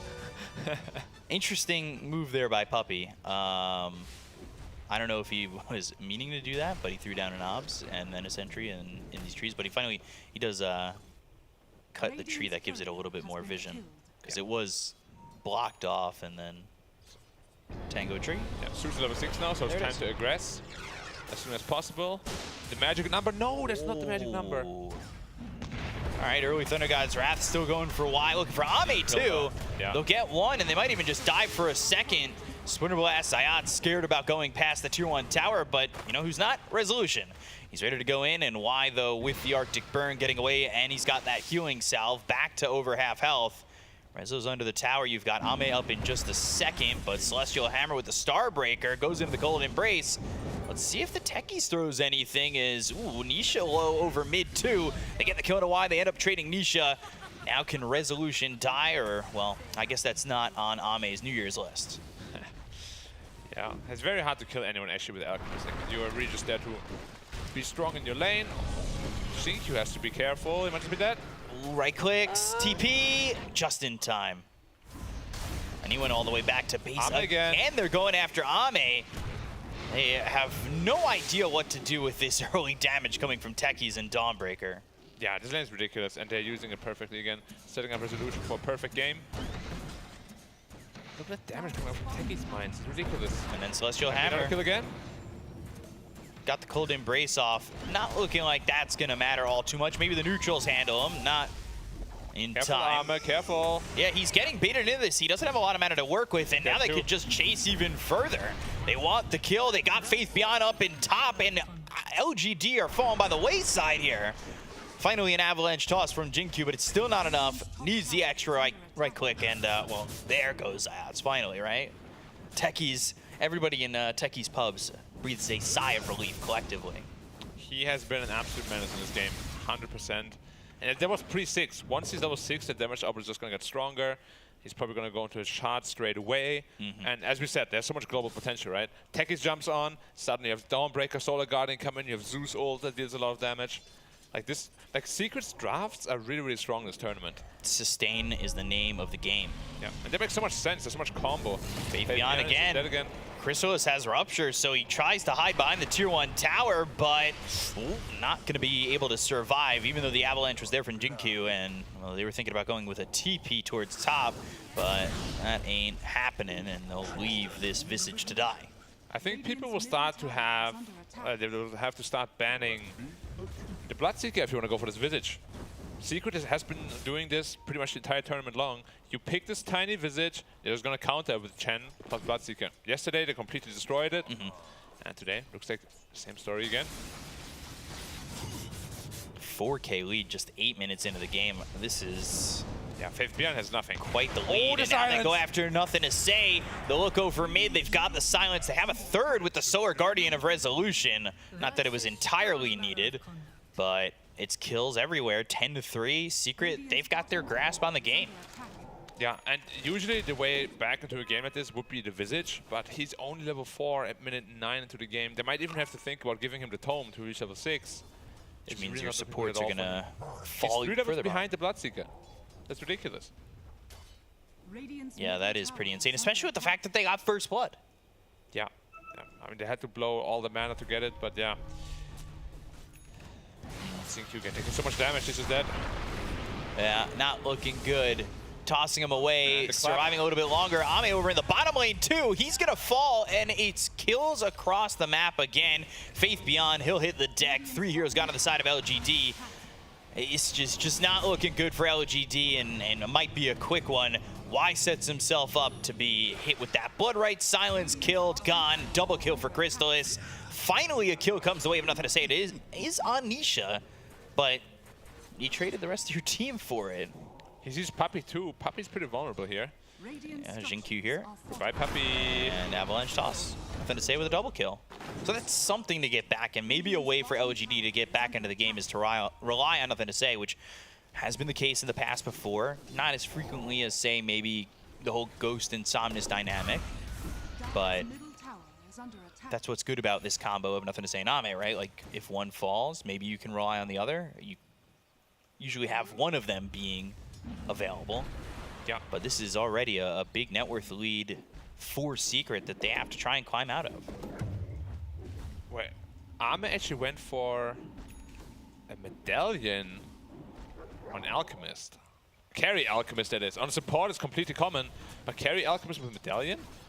Like, makes you wonder, does he still even want to go for that Radiance? Because you're delaying it by like a good 1.4k gold. Yeah, not the best situation to be in for Ame, that's for sure. Y sitting here bottom, hoping he can get level 6, but, well, they see you, and Starbreaker is out, the damage is in, Zayat's with the kill. They have Techies under the tower. This should be their opportunity to get a kill onto the Techies and take the Thorn out of their side. And it puts Nothing to Say on a killing spree as he gets credit for that kill again. Again, Nothing to Say kind of getting a little bit of farm. He's up there in the net worth. Yeah. And a strong Ember Spirit can definitely crack this game wide open. Sure, if you get Raptured, it's a bit annoying, but you always have the Remnants which reverse. Rapturing Xinkyu. Need to run. Goodbye, Try and Xinkyu, leave. But unfortunately, that ain't happening. Bloodright finishes him off. Crystal is now dominating. Looking at this net worth, I don't know if I've ever seen LGD in such a situation where Faith Beyond, who we have called the anchor of this team so many times, is behind both supports and his position opponent. Yeah, the Secret supports are mega rich. They have a mechanism again, and the Hand of God. Like we already saw yesterday how much damage mitigation it is and how much heal. Nice curse though, potentially. A lot of damage here on a Puppey. Zayat's going in. They've got the silence. It's doing the Visage. The Hand of God is used, and they'll still get the kill on a Faith Beyond. It will be credited to Puppey. They look over, nothing to say. Ame already low. Starbreaker lands. They take out Zayat, but they end up losing Ame and Y. Nothing to say with the Searing Chains. It comes through on Anisha, but Nisha's got the damage to get the kill on nothing to say and put out his flame. And it's a full team wipe here for Secret as they run down the last. It's now a 6K lead for Secret. And LGD still pondering on what's next, at least on their side of the map, because, well, I don't know if they figured out how to cross the river or do anything else. It's very reminiscent of yesterday's Secret versus Tundra. Yeah, the 40-5. Yeah, it is very, very tough to come back from a game like this with an Alchemist. Sure, you always have to wait to come back into the game like via farming, but his itemization plus his skill build, he only has 1 level in greed. He's not looking to farm, he's looking to fight, but you're so far behind already. So I'm not entirely sure what your comeback plan back into this game is, because you're already losing all the team fights. Usually it would be via farming, making space for him, but that's not what he's really going for. How do you even open up the map for anybody on this team for LGD? It's all or nothing to say really right now. And after that last Radiance eventually, and it will be a good amount of damage, but if the Dire Heroes are too rich, you're just gonna die. Like he walked into the fight, thought he was tanky, died instantly. Yeah, not sure what the mindset was there. Radiant's bottom tower is under attack. But Secret's mindset so far has just been pure aggression, and it's working. They're gonna go for Ame once again. Charges up the stun, here comes Nisha, Heavenly Jump, the damage is in. He does feel tanky against 2 right now, and he does have Jinkyu over to the side. So Secret wise enough, and this is something we complimented for the few series we've seen of Secret previously, is that they've been very sure about their movements. They know when to pull off. They know when they want to just go back. They've stayed conservative at times, and they don't overreach. And that is one of those moments, knowing that that tier 1 is still up. They don't know what's behind them, so they pull away. Solar Guardian, Celestial Hammer, the silence is on and nothing to say. They've got the Thunder God's Wrath, the damage is insane. And nothing to say, is it? At least at this moment. The silence duration of the blast off is also just insane. 6 seconds on it, nothing to say, no chance. No chance whatsoever. Yeah, now level 4, now 7 seconds. He's running up the hill. Never mind, Persona Sentry. I'm not sure what he really hopes to accomplish walking up that hill. It is not worked out for Jinkyu at all. Now, I don't know how a rock is bleeding, but it worked out for them. Now, you know, I had the pleasure of running into Puppey in the elevator today, and I was like, how come you guys are beast moding so hard, right? And he was like, we were supposed to be beast moding in the DPC already. And we're finally doing what we were supposed to do. I was like, okay, okay. Finally got the gears coming together. Yeah. They look so different though from the DPC season. I already said, like, I addressed the draft many, many times already. It's just so much more aggressive. There's always good combo potential. Like, whatever Heen took, you know, after the DPC, whatever sort of food he's eating, definitely working out for them. I would advise stay on that diet, my friend. Yeah, I mean, we have access to the same food right now, so... Maybe we should ask him what he's eating. I think my MMR is already going up. Oh, by the way, Tekis has shot now, so every blast off is going to be a stun into double proximity mine. Ame? He's running. For now. Almost has his Relic, but usually we see Radiance at like minute 11. You know, he's so far behind the usual Radiance timing. And again, his skill build. Level 1 in the greed. Charges up a stun, and then that's it. He stunned himself. Yeah, Secret is playing this very, very well. Like, they're not really falling for any traps. Yeah, LGD, they're putting the snares out, but nobody's stepping into them. Alright, good tower design. A little cheeky one. You know, 50 gold for the entire team, not bad. Not game winning, but at least it's something. You really gotta make sure your Alchemist I guess some sort of impact. He's into his Relic now, so Radiance isn't far off. But yeah, again, it's just really, really late. Now he starts to do some damage. Not yet. Not yet. Some. I mean, some. 60, you know? Right, extra Sacred Relic. A little bit. Secret coming over, they're smoked up. They've got 2 heroes looking to potentially make this jump, but just the 2 of them is, well, you and I, and, well, for those 2, not enough. Not nearly enough. There's also an Arcane rune on Zeus, so the next teamfight is going to be even harder. If they even want a teamfight to begin with, because I don't know how they start a teamfight. They're looking for Ahmed, they see him under the ward. Blast off stun. Yep. And you're dead. Silence, Bloodright, Solar Guardian all there, and it's just an easy kill on Ame every time they've spotted him so far. Why looking like he might be the next victim, along with those familiars, and the Thunder God's Wrath certainly does it. LGD are looking to make space, but, well, Secret are erasing their map. Yeah, yeah.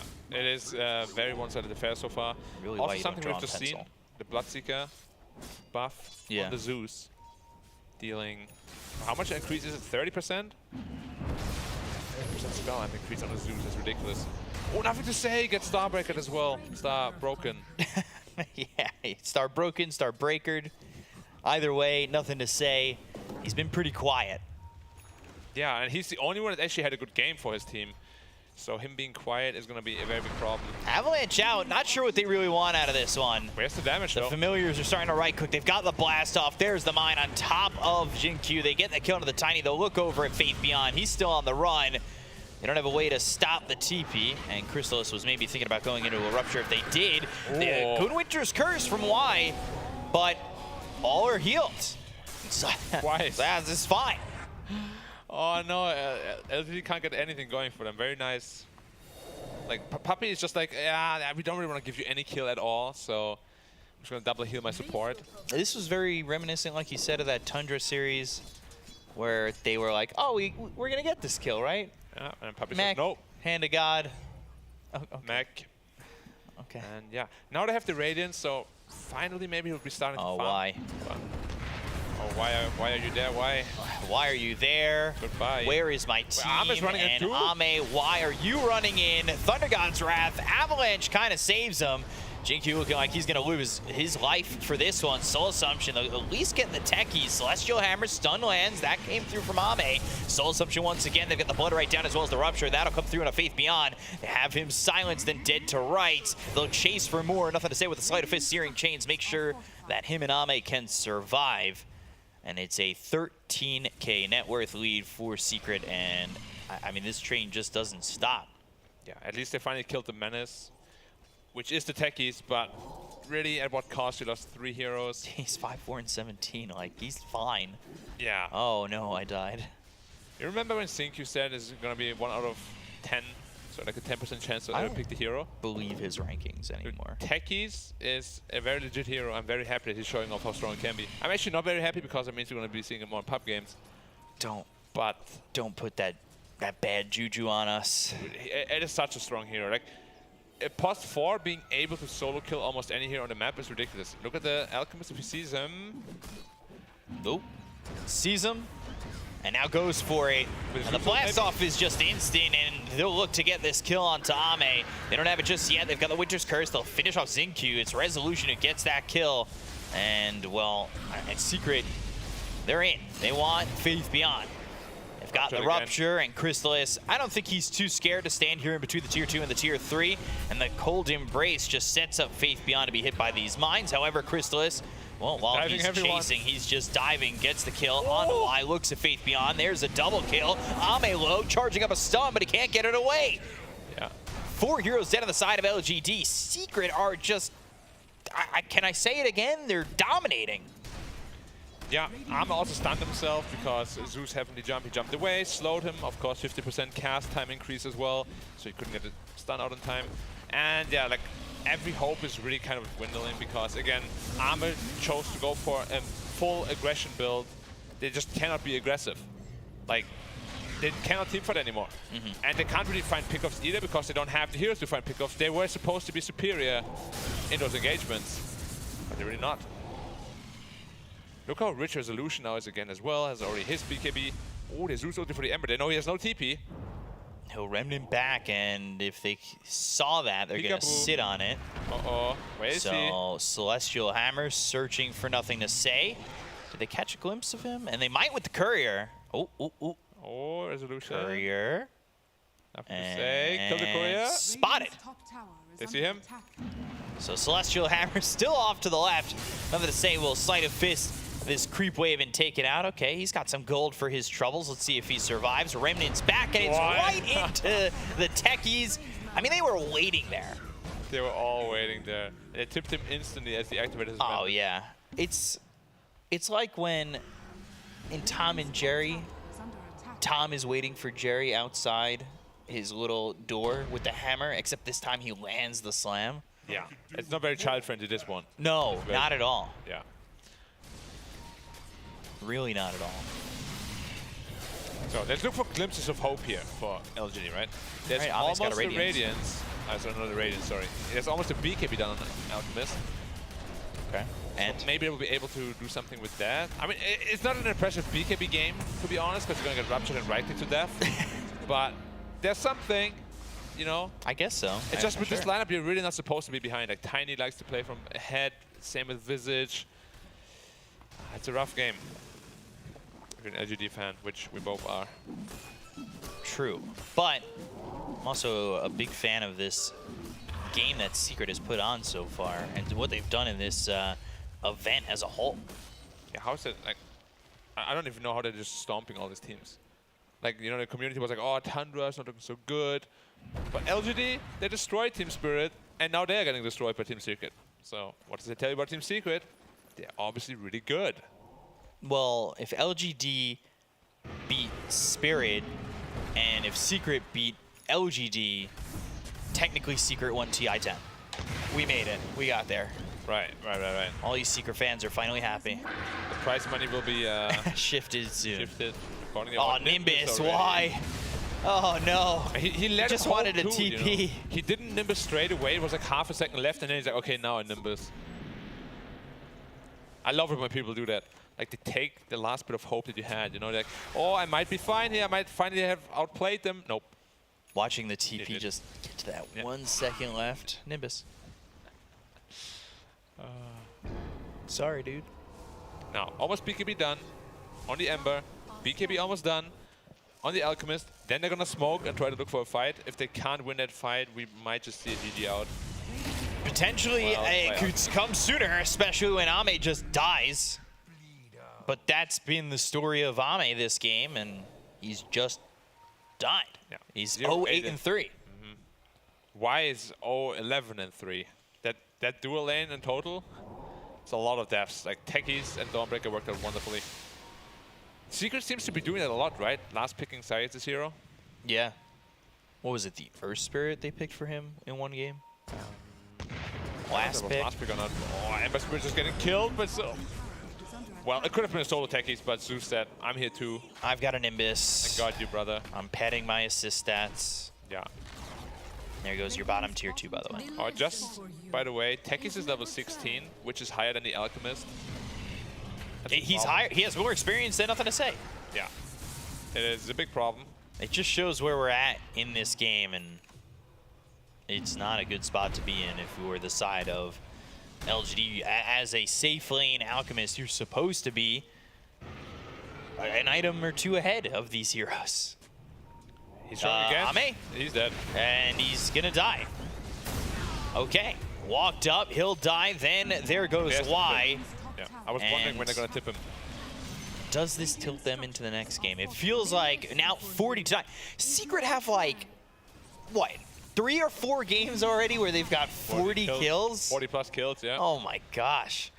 Like, that is just slaughterfests. Yeah, I think teams will really have to start respecting their aggressive playstyle. Like, they went sort of greedy on LGD, and it really didn't pay off at all. Have to start respecting this he sustain. The Ember Spirit from downtown, literally playing basketball. He jumped from the stairs all the way up. Rupture also on Sync-Q. Trying to survive. Soul Assumption, right clicks, Cold Embrace. Familiar stunning him up, but sets up for Zayats again. They get the kill in a while. They'll take out Jin-Q. There goes Faith Beyond. GG is called by LGD, and Secret with 44 kills on the board don't allow LGD to get to double digits, and they take that game 1. That was a massacre. Destroyed once more.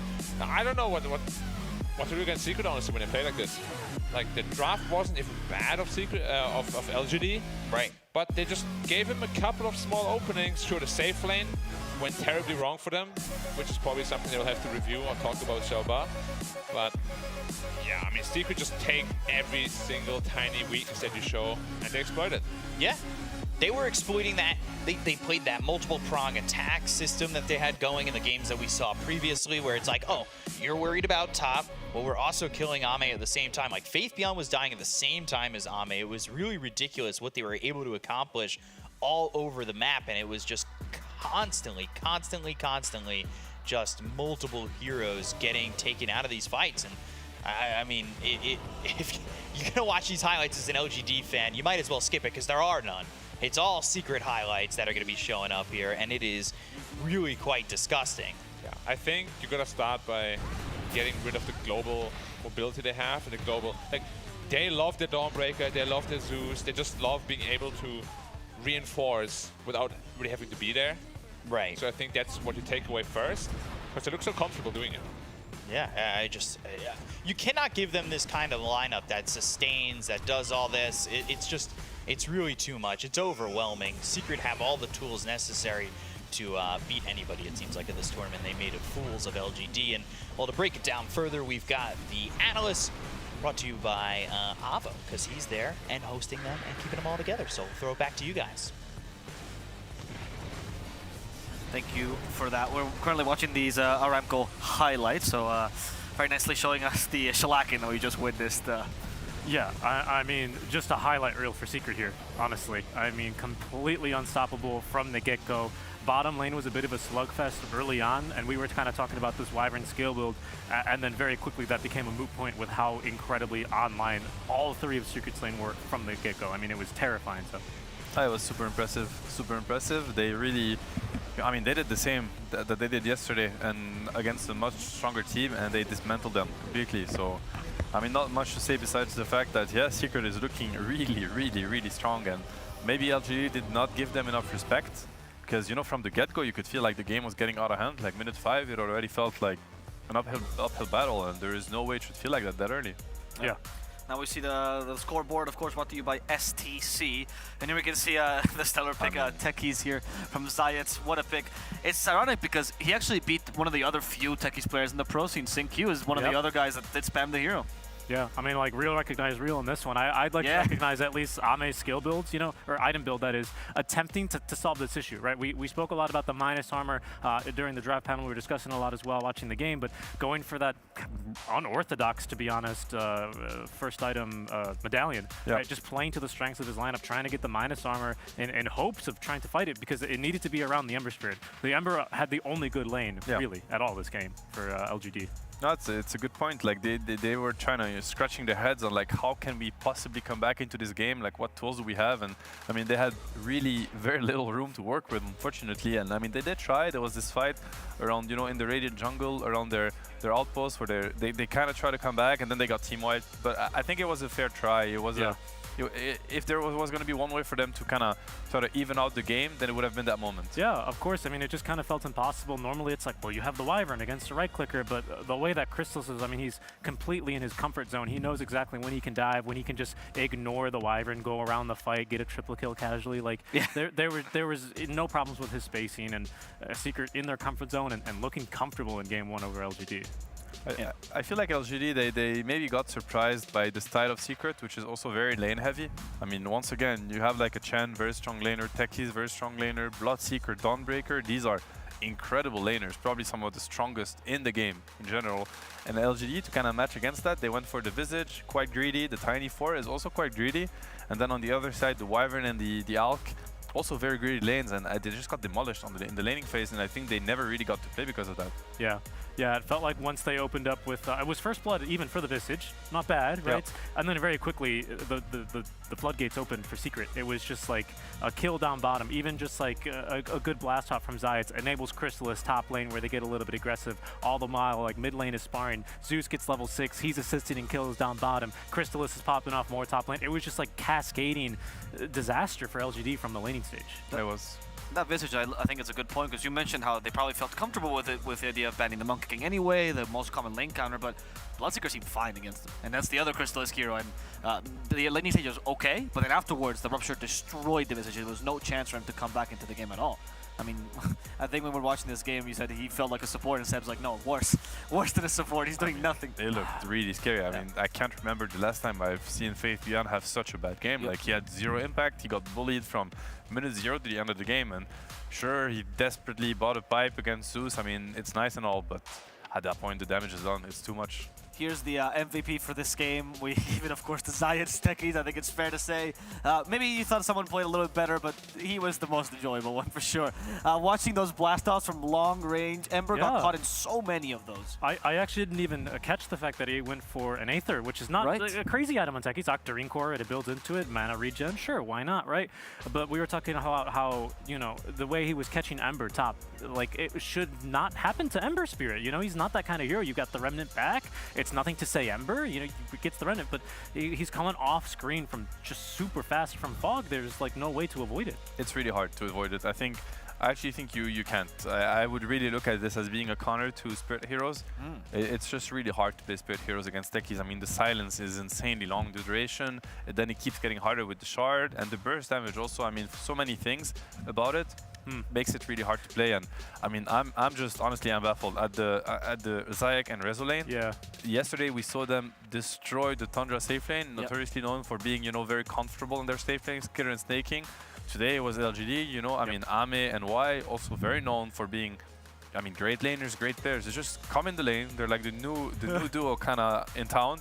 And they just destroyed safe lane after safe lane. It looks super scary. Can I just say, like, this techies kind of strat, if we can call it, I think something that's actually really beautiful about it, and kind of a stroke of genius from Puppy here, is it's such low commitment. You know, if the blast off misses, you don't Zeus ult it, you don't Dawnbreaker in, you don't put these heroes in a position to be punished. You don't want to be giving these tier 1 teams opportunities to get kills or to get a way back into the game. You know, this super low commitment. I mean, techies dies, oh well, right? Zayat has a laugh. He says, I'll hit the next one, guys, don't worry. I thought that was also really cool. Didn't have to put the Zeus in such a vulnerable position to go for these low risk but high payout kills.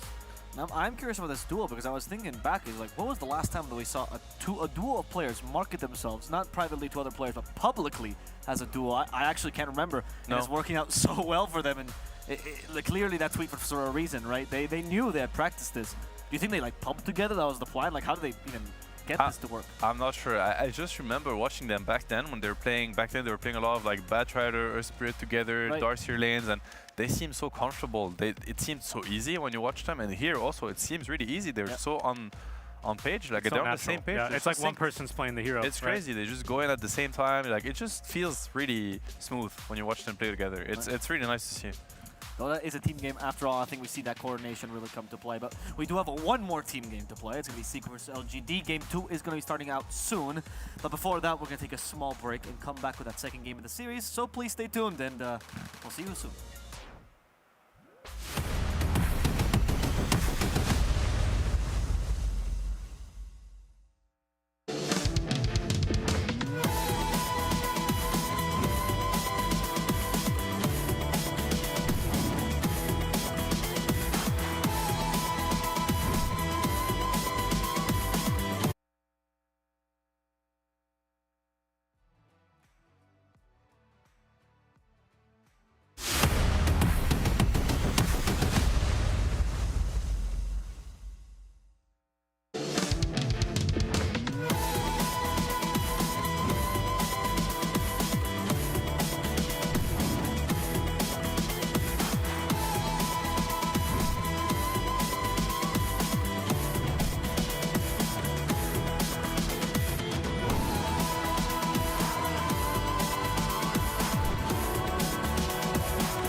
مع التحديث الجديد لستي سي بلاي، تجربة جديدة للكل.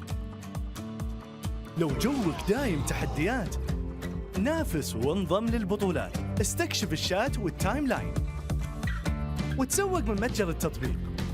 الليدر بورد على تفاعلك بالتطبيق، والجوائز الأسبوعية والشهرية على نظام النقاط تنتظرك.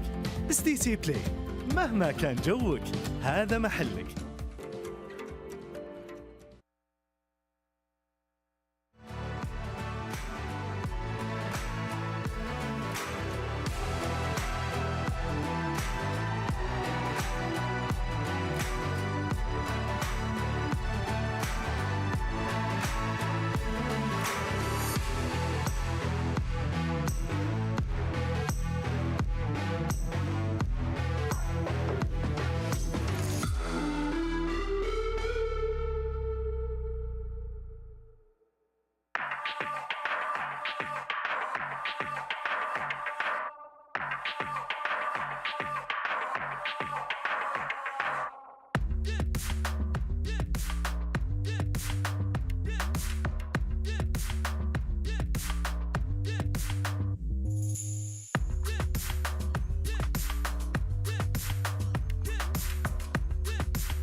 I think it's safe to say we got an explosive game 1, and now we're going to see if game 2 can live up to that hype. LGD, we talked about what happened in game 1, but what can they do differently in game 2 to make sure that doesn't happen again? Assuming Secret goes for the lanes again.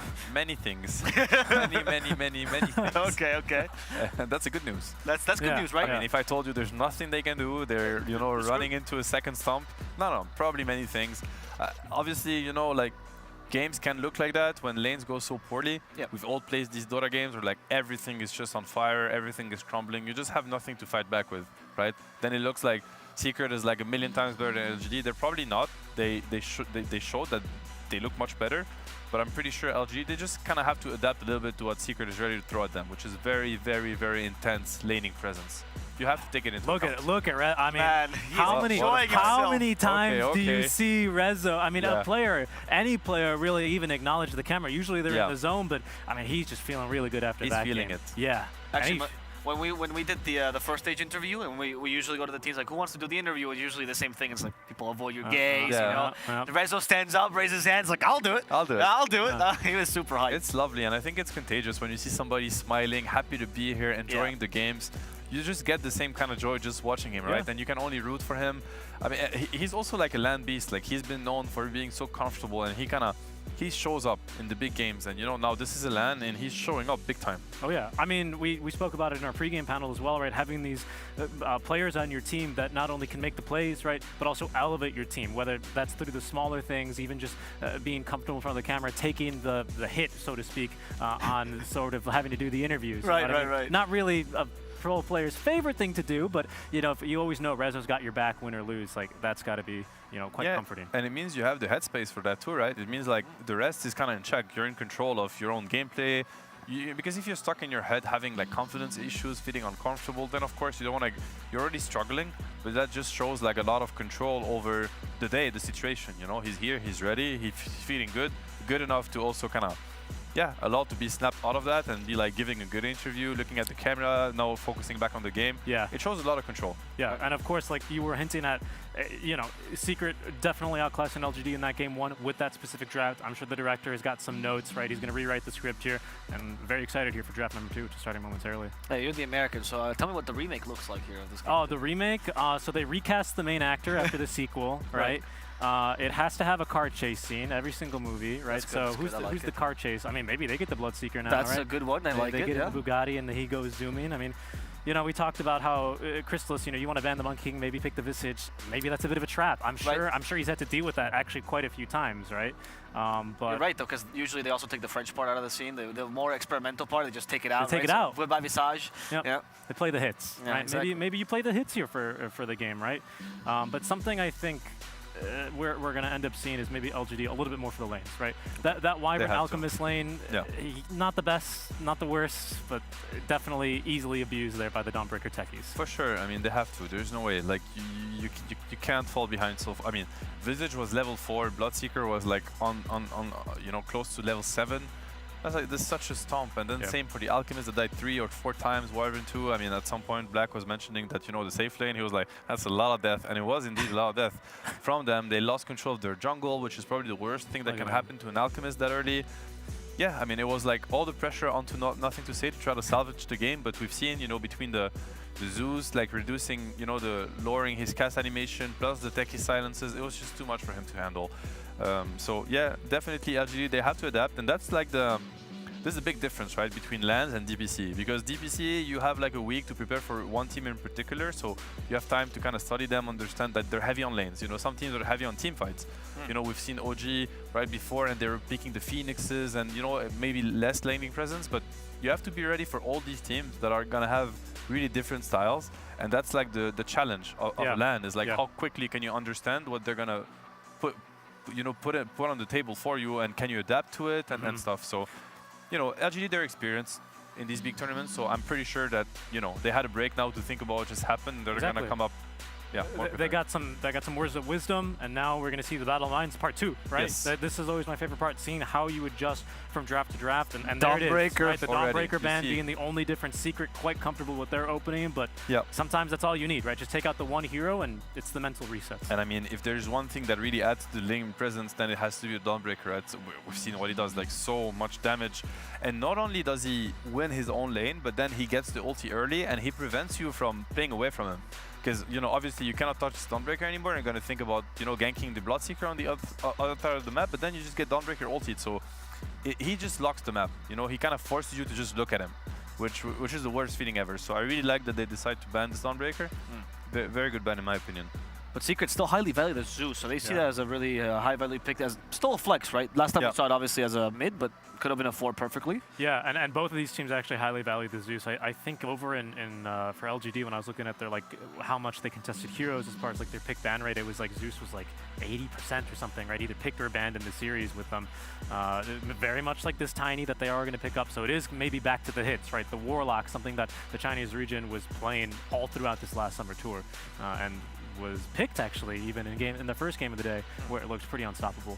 So excited to see that here for LGT. Yeah, Warlock Tiny, good combo. I feel like usually what Tiny lacks is like teamfight presence. He's really good at these skirmishes, finding pickoffs, starting fights, but he lacks like the damage, the follow-up, and Warlock really brings that for him. Right. So I like the support duo, if that's gonna be the support duo.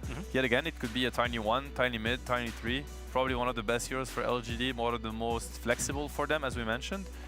And the Chen, you know, going up in priority. I mean, you play versus this Puppy Chen once, and you know you're gonna be super tempted to like ban it second phase. And I like this is what Puppy's really good at. Also, is kind of understanding how you're gonna adapt. What are your ways to adapt to what he just threw at you?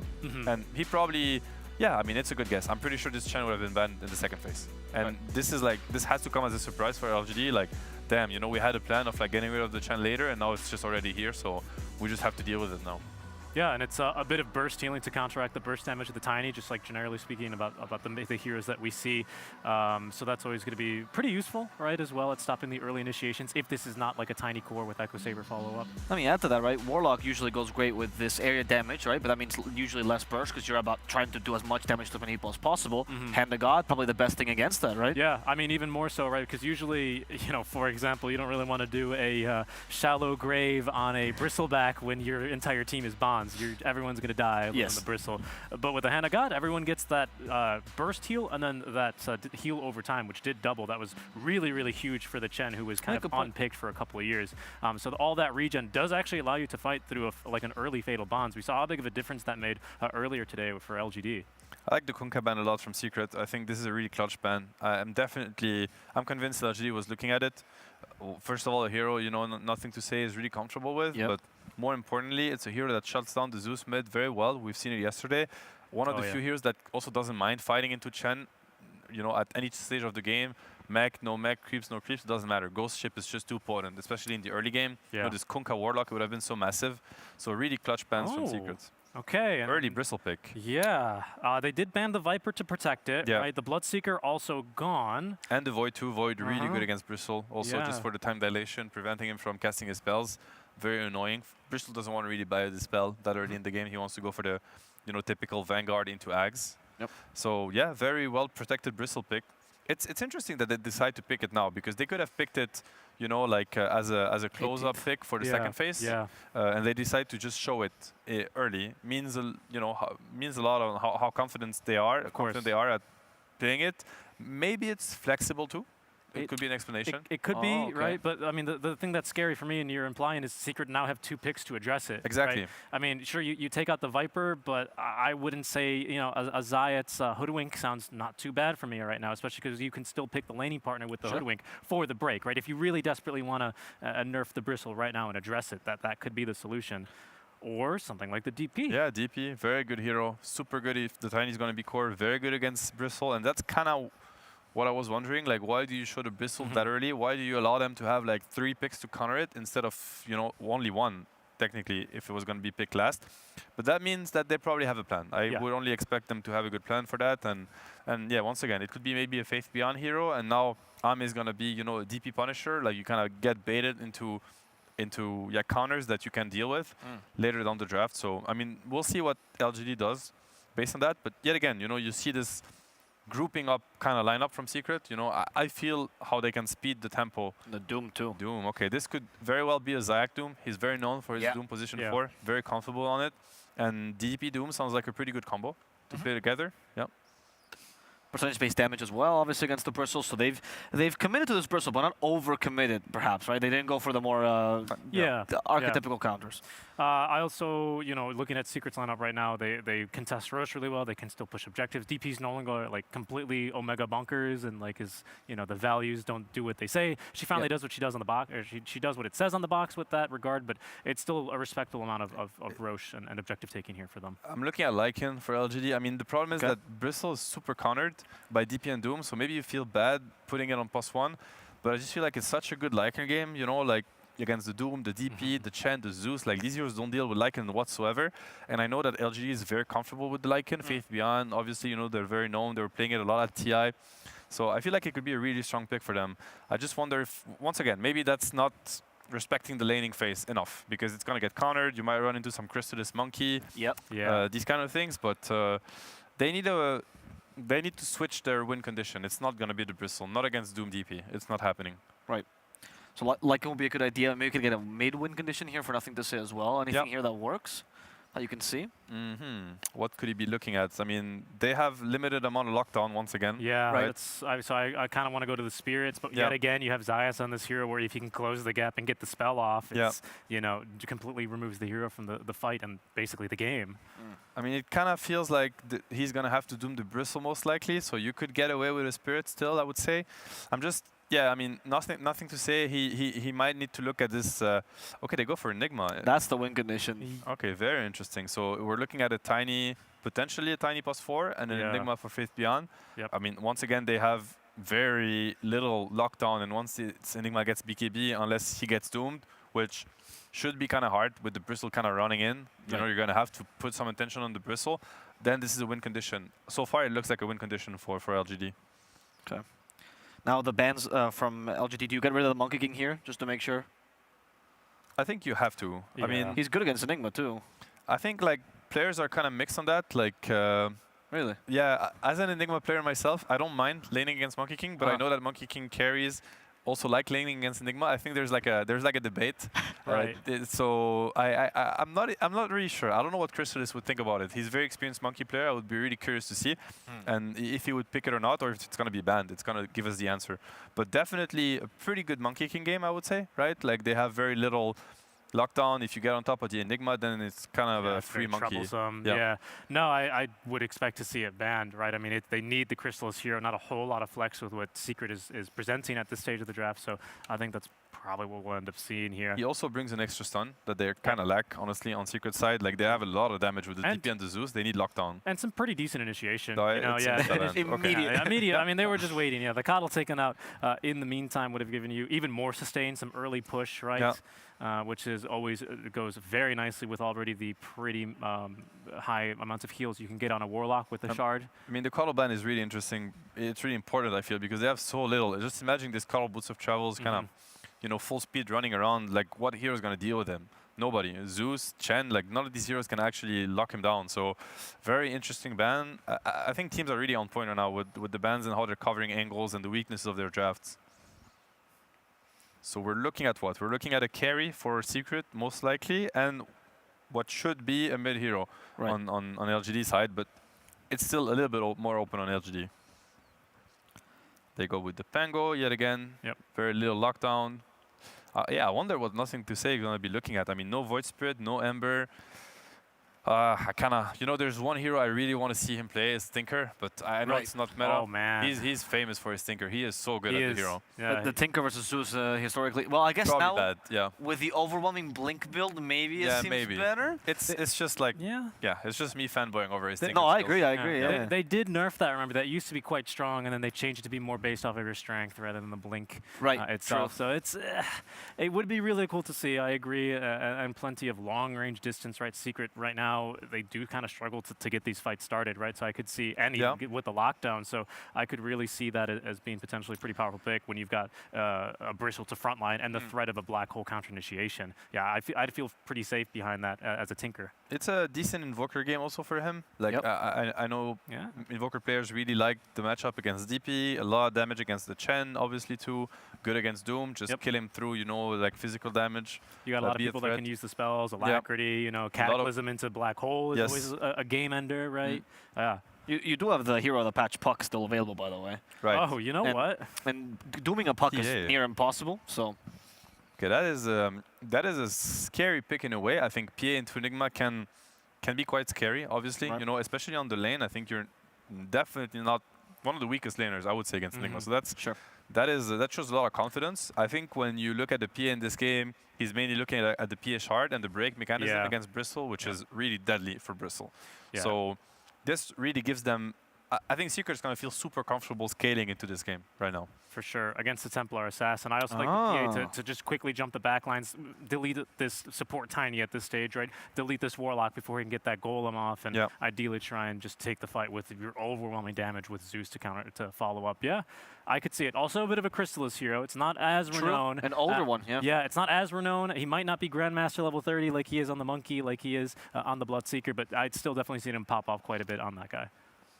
Two very solid drafts. Yeah, okay. So no preference here. We're going to get a second game. I mean, there's no special techies pick. We're going to have to see what happens in this game 2 of the series. LGD really looking to bring it back. Are you sad that we didn't get to see the Tinker? Or are you happy with the TA? That's also another classic SEA hero. Yeah, and another thing to say too. I'm pretty happy with the draft. I feel like they're both really good, well-rounded, and pretty even. So I think we're in for a pretty good game.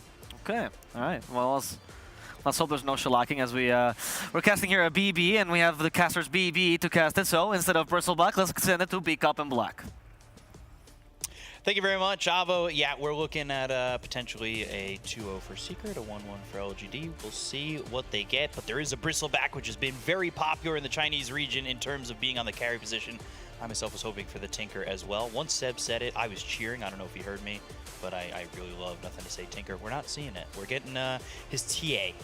That a little bit disappointing. Still starts with a T, Templar Assassin, but not Tinker. Same thing. I don't know if I would agree with that. SEA special, though. Yeah, same-ish, kind of. Okay. It makes sense, especially after the PA pick, right? PA hates playing against TA because you're very burst reliant. Your crits don't really do anything to the TA, so it makes a lot of sense.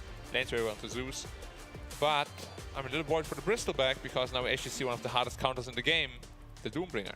Okay. Once you doom him with that axe, Bristleback is gone, you can't get Warpath stacks. And it's the only reason that hero is so strong, right? So once you remove that from the hero, well, I guess Doom does it to everyone though. So he doesn't really have all that. If you're trying to doom the Bristle, yes. Is there anybody here could be maybe your Lotus Orb carrier for LGD?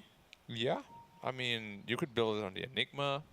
But you want him maybe go Blink BKB. He feels a little safe in this game. You could build it on the Tiny as well after the Blink Dagger. That's an option. So they definitely have ways of playing around it. But they do have like very strong heroes like against the TA already. I feel like Death Prophet in general is very strong against TA early on, especially once you have that Exorcism. It's a pretty free kill. And team fights also, you build into a fast armor, maybe even Halberd to counter the TA. You know, it's not a free TA game by any means. And you know my opinion about TA middle. I just feel like if you don't have a playmaker middle that can really help the side lanes out at some point, you're just looking at Bristleback farming, TA farming, Enigma farming, and both Bristleback and TA want to farm ancient stacks. So who's gonna get it? We'll see. Well, that might end up being a little bit of the case what we saw in one of the earlier series, I believe yesterday, when you farm so much of the map that you're farming the enemy's ancients all the time. Farming both ancient camps, right? Yeah. It's definitely possible with Bristol too, right? You get a fast Vanguard and like maybe a Cloak. You just run to the enemy ancients and then you need to bring like 3-4 heroes to really contest you out of there. And if you don't, they're just farming ancients for free the entire time. Right. Okay. I can see that. How do you feel about Bristle early though? What do you think he's gonna do in this lane? He doesn't like playing against the DP too much, but you know, like it's a Warlock Bristol and he shouldn't ever get harassed out of lane really, but they also can't aggress too much on Resolution once more. So should be a pretty farm heavy lane for both sides. Then you get your Vanguard up and then we'll try to play more aggressively. Right, and that Warlock is your typical 5 position, healing support that we have seen so much of in China. It feels like every single game had one. It's a point that I've reiterated multiple times already with the LGD and the RNG games we've seen thus far. It's been very popular, and for the right reasons. We see sometimes these heroes, these carries get even greedier than Ame got, buy no tangos and just rely on their 5. Which is ridiculous. Yeah, but I mean, he got tangos this time. That was the go-to for the last patch, right? But then ever since they reduced that healing self effect, carries generally tend to be less greedy. FaithBN getting aggressed on, or not. I don't know what they can do. Tornado's taking care of the Eidolon, so that's a lot of money for Crystallis. And sometimes we've seen Eidolons and this Enigma be a pain where you're not getting the experience you want in this bottom lane. Like Enigma is just taking it away, denying a lot, making sure that you're struggling in this lane. Like, how do you beat it if you're Secret? How do you beat Enigma lane? Really, the answer is always just you have to pull a lot. So we'll have to see if the Chen can secure his pull, can Xingqiu ruin it. That's really gonna what's to decide the bot lane. Nisha is getting both water runes as well. But he's very topped up on nothing to say, so shouldn't be a problem. He's got a full bottle to work with, so he should be okay to top up. And for right now, that lane is pretty even. We'll see if it stays that way. There hasn't been much aggression from either side just yet. Yeah, honestly, this game, there shouldn't be a whole lot of kills happening early on at all. Like, top lane can't really die or aggress too much, same with the mid lane. Bot lane also, like Enigma Tiny don't have the greatest kill threat, especially on the TA. So this is going to be very slow early game. And then once level 6 comes out from the Zeus, maybe we see a kill. It's hard for me to believe you. Secret has like 40+ kills in almost all of their games. I don't know if I can really believe that this is just not going to be a bloodbath the entire time. As Xingqiu toss an avalanche, then the TP away. That's going to be a TP all the way back to base as well. And Rezzo's got a lot of quills on him, as well as the fact that there was the Fatal Bonds connecting him over. He dropped really low, but of course has that wand, had a lot of charges. He ended up being fine. Yeah, no viscous nasal goo, or vicious nasal goo as I like to call it. Yeah, but it is very viscousy. It is. Pretty gross. But yeah, no early level into that, so again, aggressing is just not really an option for them. Which is strange. I feel like in this tournament we haven't really seen early games where there isn't really any kill threat on anyone. I think maybe if we saw like Xingqiu go mid and he has an avalanche toss on the Zeus, but even then, like it still just doesn't feel like these lanes are exactly going to have these kills. Yeah, he went into an Orb of Corrosion though on the PA, so if they find a good Chen creep, there is potentially a kill threat on the Enigma, maybe even a Tiny. But yeah, they will have to be out of position for that. Are you surprised Crystallis is keeping up in experience with FaithBN? They killed a lot of Eidolons. So right. Yeah, I'm not super surprised by that. Because also every time you stand in experience range of that conversion, you're still getting half the experience, right? Right. So is that, like, does that come down to FaithBN just giving up the Eidolons a little bit too much? Or is that more so Crystallis knows how to play this matchup? Or is it both? Probably both. I mean, PA is also a pretty good Eidolon killer. Like, once you dagger an Eidolon, it's pretty much just dead. And yeah, maybe we can have like a check by minute 10 how much gold you actually got from those Eidolons. It would be a very nice stat to see. Yeah, I think just a second ago it said 87 gold, so far, yeah. Not terrible. So that's about like 4-ish, which isn't terrible, but it's definitely worth more than he's denying. There's another 22. Yeah. Trying to aggress a little bit on the Bristleback again. Doom has about the best creep you could ever find, the Mana Burn creep, which also has the Mana Burn aura. So previously you would just burn all the mana and also run out of mana, but nah, let's give the creep also the Mana aura so you'd never run out of mana. It's also so nice for DP, because DP struggles with mana sometimes as well. Things really quiet, and who does this benefit the most? Like, you want 6 eventually for the Doom to go after the Bristle, but Bristle with space and time, like, I mean, you're not countering just an ult like that, right? Yeah, I mean, if we're talking about like super late game, Secret definitely got us in the back, because they have a 4 Doom who's going to be scaling very well into the late game. So yeah, I would like LGD to... Oh, Thunder God's Wrath. Yeah. And that helps them get that kill, get that first blood onto the Warlock. And with just farming at the moment, is a 2K net worth lead for the side of Secret. Yeah. I mean, we spoke about it, right? Doom is a scaling 4, who already has more net worth than Enigma. Faith Beyond is getting shut down massively once more. Very unlike him. Yeah. Back-to-back games, too. Avalanche comes out, but the Heavenly Jump is further. They lay a trap down, snap it on Zats, and he's going to try and survive. There are 3 heroes here. And toss up. Another trap popped, and Nothing to Say gets a kill on the Doom. He's got that double damage, so that ends up working out well for him. But up in the top lane, well, now Ame needs to run, as it's just been tough to deal with this Death Prophet and the Spirit Siphons. Yeah, I spoke about DP being a good hero against Bristleback, right? Throughout the game also. So yeah, like this Bristleback's game is not going to be as easy as we've seen in the past. I think we talked about it last game where it felt like that was, hey, let's enable Nothing to Say. Kind of feels like they're doing that a little bit more here with Jin-Q over mid, looking for another Avalanche toss combo. Yeah, potentially. They gotta get on top of the Zeus in those team fights though. And they don't have the greatest jumpers, to be honest, to do that. They have a tiny, yeah. But once a team fight starts, generally a Zeus will just press ult, and then all your blinks are obviously disabled. And you don't have like a natural blinker that could get on top of him. I guess TA could, but Heavenly Jump against just a TA is free. Get out of jail for free card. You know, so. Did you get especially that on before BKB. Chance or Community Chest? Like get out of jail free card. Community Chest. Always. Always. Always. But there's so many better cards. I always get the rubbish one. Pay $50 for every hotel you own. Okay, cool. I like the M4. My game's over. Spirit Siphon again. They're chasing after Ame. They've got Zats here level 5 with that level 3 Scorched Earth still on cooldown, but he does have the level 1 Infernal Blade. Not enough damage to get the kill into the Bristler just yet, and off this Vanguard, well, we'll see how quickly he can then get into the boots and then Ags and potentially start running down these heroes on the side of Secret. Yeah, I think it's going to be important that they, when they hit their timings on the TA as well as Bristol, really push the tempo.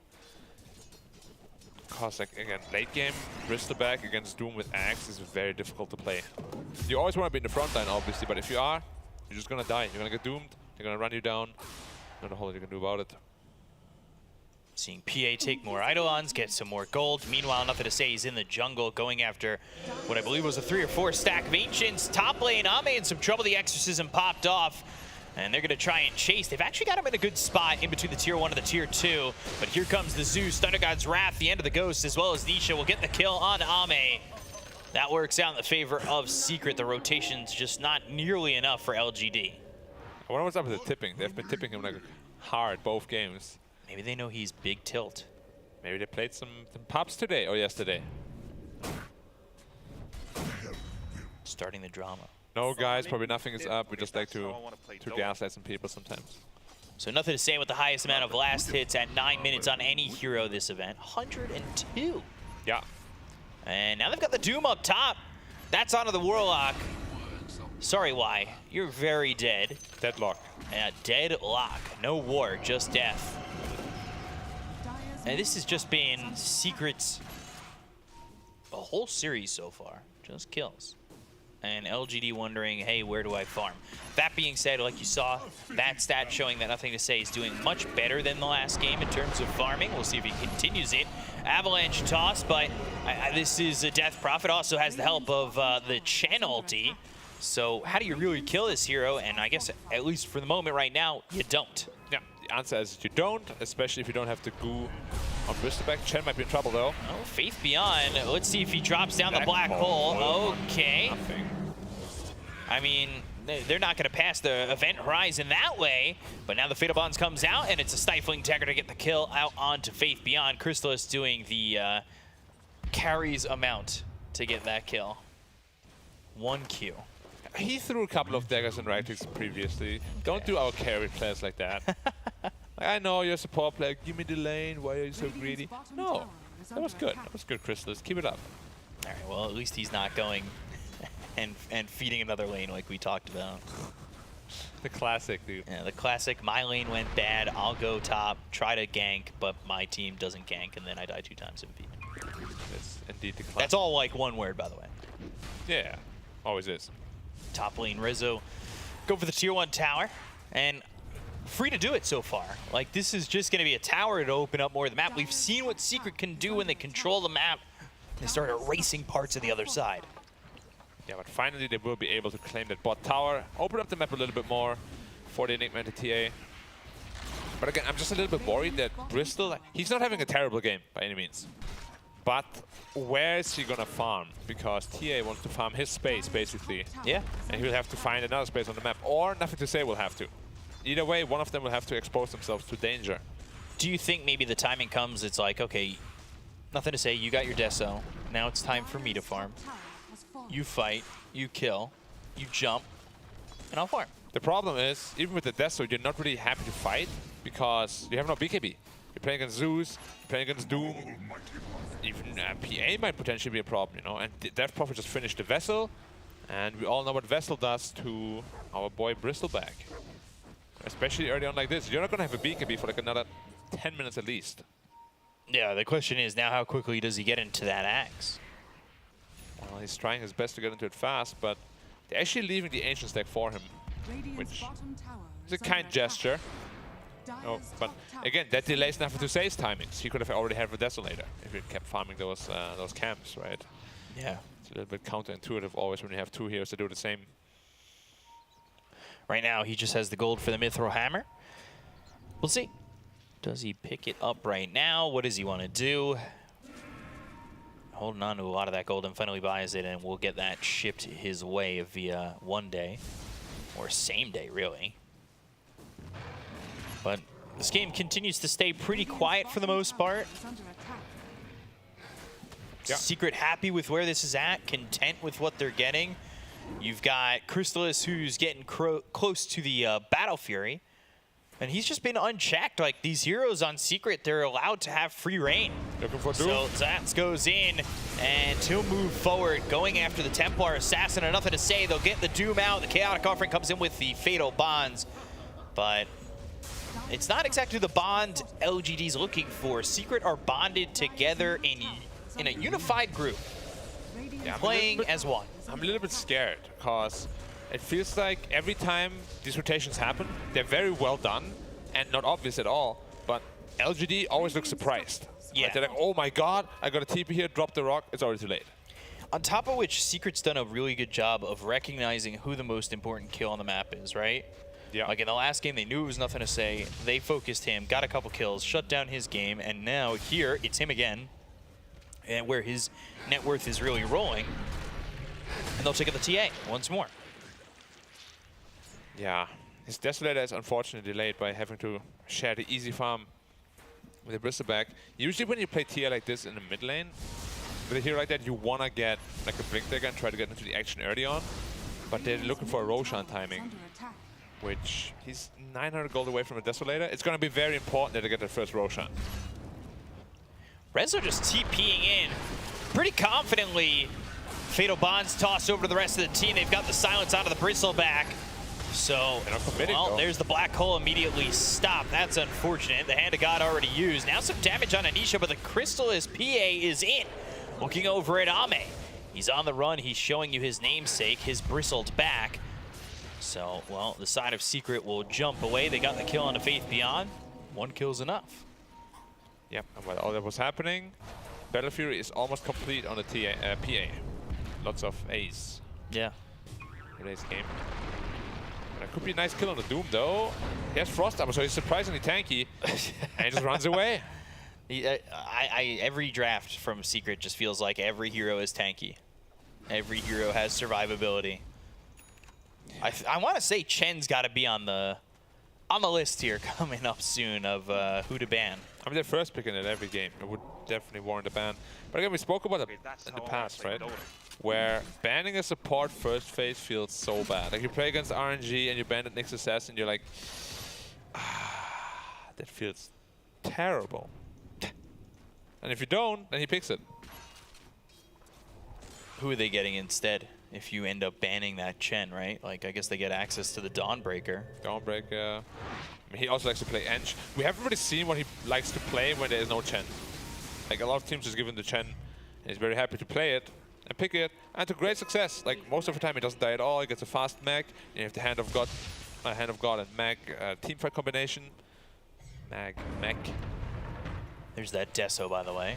Yeah. But nothing to say. He's going to get jumped again in just a second. They go to the Doom. They'll look to get this kill out onto the TA, and it's... Oh, no. They cannot give away the first Roshan, but I think they might just have to. Like, this first Roshan was all they were playing for with this Bristol TA lineup. Right. For Deso first to go for that fast Rosh. And now Secret's going to get that. So PA is going to be set up for success if they give it to him. I believe they will. We'll see. And yeah, this is already spilling trouble again. For Can the Eidolon steal this kill? No chance. Would have been pretty nice, though. Now, Bristol at least is very close to his Ags. And it looks like he might grab himself a tier 2 tower. I say that, but look at the damage coming in from Nisha. Yeah. With that Ags being almost finished for the Bristleback, there is also a Battle Fury for Crystal is finished just now. We didn't really speak about it before, but Nisha's item build is really anti-physical. Like, he went second item Ghost Scepter on Zeus, which is very uncommon, but it makes a lot of sense, right? All this damage is physical from Bristol, from a TA, but you're still going to be in a lot of trouble if you get tossed back in. So Ame again looking to try and take this tower. Ooh, jump from Jinkyu, and all of a sudden, well, they have found themselves Puppey, but insane micro. It's just, yeah, it's the Wild Wing that saves them, and then they've also got the kill on both supports on the side of LGD. They look over Faith Beyond, the Spirit Vessel's on him. Resolution wants to chase. He might be a little too far at this point, but I think they're just baiting them in a little bit. Almost feels likely that they still want to put the Spirit Vessel back onto the Bristleback and go. Zaz here, they've got themselves the Infernal Blade. Here comes Crystallis. And there's really no option for a Black Hole if everybody's here, right? Like, the sustain is still in from Puppey. Is it worth going for it? Well, you're Bristleback also, so you're just running at 500 MS pretty much permanently.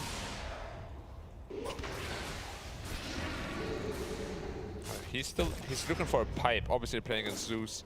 So he's not really looking for any big black holes at all. He went Vlad's into pipe. That's a very team-oriented item build on the Enigma. Which I wonder how much those early black holes played into that. Because you can really get into your own head, right? Like the first one whiffed, the second one cancelled instantly. And Secret is doing a very good job at not giving him any. So, yeah, not having many black hole options, and I just want to go back to that point where you said the Wild Wing, the micro. It was pretty ridiculous using that Hurricane ability, pushed himself out of the way. Yeah, that Wild really Wing impressive. is really strong. Like all of these Ench and Dominator heroes and whatnot, if they pick it up in the right game, it can just save lives. There are some people who just know how to use that Hurricane movement so well. Yeah, it's vector targeted, like the Tusk kick. So whoever's a good Chen player is also going to be a good Tusk player. Here.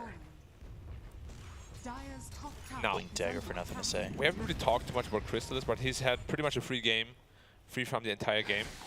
And he's looking for his own Desolator to amp his damage output and looking for a smoke gank, huh? Who can they find? Well, Puppey unsmoked one of them, but nothing so far. Ame spotted. They might even just go to the jump there. They'll look over at Y instead. They've got the Doom. It's onto the Warlock.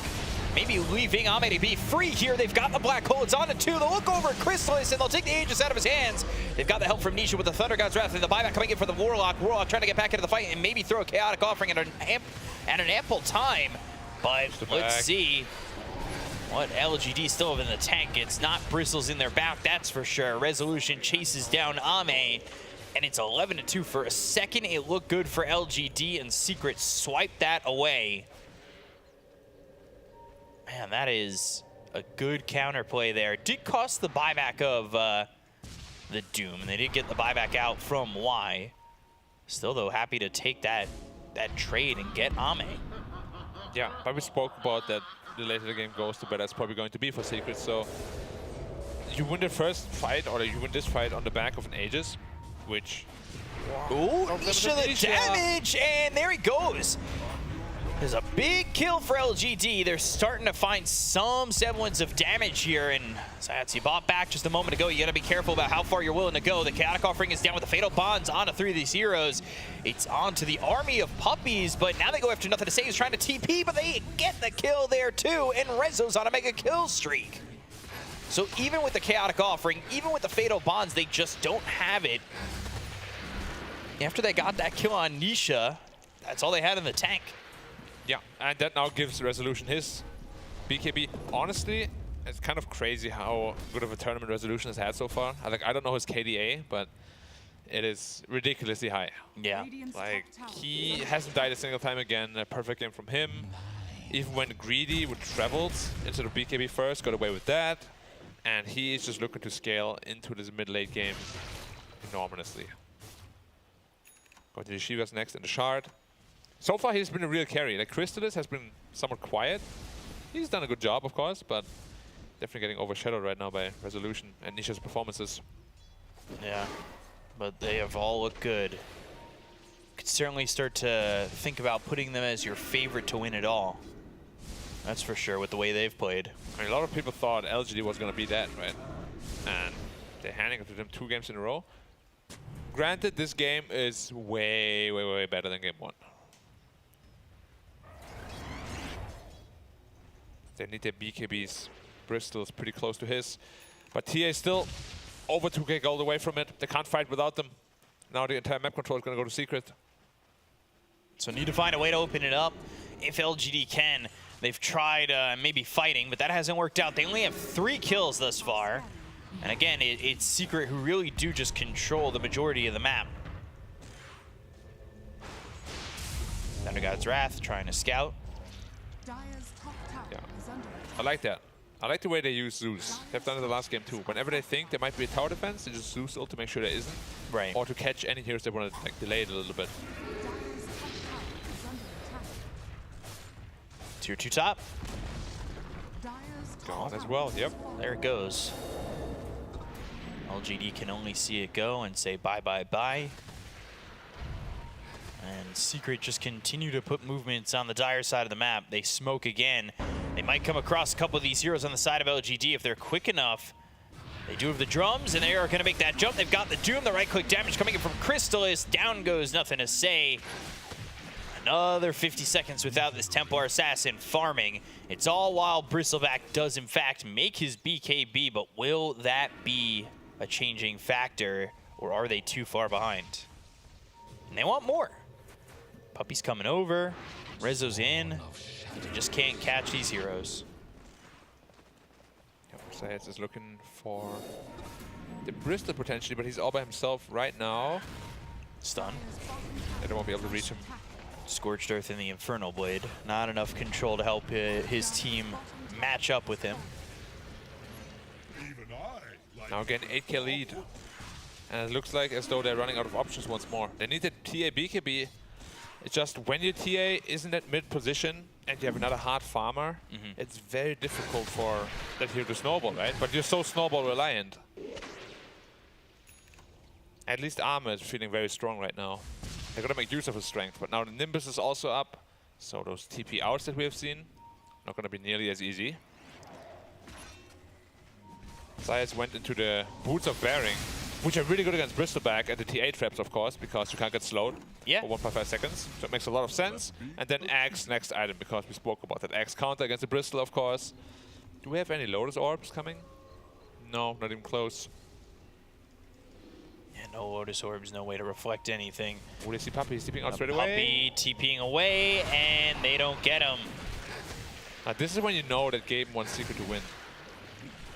This like split second TP out just before Avalanche. Jumping over, Chaotic Offering. They're going to lay down the Golem. They look over Zayas. They'll pop the BKB on Ame. He'll chase over this Doom. Nisha on the high ground. Jin-Q taking a lot of damage, but he's still going. Heavenly jump away. They've lost 2 heroes already in Faith Beyond as well as Y. Ame without the BKB needs to rethink his coordinates as he's back and forth until Crystallis, well, makes up his mind for him. You've been bashed. You're hit with an Nimbus. They've got the right click damage coming out of Crystallis. It's not going to be enough. Exorcism out from Resolution. They get the kill into Jin-Q. They'll look over with the BKB being popped by Nothing to Say. And, well, I'll try to TP out, but no, triple kill for Crystallis. Secret again making very good trades. 4 for 1, and it just never looked like it was slipping away from them. Yeah, and Roshan is just about to respawn in 3 seconds. If they know, they don't have any vision of it right now, they could be grabbing it straight away. But yeah, like the damage output right now is just overwhelming. You have all this physical damage output from the Ghost, from the PA. Then you have Zeus dealing all the magic damage. And then you have Doom, who just basically presents himself on the front line and makes it easy for his team to play with the information he's gotten, right? Right. And now they do see Roche, they'll go for it. Aegis and Shard. Yeah. Would love that Shard for Crystallis. Yeah, especially against the Bristleback, as we said. Break is your worst enemy as a Bristleback. Easy Roshan. I know people are probably seeing, oh my god, he's not building BKB on PA this game. I do that, I'm way better than him. No, actually, BKB this game is really not that useful at all. Ooh.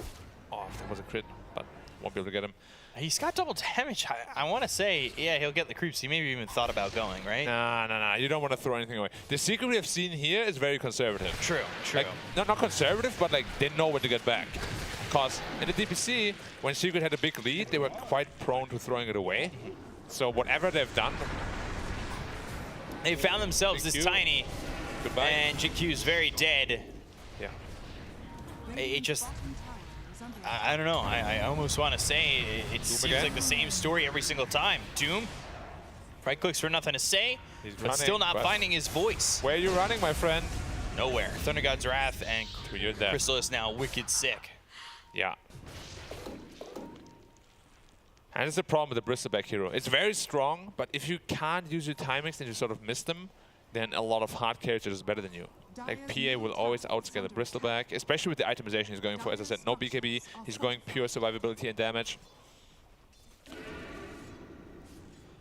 They have Exorcism for the high ground in 5 seconds as well. No glyph on LGD's side. See if they want to hard commit or not.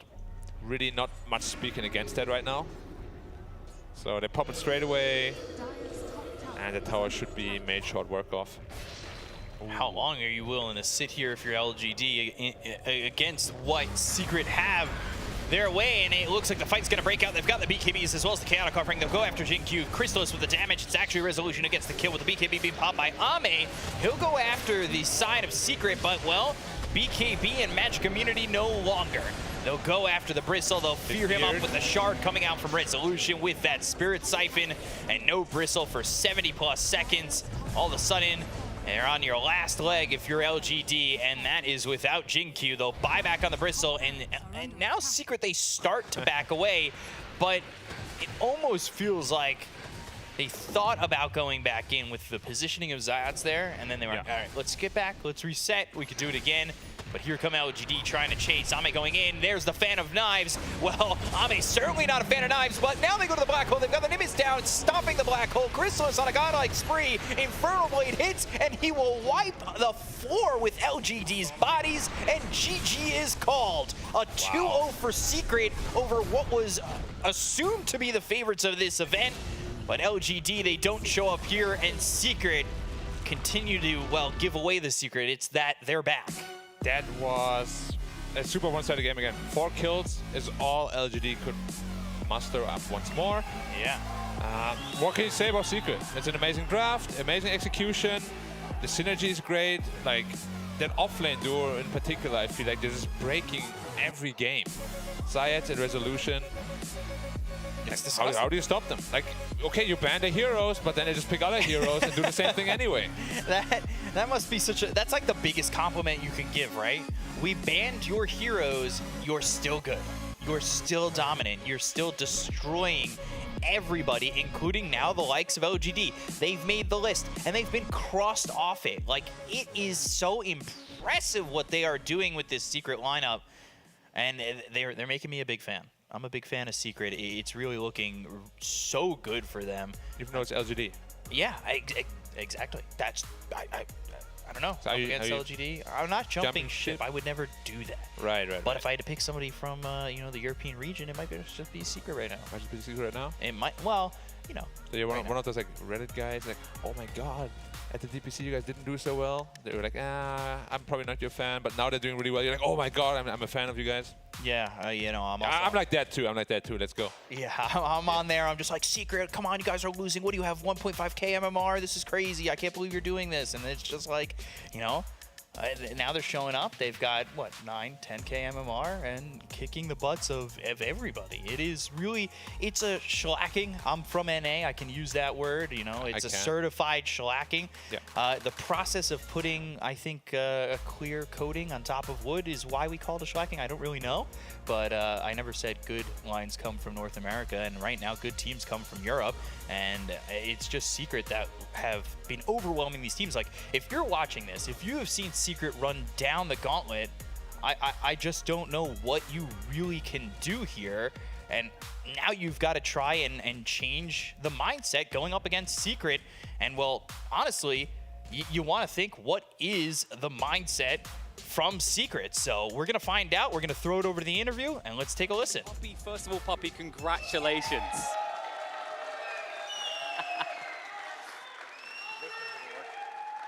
All right, bud, talk to me here. 6-0 in the group stage already, coming into this with a stand-in, with a new addition recently to the squad. In fact, 2 recent new additions when you think about it. Did you expect to be doing this good so quickly? I kind of feel like we should have actually done pretty well already in the DPC season that we just lost to Arlington Major. So it's not really that big of a surprise that our ideas work. سألنا اللاعب عن روستر الفريق، نتكلم عن تغيير اللاعبين اللي موجودين عندهم، انه حتى بعد ما غيروا 2 من الروستر حقتهم الى الان ادائهم كان جدا جدا كويس في المباراه. فكان جواب اللاعب يتكلم على انه حتى يعني احنا متوقعين ان نأدي اداء كويس حتى مع التغييرات اللي صارنا، مع اننا تونا خسرنا بطوله الدي بي اس اللي كان المفروض ان نقدر نأدي فيها اداء كويس، الا انه امورنا مشت بشكل ممتاز. And talk to me a little bit about that DPC comparison, right? You're going to miss out on Arlington, but you're here, $4 million prize pool. I know us Dota folks, we like to always dream about TI, but there's a lot of money on the line here. Does that kind of cauterize the wound? Does that soften the blow of missing out on the major? I mean, if Saudi Arabia will have me for tournaments, I'll come here every time, man. Don't worry about it.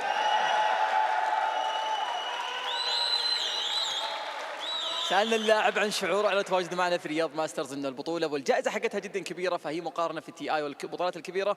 فكان جوابه انه اذا السعوديه بيستقبلوني في كل مره يصير فيها بطولات، انا راح اكون متواجد في كل مره.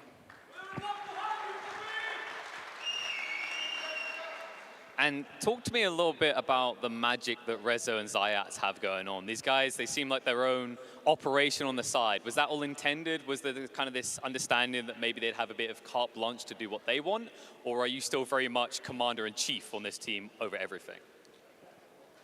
I mean, the good thing is that Resolution and Zayats wanted to play together. So Rezo was available to stand in for this tournament, and I wanted to see how good they can be together. It seems like they can be very good. It's kind of funny because they speak their own language on one lane. Me and Cristales, we speak in English, so there's no interruptions between anyone. We can both be talking at the same time, but we know who we're talking to. سألنا اللاعب عن الكوميونيكيشن حقهم اللي يصير داخل الجيم، خصوصا مع اختلاف اللغات اللي موجوده بينهم، وزياده على انه ريزا وزايز كانوا موجودين معهم في المباراه هذه، وكيف بيكون الكيمستري بينهم. هل هو بابي نفسه هو اللي مسؤول عن الكوميونيكيشن او لا؟ وكان جوابه انه تركيزهم على انه حتى اذا احنا عندنا القدره ان نقدر نتواصل مع اكثر من شخص في نفس الجيم، نقدر اننا نفهم بعض عن طريق اننا نعرف كل واحد يتواصل مع مين ومين يكلم مين وكيف يصير الكوميونيكيشن، مع انه في اكثر من لغه موجوده معهم في الروستر. And finally, you're 6-0 so far, but you haven't faced every team. Have you slayed the giants that you were worried about, or is there someone that's maybe kind of a wild card that you've got your eye on at this tournament? To be fair, I think every team in this tournament is pretty good, and choosing one to be better than the other is kind of hard. I would say that perhaps OG is still the hardest enemy to fight against. But it's hard to say, because we always believe Tundra was the better team, and then we also think that Team Spirit can always bring. So it's going to be in a circle. I'm not really sure. السؤال كان متركز على الفرق المنافسة معهم في البطولة، هل في فريق هم متخوفين منه غير الفرق اللي هم هزموهم، ولا هم كل الفرق اللي خايفين منهم ممكن انهم هزموهم، لانهم الى الان ما خسروا ولا مباراة من بداية البطولة، لكن كان الجواب على انه كل الفرق قوية وصعب التوقع، لكن فريق OG ممكن هو الوحيد اللي نخاف منه، مع انه الكل كان يتكلم عن تاندرا اي سبورتس انه هو الفريق الاصعب اللي ممكن انه صعب انك تهزمه، لكن برضه فريق OG هو اللي فريق ممكن متخوفين منه اكثر شيء اللي الى الان ما واجهوهم. Well, if there's anyone that can figure out the puzzle of the other teams, I'm sure it's you, Puppy. Thank you for taking some time for us, and good luck with the rest of the tournament. Thank you. All right, that's going to be it from us here on the stage. Let's head back across the desk to dissect this amazing series. يعطيكم العافية أعزائي المشاهدين والحضور، راح ناخذ الآن فاصل بسيط ونرجع لكم في Puppy sure knows how to win over a crowd, man. It really did. Fantastic job by Secret this series. I think they're looking really strong. We talked about it, right? Tundra, impressive. D-Boosters, they're the dark horse. Then the underdog, maybe not as significant. But LGD, that is proving yourself. Yeah, that's a statement for sure. You know, especially after how well LGD, take down Spirit. Sure, you could say Spirit coming from, third place in Eastern Europe, where they weren't looking really in their kind of land form.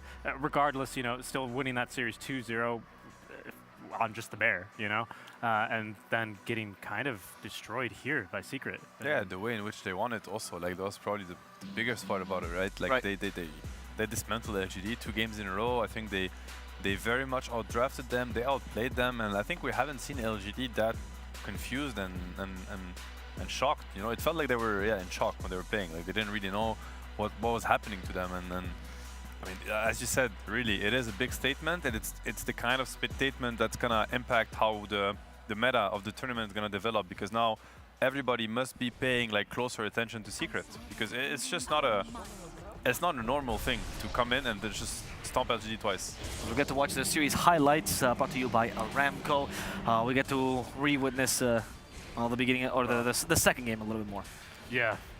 Zayat's with like a pretty early solo kill as well, right? His impactful dooms. That's the thing I like about when you run Doom in like the not core role. I mean, here obviously onto the Templar Assassin, completely shutting down.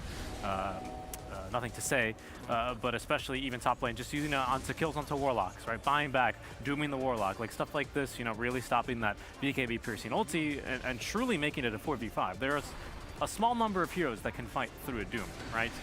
But supports, it's GG, man. Yeah. You get doomed, there's nothing you can do in the fight. I mean, it's like such a big impact once again by the Zayak Rezo duo. Not to take anything away from Nisha, he's playing amazing. Puppy obviously playing amazing. Crystallis, playing great too, flawless. But these two, like, they're just destroying their lane, and then they have this massive impact over the mid game every time. I'm thinking about what happened on the top lane, and then these rotations. They found the Doom on the DP, on the TA with the DP follow up every time. Got the Roche, got the tier 1 mid tower. They're scaling really well. The items are on point. It's a scary team, honestly, and I feel like even strategically speaking, like, they have their own kind of style. They're picking these heroes. Obviously, the Zeus and the Dawnbreaker are a little bit more common, but first phasing the Chen. They brought in, the Darkseer yesterday, Darkseer lane. Now we've seen the DP that we haven't seen so much, the Doom position for the Techies, the Rasta. I mean, they have their own kind of playbook, and it's working wonders. It's really working wonders. It's super impressive. Yep. Here with a scoreboard brought to you by STC. Let's see the final scores of this series. Yep. Really nice to see Crystallis as well. Like you said, the offlane gives you so much breathing space that it seems like Crystallis is finally able to get used to the team a little bit more, able to get used to this level of experience Dota, and he's looking much stronger for it. I bet he's learning a lot with this. Yeah, he's playing really well too. Crystallis always impressed me back when he was on Creep Wave, because he was usually able to just use his big skill advantage that he had, along with Fishman, his position 5 back then, to really just get a lot of space, get his items online, and then he was very consistent with that lead, right? Something in previous iteration of Secret wasn't potentially clicking as well as it is here at this LAN. He gets all the space he needs, he comes in with his items, and he does exactly what the team needs him to do. Yep. Like, it's really nice that he's able to finally deliver on what you'd expect of the carry. I mean, I'm looking at the AME and the Faith Beyond stats, and I'm thinking about Game 1, also, the Visage and the Arc, and it's really been a while since we've seen players of this caliber get humbled like that. Honestly, it's a rough series. Honestly, it's a series they're gonna wanna erase from their memories. Hopefully, before they use it to kind of learn, you know, what went so wrong. Obviously, Secret is very dominant, but there has been things that did not go how they should have, you know, for LGD also. You don't get stumped like that. I don't want to focus too hard on one thing in particular, but just to mention it, the 5th pick, Bristle, right? Yeah. Not really ending up having, I imagine the impact they were hoping. It was pretty hard countered in lane. It gave Rezo a great purpose in his game as well. A very easy and smart itemization that he executed on and followed, and he was just a monster all game. Yeah, and it goes back to the question of why not leave the Bristleback pick for afterwards? Exactly. Like for also people to understand why this Bristle was so cornered is like the strength of Bristle is his durability, the fact that he's so tanky and it's really hard to take him down, and if you're gonna try to take him down, you're gonna pay for it, right? It's gonna take you too long, it's gonna get the quill spray stacking up, but think about Doom, you know, first of all, Doom, he dooms him, so Bristle doesn't dish out damage, so he's tanking kind of to no avail. You have like a percentage-based damage with Infernal Blade, super effective against Bristle. Yep. You get the shard on the Doom that stuns him, and when you stun Bristle, then you're able to have him not turn his back, so you can dish out, you know, as much damage as you want from the front. So Doom is a big counter. DP is also a great counter with you silence him, same as a Doom. Bristle does no damage. You have the HP-based, you know, percentage spell with the Spirit Siphon. So these are two great counters. Zeus is the same, too much damage for Bristle to handle. And then the PA with the shard that breaks him. I mean, this Bristle, he cannot exist in this game. There's no way. He is so countered. And I think the reason why we're harping on it so much, of course, is not because we thought LGD, you know, they made a big misplay or whatever. Like, there was no logic here. It's their draft works in a vacuum, right? You get the fatal bonds applied. Like, that's what the Warlock is here to do. Yes. It all revolves around this Bristleback, and when he can't do fundamentally, when he can't be Bristleback, the draft completely falls apart. Exactly. He's a dead weight, and then the supports now don't really know what to do. You have this Warlock and Tiny is like, should I throw my spells? My Bristle's kind of running away.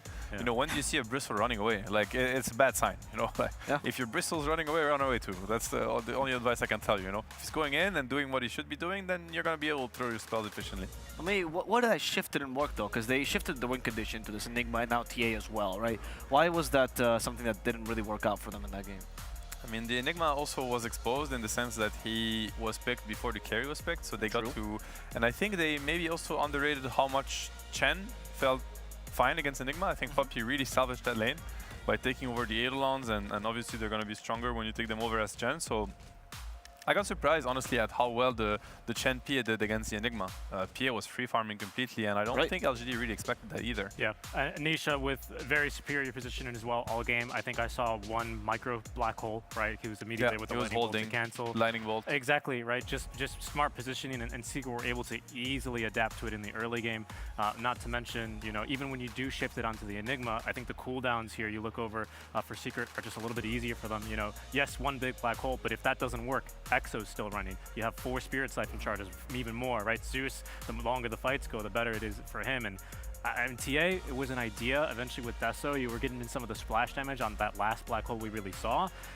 But she just needs more time. I mean, when you miss the meld strike onto a PA and then you start, you turn tail and run, I mean, it's... Yeah, the TA needed much more time. And that's what we go back full circle, because why did the TA not get enough time? Because Zayats and Rezo were doing so well, they dominated the early so much, and even though she had a good core, one of the best ones against PA, it didn't really look that way in that game. No, it didn't. Honestly, I feel like, yeah, Secret, obviously, this is their comfort, but they're choosing their heroes very wisely, and they have outdrafted LGD twice in a row. Let's be honest, I think it was 2 massive outdrafts, and obviously the execution was flawless too. So yeah, I mean, LGD, they can only go back to the drawing board now and try to understand what just happened to them, and you know how to bounce back from there. It's very exciting to see Secret back in a full form as well. Also, are they also one of the teams, Sib, that they get stronger in LAN, in your opinion? I would say so. I mean, I think they have the tendency maybe to overthink sometimes, but they don't seem to be in that position. The thing though with Secret is that they've always been put in a position that when they enter a tournament, they have so much expectations kind of with them. Everybody expects them to, and I think this has been lifted for this tournament. They're free. Yeah. Like free from pressure, right? I mean, they had a bad season. They have, you know, one stand-in, one player that's just joined. So I'm pretty sure that this is all bonus to them. It's just like a learning curve, and that's like the it's the most comfortable seat to be on, right? Like when you get into a tournament and then you just have to kind of do your best and that's it. Yeah, no, it's good for them. That's very true. I think a lot of people would maybe try and apply that logic to LGD and say, well, they're already qualified to TI. They're already going to the major. They don't really have to. Yes, but you have to remember this is the first big international. There's 3 years of pressure for them as well. Exactly, and I'm sure all the Chinese fans are watching quite earnestly and seeing how the team's going to be able to perform here versus Secret, versus all these big names that are widely respected in the Chinese community, and to be dismantled like that, you know, it must be a shock. Yeah. So yeah, I feel like Secret, they're well set up for success right now, but we'll see. You know, like there's a lot of other big teams that are gonna come in their way. You know, nothing has been done yet. This is just a group stage game, even though these games matter a lot, and we're emphasizing on it. You know, you could either get knocked out or get top 3, which is massive difference. But you know, now they went through LGD, they went through Tundra, that are really big teams, and a lot of other big names are coming kind of their way to try to stop them. So, you know, they need to kind of keep their head down and keep doing the great work that they've been doing so far. We do have 2 of these other big names coming up soon. It's going to be OG versus Enigma Galaxy. That's going to be a very, very exciting match, the last match of the day on this very stream. But before that, we're going to take a small break and then come back with this exciting last best of 2. So stay tuned. See you soon.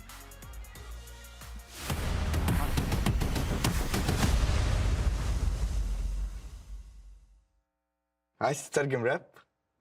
تعالى لي. ملوك السين دي انا ملخصها في سطور، بس مين يقرا؟ فاهم؟ كلام الشارع ده انا هرشه كل المجال حبايبي. بروز. وانا كاكازوكو مصدق ايه ابكي نظرة لو على الحلاوة عندي كاستر والاسم عفرت يا عفرت، هتفضل معفرتها ولا ايه يا برو؟ انت مين يا هو ازاي ده دخل هنا يا جدعان؟ نكسر الدنيا الاول وبعدين نتكلم، نعيد من الاول. لا لا لا لا لا لا لا مش مسجل. اخواتي عشان فاهمين السين، سبوتيفاي عمل لك بلاي ليست الاقوى راب مصري، اسمع ملوك السين ببلاش.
All right, welcome back, folks. I am now joined on the couch once again by Poppy, but you know what? I didn't want to pick his mind all alone. I decided they're Lane and partners. They might as well be on the couch together. He's going to be joined by Chrysalis. Boys, how's it going? It's going good. It's going good. Yeah, you feeling pretty hype? How you feeling, Chrysalis? Like a first big LAN, right? It's an overwhelming experience. You've been enjoying Riyadh? I mean, it's been quite something, but it's been fun for sure. I've enjoyed it so far very much. Now, tell me, is there any room for the cheeky shenanigans I know you for in your pub games? Or is Poppy maybe the mature captain that always keeps you in place? Poppy can't stop me from being cheeky. There's no way. I can't. I really can't. No, I know. Do you have like a means of getting him back in line? Is there a beating stick maybe? I don't think that. I mean, the thing is, There's nothing that's going to bring you back in line. no, it just doesn't work. Nothing works, guys. I've tried everything. Don't worry. Let the memes come further. I've tried everything. And obviously, you guys have had a lot of recent changes. Rezo coming in last second this tournament. Zayat's recently joining the team. How has that changed the dynamics up from both your perspectives compared to when you had Yapsor and Ice was present? You can go first. I'm not really sure, because what we basically try to do every game, regardless of which players we have, we kind of try to play for the players or pick for the players, and like the process doesn't change whatsoever, even if you have like a different player. So we mostly just came into this tournament with our ideas, which we had for the DPC.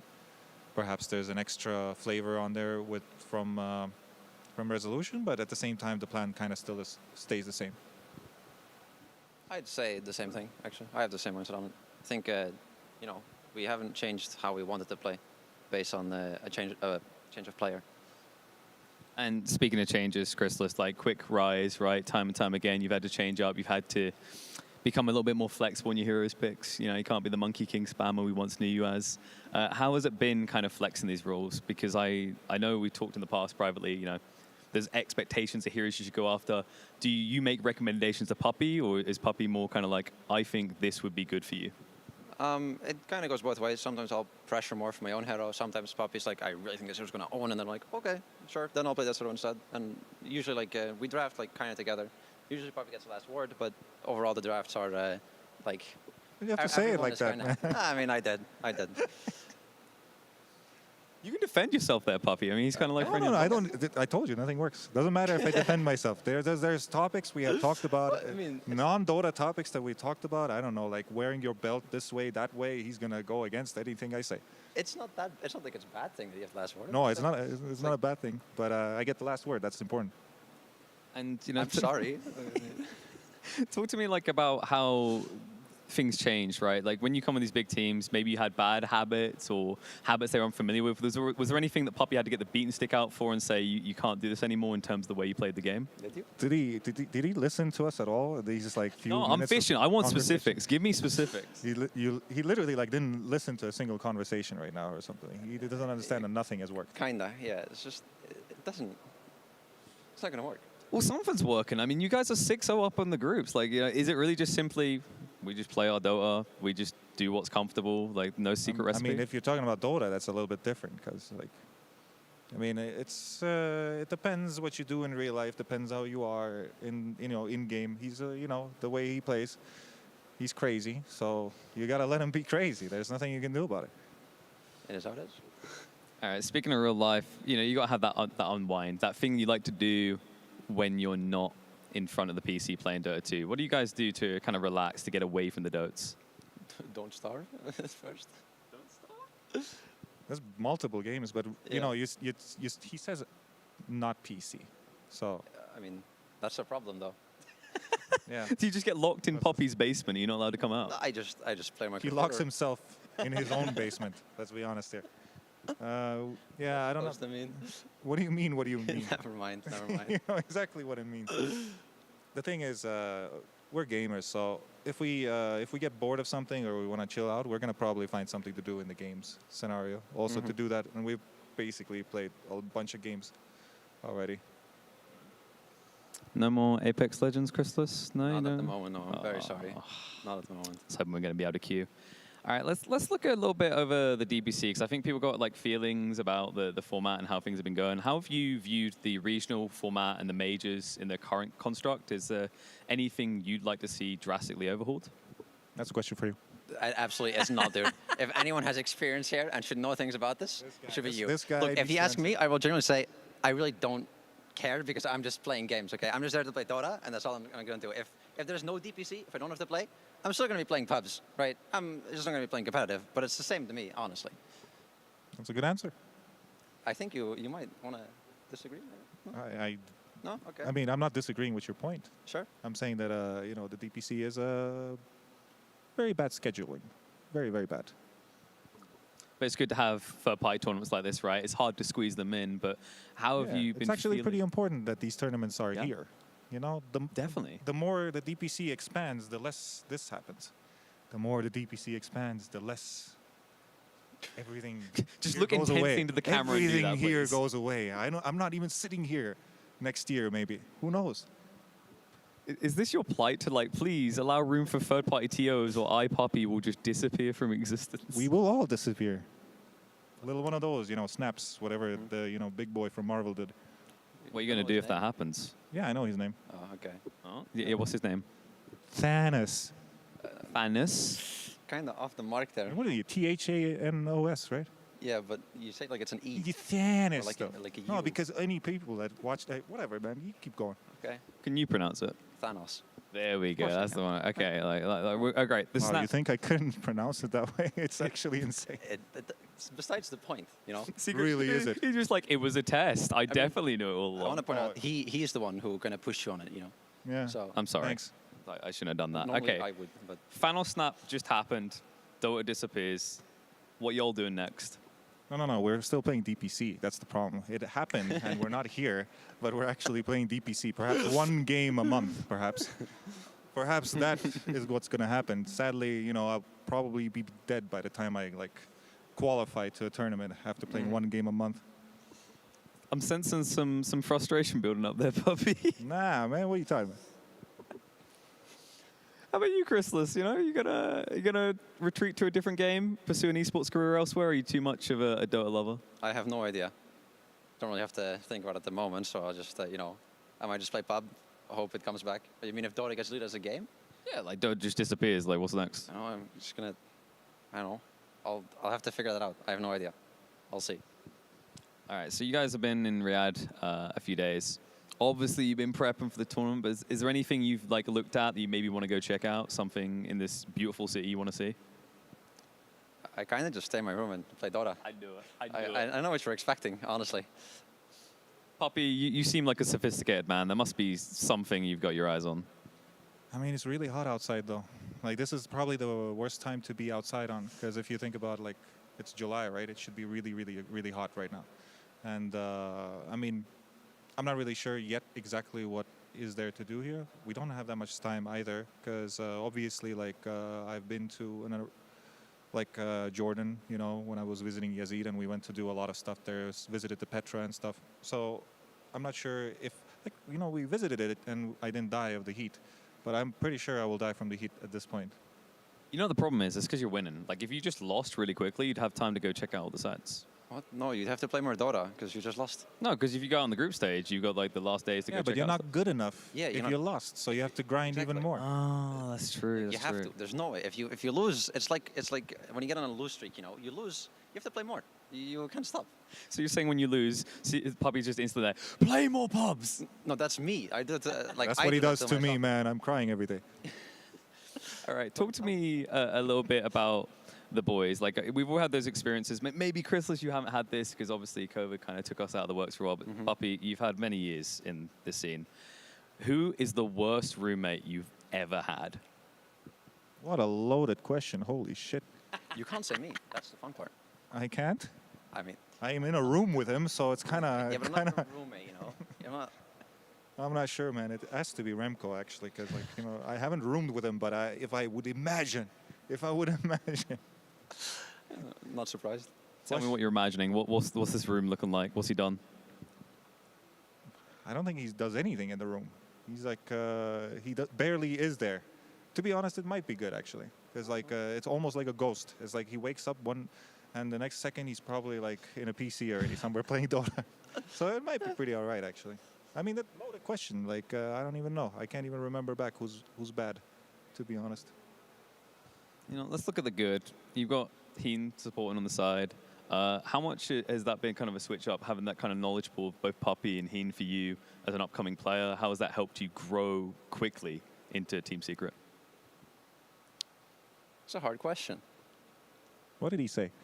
How you and Heen have helped me develop, I would say. But I think, holy Lord, you know, even if I would ask him, I think his answer would be, I'm not sure if you haven't answered that, do you?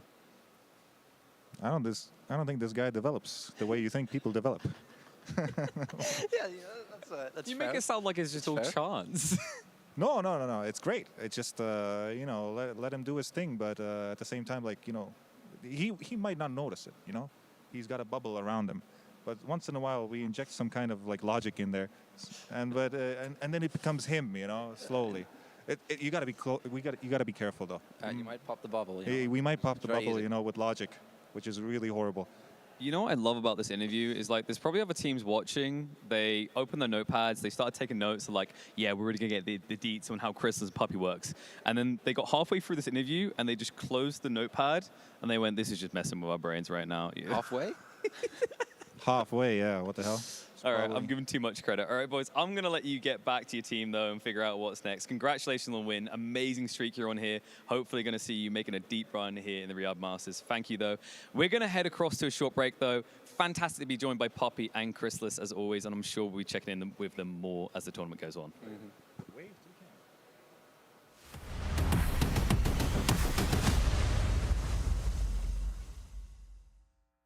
عايز تترجم راب؟ تعالى لي. ملوك السين دي انا ملخصه في سطور، بس مين يقرا؟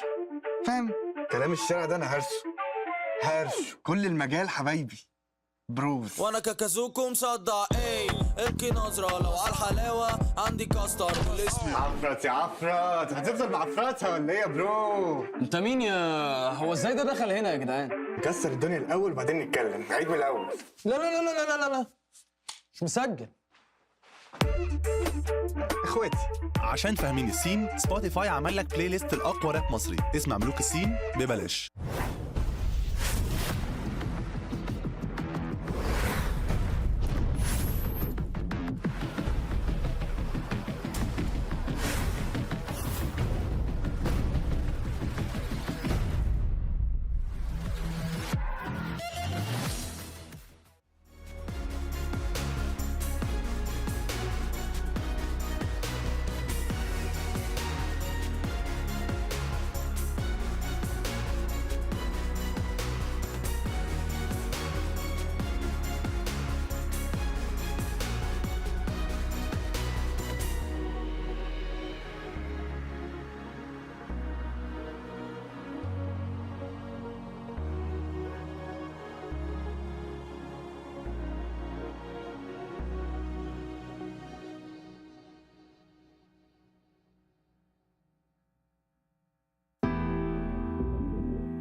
Hello guys and welcome to the last series of the day.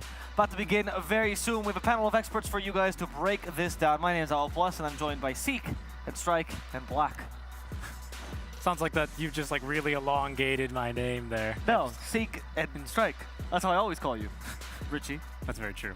That is my name. How do you call yourself? Just Seek and Strike or Seek and Strike? You mean like in the mirror? Yeah, when he looks at him, oh yeah, I'm looking really good today. I am...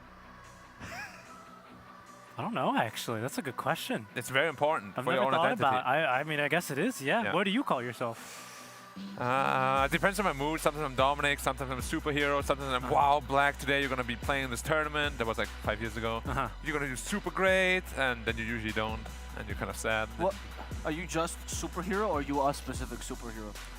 Just superhero. Okay. I mean, you know, save people from trains, that kind of thing. Yeah. What's your power, though? I'm very smart. Right. Yeah. That's a real life superpower, right, Black? Yeah, of course. Anyway, we have also a group of 5 incredibly smart individuals. Their name is OG. You might have known them, but let's see their faces again to get a little reminder.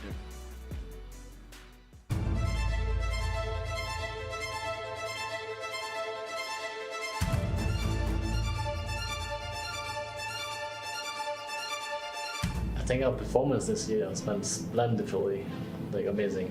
I think we exceeded all the expectations. We already qualified the TI, we already won a major. We have exceeded all the expectations and made for us, especially with the new players in our team that had no experience from before.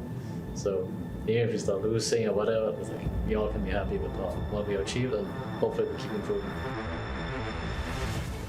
We did not get the opportunity to play a lot against the other regions yet. I think the only region we haven't played against is China. I think China is going to be in this tournament too, so it's going to be nice to play against the Chinese teams. I think they have a lot that we can learn from. It will be interesting to see how they play.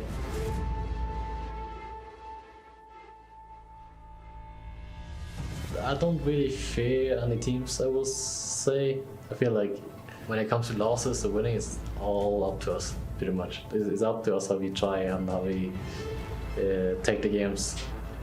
If you went to the grand finals, I would like to meet Team Liquid. The main reason why I want to meet them there was because me and Insani is also like, we talk about exchanging jerseys on stage. If you get to the stage together, we play against each other. And also I just want to beat them, you know?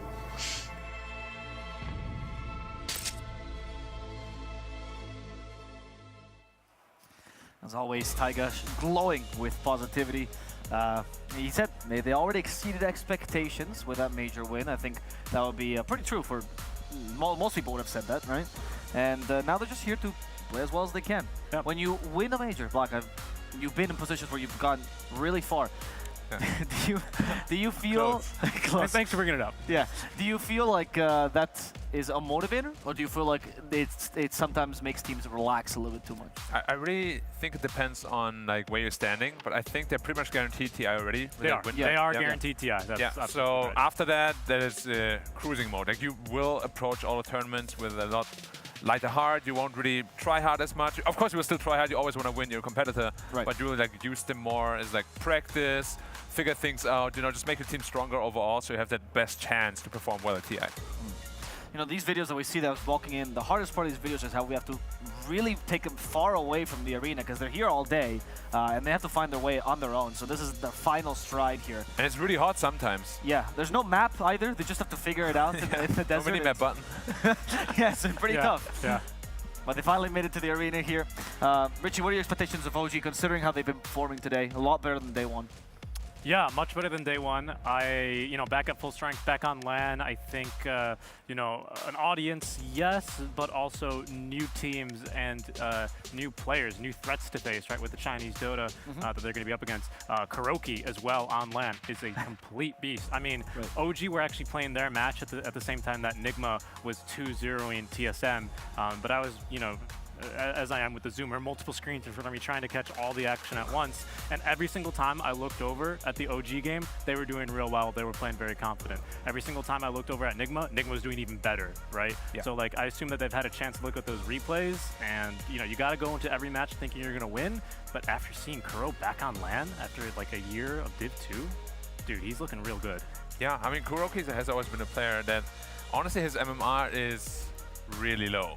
Like, it's probably like 7K, maybe even less than that. But whenever, as you said, he's on LAN tournaments, he's actually just playing like an absolute god and the maniac on the position 5. So yes, guys, MMR is just a number, as we all know very well. MMR is just a number. Our favorite mid laner, Dendi, right? MMR is just a number. Yeah? Yeah, that's what I was thinking about too. Yeah, exactly. Yeah, he popularized that, right? Yeah. When was that? Like 8 years ago? Maybe? Some players, would say are like what 1.5K above Kuroki, and it doesn't matter whatsoever. Yeah, it really is a number, guys. Just a number. Yeah. All right. Well, with that though, not just Kuroki. That team is composed of a bunch of superstars. The latest of which is Sameo, and he made a huge difference to the team, especially in terms of attitude. The first things that we heard about him is that Sameo was like forcing him to pub all day. He was super hungry for TI. Can a new player be that big a driving force for a team? Oh, 100%. Which is actually a little bit surprising that Sumail is that new player since he's already won a TI. Right. That he's like that hungry again. But it also makes sense, right? Because like in his previous teams, he always played well. They had like some success, but not really what he's used to at all. So yeah, like pushing them to work harder and reaching it high. Like it's always like that, right? You win a big tournament. There's nothing bigger than TI, and your brain is always going to be like, oh my god, I want to relive that somehow at some point. So yeah, it makes a lot of sense that they're pushing again, and they're looking really good. Yeah, I think obviously it's not a direct one-to-one comparison. When you look at the rise of Sumail, and especially Amar, right, there was much more of a system set up in place, a lot of a much healthier ecosystem for Amar to rise up and to play in these tournaments. True. For example, right, that's one of the definitely upsides of DPC. I can't help but sometimes draw comparisons. Amar was the youngest player to do this. Amar was the youngest player to do that. He plays very confidently. He's maybe even sometimes cocky. You might even use. Yes. Sometimes. Yeah, sometimes. Yeah, right? I mean, that reminds me a little bit of Sumail. He was kind of flashy. He was always like in the mid lane, right? Mid lane was different back then. You needed to like, one death on an SF and like, oh, the game's over. Yeah. You know what I mean? So it needed to be more about him. But Amar as well, I mean, it's not every single team we see like the offlaner get this much attention, get this much priority in the farm, especially when he started playing on like creep lane. It was a whole different thing. Yeah. But that's always the guy I've thought about, and it helps that I came up as a fan watching Sumail, and it's kind of cool. Amar. And also Amar, so I can't help but sometimes draw a couple of parallels there, but I just think it's really cool that now they get to face off. Amar even started as a mid laner, right? That's right. Actually, that is completely accurate. And now the king's back to mid. Exactly. Can he defend his throne from the usurper, though? Yeah, what's interesting, though, that when they were both coming up, right, Sumail was talking about how he's the king of mid and nobody can usurp his throne. And when you ask Amar what position is best, he says, I can play any position. I'm the best at any. So there's maybe he's really taking this to the next level, right? His face, as always, impassible whenever he reacts to anyone. I don't think he has many facial expressions. I mean, a slight smile when he tips you in lane. How often have you guys seen him actually smile? I've only seen him smile twice. When he won the major, there was a half smile at one moment that I think escaped it. Yeah. You know what? I was out there taking pictures, and I looked back a couple weeks ago and looked at the pictures again because I was trying to edit them and do all that stuff. And actually, like on a serious point of analysis, like he was a little bit shy. Like he was still that reserved, like maybe just like processing things. But this is like the great part about OG and like that team and that ecosystem to help kind of nurture him and progress his path as a pro player. Like they brought him in. They brought him in for the trophy lift. You know, it was like Seb and Notel were like, you got to get in here, like lift the trophy, you know, get his hands on it, and then there was a bit of a smile. Yeah, it was there. Of course. Yeah, it was like, you know, the many faces of fear. You know, winning TI, you know, getting an Omega kill, you know, doing all this. No, winning TI was the cutest smile I've ever seen in person. It was I mean, but you compare this to, you know, some of the more emotive faces, you know, the Quinn seeing Gavin. Quinn seeing Gavin. That's fantastic. And we have a lot of faces to see, actually. We have 5 faces specifically, the Enigma Galaxy guys, with a video here to accompany this. So let's get to know them a little bit better.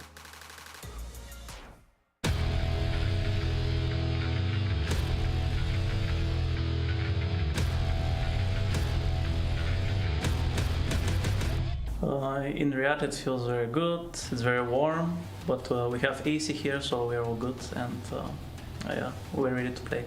My impressions of Riyadh, okay, it's similar to Dubai, I like that a lot, and I really like the food, it's very good. Hospitality is very good, it's very clean, everything is nice. So we didn't play for a big prize pool in a while. I don't think it will affect us much, maybe in the first two games or something like this. And I think we don't really care, like offline or online, we're ready to play this tournament. I don't have any expectations. I think we can win it all, but I don't have any expectations. Sumio is here for a few weeks, and he's helping us find our groove as a team. He's a good fit for us, for sure. Sumio brings to the team like new, fresh ideas, which helps us a lot because we are all team, same 4 players, so we kind of needed new ideas, and he's very good at it. So this is the second tournament or big tournament in this region, and I think it's very good to have a tournament like this to attract more viewers in this region, and I think it's just good for the gaming industry in this region. So we have the most legendary players in this region, GH and Miracle. So I think definitely it helps the region to be lifted up, like, and be more competitive in the future. I think there's a lot of talent in this region and in undiscovered, and I think the reason is because it's not famous enough, or there's not enough tournaments. Like there is no platform for these players to show themselves.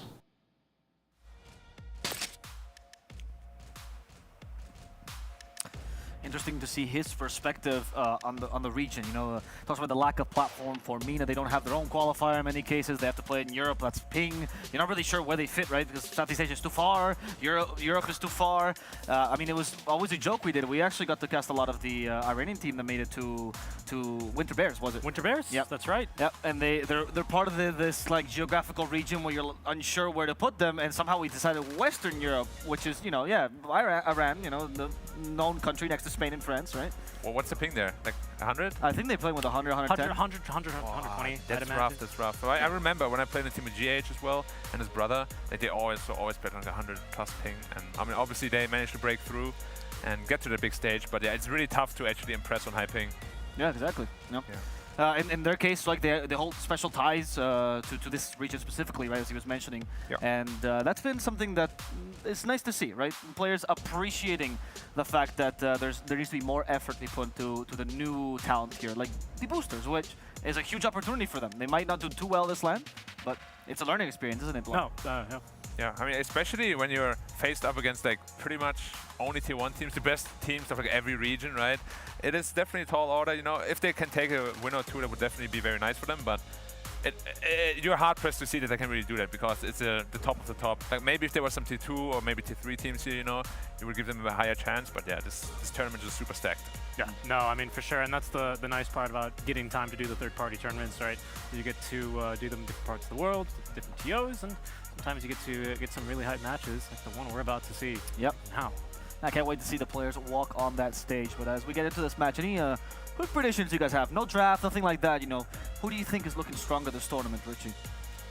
I mean, Nigma have really been on the rise. I have to say I was really convinced by their TSM performance. Honestly, if you haven't caught that game, I think that's one series worth watching. And the good news is that it was pretty short, so you can go and get that done in about 35, 40 minutes. I mean, easy. You know, and I'm a big TSM fan. I'm a big believer. I think we're going to see a 2-0. I can't say which team we're going to see, but I do think we're going to have a 2-0. Okay. Black, what about you? Yeah, I am a big Enigma fan. Like, the entire team is my friend, so I'm a little bit biased in this one. You know, of course, I won't let this show because I'm a professional. But yeah, I would love to see Enigma win 2-0. Oh, to be fair, we had 7 on this panel. I think every time he talked about OG, he said we. So of course, yeah. He's French. I mean, come on. Yeah, the big trigger word, right? You can't say the personal pronouns. Those are a big issue. But we do have 5 persons specifically that are gonna be walking on stage right this very moment. They're gonna catch it live on your screens.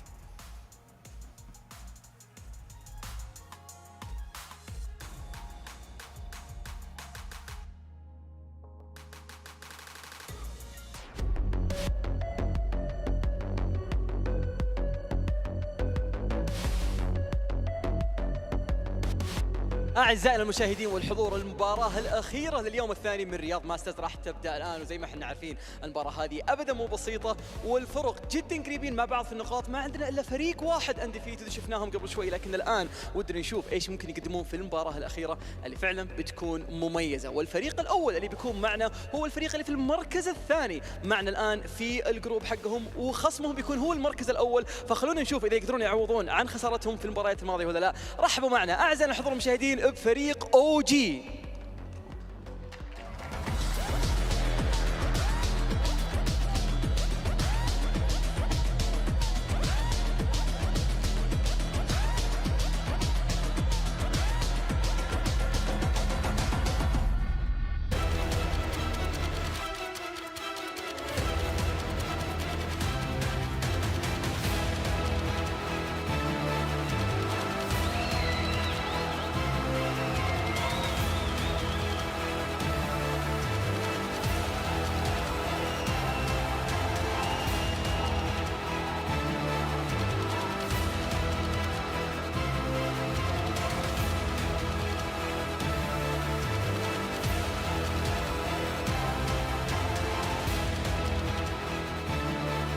Well, Amar has definitely got his papers ready to cut deep. We'll have to see if they can cut deep up against their opponent. Someone who has been hiding from the main stage so far, but not for ill intent. 4-2 already.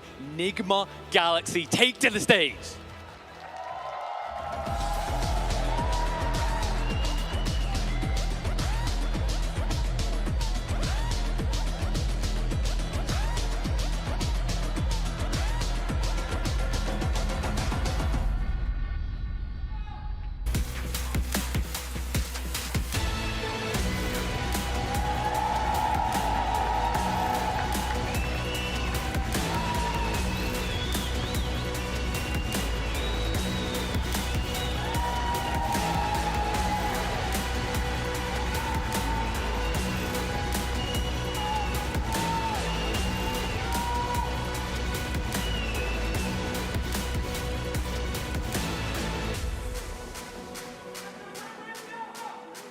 First time on the main stage, but clearly the crowd is eager to see them perform. Nigma currently leading in their group, but OG nibbling at their heels. Let's see if Nigma can hold that top spot or if OG is going to be able to snatch it away as we head across to the desk. أول مرة نشوف معنا أعزائنا المشاهدين والحضور فريق نجما جالكسي يكون معنا في المسرح، لكن بنفس الوقت هم المركز الأول معهم في الجروب، لكن خصمهم في المركز الثاني على طول هم فريق OG. فمين منهم راح يتصدر ومين منهم راح يوقف في نفس مكانه؟ بالتوفيق لهم إن شاء الله. خلونا نروح على طول عند المحللين والمعلقين نتكلم عن المباراة أكثر ونبدأ جيمنا الأخير اليوم من اليوم الثاني في رياض ماسترز. Well, now that we've seen the teams, now we know they're confirmed to be here. I don't know weird standings, nothing like that. I don't know, no face thieves. And we're going to get to see them duke it out any second now. A lot of love for Enigma on this very panel. But what can OG be doing? You know, if they're coming in here, we've seen some Arc Warden strats. What other strats they could be showcasing against Enigma? Well, actually, not only the Arc Warden, they've also picked the Pangolier, which was kind of a weird pick as well. Oh, you thought that was weird? Well, it's not super standard, is it? I guess it's, I guess of the two heroes, Arc Warden and Pango, yeah, I would say the Arc Warden is certainly going to be the exception there, especially because it was the second time they've already played it. Was it for BZ and the Pango? Yeah, it was for BZ and Pango in Game 1 versus Liquid, which they 2-0'd. Yeah, he loves his Pango there. He is a great Pango, yeah. And that was up against a Luna, partially with commend that pick. What do you think of the Arc Warden, Block? You got to cast one of those games. I know you're a big fan. Initially, it looked not that good because like his team was kind of just getting overrun because they're a very greedy pick. He went for like Midas, Travels, and like Mjolnir or Gleipnir. He has a very greedy build-up, but once all the pieces came together, he got a level 25 talent. Like that hero was super broken, and he played it almost perfectly. Like he was never out of position with his main clone. The micro was off the charts. Just overall, looked very amazing. And if they can do it again, you know, maybe they can get away with it. Yeah, I mean, and it looked just completely fantastic as well, even yesterday when they were managed to find the win. OG, that was the first one of the tournaments when they kind of got the Ag Scepter online, and then they started doing the Fountain Farm strategies. You know, that's really classic. When they peak, you know, this OG Dota. But of course... No mantles, though. No mantles. I was disappointed. No mantles, right, but still a win nonetheless in a pretty crazy game with a BZM actually on that mid lane Invoker, a hero that he's been keen to tank out as well. So OG showing that they're very willing to kind of play with the drafts. Amar even earlier versus Liquid Game 2 playing the Void Spirit offlane, which he used to do quite a bit back when he just transitioned to offlane, I think on one of the earlier iterations of Fisherman's teams. I don't remember the name of it. Yeah, I don't remember either. It had one iterations. Lots of names. Yeah. It's interesting because when Void Spirit first came out, everyone kind of unified and said, he's a mid hero. So people were trying as support at the beginning, but then for some reason Eastern Europe was like, he's offlane, obviously. And Amar played with those teams to begin with, and that's where he learned the idea of Void Spirit offlane. The fact that he's still playing it today is kind of wild, actually. I mean, it makes sense, right? You got this like shield that blocks damage, so of course it's going to be an offlane. Why not? And to be fair, it can work in the offlane. Of course, your level 6 is going to be much slower, so you don't snowball as hard. Yeah. But it's still like the same here, right? You get up to your Witchblade, you can still soul killer support, some cores even. Yeah, the vision as well that you get, you know, normally in mid Void Spirits, unless they're going for like, I'm going to kill supports all game build with like the Ag Scepter, they're usually not the first ones in. Yeah. But on the offlane, you go in, you get a shard earlier, and really, yes, mobility, but also the bigger aspect on that is it's just the vision that you get with all the disseminate circles, allowing the rest of your team to jump in, I think is always kind of nice. I don't know if we'll see it here, but again, that's certainly something to take note of here for OG's lineup in Game 1. But you were speaking earlier about how like Kuro also had some wackier drafts as well. Yeah, I mean, both the losses they've had that I've seen, they have one carry SF, which is completely out of meta. Wow. And they also had a carry Sven, which also lost, of course. You know, like if you go away from the meta, there's a meta for the reason. You know, Nigma stick to the meta. To be fair though, that SF game wasn't close at all, so they got destroyed in that one. But the Sven game, they were in the lead for most of the game, and then you know how it is with a Sven. 1 or 2 times you mess up, then suddenly the enemy carry is way stronger than you. You lose the game, but yeah, they're very willing to experiment around as well. I have heard though that because Sven has a Stormhammer, right? That's a stun, and Kuro is not a big fan of those. I know he drafted a lot of those stunless drafts. He's actually succeeded with those this tournament, hasn't he? A lot of wins with a stunless drafts, quote unquote. I mean, I feel like that's kind of the name of the game so far in this tournament. Like, so many teams just pick run-at-you lineups, and if you have enough damage while they're TPing out, you don't need stuns. You just kill them in their TPs. Like, even Secret, like, they do that all the time. Of course, and for the name of the game for last Enigma series, it was sustain specifically. Not just damage, but also having that overwhelming sustain. They went with like a Necro, a Bristle, a Wyvern, right? Like, it was just one hero, which was going to be Bryle's Invoker with a Vessel that was trying to stop him from all that heal. I mean, even with a Timber, even with an Enigma for percentage-based damage, even with a Bloodseeker, it was too much. Enigma were just continuing to run at the enemies. Yeah, just flooding them out of the games. It's, this meta is very interesting because there's so many different like strategies that can work, right? Either it's overwhelming damage, overwhelming sustain, or you can just out-team fight them. There's really a lot of different approaches, and all the different teams are showing different approaches. And the Enigma Bristle has been a staple for a while. I think they were one of the first teams that were doing the Bristle with Io, with the mech build, where you rushed mech before even getting anything else, like no wand, no regen, whatever, and you 100 to, it was mech Holy Locket, that was the build. Yeah. And then Bristle would go low, you're like, haha, nope. That hero is incredibly stupid. I have no respect for anyone that tries to do the Bristle. Which one, Io or Bristle? The Bristle, the Bristle. Yeah, I feel like Io, there's some skill to that, right? Yeah, sometimes. I mean, and it got nerfed, it got harder now, but when it was like a year ago, where you just went for like Locket mech every game, like, yeah, I'm just gonna tether to this guy all the time. They can try to focus me, but my carry just kills them, you know. But yeah, I mean, it's GH classic anyway. GH loves that hero, So I would love them to pull it out again. Yeah, that is something that still got respect banned against Nigma throughout most of the DPC, I'd like to say, when they were in Div 1 for sure. So respecting GH, and in general, Nigma has always been a team very fan of the global lineups, aren't they? They've always liked that global presence of the Isle. Yeah, they played a real mean one versus TSM earlier with Sumail on the Dawnbreaker, and they kind global. and what they used it for actually was global. I'm sure he probably got a couple of kills around the map with it. But what I was really surprised about Nigma's lineup there is that they kind of baited Saberlight to go for he wants to run at enemies with Night Stalker. They let him pick Night Stalker, and then they picked him into Monkey King for Miracle, and then Sumail Dawnbreaker. I mean, just like what's he gonna do, right? Sure you can fly over the trees, but Monkey's seeing you. He's on top of the trees. Sets up the Wukongs. It was pretty brutal. Brutal. I mean, Night Stalker hates playing against like any hard physical damage, right? But like just speaking about Dawnbreaker, I would be surprised if we're gonna see many more Dawnbreakers this tournament. Every time any team has it, it has like a ridiculous 15 KDA or something. Like it is just absolutely. Well, I don't like to use the word, but it looks pretty busted. You know, the global presence, all that damage, Starbreaker just taking half your health pretty much throughout the entire game. It's I don't think we're gonna see the whole lot more. Why don't they ban it more often? That's a good question, because they're getting first pick by every team. Yeah, I mean, let's think, right? At least 3 heroes off the bat, I think, have at least some of the highest ban rates in this tournament. Puck, Tiny, what do you think? Timber, not quite Visage, I think. Timber's a fair amount of respect ban. That's what I mean, right? That's why I'm bringing it up. I mean, something for Nigma that they have banned out quite a bit, even in their Division 2 season, was Batrider. They just don't want to play against the hero. Interesting. Yeah, they've even banned it both games. Oh, sorry, one game versus TSM. They've got a Batrider player. First phase as well? Sorry? They banned it in the first phase? No, they banned it second phase. But I did kind of look at their contested heroes, and I was like, what is Batrider doing up in there? Okay, that's interesting. Yeah. Do you remember in one of my teams, I'm not going to name anyone, but we always banned Batrider because he couldn't deal with just getting lassoed and getting dragged out of position. Because Batrider is a hero that if you're just slightly over-aggressive, you're dead, right? So maybe they have a player that's like, just get it out of here so I can play the way I want to play. Very possible. Okay, all right.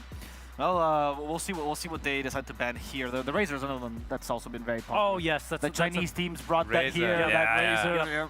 China Razor is it's on fire.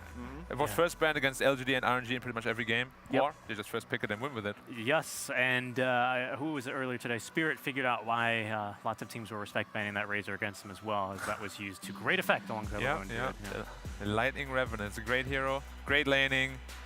The only weakness it has is like you kind of don't have an offlaner. You know, like if you feed on Razor, there's not really any way back into the game for your team.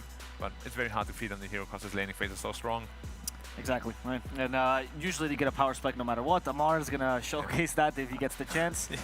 Do you think, Richie, that for the first 2 bans for Nigma, are gonna be respect bans towards Amar, like some people have been doing, like Timbersaw Razor? I think the Timber's gotta go. I really do think the Timber's gotta go. I mean, he quite literally. I think in general, right now, a lot of the offlaners, gone are the days of the offlaners, like your Tides. I guess Beastmaster's kind of that hero, but like can just like solo take over a game super early. Visage is kind of being dealt with. Razor in the offlane, I suppose, right, on occasion when he gets his good start. But it just feels like no matter what, like you can talk whatever you want. Dusa into the Timbersaw. What else is another good matchup? Luna, like decent lane matchup. But like Luna, Gyro, or the classic. And then every single thing you hear the panelists say is then Timbersaw hits level 6 and then he kicks them out of lane, right? Like it almost always happens without fail. I just don't think you want to give a hero with that kind of, relatively speaking, easy start, get a hero to level 6 and you're online to Amar. I don't think you could do it. What do you guys think about the Entity, who also made it to the Major, of course? They've had experiments with the safe lane OD. That could potentially be something that can really destroy a Timbersaw. Oh, that's fascinating. It's like the Witchblade OD build? Yeah, Witchblade OD. And he goes heavy into the orb, like 4-1-1. Okay. And like something against Timber would probably be great, but then you have a safe lane OD instead of like an actual carry. You know? Instead of someone who can do the efficient thing, which is stack and farm camp. That's the issue.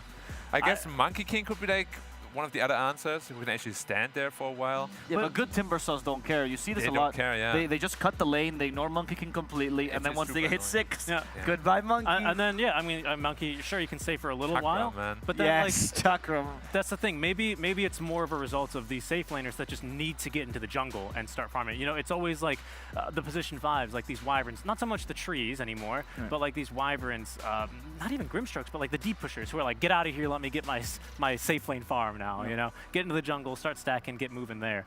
I don't know. Could be a bit of both. We'll see. The support meta would have to change a little bit to make these Timbers also worse, right? When there was a support meta that had, like, for example, Lich, which has a lot of kill potential, high magical damage, AA, those made the Timbersaw quiver. But in the current situation, oh no, Warlock, he's gonna Shadow Word me. Very scary. To be fair, Fatal Bonds in a team fight on him could be scary. Right. If he gets on his teammates, but usually Timbersaw is just so deep in that Fatal Bonds will never connect to any other hero. Yeah, and he's still an offlaner that doesn't mind building a Eul's, quite frankly. You know, like it's maybe not the preferred item, especially depending on who the Chad Timbersaw player is. Maybe instead you see like an Abyssal Blade queued up instead. He has done that, I think. Yeah, no. Amar's thing is the Manta. The Manta. That's right. He loves that thing. Yeah. But you know, it's not completely out of the world, right, to pick up that very strong dispel, or even just a Lotus, which is another fantastic item on the hero. So yeah, that's what a normal Timbersaw player would play, as opposed to Manta on the Timbersaw. That is pretty wild, yeah. But the Bash Shadow Lord became a thing, though, thanks to him, honestly. So I mean, maybe he's just ahead of the curve. Yeah, I mean, it's part of this thing, right? Because you know, you've got these like really annoying position 5 heroes, for example, like an Ench, who like just runs into the middle of your team fight, and then because she's gone for like Hurricane Pike and Power Treads, and she has maxed impetus, she's actually doing damage. Like, you have to use spells on this stupid Enchantress hero, who is normally just throwing creeps at you in the lane, right? Yeah. Same thing to this Underlord. Normally, whatever, Pit of Malice, I've got BKB, I got to dispel. Firestorm, I don't care, I'm going to walk over here and dive your backlines. All of a sudden, he's bashing you. Like, what? You have to deal with that in the fight. It becomes like a really big problem and potentially a roadblock, you know? Especially if you're like Kuro and you only draft one stun, now you have to consider stunning an Underlord? What are you going to do against a Puck? What are you going to do against an Ember Spirit, right? That's a good point, actually. You watch OG and you watch Amar in general, and it's like, it actually reminds me, and this is going to sound like an insult, but it's not, when OpenAI started playing Dota. Because it feels like he's just looking at it with eyes that nobody's ever seen. Like, what's the offlane? It's another core. And he started popularizing that. BZM kind of played, like, adapted to that. Usually teams, for example, we talked about the super secret, right? The secret that dominated the regions forever. Yeah. And they were well known because Nisha and Matuman could change win conditions. And that was rare. It's hard to do. And OG seems to just do it with ease. The only other team that did it consistently was Liquid, the old Liquid. The originally Alliance. Liquid or the no, the Liquid with Insignia. The after one, yeah, exactly. Yeah, there's a lot of Liquid. I was gonna say this Liquid or that Liquid. Not this Liquid. No, not this Liquid. Okay, got it. Okay.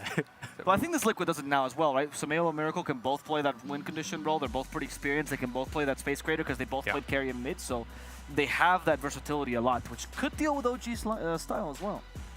Yeah, I mean, OG, I would say, is usually pretty dependent on Amar doing well.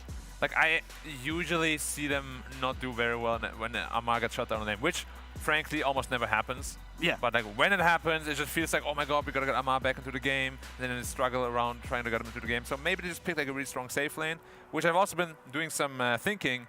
What if they do with Timbersaw, and doesn't Bloodseeker do really well with this hero overall? Like, the lane is pretty simple. Rupture is great against him, right? And we've seen kind of like the uprise of that Bloodseeker lately. Yeah, I mean, I would generally agree with that, right? I think the only issue is like when you do end up doing this thing, it's like you end up addressing what is essentially just an offlaner and a space creator with your safe lane carry pick, you know. And if the Bloodseeker is not right for the other heroes, it's like you can't grief your game with the Bloodseeker. Yeah, that's what I mean. And then Amar's already won. You know what I mean? He'll sit there happily and rupture himself to death if it means that it's a completely free puck or whatever game, right? That's true. Yeah, it's a rough one, right? Because Bloodseeker does have some just impossible core-to-core matchups. Like, you pick those cores that can just stand their ground against him, and then he runs away. You have the Void, he just stands in front of him. Yeah, rupture me, bro. I'm gonna bash you. Yeah. You know, I'm gonna time walk away. You can do nothing about it. It's definitely, I know. I would hate playing against that man, to be honest. Like, it's kind of like when I played a lot against Ice as Ice.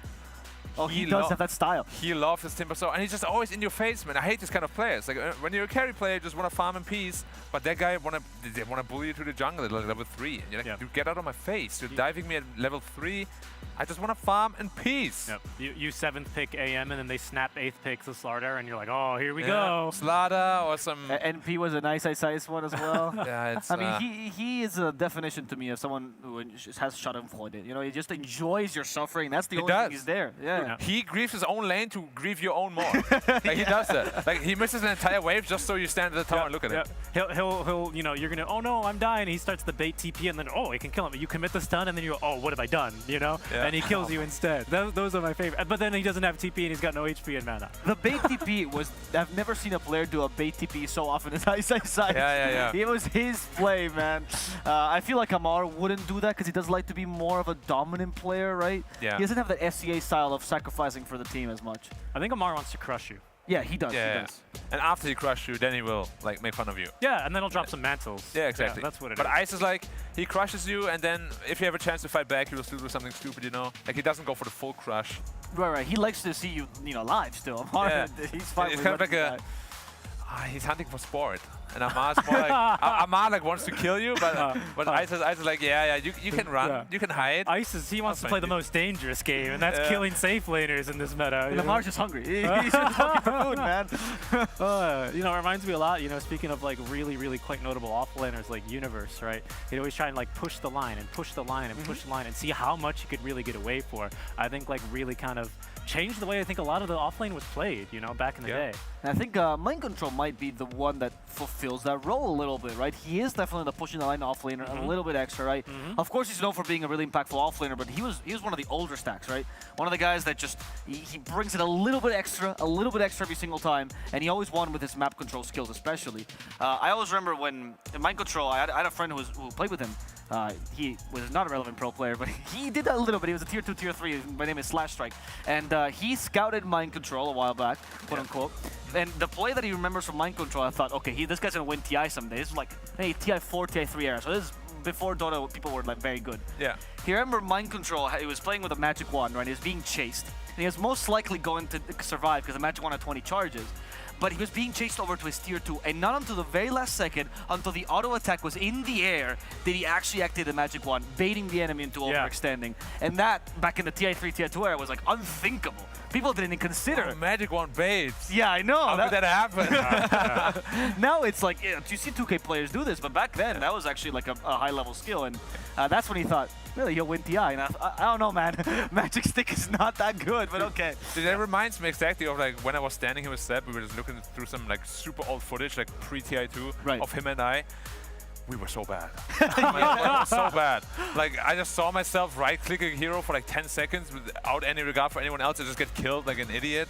And then he does the same thing. We're like, how bad were we back then? Yeah. Like, how is this possible? I'm not gonna lie. Like, I started only watching Dota around TI4, TI5, like I've already admitted, right? So you already went so you came into the game real good. No, yeah, exactly. Yeah, skill level was much higher. I was amazing. I was already, 6K. No, but when I like went back and like watched the highlights of like TI1 without the nostalgia glasses, and it's just like a Pudge tanking like tier 3 tower shots and then like hitting a hook, and it's like, oh, that's not bad. And Pudge dies. I'm like, what is going on? It was wild, man. It was a different day. It was a different day. You remember like the Dandy Ravage steal? Like the Tidehunter just didn't use any spell.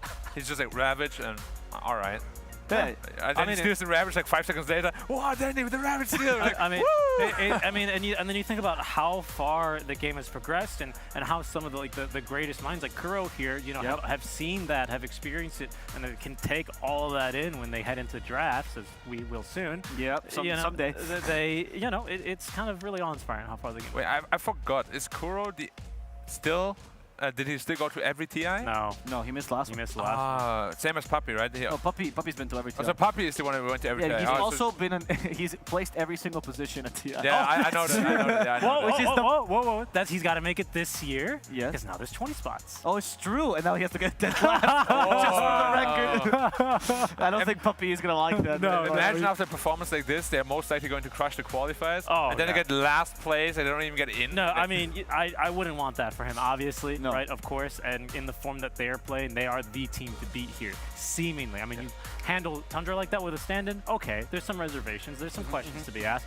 You take down PSG LGD, you're turning some heads, you know?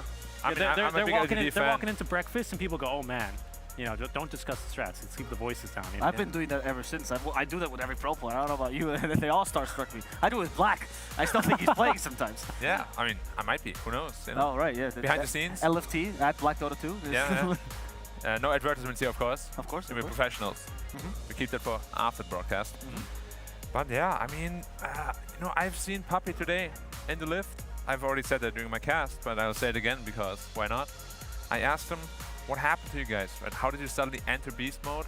And he also said it on the stage already. He's like, yeah, I think we should have done that like in the DPC already. I don't really know what went wrong. And he's just like confidently looks at me. He's like, yeah, I'm not surprised we're doing well. We were supposed to. Like, okay. Yeah, that was the plan all along, right? Yeah, I mean, I was pretty dumbfounded, to be honest, because they did not look good at DPC at all. And now they look like amazing. And he just says, yeah. Well, I mean, we knew that was going to happen.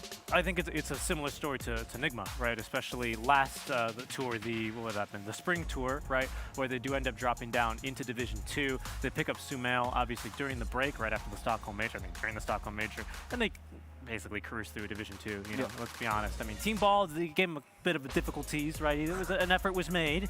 However, Nigma still coasts 7-0 all the way through. But, I mean, you know, like Seb was saying, these guys, they show up to lands and they just kick it into a different gear. Yeah. They're still, I mean, the Nigma has been consistent in their storyline. That's been their consistent storyline, which is somehow at lands they win. That's right. And one of the things that I've heard a lot of pro players talk about is how Nigma's style of run at you, which is what they're drafting after all, is just incredible at LAN. Because the pressure you feel when that happens at LAN is much higher than in online mode. Oh yeah, definitely. I mean, every player, no matter like how many tournaments you won, no matter who you are, you're always going to feel that pressure when they suddenly like push you into a corner. You have no space. You feel like they're kind of suffocating you on the map. Right. And then you try to get out, and then suddenly you are forced to make mistakes, and they will punish you for each and every mistake. It can be very brutal. It can be very brutal. That's what Nigma's been abusing. I think OG is one of those teams, the older squad, mind you, that also did a lot of running at you, choking you to death. We'll see if they're capable of doing this with the new OG, though, as we... Oh, that draft is so elusive. We've been looking for it for a while, and it just disappears off the screen. And we're gonna have it anyway. Yeah, we who needs a draft anyway, right? Who needs the game? I sure would like one, though. But you know Seek and Strike? Who else likes to run at opponents and is owning everyone in this tournament? Who's that? Secret. Yeah? I feel like Nigma and Secret are actually drafting in a pretty similar style. Classic. Secret has been doing a little bit more, has been a little bit more successful with it. But yeah, like maybe, you know, Papi, Kuro, good friends, maybe they're onto something. Oh, you think they talk strats? I hope so. Or you think they just have like-minded They have been playing together for so long, they've known each other for so long. I'm sure there is a lot of similarities with their brain waves. Like biologically speaking? Yeah, like if you bring them to like whatever, like science lab and do like the test, they would like, how can that be? They're the same person, but they look different. You ever see like Star Trek: The Next Generation with like the binars, where they just kind of like look at each other and then they communicate and they come back with like complex thoughts and they finish each other's sentences, you know? Well, that's what happened with me and Black? Right, exactly. Yes. Thank you so much, Richie. Yeah. I got you. 3 years of living with you, by the way. And still nothing. That's always a pleasure. It's terrible. Anyway, we get to see a little bit of Seeker. Let's talk about, I don't know, I guess Nigma again. we only have 2 teams. There's only so much I can do. Nigma, when they did the TI7 thing, we talk about the history of Dota, right? Each team contributes a little bit to the history of Dota, right? Yeah. You know, Alliance brought the idea of like different playstyle with a split push, we talk about Newbie and their efficiency of Chinese Dota, and Nigma, they brought a greater understanding of the map in TI7. And ever since, you saw people playing the map 10 times better. And buybacks. Yeah. That was the buyback. That's true. It was buybacks and understanding of the map. Do you remember Buyback City in TI7? Like, what was it? Like, no cooldown or something like that? It would just, like, cost your... No, it was a cooldown. It was, like, 5 minutes. Compared to cooldown? Compared to the 7 or, like, 4. You would get that debuff. I think there was, like, you can't earn gold anymore. Yeah, it was, like, minus 90% gold. It was, like, basically no gold for, like, 3 minutes. Which was pretty brutal. But it was the cooldowns. And they would just, like, throw in mind control on whatever green hero he was playing, and then he would die, and he'd just like buy back, TP back into the fight, and then fight for Roche. That was really when we kind of started this Roche song and dance that we all kind of typically allude to, and we just call Roche, first Roche, second Roche, and how impactful that's become now with the addition of shards and cheese and all this stuff. Yeah. Well, we're still waiting on that game, and the reason why we're actually not starting is because we're having server issues. And we're going to go talk to server right now to see if he can start the game. So we're going to take a small break, and hopefully we can fix this and come back as soon as possible.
Welcome back, guys. I know, it seems unbelievable, but we actually have a game.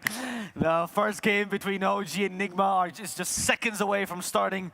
We get to see a draft, we get to see some Dota. Oh, I think I saw a Timbersaw pop up there. Did you see a Timbersaw pop up there? I think I might have seen a Timbersaw. But was that a ban? Oh, look at that. The Timbersaw is here for Amar. They've banned the Razor and the Viper instead. Razor over Timbersaw, huh? I mean, they must have, there's no way they didn't expect that, so No, probably they have something prepared. Probably. What makes you think Razor's a more valuable ban than Timbersaw? What does that indicate to you, Black? I mean, definitely in this tournament, I would say it is, just because of how many teams play the Razor really well. Okay. But against Amar in particular, I feel like Razor has a lot more like weaknesses than his Timbersaw. Like, no matter what you pick against his Timbersaw, he always finds a way to play around it. I don't know how many Timbersaw games he has, but I'm sure he has the most out of any player, probably. Or maybe maybe Whisper has more. But yeah, it can't be. He's not that old. There needs to be a time where he's sleeping or something. I think Amar, he used to be, I think, quite well known for the Razor, if I'm not mistaken. That used to be kind of his hero of the month for a while. Razor and Huskar were the two Razor heroes. and Huskar, that's right. But now it'll be the Timber instead. And here's a potential solution. OG actually, their somewhat unique ban is the Furion. Now he's not a stranger to the first phase bans, especially if you're playing against a certain muscly man named Dehawk. But another muscly man named Mind Control. That is also very true, right? But in this case, you know, that is going to allow the puck through. I think a hero we've not really seen a whole lot outside of that first phase ban. Yep, exactly. I mean, this is the idea behind letting the Timbersaw through. They thought, I mean, Puck technically does have a lot of catch against the Timbersaw, silence, magical damage. Against Razor, not as effective. Yeah, and I mean, certainly when TSM played it, right, I forgot in their opening match versus Liquid, I believe it was. Yeah, it was TSM Liquid. Liquid had some solutions for it, right? I mean, this hero... Skyreth Mage, Nightstalker. That's right. This hero has been absolutely tearing apart pretty much every single region of the DPC, right? We all know what the hero does, we all know what the hero wants to do, and we all know that the hero does not want to build a BKB, right? You can very much exploit that. Yeah, and one way to exploit is potentially snowballing Void Spirit, which honestly, for me, it's always like a double-edged sword, right? If you get coiled as Void Spirit, you're probably just going to die in a team fight. But if you can get on top of the puck, then you just kill him. And it's always like a little bit of a weird answer. You kind of win the lane, but then you feel like uncomfortable for a little while until you get your first item. Then you feel strong against puck again. So that matchup is very, very skill-dependent. And obviously, BZM, he's very, very good, but he's playing against the one king.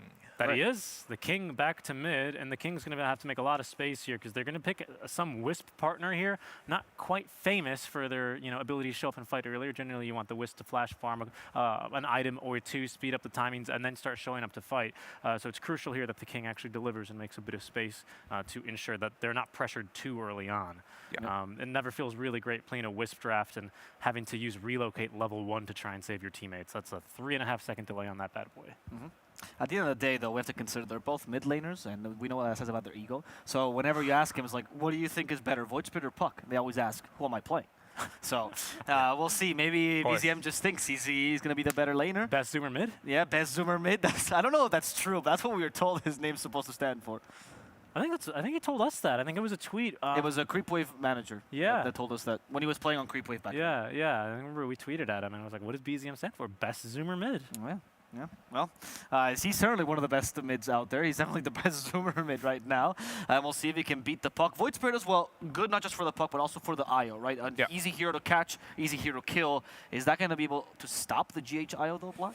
I mean, it really depends on how good of a game he has. Like, I even want to see his itemization, because like some Void Spirits like to really go into the Yule Scepter against Puck to have this easy setup. So maybe if he gets that, it's also really good against the IO. But I'm just a little bit worried for the IO, because you have a Timbersaw you're playing against. If he gets on top of you, you get absolutely shredded. And yeah, if they don't pick like a hero that can actually save the IO, he might be in trouble himself.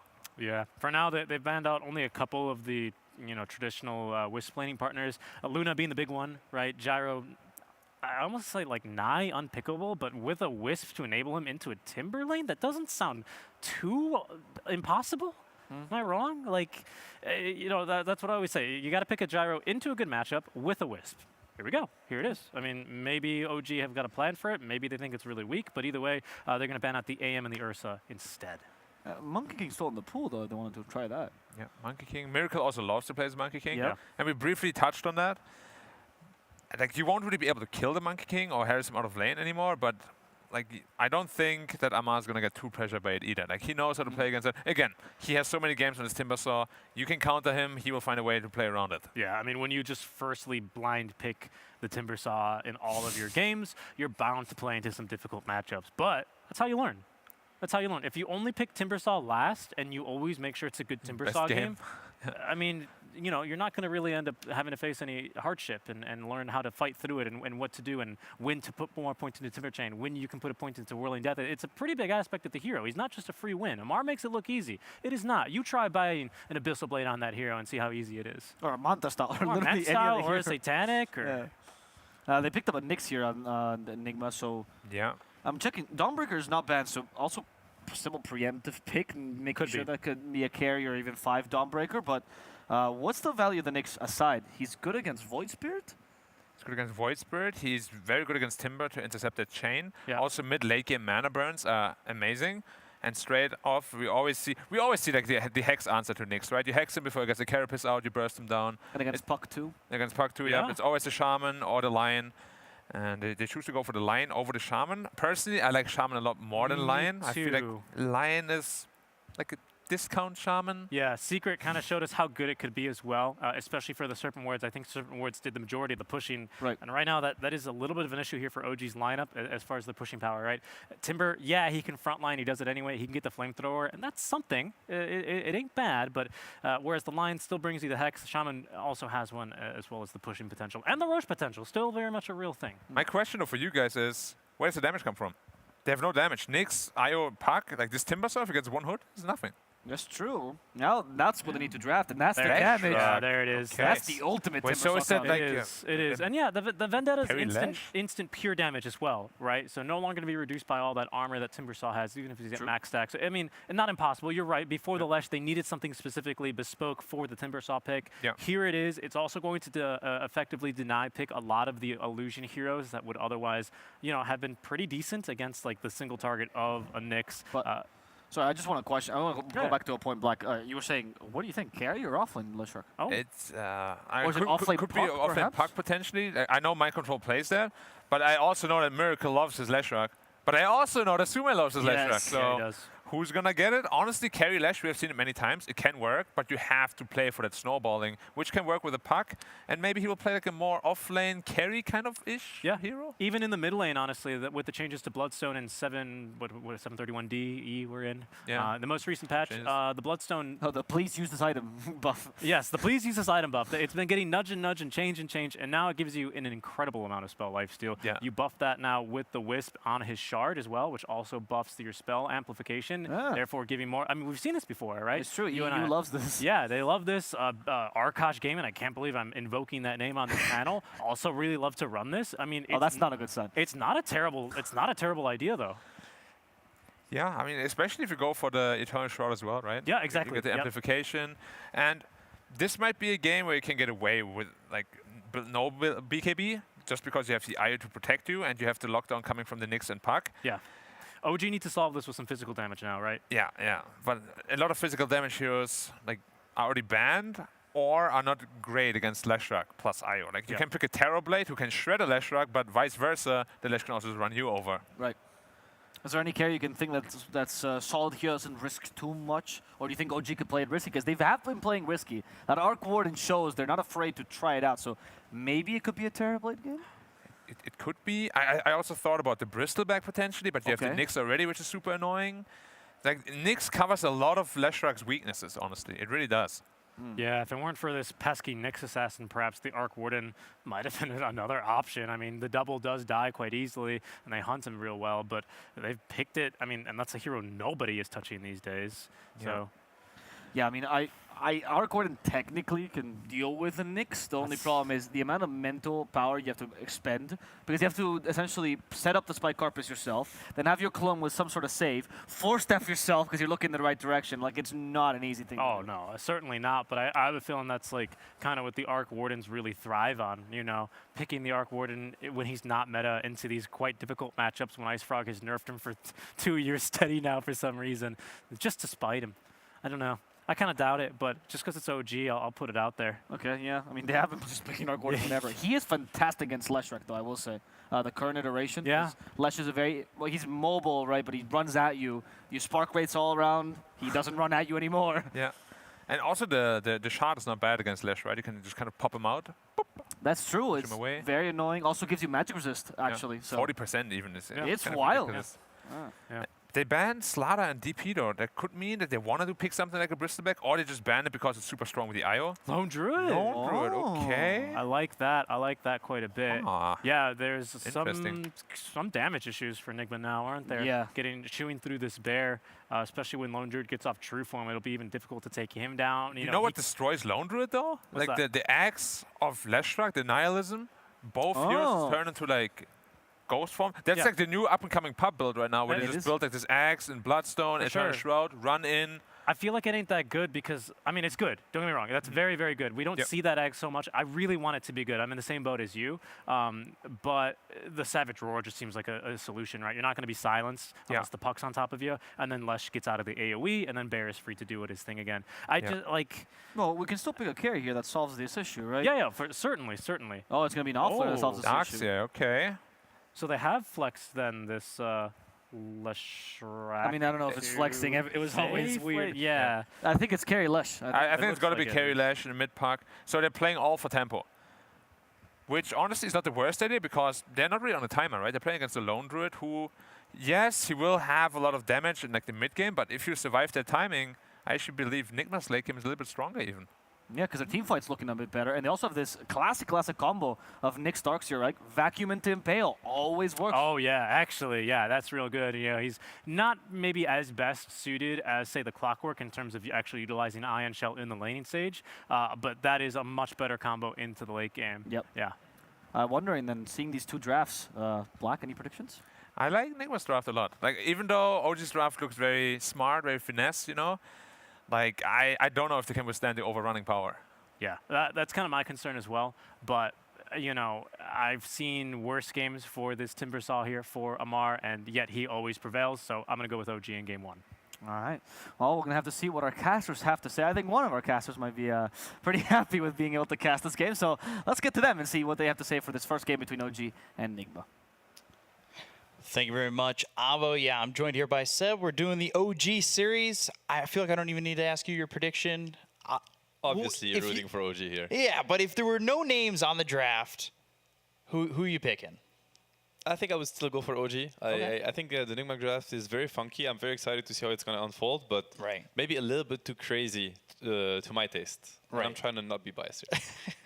You definitely called the Timber pick while we were waiting for the delays to get passed by. And when you can kind of predict it yourself, I would assume that maybe Enigma can as well. Do you think they drafted well enough to handle what Amar can do with this hero? Like they were saying on the panel, it's like you can shut him down, but it feels like he always powers himself up, and shutting him down isn't exactly shutting him down. I mean, I would say so in the sense that, you know, they have like heroes that are notoriously good against Timber. In the Nyx, obviously, to bring their control, and then they have this like immense amount of magic damage. Leshrac, Darkseer, Puck, Nyx, even the IO overcharge.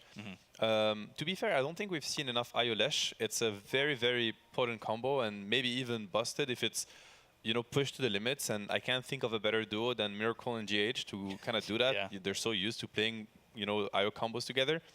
We'll see. Is it strong enough to kind of cut through a Timber with a hood? I'm actually not sure.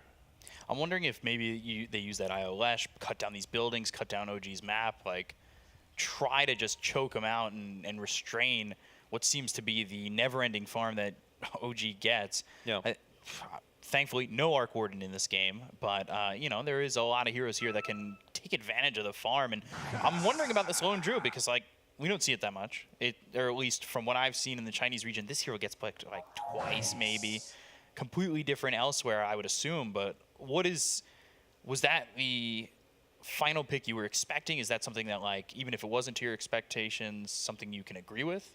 Yeah, I think it's a very good pick, actually, this game. I think it's a brilliant pick. They kind of lack damage. I mean, of course, they have damage, but, you know, they have to get through the bear. Even the hero himself is quite tanky. I think Savage Roar is also very strong against these heroes, especially versus tether targets. It's going to break tether. It's going to bring the physical damage that you kind of need. You know, when you have Timber, you're going to go for objectives and kind of force them to fight into the Timber when they don't want to, because Laundry is going to be taking the towers if you don't do so. I think it's a good pick, and you know, I'm quite surprised at seeing the Darkseer picked into the Laundry. Usually it's a bit of a tough lane, because then you just get bullied out of the lane with Darkseer, and you don't really have a go if the Laundry player decides to ever skill the Savage Roar. Then, you know, your go with the shells, that takes a lot of resources, a lot of mana. You just get roared away, and it feels kind of bad. So good pick, in my opinion. I think we're going to see Nigma play really fast-paced. You know, I look at this lineup and I see, you know, the IOLesh running around, having the Nyx and the puck, looking for pickoffs constantly, Relocate being ready. And then Darkseer fits in really well, because he's going to be, you know, safely shoving the waves in with the Ion Shells on the creep waves. So that gives you info, right? Because you get the waves pushed into your face by the puck and the Darkseer. And you have this Nyx kind of lurking. It's a bit scary, because you kind of want to group up, right? Or you're going to get picked off. Right, so hitting that timing on the 6, seeing what the Darkseer can do. Do you change the build for the Darkseer? Like, you're saying that maybe the Darkseer kind of gets a little bit countered here. We've seen Ags a lot on these Darkseers. That obviously gives a little bit of health when you're putting those Ion Shells out there. It's something that I believe Secret was doing, and you know, they have like this ultimate healing draft under wraps right now. But like, does Darkseer change to more utility? Is he staying away from that Ags, or is that still standard, at some point needs to be in the arsenal? I mean, Axe is good for sure. I mean, if you think about Nigma's lineup, I see a lineup that's really gonna run at you, right? You're gonna have the Leshrac running in, tethered, Darkseer surging himself in, the puck also in your face. So the Axe adds on top of that, you know, tankiness for the whole team, several Ion Shells going on, that also helps. You know, to me, it's all gonna come down to, do they have enough damage to take down these really tanky cores of OG in the Timber, with a Hood most likely, and the Laundry? I think he could even consider buying a Vessel. I know it's a little bit crazy, but Darkseer players do like going for Urn, as in, you know, like a casual item. The build-up is very nice for the lane. And then Vessel would be the item that would make sure that cores such as Laundry or Timber or Ench, that are really based on the healing mechanism, is just completely countered. And then for sure you're going to be able to cut through them. So, I mean, he has a lot of options to go for. I think Darkseer is one of these heroes where you can buy literally any item almost in the game and make it look good. So obviously Mind Control, one of the better Darkseer players out there. So he has a lot of experience, and I'm sure he'll make the hero look very good. For sure. And then obviously someone who plays the hero really well is Amar on the Timber. And it seems like a lot of times when he plays the Timber, he's kind of like that main guy. He's getting a lot of the farm. He's sitting top of the net worth. I almost hate to ask this question. Does he tone it back a little bit this game? Does he give up some of that farm towards the rest of his team? Because he finds it somewhere. I don't know. Sometimes he isn't even stealing it from his teammates. He's stealing it just like from everybody else. Nigma's not getting it, or whoever you're playing at the time. It's like somehow he manages to stay top of the net worth. I need to start watching a lot of those replays and just seeing how he's moving around the map. And that sounds a lot like an Amar Timber, what you just described. And I think if anybody is going to have a say about it, it's got to be Nigma. You know, they are the one that are going to try to stop him. Whether they can or not is yet to be seen. You know, it's a lot about this IOLesh and how well they're able to execute the lane. Lesh versus Timber is all about who gets level 6 first. Because if Lesh does get level 6 before the Timber, it might get really hard for Timber to even stay in the lane. If it's the other way around, then he might kick Lesh away from the lane. So I'm looking at what Taiga is going to also decide to do, and how much he's going to be able to prioritize XP on the Timber saw. Yeah, so we'll see how these lanes end up going once we eventually get to them. We've still got a little bit to go. Doesn't really look like, at least for the moment, that OG are going to wrap or go for something pre-minute 1, but Nigma's up here just in case. And they've got a pretty solid level 1 kill lineup just to make sure. And I think, at least from the looks of it and the way that they've set up, OG are kind of aware of that. They know that these stuns exist. They know that the damage is there. And yeah, he's seen right now on puck. The ward did scout him, so we have, like, OG has perfect information on what might be happening, and definitely they don't want to run into that. Like, as you said, you know, whoever runs there just dies. And they actually do something interesting with Misha and Taiga. They go all the way the opposite way around. So they're kind of, OG's also kind of finding their way. Maybe it's like, oh, well, you know, Enigma, they didn't get what they wanted. They come back towards their side of the map, and we just catch them, which is kind of what they've done here with Mind Control. We'll see if they can get this kill in the Darkseer. BZM nearby with an Aether Remnant. As long as he lands that, it's first blood secured, and that's exactly what it is. So not only did they read the lineup for that first little potential kill that comes from that lineup from Enigma, but they even countered it, and they did it perfectly. And he even gets the D ward because, you know, Patience, we placed the ward first and we saw them run in, and now Taiga just placed a sentry. He might die for it, maybe? No, very nice stun. He's gonna get away. So we also got the mid ward, which is a big deal, very big deal. This Lion is very, very rich, you know. First blood plus the ward, like he's already rocking the boots, so living the life. Yeah, that's one of the things you and Black were talking about. I was spectating this conversation and learning a lot. When you buy boots that early, you gotta have that mindset of, okay, now I've got boots. I can't just run up and because I'm faster and die. You've got to use it. And what's the way that maybe you see Taiga getting that done? I mean, Taiga's job right now in this game is to make sure they don't shut down Amar, and at the same time, leave him as much XP as he can. It's really the XP race between the Leshrac and the Timber. The Leshrac's weakness that he has a Wisp that is not as good as a Lion to, of course, kind of leave the lane, right? Wisp is designed so that he tethers his partner and stays with them. So they're going to try to force Taiga to... They should try to force Taiga to share... Oh, he might actually be dead here. A really good stun from Miracle. Landed right on the edge, and Taiga getting down to one shot left, and GH gets that kill. Amar actually took a little bit of damage too on the beginning of that, and if he had gotten hit by that stun, his life might have been in a little bit more danger than it is already. Courier was close, so that'll start to... I think it did deliver his boots over, so it's not like it's in that weird little no man's land. And then we're taking a look up top here and over mid. Like, do either of these matchups, the top or the mid, really stand out at you as something that can be a lot of kills? I think the mid matchup that we're looking at right now, like the Void Spirit versus Puck, it's a very high skill matchup, and I've seen it go both ways. So it seemed very even right now if you look at the last hit. So far so good. As top, yeah, this Nyx seems to be in big trouble. Oh yeah, Kuroki getting slowed down thanks to the help of Misha, but a two-man stun and that Impale might be enough to just walk on away. Very nice. Misha doesn't have the impetus.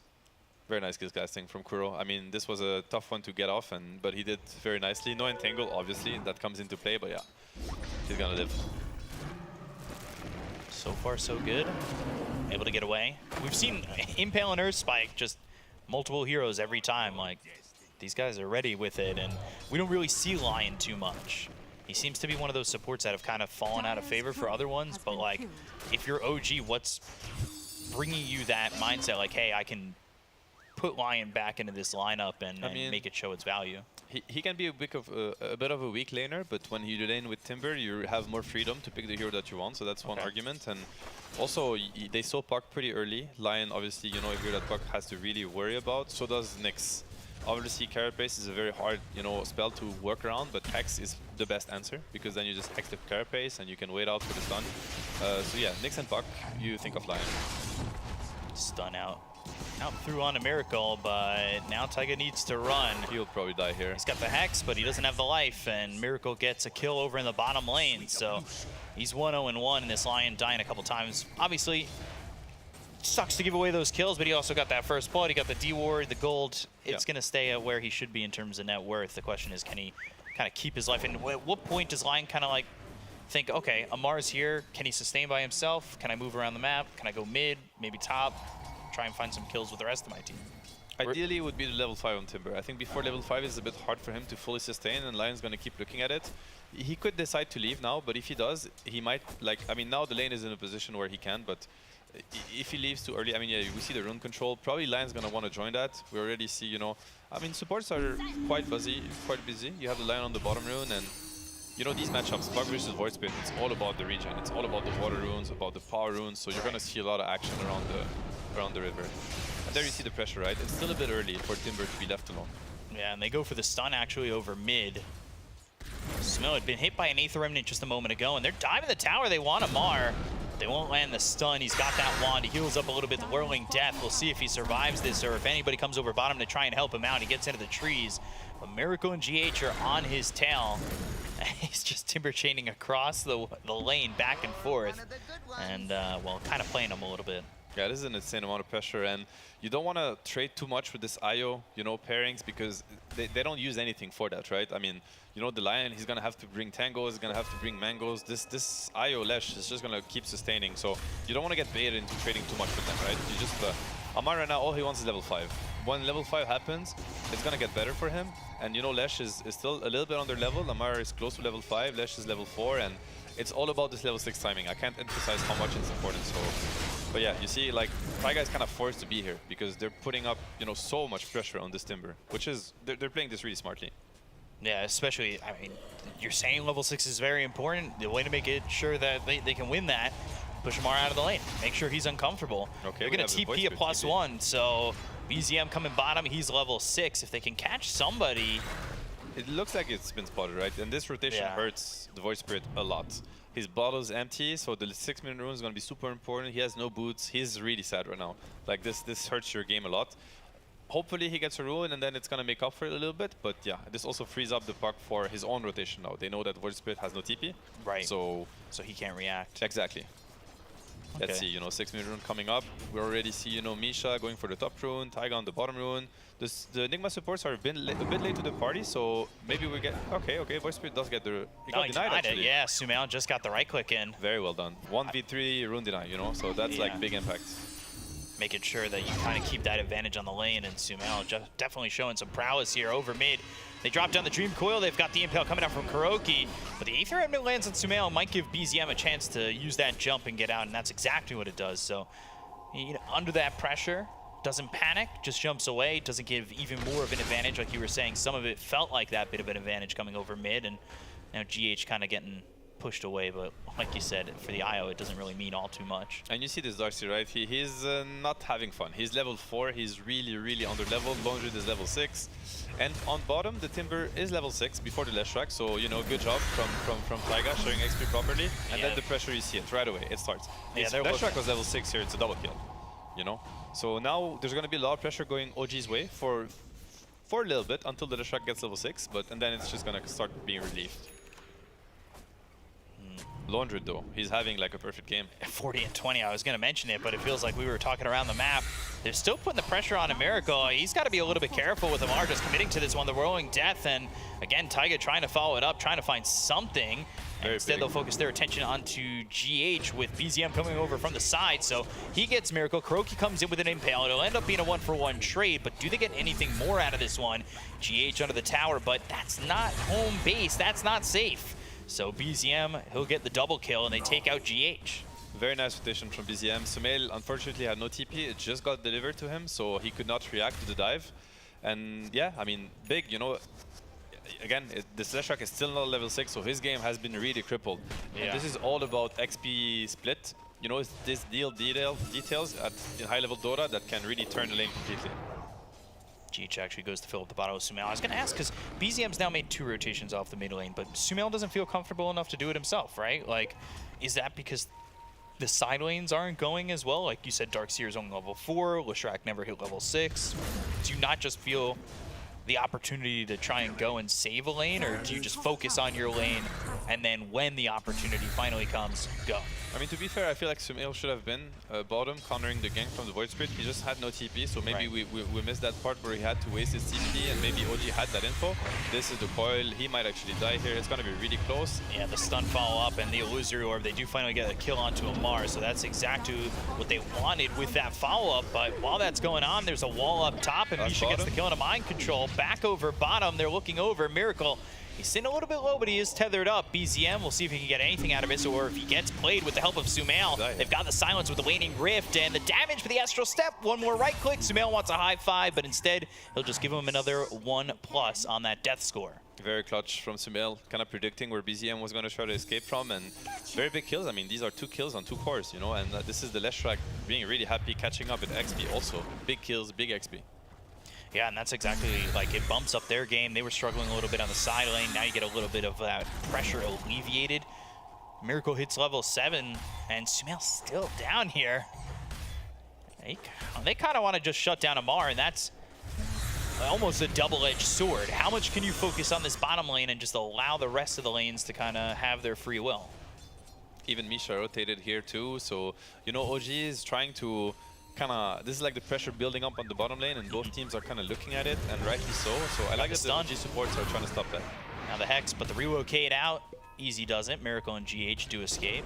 Pretty early relocate. You know, Sumail is looking at it. He has a coil. He's going to check the run before. He might be in trouble here. Dream Coil comes out at a BZM, and let's see if he can get out of this one when the Dream Coil finishes, but he never gets that chance. So Sumail with another kill. He's on a killing spree. Plus an Arcane Rune for him top. So, you know, Sumail is starting to pop off here. Yeah. Something to watch out for. Very timid in the first 5-6 minutes or so, but Sumail found that opportunity, and he's rolled with it. They're starting to snowball, which could be dangerous for OG. They bring over Yuragi, and maybe looking to get Miracle with the help of Taiga. Yeah, he might die here. He's gonna die here. Hex, Earth Spike should follow it up, and that's an easy kill. Miracle kind of in his own area of the map at the moment, and that's what gets him caught. He's on the side of the OG as Sumail gets another one. He's now dominating, taking out Misha. GH is actually pretty big this game. I mean, I feel like he's having a pretty good game. He's pretty happy. He's gonna have mech only in like 500 gold, so you know, 1 or more 2 skirmishes, and then he gets the mech. And I mean, this game for Nigma, it's all about this IO plus Leshrac. It's really all about how they're gonna hit their timings and how they're gonna be able to kind of accelerate their game, because this is where the damage is gonna come from for Nigma, and they're gonna need a lot of damage to take down, you know, OG's course. Yeah, they've done a good job of getting, say, BZM as well as Amar at some time. But now, look at this. Nyx Assassin in trouble. The follow-up Hex. BZM, he gets a kill. Finally gets himself, you know, a +1 there, as he's had a couple of deaths in between. So they do get that kill on the Nyx. You're starting to see this lone druid really start to get involved too, and he had a great lane. Like, the net worth split between him and anybody else is pretty significant this early on into the game. The pressure was on the rest. He's living the life, and this is when the map might look a little bit weird for OG, because, you know, MC just took top tower, you know, quietly, and you see Miracle kind of staying here. He's not maximizing his own farm. He decides he'd rather defend his own safety in tower and keep the map kind of disadvantages for OG, which I think is the best way to play the game at this very moment. And this is like the mark of the most experienced players that are gonna, you know, like kind of favor pressure over greediness, which at this level is definitely the way to go. MC here, he might die, or yeah, too much damage on this bug.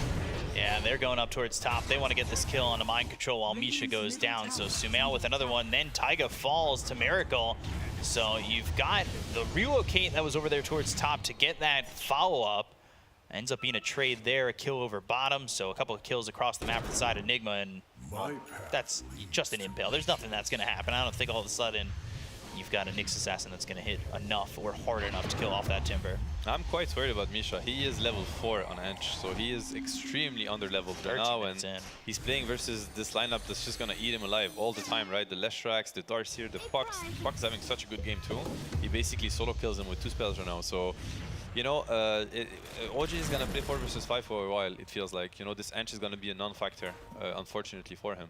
Does Ench really even feel like he fits in at some point? Like, the Untouchable really, you've got Leshrac on the other side. Is it really enough for Misha to make anything happen? If he had a better game, maybe, but given the state of his game, I think it's going to be quite painful. Amar looking over mid, he'll TP in. And here we're going to get to see, you know, how much damage do they have? You know, can they cut through the Timber yet or not? Obviously, the damage is going to keep scaling. You know, Leshrac getting items, the Yash, the Kayas, and these kind of items are going to help that. But this is probably the moment where Timber is kind of hard to touch. You know, the Bracers, the Magic Wand, the Hood. And this is when maybe Enigma is going to look to kind of, you know, accelerate their farm rather than trying to pressure, because it might be a little bit too early. Mind Control is also going for the Vessel, which I think is a really, really smart buy, and it's going to help them kind of kill the Timber, which is going to be the meat shield that they're going to have to get through if they want to truly pressure OG. Yeah, and if you can get through that big metal body that Amar has got on this Timber, then maybe you can do the rest. Right now, they do get that mid-tier 1, and that's usually a telltale sign of something going right for you when you get the top and mid. They find themselves the Impale. They'll follow it up with the stun coming out from Miracle. Soaking up a lot of that damage. Spike Carapace. That'll end up setting up Taiga. They throw the Chakra Mound. They've got the Assimilate as BZM goes behind them and gets the kill to Kuroki. So they end up losing the Nyx Assassin. The Dream Coil. It's placed down onto a couple, but it doesn't really matter. That's more an escape cord than anything. Yeah, and you see it, right? It's too early still to kill the Timber. They don't have the Vessel. Leshrac, you know, probably wants a little bit more levels. Maybe he wants the Kaya Sange. I'm not really sure which items are going to allow them to cut through the Timber. I think that's maybe a little bit of the worrying part for Nigma right now.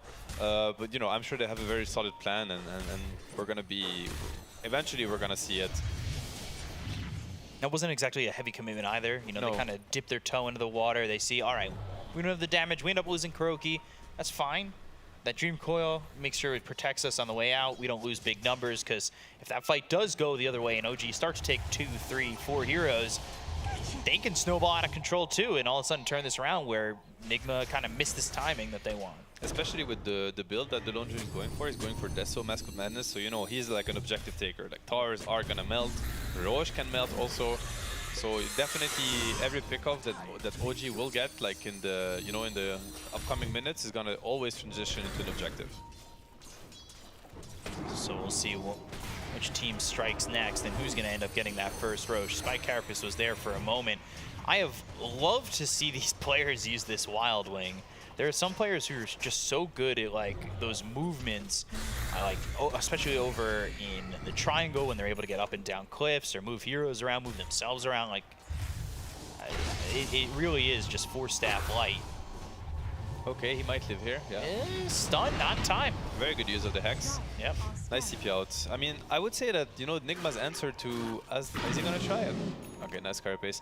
Nigma's answer to Timber, you can already kind of might be dangerous for the. Okay, I mean, there's no follow-up. He's just trying to protect the Nyx. And it's worth it, it's worth it.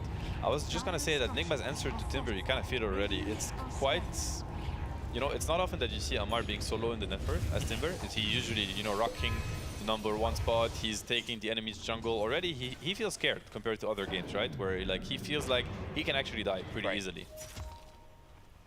And he still showed how tanky he was. Like, if he's got that feeling that I can still die pretty quickly, but I was tanky in that last fight, certainly something that Nigma's doing right to make him feel that way and maybe abuse that to go towards the rest, right? Because Mind Control, he does have the Spirit Vessel, doesn't have any charges.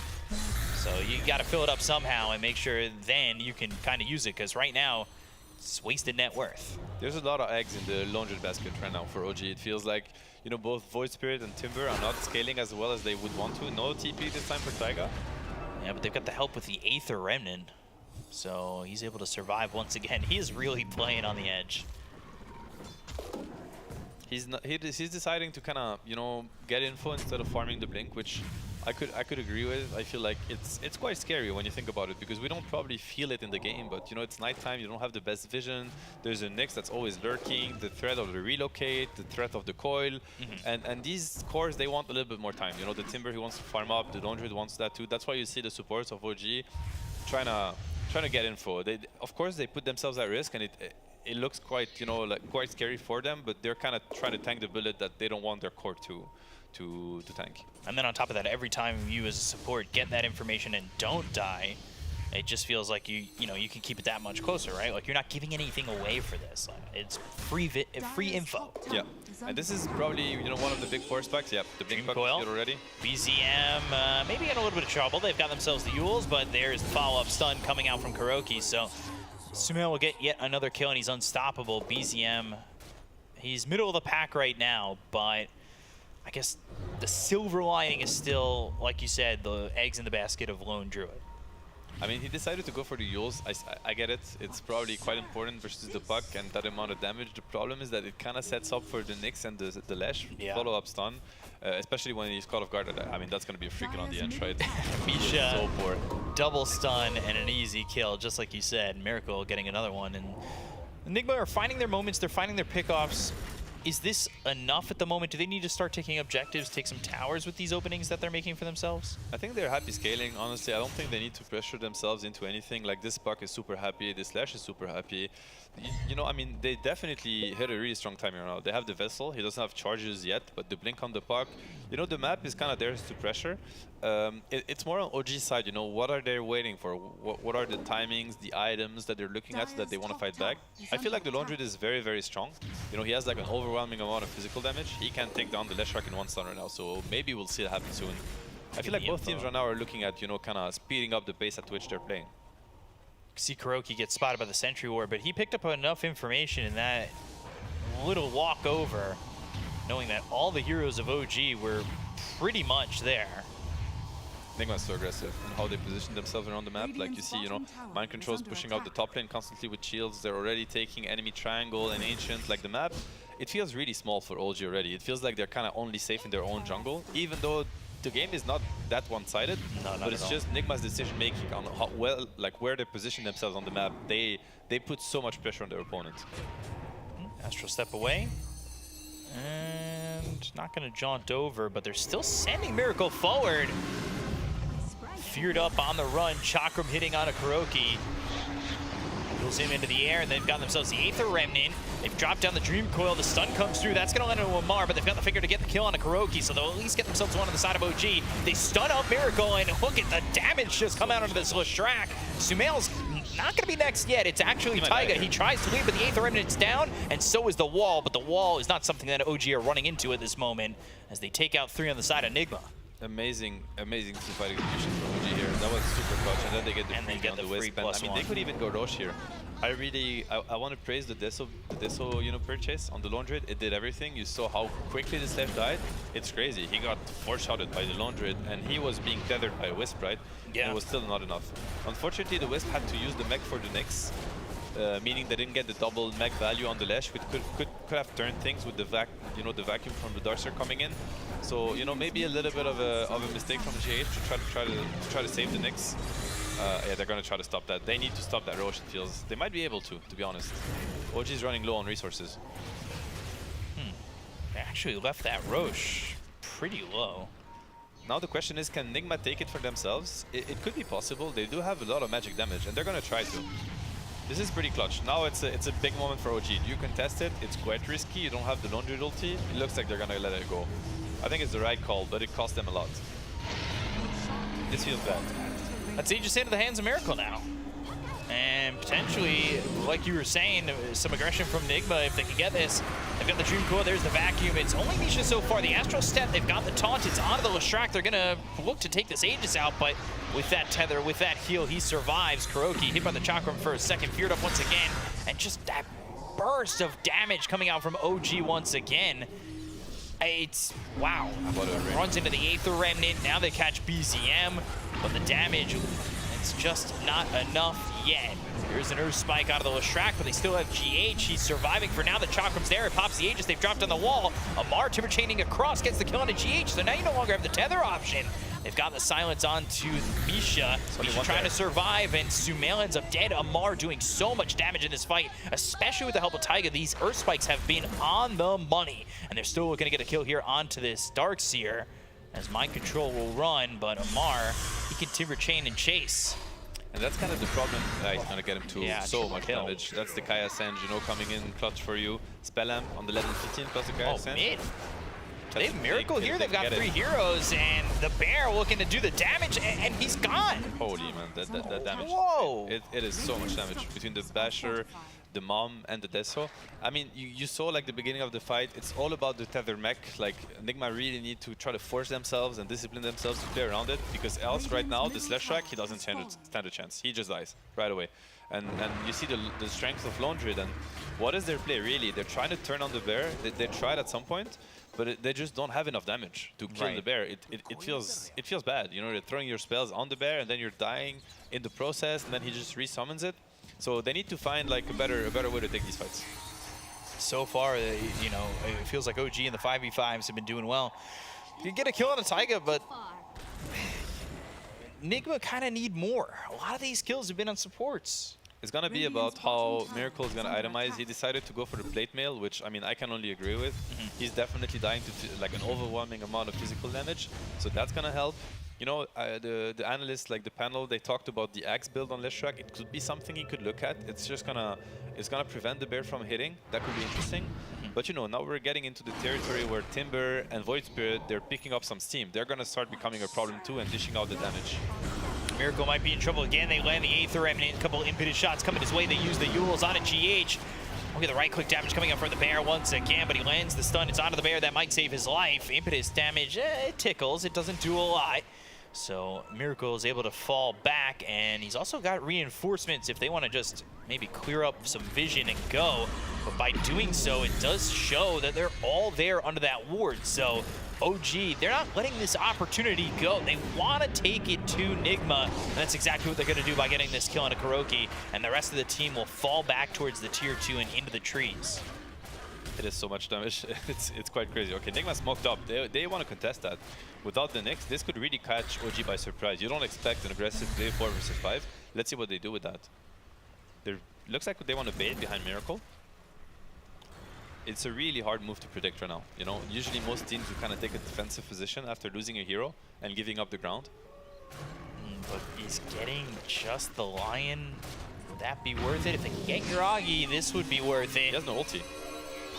They've got the Dream Coil. They're not following this up just yet, but there's the BKB as well as the vacuum in the wall. That's coming through, but here comes Amar. Amar trying to make something happen. They will go over to Sumail. He's going to go into the phase shift as well as the illusory orb back towards Yuragi, but BZM's trying to stay on the tail of this puck. The damage just not enough to get the kill on Yuragi just yet. They get the kill on a Miracle to take out Mind Control, and Sumail falls too. 3 heroes gone. GH trying to TP, but there's the impetus last shot. 4 heroes out of the side of Nigma. They took that fight, and they pay for it deeply. Such an amazing side steps, you know, like jukes from Yuragi. That was awesome. And also the patience. You know, he got the shard on the Lone Druid with dispels. So, you know, the Spirit Vessel was applied to him. And Lone Druid is all about the healing mechanism. He got healed so much by his bear. So Spirit Vessel is really instrumental to try to take him down and make sure he doesn't survive through your spells and your right clicks. But then he just presses Savage Roar and dispels himself from the Spirit Vessel, and he just lives. Yeah, he sidestepped in this like little area by the stairs, and he's avoiding like not only Sumail, but multiple other heroes coming at him from Nigma, and they just picked him off one by one. OG has just played around this pressure really well. I mean, Yuragi is playing so well, honestly. Like, this is like such a flawless game for him so far. You know, he's 5-0 and 11. He's joined fights really early. He's really helped stabilize the game when the Timber was suffering a little bit. So did the Void Spirit. So pretty impressive showing for him so far. Yeah, Deathless and doing damage. Not exactly too far out of the woods just yet. It's a 4K lead, still pretty close, but Nigma have kind of missed that timing that they initially wanted, and now they've kind of got to get to the next one, right? And they're going to try and do so, but with the fight up top, they may not have the chance. Sumail, he's hexed up. BZM comes in. Astro set the damage on it. It's Sumail, and he just can't survive. Here they go with a finger on a Miracle, and they'll wipe the floor with the Leshrac too. They want to go and get everybody. They look towards GH. They look towards Kuroki with the BKB pop by Mind Control. They've got the Banshee, so they keep Mind Control close. And GH, well, Amar's going to keep him even closer and get the kill and take out Mind Control. It is just, when it rains, it pours, because it is pouring bodies as they hit the floor for Nigma. I mean, it seems like they cannot deal with the Lone Druid whatsoever. At all. It's just too much. Like the roars, the Savage roars, constantly, you know, kind of splitting this lineup apart. This lineup, they want to run at you with, you know, full... And also, like, the MS, it gets amplified. Like, I mean, it turns against you, right? If you're really fast here and you get roared, suddenly you're so far from the fight, it takes so long for you to get back in the fight. So the Leshrac, it breaks the tether. Even the Darcyr that is surged, you know, half of the time. Obviously, if the puck ever gets feared, then he just dies. This Lone Druid pick, you see how potent it is and how much impact it's had. It feels like they just can't fight into it. And like you said, he got involved early. And it was when he came over mid for that fight, and he's been with the team pretty much ever since. Yeah. Or close enough where he can react. I mean, he's been involved in almost, I mean, in 20 kills, over 26. He's been more involved than the Void Spirit has been, the solo mid, you know. He's the one with the most kill participation from position 1, which is honestly not frequent at all. Like, you rarely see that. So, I mean, it worked really well. And now we're at a stage where it's just really hard for Nigma because none of their heroes can really frontline. Sure, the Darcyr does with BKB, but how much does it do realistically? The Leshrac is a little bit too weak, as we've seen. He just dies when he runs in. So it's a tough game to play right now. They do have tools to play the map. You know, they can like try to shove the waves, the side lanes, play it with the relocate and the threat of Nyx. But I think like 5-on-5 right now is just not realistic for Nigma. They just don't have the firepower. Which could put them down in an even bigger hill, right? Like, if you can't fight 5v5, you've got Roche potentially coming up soon, and that's a big objective to get. But if you don't have the confidence to play 5v5, how do you even contest that? I think you have to give it away. It's too scary right now, you know? Or, I mean, the one thing that they have going for them maybe is the Darcyr. It's always a hero that can turn games, especially when you have AoE follow-up, you know, like a really clutch vacuum into a 3-man impale, these kind of things. And then maybe you can you know, this Laundry, he has to die before he gets to click ulti. Like, that is so important. And they have tools, they have stuns, they have silences. I mean, he has BKB now on the bear, not on the main hero, as he ultis already preemptively. I mean, that's the problem too, right? Laundry, on level 20, he hits this huge bar spike, minus 50 seconds on true form. So you can't really play as much around his ulti. It feels like it's always up, and you know, this is danger zone. But you know, during the little downtime that it's gonna be, whether it is 10 or 15 seconds, you have to try to kill him, burst him before he gets his ulti off. A little bit like an alchemist in a way, but even more intense. I was gonna say it was kind of similar to what we were seeing with the Tempest double on the Arc Warden. Exactly. Nigma, they need to abuse the downtimes. You know, they have to seize the moment and be like, all right, ulti down, we need to burst him before. And he's actually gonna die really quickly. I mean, the main hero, when he's not in true form, he has 0 stats item. You know, he will die. They have enough damage to take him down. Yeah, and I think maybe one of the benefits here for Nigma is the fact that that Roche is 2 minutes away, so maybe gives them some time to find an arsenal to go after that Roche if they feel the need to contest it. Like you said, it's going to be difficult. They may just concede it, but at the moment, they want to fight. Yeah, Miracle got his BKB, so maybe they feel a little bit better about running in. He's not going to get roared or anything like that. They're low ground though, so it's a bit scary. Yeah, smoke on smoke, and well, BZM, while his smoke gets broken, kind of understands, hey, there's a Nyx assassin here. Rest of the team, though, it still looks like they even want to make that jump, kind of getting an understanding of where Nigma must be, right?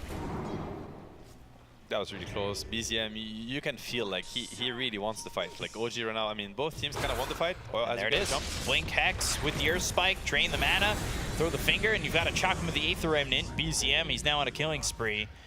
It's that Blink Dagger is so crucial to these Lions, and you see why. The instant Hex is so strong. Yeah, that's the Hex against Nyx, right? It's like one of the best ways to deal with them, because you know, you start with an Impale, he might get the carapace off, and all of a sudden the fight is just different. You hex him, it's just safe. Nyx will die against these hexes. That's why you're always gonna see team prioritizes the Shadow Shaman, the Lion, you know, these kind of heroes against Nyx.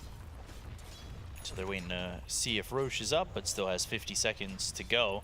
While this is going on, Sumal is trying to get into the E-Blade. Kind of far from that. And then Miracle, he wants that shard, which in a Roche fight, in that scenario, could be pretty important. It would really be, and you know, MC is looking to buy a Blink. He's got it now if he wants to, and I feel like this could be maybe one of the saving graces for Nigma if they really, you know, I mean, they're a team, they're really used to playing with each others. I'm sure if they're a team that can, you know, pull off like a crazy wombo combo with the vacuum. Sumail getting caught. I don't know if he survives this one. They've got the silence to pop the link in, so go to the phase shift and the illusory orb out. That was a fresh spike, but on Void Spirit, you know, he tried to surprise him with it. Unfortunately, not enough damage. Pretty tanky puck with the Linkens. But yeah, I mean, right now, Nigma, they have to be looking for Darkseer combos. I think that's the only way where a fight can look good for them. Or they try to delay the game, as Sumail was trying to do. Push out the side lanes, force OG to split up. Obviously, it is scary. They have pretty good catch in the Lion and the Void Spirit, but you know, it is what it is. That is what the state of the game dictates right now. And while they're going bottom, while they're trying to get that kill on Sumail, like, they're still farming the enemy's triangle. They're still farming so much of the map. Like, they're just not giving anything to Nigma. They're getting Roche, they're farming top, they're defending bottom. It's I mean, it's a bad situation for Nigma to be in. At the same time, I mean, I was gonna say they have a pretty good high ground defense, which I mean they do. In the, you know, the Darkseer is always crazy high ground defense. But yet again, it's gonna be this beer just like taking down towers. Despair, like it's. I don't even know if they can poke the bear well enough, because he's gonna demolish the towers. Like it's gonna be really quick. 4,000 health.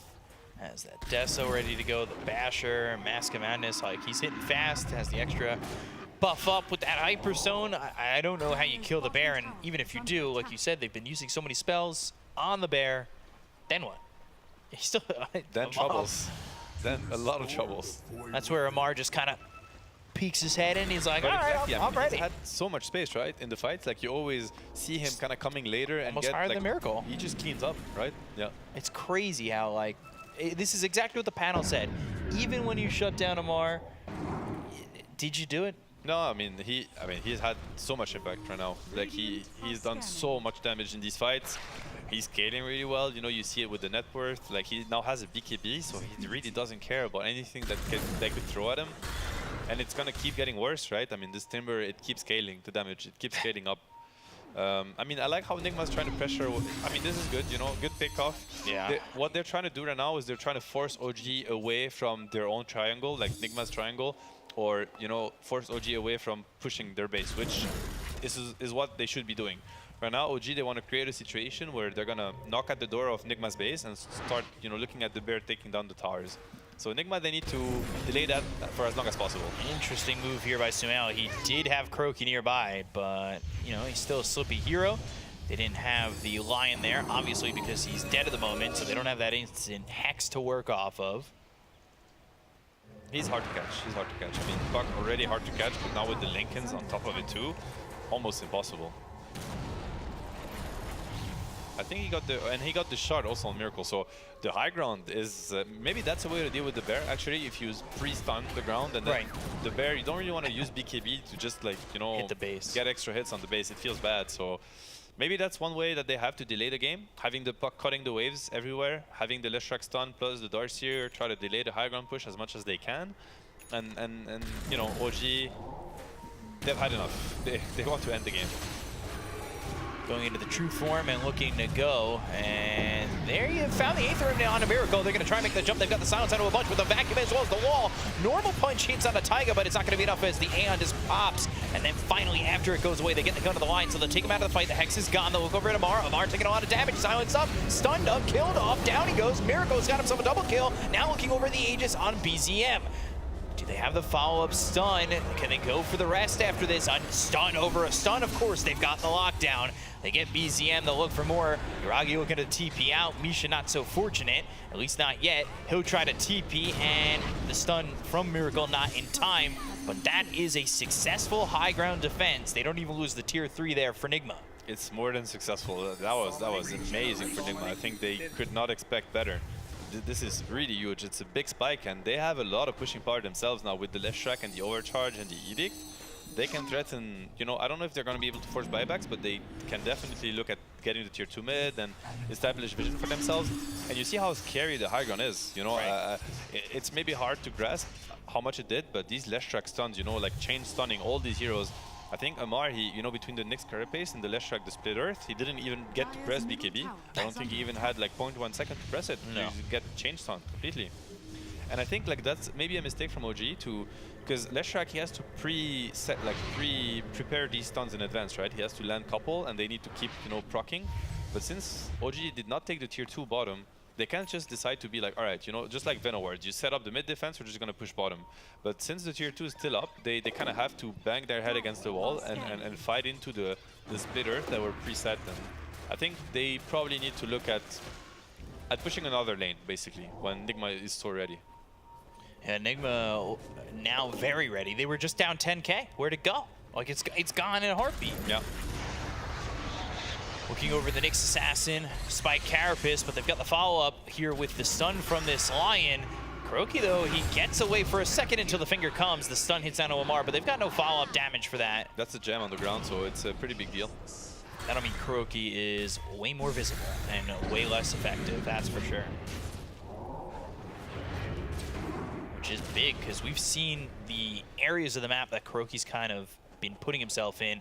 You know, for the longest time when OG were looking to push, he was behind them, maybe looking for an opportunity to snipe a courier that's got an item on it, maybe, you know, disrupt them from backing off. They play aggressive on Nigma, and they've still got 20 seconds without this Nyx Assassin, but now they also have to make sure that they can get the gem out of the hands of BZM. And we're gonna get in the territory where Puck is gonna start becoming a menace. I feel like, you know, late game Puck can get pretty scary. He starts dishing out a lot of damage with the items that he's getting. I mean, you know, he went for defensive item in the Lincolns, but now he got the E-Blade, much more damage. Probably gonna be looking at, you know, upgrading the Witchblade, or maybe getting, you know, Dagons or whatever he fancies. Even the Stormcrafter that he has, that's also extra damage coming up. So, you know, Leshrac, Puck, they're starting to pick up some steam. You know, whether it's going to be enough to take down the OG cores, I still don't know, but you know, it's good news for Nigma fans. Like, it's getting better and better. Yeah, and he's going to hit that level 25 too, and how important that Dream Coil talent could be for them. It will be. It will be big. It will be very big. You know, I think, I mean, even the Nyx, I mean, Kuroki is rocking 3k gold. He could decide to make the fights even more obnoxious, you know, like Nyx Axe, for instance, you know, on top of all this It's gonna get scary for OG to push into all of that. And you're gonna have to hope that maybe Nigma, when they get those items, find themselves a little bit too far from base and kill them. Could be right now. Could be right now. You know, OG smoking. They seem to know where Nigma's standing. Nothing set up already. Might be a big jump. They're going to try and go. They've got the Astro Step as well as the Silence coming in thanks to the Ags of this Void Spirit. Jumping and going for GH. That's where the focus is. And immediately, without that IO, you need to try and run. But Miracle gets hit by the stun. A big vacuum wall coming through. They did get the kill on Miracle, but is the damage there for Nigma to try and salvage this? They've already lost 3 heroes. They're going to go for more. They'll look and find Sumail, but he goes to the phase shift, still surviving. The stun hits on a Tiger. They finally get a kill here onto the Lion. Aether Remnant doesn't land. Miracle thinking, are they going to keep coming? And they'll back off into the wall. But Miracle, he's going in. He wants to fight. So does this bear, though. The stun comes out of the Lone Druid. Miracle's just dead. He just bought back 105 seconds on the sidelines. They do get themselves the Darkseer by control as well, but he's got buyback, and that's going to be used immediately. Impetus shots through Kuroki. He's dying. He's gone. No buyback as well. GH back into the fight, but just as quickly as you got back, you're gone again. They did exactly what we just talked about. They found themselves too far out of the base. A high ground defense that looked so successful. Well, why leave it? I mean, this bear's damage, I can't believe it's doing so much damage. I mean, I understand he's fat, but this is like, it's too much. He's just cutting through the Leshrac in 1 second. It's a Leshrac feathered that has Shivas also. Miracle did jump right onto the bear that second time too, and you just see how strong it can be. They're gonna try and defend here, but I mean, Taiga's finger power is at 7, so he's just doing so much damage. They get another kill into mind control, and this is looking like it's gonna be all they wrote for Nigma in this first game. OG, they just gotta wait for this glyph to go. They'll go after the throne, and that is it. It is OG taking game 1. It looked like it slipped away for a second, but hey, you know, why not make it close for just a moment? Give Nigma some hope so they leave the base. It was all planned. I mean, I gotta give it to Nigma too. Like they really tried to go for the winning place, which I think is the mark of a great team. They did not just like sit back and kind of tank the loss and accept the fact that the game was hard. These are winning plays, and when they don't pay off, it looked a bit awkward. You could think to yourself, why don't they sit in base? But if they sit in base, they play against the third Roche, you know, maybe an Axe coming up, it's just gonna keep getting harder, right? So they're taking the shot at trying to win the game, which is commendable. Yeah. You've seen some teams in the past, you know, maybe they sit back a little bit too far. They just, like you said, they give up. They kind of maybe think the mentality is like, what do we do next game? Nigma, they're a pro team. They tried to go for it, and it just bit them really hard. And OG were ready for that. Their reads in this game felt really confident. Like they knew what Nigma wanted, and they caught him. They smoked. They felt Nigma were out of the base, and they went for it. And I mean, there was a bunch of fights where it looked like OG were really gonna just steamroll the game. Nigma were never gonna have a chance, but they found their ways to kind of sneak a little bit back in. And I mean, this is right here. It felt like every fight for a little while was OG 4 kills at least. Yeah, I mean, we're back to the Timber first pick. You know, they first pick Timber, and all you see is Timber popping heroes at the end of the game and taking Dark Tron. So pretty solid game. Let's see what game 2 brings up. Yeah, and that's what we're gonna see. But to break down game number 1, we've got the analysts and our hosts. So Avo, guys, take it away.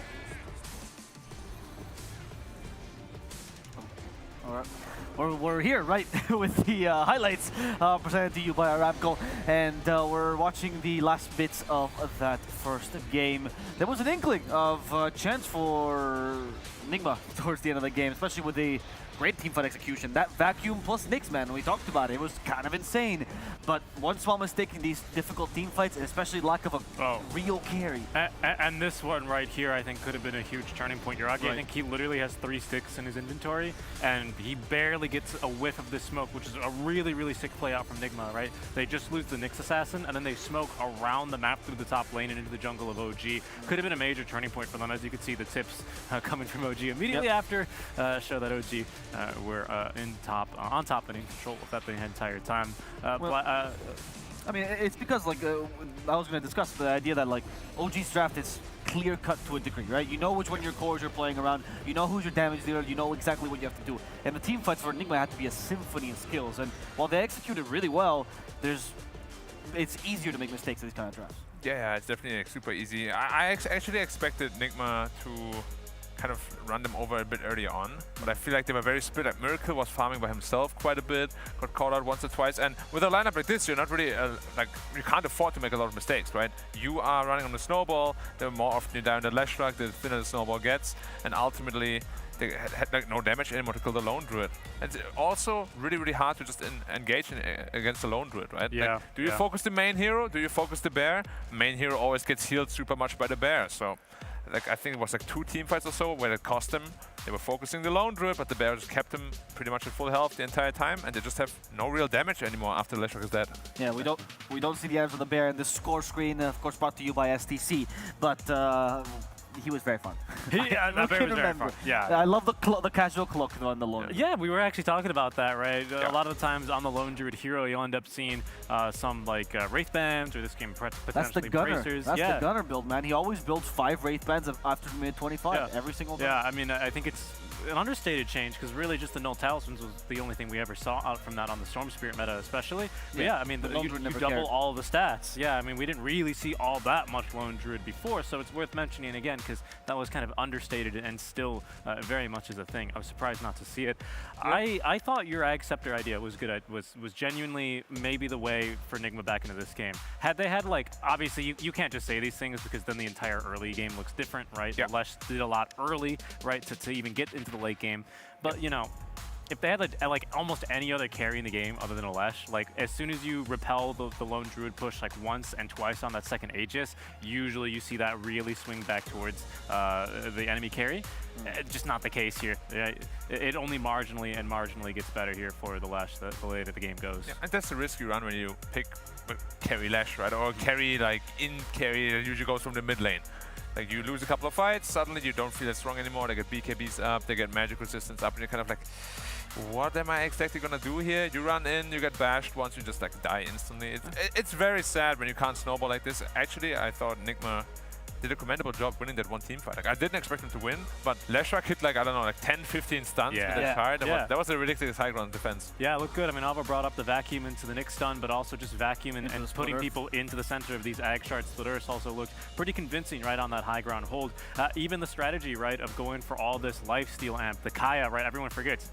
Amps your spell lifesteal, right? Quite a bit when you upgrade it with the Sange. So does the Wisp Shard. Like, that was seriously, you know, keeping Miracle alive in these fights, but when it came just to the core versus core, it was just, you know, Bear Mauls him, and that was really just all about that Yuragi had to do. Yeah, there was one moment in the high ground push, or in the beginning of the high ground push, you could see that Yuragi was, like, his brain power started to extend when he had to avoid Split Earth with 2 heroes as well.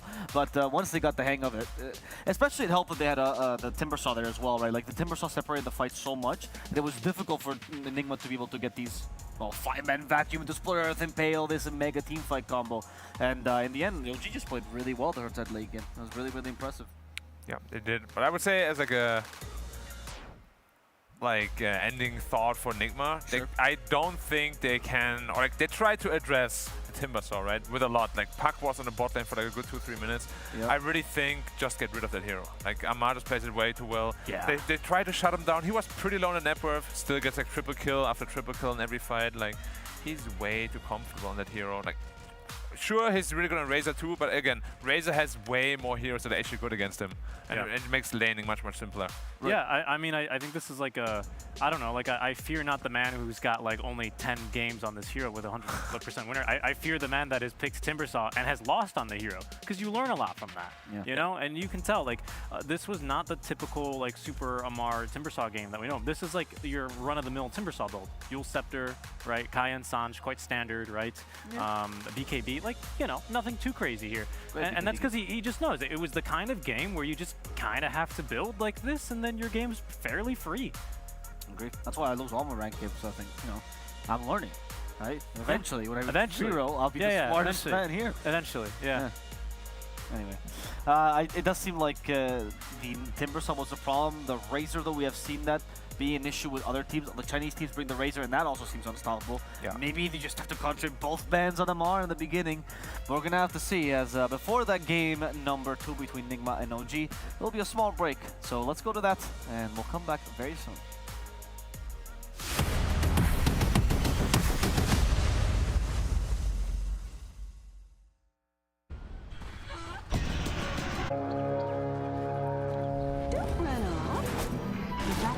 begins.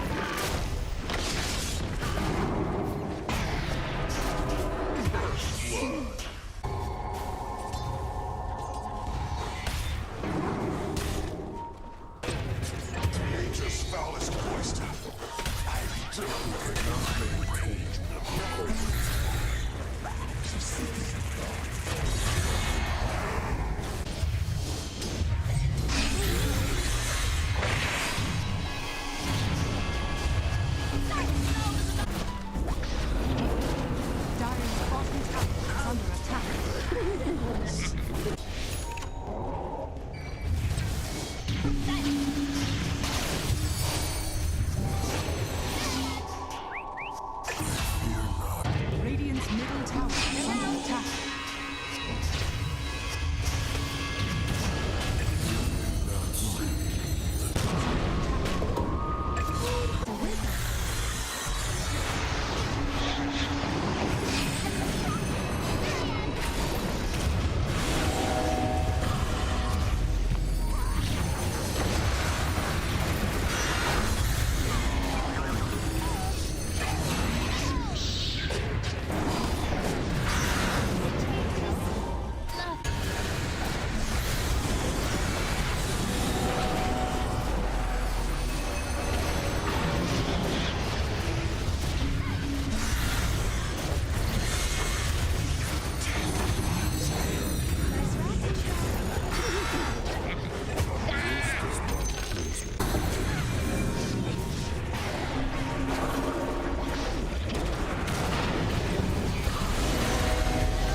And now we're ready for game 2, a game where Nigma could finally do it. They could beat the OG here, and it's entirely possible. Seeing the first game, their execution seemed kind of up to par. It was a draft issue, you could say, or I guess an Amar issue, really, or a Timbersaw issue.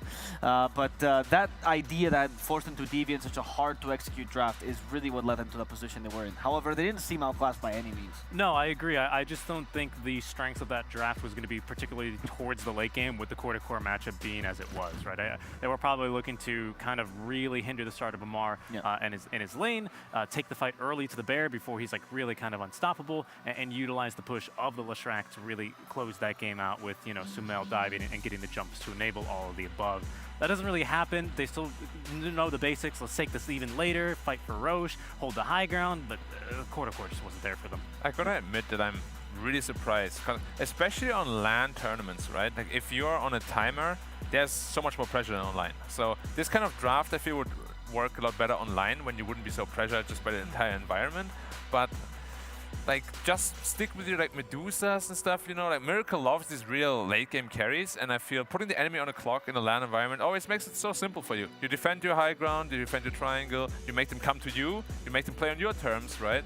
But like how many mistakes were they allowed to have? Like maybe 2, maybe 3? I mean, yeah, you're right. You know, you do generally want to make the enemies play on your turf, but you got to remember, running at enemies and specifically diving the fountain is where OG feel comfortable, like especially this lineup. Amar on his hero, you know, so I feel like that might not always be exactly what you want to do against this young squad. I mean, I agree with you in principle, absolutely, right? Yeah. But it's this OG lineup has really proven to sometimes even, you know, baffle the enemies.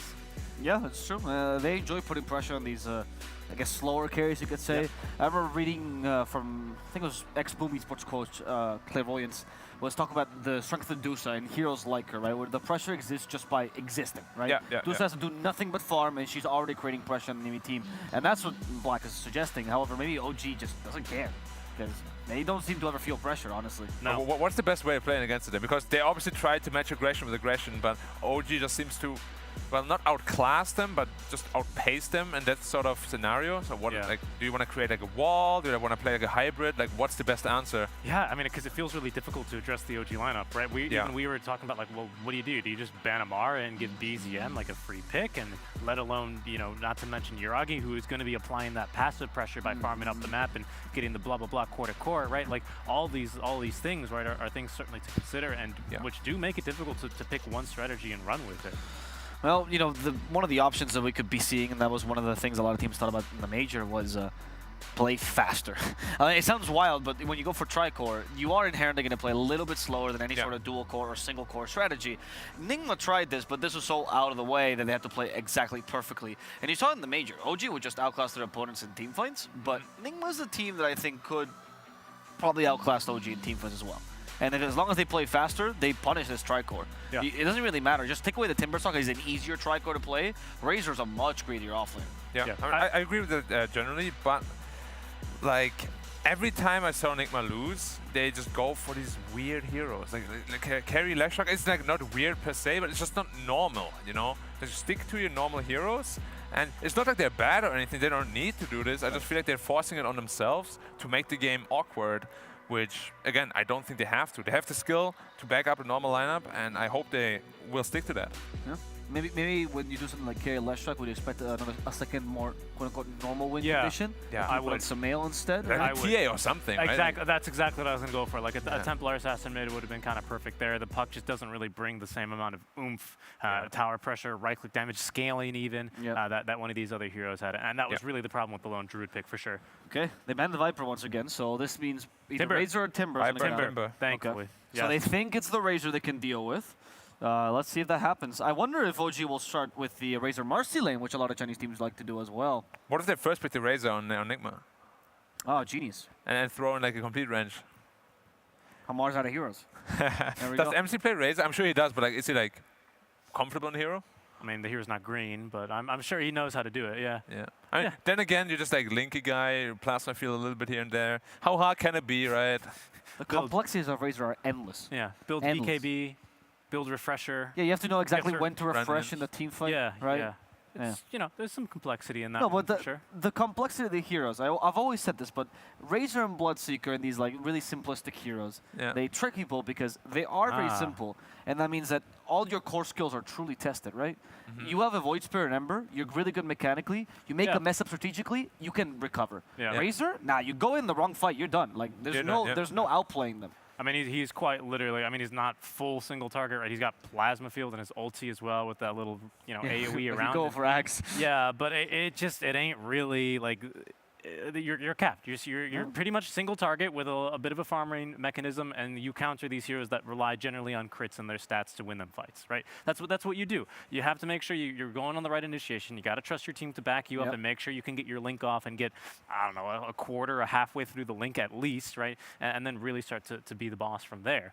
I completely agree with you, right? Like compared to like an Invoker or a Timbersaw even, right? Where Timbersaw has a lot of options. You can make a lot of your own space on the hero, like very easily with Yule's Scepter, you know, using the little Yule's trick and then Timber Chaining and all this other stuff, you know? Here's the Razor though picked by Enigma, so you were right, Black, good call. But then immediate snap pick of the Enigma and the Void Spirit. OG's still one of the few teams that kind of flexes the Enigma. As a Taiga, really big Enigma player, so is their offlaner.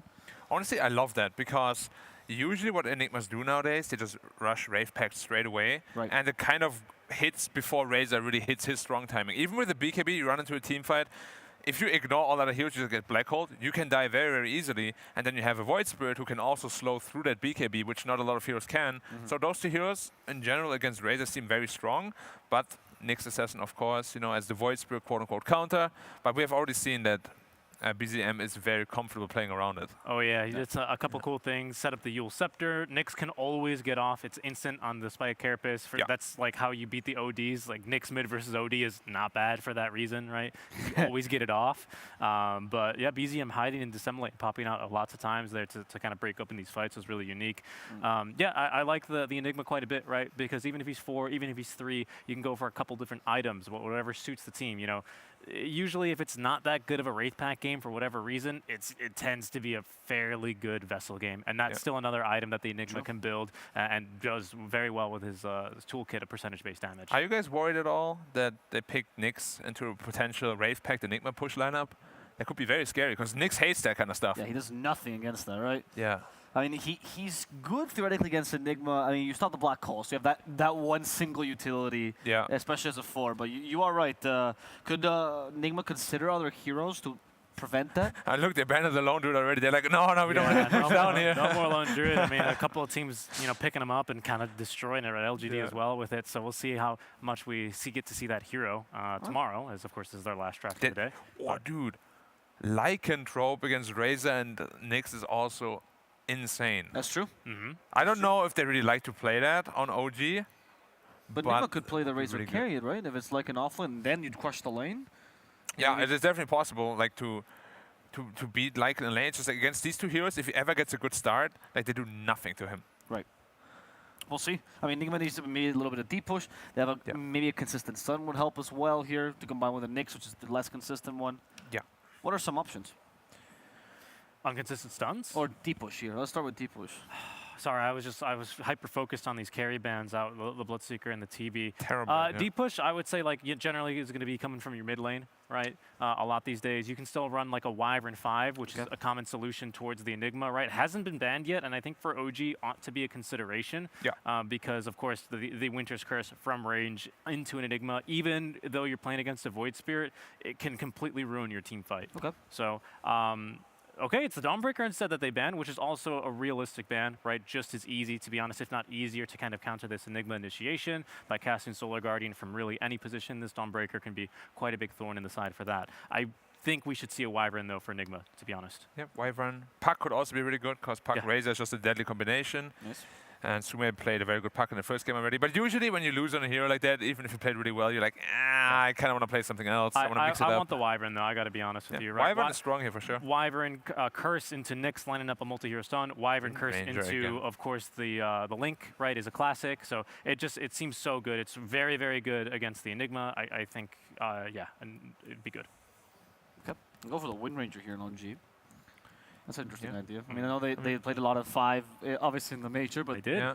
They play as mid as well. The Sep influence. Yeah, but now the issue is for them, of course, is that Sep is casting the game now, and he's not actually playing the 5. But Taiga plays the Wind Ranger. Yeah, BZM used to play the Wind Ranger as well back in before OG. And there's the Wyvern, yeah. Wyvern Punch. Interesting choice. Okay, so they're like, I want to play something odd, some weird carries. You know. There you go.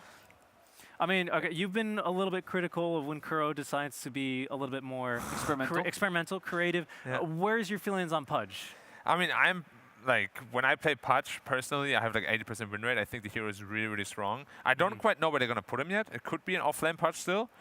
Could be a carry Pudge. But if you do that carry Pudge, you really need a win condition in the mid lane. Like, you feel so pressured if you don't have that. Like, I want to see like a TA, something with physical damage from the mid lane. They're like, oh yeah, I hear you. Puck. There you go. If they do that, of course they can still win, right? Because they have the Razor and the offlane this time. Probably offlane. You know, could be mid Razor. Could be. Look, the SF here. I mean, we don't see him. It's simply put, like full stop, right? He might be completely ignored this DPC, but that is one of the hardest counters to mid game Void Spirit I've ever seen. That is true. Yeah, he destroys Void Spirit. He destroys Void Spirit. He does. Sumail is a pretty good SF player. Also good Void Spirit. Also good Void Spirit player, but quite known for SF. SF. Yeah. I mean, I'm just putting it out there. That's a right clicker. You can scale nicely. The shard is tons of right click damage, and so he scales beautifully with it. You get a fear as well. The fear, and so it even could if be mid Pudge too, though. But mid Pudge actually also destroys Void Spirit. That's a good call. That would be. But I don't know how. I know Suma is a really good player. I just have never ever in my life or in pub games seen him play Pudge. So I don't know how comfortable he actually is on that. Yeah, I don't know. Maybe he was practicing for this very moment. The Void Spirit can be countered. I'm sold on the SF. Let's see what other hero they pick up here, though, because OG's turn to pick right now. OG. Maybe this should be the pick that defines their positions a little bit more. Where's the Wind Ranger? Where's the Enigma going? They need a lot of damage. Like right now, these three heroes don't really have a lot of damage against the Razor and the Pudge, so they need something. They do disengage very nicely, which is a big benefit, right? Windrun, obviously, Void Spirit, obviously, Enigma can be zoning with the Black Hole threat. Yeah. So that is that. Luna. That's another fast hero, some damage, some scaling. The Lunar Blessing is actually pretty significant to mention here with the Windrunner as well, I might add, right? Sure, yeah. It's not bad. That's nice. Also, by picking their carry here, does not define where the other heroes are being flexed into, because since we consider Void Spirit also potential offlaner for them, very true. that is an OG pick.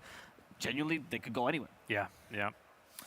And yeah, I'm really curious how this Pudge is going to go. I wouldn't mind seeing a Sumail Pudge, to be quite honest with you, but I do think, you know, to echo your point again that you've been saying since basically last game, they need a win condition here in this last pick. I mean, honestly, I would much rather prefer if this is an offlane Pudge and a mid Razor, and then they just pick like a good carry for a Miracle that matches up well into the Luna. I mean, honestly, I could see an Alchemist here. Like, it lanes against the Enigma really well. They don't really have the greatest pressure tools yet at all. And with Pudge Razor, you have great ways to actually save him in teamfights as well. Might be a bit greedy early on, though. Yeah, that's my concern. But with the Wyvern to buy you a little bit of space, Wyvern Nyx, not the worst combo in the world, especially when you compare a Pudge with that early on to play with. Maybe toss a Razor in for a couple of kills. I could see that one working. I like your point, because here you ban for the Pudge, obviously, right? Starler's a very clear ban for Pudge. But it's also a good ban for the Alchemist. I mean, you're going and saying, we 9,000 IQ it. We pretend like it's Pudge carry. Pick another one of these heroes. I mean, there's a couple others that function similarly. Lifestealer has similar like counters, right, as well. You're thinking along those lines. This is a good Lifestealer game, but, you know. Yeah, just putting it out there. You bait it out, exactly. There's the Puck ban just in case, making sure they don't get the quintessential mid laner of the patch. Yeah. I do think there was going to be an MC Pudge, because I've seen him play quite a lot in pubs as well. Interesting. So that probably makes the most sense too, because Razor also destroys Void Spirit in the mid lane, right? It's like pretty one-sided. Yeah, I mean, carries, there's quite a lot of carries they could pick. So I'm not quite sure what they would want to go with. I personally, as I said, like the Alchemist against the Enigma. It's just a pretty free matchup. Yeah. I still quite like that SF. I mean, they ran it safe lane, didn't they? SF is nice, yeah. SF is good too, yeah, for sure. I mean, you know, my issue, I mean, even if they throw Windrunner mid, I think it's a little bit weak to the SF even, right? With the Shadow Rays potentially being quite deadly there. You can't just get a free Windrun and leave. At the same time, though, Pudge also destroys Wind Ranger. Yeah, I mean, it's... You have like 20 damage advantage. You want to last to the creep? Nope. Nope, not happening Maybe there. tomorrow. And the Batrider, last ban again, Enigma, they just don't like playing against Batrider. Even though they have Nyx, that is... Yeah, I know. That's some hate. It's one of their most contested heroes in terms of like being picked or banned, and for Enigma, mostly banned. Makes me wonder who the player is that hates getting lassoed. Probably Miracle. If you're OG, by the way, I don't think you consider Wind Ranger Core anymore once the Pudge gets picked, right? Because that fleshy nullifies the whole point of Wind Ranger Core. Yeah. So probably going to Taiga Wind Rangers, what I'm seeing here. Which is also really good with the Lunar Blessing still, right? Your ult is still going to hurt quite a bit. Just not the Pudge, right? Use it against one of the supports as much as or even on the Razor, maybe. Yeah, exactly. Yeah, that works. Nature's Prophet. Okay. Man, why are they always so weird? Like, just do something normal for once, you know? Yeah, I think they're going to be playing tempo again, dare I say, right? Is it a carry Prophet then? Or I mean, MC's Prophet is like probably one of his best, the best hero. That's a really good point. But then, like, Pudge into Enigma isn't like the greatest, because the islands are super annoying. I mean, I guess we'll see what they do. But again, like, I would have loved it if it just stayed a little bit more cookie cutter. Like, you can experiment, but you don't need to go like super ham. You know, Pudge already is okay. We got our fair share of experimentation. Now let's pick something normal. But nah, they go back for the Invoker. Okay, so it's the offlane Void Spirit. Offlane Void Spirit, the two supports being Enigma and Wind Ranger. Interesting. Now, that also means, though, if they put the Pudge in the safe lane now, that Void Spirit is getting nothing. True. Very good point. So what would you put, like Pudge carry, and then would you run the NP mid or the Razor mid? I think Razor into Invoker is a pretty simple matchup for Razor too, right? Right. Like, you don't really care too much. You get like 20 damage linked, and you have a massive advantage there. But honestly, it could be either or. Pudge is also pretty good against Invoker. But Prophet is not good against offlane Void Spirit. That's the problem. Yeah, and like once again, I find myself, and I like this Nigma draft, like in theory, right? I think the things that they're proposing, the ideas, while they're not like completely novel or unseen or unheard of, they are unique solutions to the OG play style, right? The issue is, again, it's a lineup that is not necessarily going to scale super well. Right. While once again, OG have like 3, 4 cores maybe with that Enigma Windrunner. Like they scale very nicely into the late game here. It's true. Well, we're gonna have to see what game number 2 brings us. Honestly, I'm curious as to who plays what. that's my real question. But we're gonna find out with a different pair of people. It's gonna be B-Cup and Seb. Thank you very much, Avo. Yeah, we're back with game number 2. It is a lead for OG, 1-0. Can they do it again? Can they take the 2-0? It's a very important spot for them, considering the fact that this is a fight for the top of the group, and OG after that first game looked really good. I feel like I have to, do Twitch chat some justice and ask you, who do you think is going to win? I mean, I like both drafts a lot. I think OG has a really well-rounded draft, a lot of damage, a lot of scaling. I think very solid and stable. And Nigma, it's crazy. As the panel mentioned, it's super exciting. Who plays what? I mean, now you and I have a better info on that, and everybody's about to see it too. It looks like it's gonna be a Miracle Pudge. It's gonna be a Mind Control Prophet, which is like a classic, and Sumail is gonna play Razor. So that's probably a little more unexpected, I would say, especially into the Invoker. But yeah, very, very, very high lineup for Nigma. I mean, Miracle Pudge, I'm down. I'm down to see that.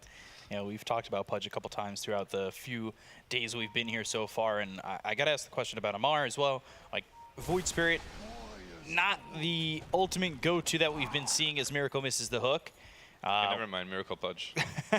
It's over. It's over. You had one chance to impress us, and well.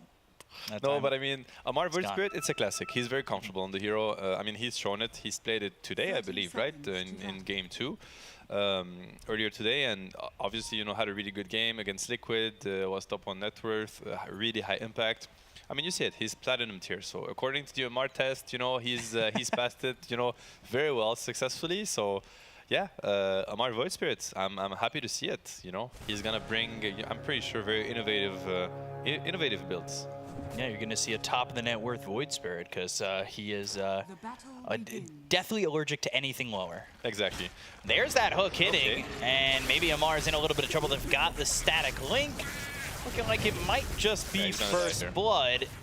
Chase is on, the right clicks are out, and the shackle is there, and Amar survives. The miss, the downhill miss into the double shackle. Block the hook. Miracle? That was really well done there, too. Yeah. Just staying in line, making sure that Amar can't get hooked. A bit of luck, I'm not going to lie. A bit of luck on OG's side, but, sometimes Gaben is on your side, and that's just how it is. So it's still going to hurt the top lane a lot, though, because Amar has to go back to base. I'm sure you know Misha, had to go for the shackle shot level 1, which is not fun at all. So, yeah, we'll see. We're going to see a little bit of a switch. We're going to have the Enigma lane bottom with the Luna to try to slow down maybe a little bit of the Prophet aggression. Right. And that's just with the Eidolons taking away that experience, taking away maybe that level 6 that comes from the Wrath of Nature and when you're really looking to move, but all of a sudden Taiga needs to be very careful. MC Prophet, man, you don't joke with MC Prophet. He's really good with the body block and with the aggression, very known for the hero. As top, a lot of pressure on the Pudge. Already a lot of pressure on the Miracle, and they were really hoping they could get that first blood, but now if you're these 2 heroes, you need to be very careful about your positioning. We have seen, well, some very good windrunners on this team. Yeah, I don't know who you mentioned, but who you're talking about, but I'm sure you're right about that one. Definitely making the shackle and as well as the shard look very broken, and the entire kit. And luckily, it is still broken, in my opinion. I think it's still a very strong shard. There's so much pressure on BZM. This is like... I wonder how this matchup goes. I want to say it's kind of Invoker favored, or maybe the later it gets, the better it goes for Invoker, but so far it seemed like Sumail is heavily pressuring. And 9-2 right now sitting top of the CS, and BZM forced to stay maybe a little bit more passive, but you can see like Miracle's kind of, he's sitting in a very high in the lane as well, and they're trying to keep the creep equilibrium there. Yeah, Pudge needs a little bit of time before he becomes this like beast on the lane that you can't really pressure. He needs levels in the rod. Ooh, that hook hits. They're looking for it with the rod. Do they have the damage? The Arctic Burn, and there's the Sunstrike. He tried to kill Misha. Okay, it was on Misha. He tried to give him some help, throw some fire onto him, but well, now you've lost Miracle and you trade Amar. This might be a double kill. Misha doesn't have the win round actually. He's gonna die here. Maybe he wants to die, you know. He has no regen, no There's HP. no mana. I think he should even die, honestly. Like he's Does GH know this? Not kill him? He's gonna, yeah, I think he should. I mean, I wonder. He's gonna, he's thinking about it. But honestly, it's a hard call because if you leave him like that, he has to walk back to base or wait for the quarter. It's much longer than this. He's gonna be back up in 10 seconds, full HP, full mana. Yeah. And it would have been minimum 30 seconds if you let him live. So they thought about it, but then the greed always kind of wins it for Dota players. Like, but I could have the gold. I'll just get the gold. We all know how we behave in Dota. Just get the gold. Shackle again landing, but no either Remnant yet. 4 seconds on cooldown, so you know they can't really cast their spells together. They just have to chill. I got a little confused when BZM threw that Sunstrike. I'm like, Misha's on his team. Maybe there's some beef in OG. You don't know. You know, a team famously known for hating each other's and having a really bad atmosphere. So you just try to kill your teammates. Friendly fire. It's normal. You're giving everybody that little bit of drama that they want. The rumors are spreading. I hear the articles being written right now. Is there trouble at OG? No troubles in OG. No troubles in OG. And as we see, you know, the bottom lane, I think they're trying to relieve the pressure on the Luna. I mean, Prophet is just a good hero against Luna. Luna usually really strives at outlasting your opponent, and there's no such thing as outlasting a Nature's Prophet. You know, for anyone that claimed against that hero, it is obnoxious. He has the treants. And, you know, another thing for Enigma too is, yeah, you relieve pressure from, you know, eating one of the treants, forcing Prophet to also right-click the treants instead of, you know, outblasting and out-denying you. So a decent hero. And also, obviously, Prophet doesn't like to starve on XP. He needs levels. He needs, as quickly as possible, the ability to TP to the other lanes, get the ulti also to come into play. We were seeing Nature's Prophet being used in a multitude of ways. Maybe those global lineups, those level 6 lineups where you can really burst it down on someone. Doesn't exactly feel like that here with what they've got. It's not like a level 6 heavy lineup at the moment. But it's just like the Nyx Prophet. It's just a nice combination, right? Because Prophet's gonna push out the lanes, and it's gonna give Nyx off the mark very close. It came after the stun, unfortunately. He might even die here. He has nothing to get out of Sprout. Yeah, he's very far forward, and I believe Kroki should be setting up if he needs an Impale, but Mind Control's got the damage anyway, so going a little bit too far forward, maybe expecting the Sunstrike to be on the mark, but it was a little bit off and ends up paying for it with his life. I mean, the Sunstrike right now, it's Luna down bottom. Yuragi's just dead. Yep. Kroki landed the Impale, and you're not safe in your own trees there, apparently. And Kuro a bit upset at the earlier tip from BZM, so, you know, Invoker gets tipped for the kill bottom, which is, you know, like we see like some mental warfare. This is crazy from Taiga, like this is very risky. They could look to dive him. Never mind. He knows his limits. Well done, kind of baiting them in and gets the full XP, you know, an early TP. Definitely looked like Nigma wanted to punish that. This is a big lead for just 5 minutes in. Like, it's not massive, but it's like 2K. Like, it feels like it's on the cusp of kind of really getting out of control. I mean, it's a lot on the back of Sumail kind of crushing the mid lane, let's be honest. I mean, he's absolutely destroying this Invoker right now. This Invoker is suffering a lot, and he's been having to also use Sunstrike on side lanes without getting the kills. That hurts. It's a lot of mana, and it obviously prevents you from using other spells, invoke other spells. He might die here. Sumail's level 6. Could shut him down even more. They'll go for the TP, and it will be in time. Nice TP. He was 100% dead, so that's a good TP. He needs the Sunstrike kills right now. You know, he's probably looking at the top. Shackle connects. Do they have the damage to get Miracle, though? He had no Sunstrike ready. He couldn't invoke it. Actually, he did.